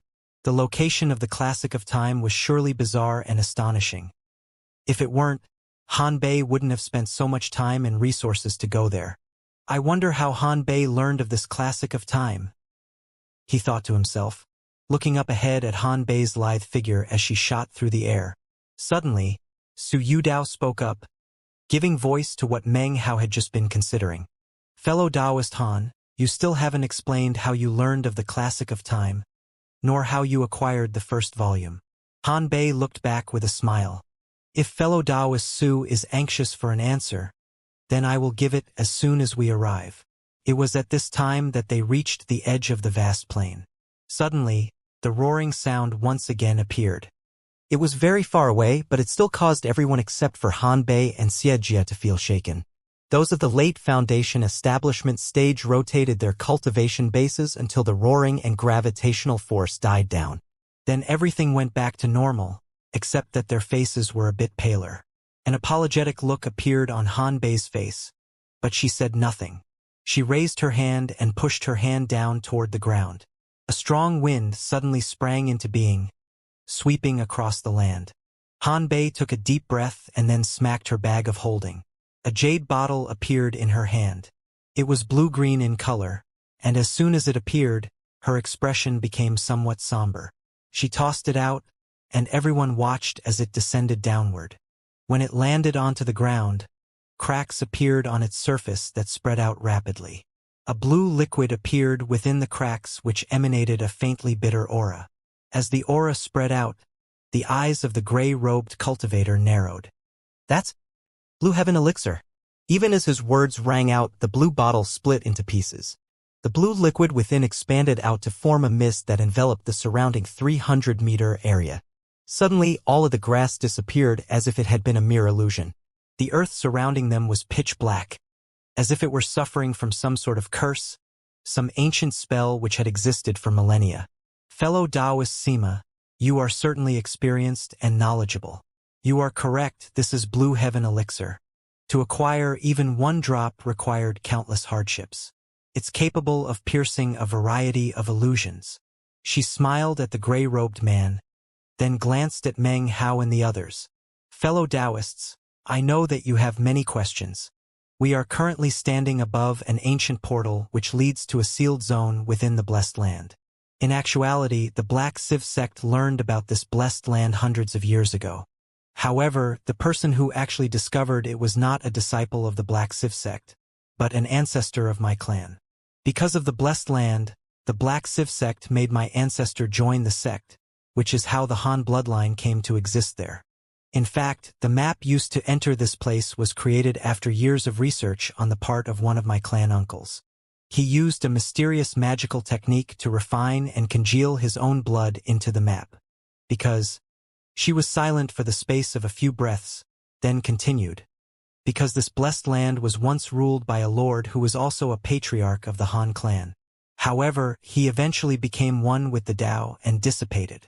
Despite that, a connection to this place will occasionally appear within his descendants. I'm not sure what the Black Civ sect is plotting, but before he transformed into the map, my clan uncle told me that because of his bloodline connection to this place, he knew that a secret technique of the Han clan existed within. The 3-volume time magic. This magic can produce a time-ruining treasure. Wielding the treasure can enable you to suck away the lifespans of others. That is why it requires a spring and autumn tree or similar item as its base. Even in ancient times, she said, her voice gentle and clear, this time-ruining treasure was astonishing and rarely seen. Nowadays, it could be considered lost. If it still exists, then it's only in this place. Regarding the first volume of the Classic of Time, well, that is an item that has been passed down through generations in my clan. I shall combine the 3 volumes and refine the time-ruining treasure. It is my personal affair, and I don't want other Han clan members to know about it. I also wish to avoid the prying eyes of the Black Civ sect. That is why I invited you all here today. As for elder brother Xia, he is here because of a previous agreement between the two of us. Everyone obviously had their own opinion about how much of what she had just said was true and how much was false. The methods she had used on the outside to gather their group together gave some clues. Meng Hao's eyes flashed over the group, and inside, he laughed. It seems like everybody is thinking something different. But other than me, it looks like nobody is even listening to Han Bei's explanation. And she knows it. There does seem to be something wrong with what she said just now. However, the classic of time is most likely real. Right now, I don't really have very many powerful magical items other than the wooden swords. I do have the spring and autumn tree, which is easy to duplicate with the copper mirror. If I can learn the technique from the classic of time, then my problem will be solved. I still need to be cautious though. If anything goes wrong, I'll use the good luck charm to leave this place immediately. Even as he made his mind up, Han Bei flashed an incantation gesture to open the ancient portal beneath them. An ancient and archaic roar sounded out from within, as if some sleeping beast was awakening. Suddenly a glittering light appeared. It did not spread out far, it only enveloped the surrounding 300 meters. When the light appeared, Han Bei looked up to the sky as if she were calculating something. Then her body flashed and she shot down into the portal. With a slight smile, Xianxia entered as well, followed by Su Yudao and the others. Meng Hao swept the area with spiritual sense to confirm that it was nothing more than a teleportation portal. After seeing everyone else enter and begin to turn blurry, he followed. The glowing light flickered and then faded. Everyone disappeared. When they reappeared, the sky above was the same sky as in the Blessed Land. However, the earth was covered with cracks. Far off in the distance, an object was visible. When Meng Hao's eyes fell upon it, they shone brightly for a moment and then returned to normal. Up ahead was an enormous bronze cauldron. The cauldron was several tens of thousands of meters tall, rising up so tall that it seemed to be supporting the sky. It looked both ancient and primitive, as if it had existed for countless years. A boundless might radiated out from the cauldron, causing everyone to feel an intense fear, even Han Bei. A variety of thoughts ran through the minds of everyone present. Cauldrons are the utensils of nations. They can only be forged by people with incredible destiny. It turns out, such a fear-inspiring cauldron exists in this place. What a true treasure! Who could possibly be so bold as to forge such a heavenly cauldron? Its archaic design seems to be matchless. It must have been here for countless tens of thousands of years. Could it have been forged by some ancient almighty being? They all panted as they gazed upon the cauldron. Even the cold man in the gray robe gasped when he saw it. A strange light flickered in his eyes. Xianxia's eyes narrowed, and it took some time before he regained his composure. Meng Hao instantly recognized it. This was the same cauldron he had seen in the transmission from the vine before it had died in the so-called exit. As he looked around, he could tell that everything around looked exactly the same as what he had seen in the supposed exit. He laughed coldly in his heart, but his expression didn't change at all. He furtively retrieved the good luck charm and checked to make sure that it was still working. Inwardly, he was incapable of holding back some admiration for patriarch Reliance. He wasn't sure how treasured of an item this good luck charm was, but he did know that it still worked in this place. Feeling a bit reassured, he looked back up at the massive cauldron. He couldn't help but feel awed. Even though this wasn't the first time he'd seen it, to stand in front of it like this made him feel like an insect. The cauldron is cracked, said Su Yudao with a sigh.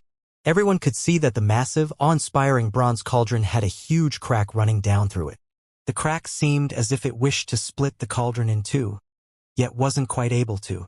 Everyone else guessed in their hearts that the crack must have been caused by some other shocking magical item. But when Meng Hao saw it, he got a different feeling. The crack was not something that was caused by a magical item. He looked up into the sky and thought back to how it had felt to be struck by tribulation lightning. That was the same type of feeling he got when he looked at the crack. It must have been caused by tribulation lightning. Anyone who could take possession of this massive cauldron and use it as a magical item would definitely be able to shake the cultivation world. Xianxia's words were soft, but filled with passion. Han Bei took a deep breath and a look of excitement flashed across her face. She lifted her right hand and an ancient, crescent-shaped piece of jade flew out. It was a deep green color, almost black, and had a completely extraordinary appearance.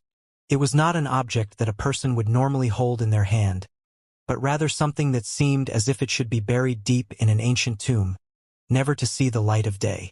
Its color seemed to be the result of absorbing far too much sinister death aura. The crescent jade flew out and then shockingly emitted a bright glow which covered everything around. The glow rippled as it shot forward toward the crack on the surface of the massive cauldron, and then entered it.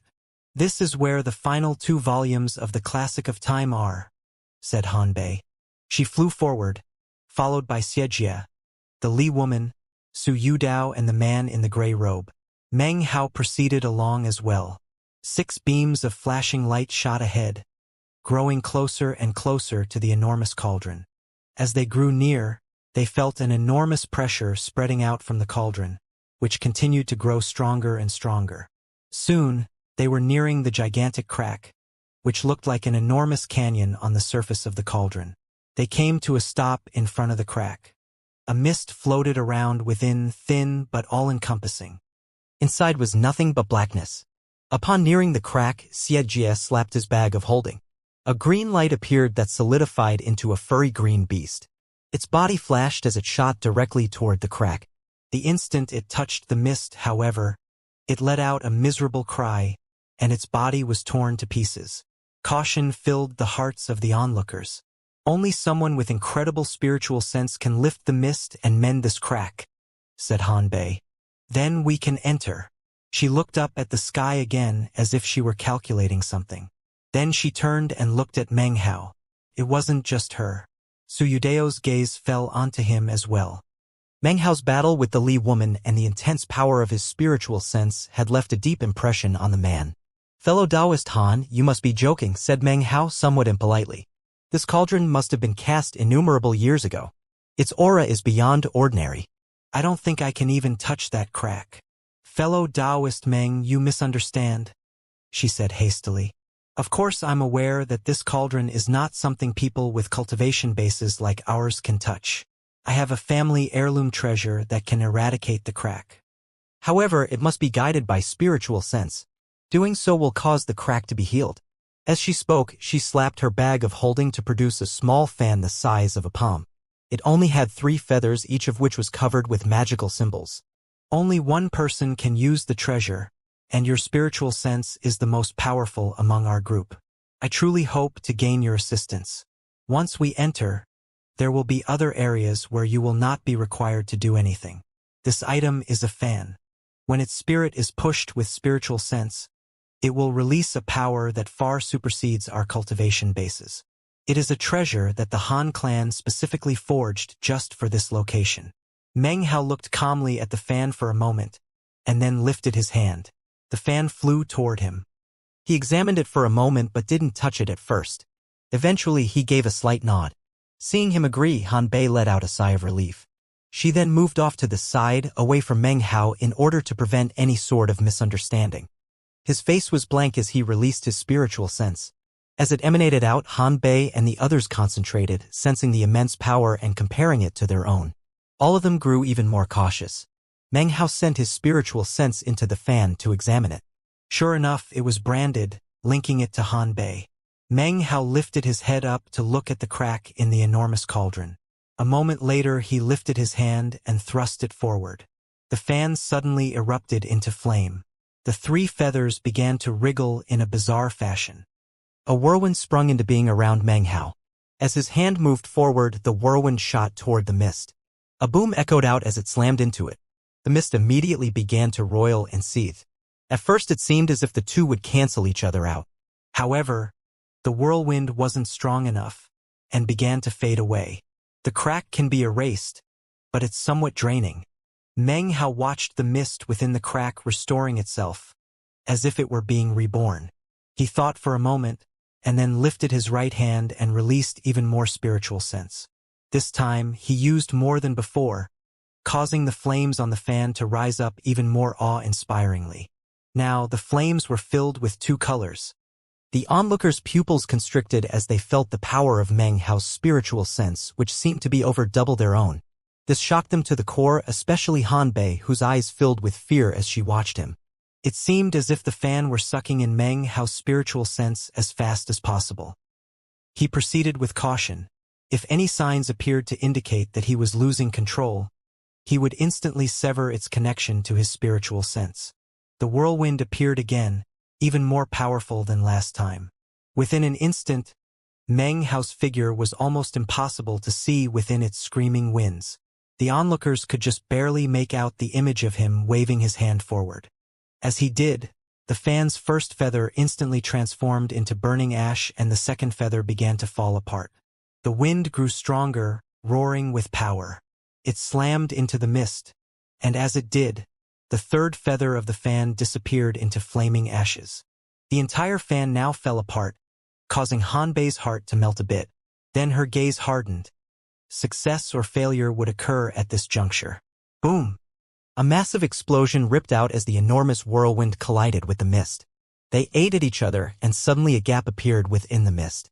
At the same time, a sinister coldness erupted out from within the cauldron, shooting out through the mist and blasting across the group of cultivators.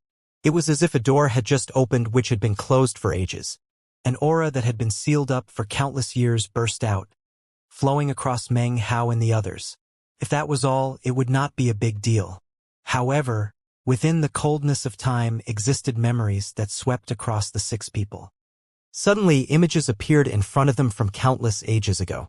Within the vision could be seen an enormous, shocking bronze cauldron. It floated above the earth underneath the red sky. Astonishing bolts of lightning descended onto its surface, slashing it constantly as if they desired to crush it into nothing.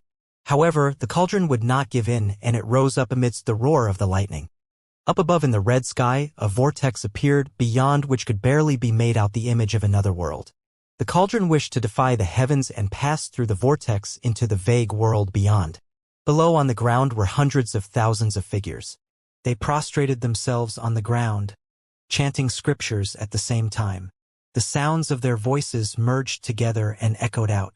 When the sound reached his ears, it made Meng Hao think of the Black Civ sect disciples sitting cross-legged, chanting scriptures.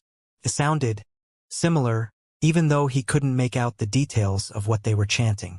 Suddenly a voice boomed out from within the cauldron. It was thy wish for your expanse to replace the starry sky, to cover my eyes with the dome of heaven. The world tree would not submit and destroyed itself in the starry sky. My master may be sleeping, but can he still exist under the same sky as G? Lighting fell down constantly from the heavens, seeking to obliterate the cauldron. Suddenly, the vision passed from the eyes of everyone except for Meng Hao. They exchanged shaken looks with each other. Meng Hao was a bit closer to the cauldron, however, and was the first to meet the blast of time wind. His vision continued on a bit longer. He saw the massive bronze cauldron continuing to rise up. The lightning falling from the red sky began to merge together. It was impossible to tell how many lightning bolts congregated to form a gigantic spear. It looked like a tooth surrounded by fields of lightning that shot down toward the cauldron. A boom echoed out and the giant bronze cauldron trembled. A massive crack split down through it. It rose no more and instead fell down. It slammed into the ground, and then another voice sounded out. It seemed to sigh. You are unwilling to let me take this cauldron from this place. Then, I will lay in rest here forever, waiting for the day on which you fall. It was at this point that the vision faded from Meng Hao's eyes. He took a deep breath and then lifted his head to look at the cauldron. As of now, the mist and the crack caused by it were disappearing. An anxious expression appeared on Hanbei's face. Not hesitating in the slightest, she shot forward, flying toward the crack. Without a word, the rest of the group followed, their eyes flickering. Meng Hao flew along with them as they headed at top speed toward the crack. As soon as he entered the cauldron, Meng Hao felt the copper mirror in his bag of the cosmos growing hot. Now was not the time to examine it, though. Meng Hao entered the cauldron to find himself in a world of lightning and thunder. The inside of the cauldron was a space of several tens of thousands of meters in size. It was completely filled with crashing lightning, almost like a river. The light created by so much lightning was as blinding as sunlight. However, there was no time for the group to gaze at the world within the cauldron. From within their midst, a blood-curdling scream rose up. The Li woman was the last to enter. The instant she did, a bolt of lightning descended with incredible speed. It slammed into her. She screamed as her body was transformed into flying ash. Even her bag of holding was incinerated into nothingness. It happened so quickly that Su Yudeo's face flickered. Next to him, the eyes of the gray-robed cultivator narrowed, and he slapped his bag of holding to produce a wooden slip. It emitted a bluish light that seemed to indicate it could repel lightning. The bluish light circled around the gray-robed cultivator, and he took several steps away, as if he didn't want to stand close to any of the others. Xianxia's face also flickered. About the same time that the bluish light flickered up around the gray-robed cultivator, a wooden statue appeared in Xianxia's hand.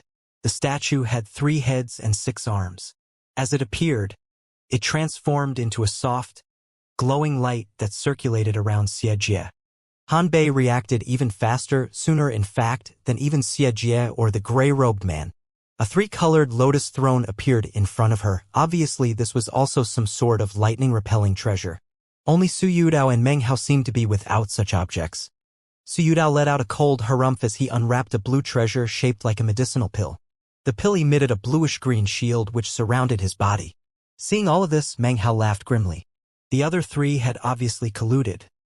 Otherwise, why would they possibly have all come equipped with lightning-repelling treasures? Only he and the Li woman had come unprepared. Nice move, fellow Taoist Han, said Meng Hao coolly, his eyes sweeping across the 4 of them. I never anticipated there would be so much lighting, said Hanbei lightly, so I'm not sure what you're talking about. Fellow Taoist Meng, if you don't have a lighting-repelling item, then you're welcome to use this anti-lightning leaf. It's only moderately effective, but it's better than nothing. A translucent leaf appeared in her hand, and she looked at Meng Hao. Actually, she had been eyeing him this entire time, especially the moment when he'd entered the cauldron. When that happened, her eyes had flickered. Xianxia and the other 2 men were all looking at Meng Hao, although it was impossible to tell what they were thinking. Their eyes seemed to be filled with an unanswered question. Lightning crackled about above them, and booms of thunder filled the air. It was powerful and astonishing. Each bolt of lightning seemed to be incredibly fierce, strong enough to strike down even the late Foundation establishment stage. Suddenly, a bolt of lightning slammed down in the midst of them. An explosion rattled out as the lightning dissipated into countless arcs of electricity. I have no lightning-repelling item, but I do have a lightning-attracting technique, said Meng Hao calmly. The lightning mist appeared around him, which then congealed into the lightning flag. Electricity swirled around it, which included strands that contained the heavenly tribulation Meng Hao had collected. It was clearly an extraordinary item. The nearby lightning seemed to twist, as if it were being pulled down. If all the lightning in the area were really called forth, then it wouldn't matter if the others had lightning-repelling magic. They would all be transformed into dust just as quickly as the Li woman. Almost as soon as the lightning flag appeared and the lightning around them began to ripple, Meng Hao sucked the flag back into his mouth. The converging lightning dispersed. However, it was now obvious that if the flag remained in the area for any amount of time, then it would call the lightning down and they would all die. Xianxia's expression flickered. The gray-robed man's eyes narrowed, and Su Yudao gasped and took a few steps back. Fear of Meng Hao filled their eyes. The sensation of danger filled their heads, and their hearts began to pound. Unsightly expressions instantly filled their faces. Xianxia's voice was also grim as he said, "Fellow Taoist, you're really being a bit too excessive." His heart was filled with vigilance as he spoke. His attention focused solely on Meng Hao. Su Yudao had already been affected by Meng Hao's ferocity twice. Now he stared at him with a complicated look, saying nothing. Yet again he sighed inwardly. In his eyes, Meng Hao was no weaker than some core formation eccentrics. He didn't need a lightning-repelling item. With a lightning-attracting item, he had suddenly turned the tables and put everyone else at a disadvantage. "Fellow Taoist, what is the meaning of this?" said the gray-robed man, staring at Meng Hao. "Oh, nothing," said Meng Hao. "I just want to remind you, fellow Taoists, that Meng Hao can call down lightning at any time." He spoke calmly and slowly as he stood there. He seemed ready to pull out his lightning treasure if even one bolt of lightning headed his way. Hanbei said nothing for the space of a few breaths before a genial smile appeared on her face. "I was joking with you just now, fellow Taoist Meng. Of course I have a way for you repel the lightning." She waved her hand, and a leaf fell off of the lotus throne. She was just about to hand it to him, when he laughed and approached her. Her face fell. Her heart was filled with fear of his methods, and when she saw him nearing her, she involuntarily took a step backward. But he had already arrived at her side. "There's no need to go to the trouble, fellow Taoist Han," he said coolly. Lightning crackled above them. "Let's just use your lotus throne together. Wouldn't that be easier? Or are you unwilling to do so?" A twisted look appeared on her face, but before she could say anything, the gray-robed cultivator nodded. "That would be the best," he said. "I agree," said Su Yudao, breathing a sigh of relief inwardly. Xianxia's eyes sparkled, and he did nothing to indicate he disagreed. Han Bei hesitated a moment, then gave Meng Hao a bitter smile. "If that's your requirement, fellow Taoist Meng, then how could I disagree?" She gritted her teeth as she opened the Lotus Throne shield and allowed Meng Hao to enter. Now that Meng Hao stood next to Han Bei within the shield, the other three men felt somewhat more at ease. Meng Hao's threat moments ago had been beyond anything they could have anticipated. Even thinking back to it caused the hair on their necks to stand on end. Meng Hao was truly vicious. Han Bei looked deeply at Meng Hao for a moment with a forced smile. Then she gave him a slight bow and began to move forward. Meng Hao went along, his face calm. Xianxia and the others followed. 5 people gradually proceeded through the torrents of lightning. Roaring filled the air. Lightning fell, crashing into the ground and sending sparks rippling out in all directions. Clearly, the lightning-repelling items were extraordinary. The party appeared to be completely safe. Meng Hao's eyes swept over them, and inside he laughed coldly. These magical items were clearly not things that Foundation establishment cultivators should have in their possession. Each of these cultivators must have the backing someone extremely powerful, who provided the impetus for them to enter this place. Xianxia only has the Black Civ sect, he thought. As for the gray-robed man and Su Yudao, they're obviously not ordinary rogue cultivators. They must have some powerful connections. As the group proceeded on, the lightning grew more intense and frightening. The roaring never seemed to end. Meng Hao had seen tribulation lightning before, but the lightning here seemed even more formidable. This is not a place for Foundation establishment cultivators. Just one bolt could completely eradicate any of us. Yet none of these people seem even slightly concerned. Obviously, they knew ahead of time what they would be facing. I was targeted by tribulation lightning because of my perfect Tao pillar, which is not permitted to exist. As for this cauldron, the spirit of the heavens must be furious, filled with intense desire to obliterate it, even more so than me. Meng Hao looked up ahead. This amount of lightning was unpleasant to the eyes, and made it impossible to examine the surroundings. The only option was to continue forward. No one spoke as they traveled onward. About an hour passed and they were much further in. Even though they were still surrounded by lightning, the intensity had lessened and now they were able to see a bit more clearly. What they saw ahead of them caused them all to begin to breathe heavily. Su Yudao gasped. His face was covered with shock. Xianxia's eyes glittered and he panted. Next to him, the gray-robed cultivator's eyes shone as he stared dead ahead. Han Bei's eyes also grew brighter. Far up ahead, in the center of the giant cauldron, were 9 enormous statues. Each statue depicted a middle-aged man. The clothing they wore was not like the clothing of modern times, it was much simpler. And yet, they were clearly long robes. Amongst the 9 people depicted, 3 had crowns on their heads. 2 had long hair which draped over their shoulders. 1 was even completely bald. They exuded an imposing power that was difficult to describe. It seemed as if each statue represented some powerful Tao that demonstrated a path of heaven and earth. Anyone who caught sight of these statues would be stunned, and filled with a sensation of ancient glory. The statues were not standing upright. Rather, all of them were kneeling down on one knee, with both arms stretched upward, heads bowed. Objects could be seen within their upstretched hands. There was some sort of wheel-shaped treasure, something that was clearly an extraordinary sword, as well as a glowing jade bottle. Each statue had a different treasure. The flickering glow created by the treasures created multiple glowing afterimages. Meng Hao and the others couldn't help but gasp. In the hands up one of the statues could be seen 2 ancient scrolls. The features of this statue strongly resembled Han Bei. On the back of the statue was a gigantic crack, which had obviously been rent by lightning from heaven. It was impossible to say how many years has passed since that had happened.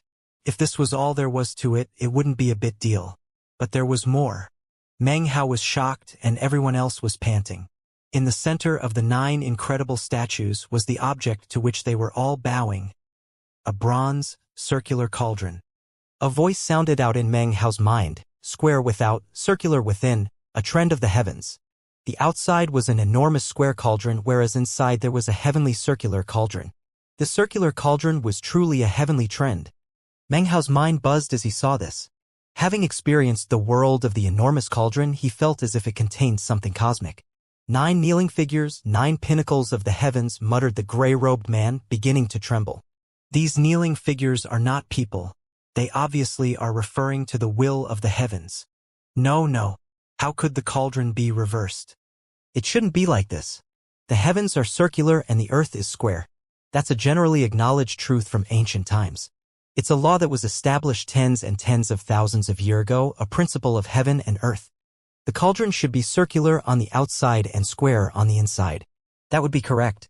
In that case, it would be as they say, the heavens on the outside, above, the earth on the inside, beneath. The man's body trembled even harder as he continued to mumble to himself. It seemed as if he just couldn't comprehend the world of this cauldron, which was square on the outside and circular on the inside. Su Yudao stared blankly at the circular cauldron, his eyes radiating astonishment. It was impossible to tell what he was thinking.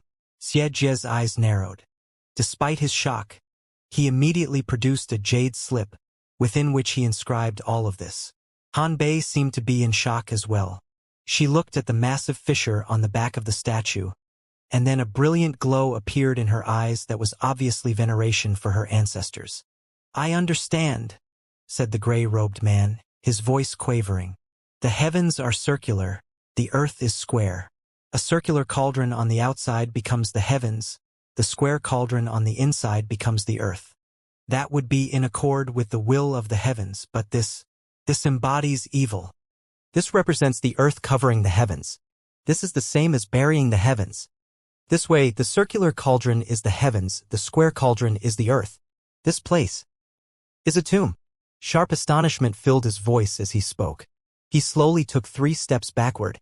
He coughed up a mouthful of blood. His face was pale and his eyes shone brightly with astonishment. His hands flickered as if he were calculating something, and his voice began to grow louder. "These 9 worshippers are definitely pinnacles of the heavens. They've just been embodied into these statues, which obviously represent the legendary 9 mystical stars. The 9 mystical stars are worshipping the cauldron. The heavenly trend is solidified here. A bronze square cauldron, within which is buried the heart of the heavens. How daring! How grand! A tomb in which the heavens are buried inside the earth. Just whose tomb is this? Willing to face death to steal good fortune from the heavens. This is a coffin, and the blessed land outside is the tomb. Put it all together, and this place is no blessed land. It's a cursed land. It's a tomb of defiance against the heavens." His words entered the ears of the others and turned cold. Xie Jie's and Su Yudao's expressions changed. Meng Hao took in a deep breath to settle his shaking nerves. The gray-robed man's words resonated inside of him, creating a sense of familiarity. Perhaps this place really was a tomb. He thought back to the vision he had experienced outside of the cauldron, and of the man's voice he had heard when the lightning struck it. "You are unwilling to let me take this cauldron from here. Then, I will lay in rest here forever, waiting for the day on which you fall." Meng Hao took a deep breath and thought back to the other archaic voice he had heard from within the cauldron. "It is thy wish for the vault of heavens to replace the stars, to cover my eyes with the dome of the heavens. The world tree would not capitulate, shattered under the stars. My master may be slumbering, but can he still exist under the same sky as G?" The voice seemed to echo in Meng Hao's mind. His heart beat rapidly, and he thought back to the legend of the spring and autumn tree one and how the world tree had voluntarily collapsed rather than acquiesced to the heavens. He also thought of the destruction of the ancient Dune clan, as well as the flag of 3 Streamers 3, which was currently inside the Blood Immortal mask. That flag had the character G written on it. He also thought back to the requirement of the Blood Immortal to refine the bloodline of G. Fellow Taoists, said Hanbei, there's no need to be alarmed. Her clear, bell-like voice echoed out. Although it couldn't outmatch the sound of the thunder, everyone could hear her clearly. I don't know whether or not this place is a tomb, but as you all can see, the person holding those ancient scrolls is my ancestor. The statue has been cracked open by heavenly thunder. That was how the first volume of the Classic of Time came out of this place, and was eventually acquired by later generations. She turned to look at Meng Hao and the others. In fact, of all the treasures here, only these scriptures can be taken away. All the other statues are perfect and unharmed. I've attended quite a few secret meetings. The fact that you all saw my message shows that you are destined to be here. You all have your own reasons for coming here, and are surely backed by powerful forces. Naturally, I am aware of that and really don't care who you represent. She continued in a soft voice. I only hope that for the sake of the 9 mystical stars, you will all keep your promises. Right now, we can only look, but when we draw near to the statues, I have a way to acquire the 2 scriptures. Then we can make copies for everyone. Actually, my only real purpose in coming here is to pay my respects in front of the statue of my ancestor. Her voice seemed to contain some strange power that made everyone calmer.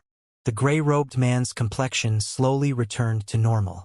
Now that Meng Hao thought about it, he began to wonder if the man had purposefully said such crazy things. He was also a bit skeptical of Hanbei's words, for the sake of the 9 mystical stars. It's not far now, continued Hanbei. However, next I must ask for help from fellow Taoists Su and Sima. There will be more lightning after this point, and the going will be more difficult. Originally, we should never have had the chance we do. But the year that the first volume of the classic flew out, it carved out a path. Inside the path, we will be much safer. More importantly, the power of the lightning will not be as strong. Furthermore, it will have intermittent periods of weakness. Those times will be short, only about 1 hour. However, it should be plenty of time to get through safely. I picked the starting time of our mission to coincide with the lightning's weak period. Her gaze swept across them, and then she looked up, as if she were waiting for something. After about 10 breaths, the lightning in the area began to grow dimmer. It was still dense, but the pressure that bore down on them from it was significantly less. It was definitely not as fearsome as before. The lightning will be weak for 1 hour. Fellow Taoist Su, fellow Taoist Sima, hurry! Her eyes shined as she lifted her right hand. A dark piece of ancient jade flew out and floated above them, seeming to point in a certain direction. Muttering to himself, Su Yudao flew forward. The gray-robed cultivator seemed to have completely returned to normal. He accompanied Su Yudao. The power of late Foundation establishment roiled out from them. One of them was clearly emanating wood-type qi. But then the gray-robed cultivator began to emit a dust-type qi, which completely eclipsed the wood-type qi. As they walked forward, a yellowish-brown glow rippled out. Both of them produced magical items, and Hanbei took in a deep breath. She waved her hand, and her ancient time jade emitted a brilliant glow. Everyone proceeded cautiously. Because of the temporary reduction in lightning, they were able to fly forward relatively quickly. However, the closer they got to the statues, the more dense the lightning grew. Rumbling booms filled the sky. Lightning crashed down, some of it slamming into the ground very close to the group of 5. Their hearts trembled as they proceeded. Su Yudao and the gray-robed cultivator proceeded together with seeming difficulty. Soon, cracks appeared on their treasured items. Without hesitation, they pulled out even more lightning-repelling items. Meng Hao's expression was the same as ever, and he said nothing. He made no indication whatsoever that he would offer assistance. He had already accomplished his task, and from here on out, they would not likely be asking him to do anything. This place was dangerous, but all of the others had chosen to come here and were well-equipped. Within Meng Hao's hand was the good luck charm. That was the trick he had up his sleeve. Time passed slowly, and gradually the group grew closer and closer to the statues. The faces of Su Yudao and the gray-robed cultivator grew ashen. They were reaching their limit. As the statues got closer and closer, the lightning grew more and more dense. They had already gone through multiple magical items and were coughing up blood. They couldn't proceed. Suddenly, a lightning bolt began to descend, heading directly toward their group. Seeing this, the faces of Su Yudao and the others flickered. The ancient time jade that Han Bei wielded suddenly emitted a bright shield. When the lightning bolt slammed into the shield, a massive explosion rippled out. Han Bei coughed up a mouthful of blood, as did all of the others. The glow of electricity surrounded them, and their faces drained of blood. This was especially true of Su Yudao and the gray-robed man, whose bodies trembled. The lightning dissipated into curving sparks of electricity, and everyone heaved sighs of relief. They looked about, their faces filled with even more caution than before. "Fellow Taoist Han," said Su Yudao, turning to stare at Han Bei. "Didn't you say that the lightning would become weaker? Why was that bolt now so powerful?" Meng Hao wiped the blood from his mouth, but his eyes were shining. The fragments of lightning within his body were being sucked in by the lightning flag. It seemed to be changing again. Actually, though he looked injured after coughing up the blood, he was fine. However, he continued to force his face to look pale. Wiping the blood from her mouth, Han Bei coldly replied, "You all chose to come here. There is no way you were unaware that this place is not suitable for Foundation establishment cultivators. Were it not for my understanding of this place, were it not for this ancient time jade, were it not for some other things that we all know about, then we wouldn't be walking through this place. We would not even have been able to enter the cauldron. As far as the lightning, it is weakened at the moment. However, there still exists the possibility that bolts will fall that have not been weakened." She turned to Xianxia. "Elder brother Xia, having come this far, we've now reached the point where you must act. This location also holds what the Black Civ sect seeks, which they plan to fish out with the 100 Spirits Tower. They seem to be ignoring our activities in here, but undoubtedly they are keeping guard outside. We both know that they don't dare to enter this place. Other than descendants of the 9 great families, anyone who enters here will die. The 9 great families have experienced decline in the southern domain to the extent that they can't measure up to the current generation of clans and are mostly comprised of mortals. Ones who can practice cultivation are usually herded up by various sects. We have the appearance of elegance, but in fact we are little more than livestock. You and I are simply curious tools to the Black Civ sect." Xianxia was quiet for a moment and then smiled. "Actually, what makes me the most curious is that the 9 great families do not include Meng. Furthermore, not one of these 9 statues resembles fellow Taoist Meng at all. So, how was he able to enter this place?" He gave Meng Hao a deeply meaningful look.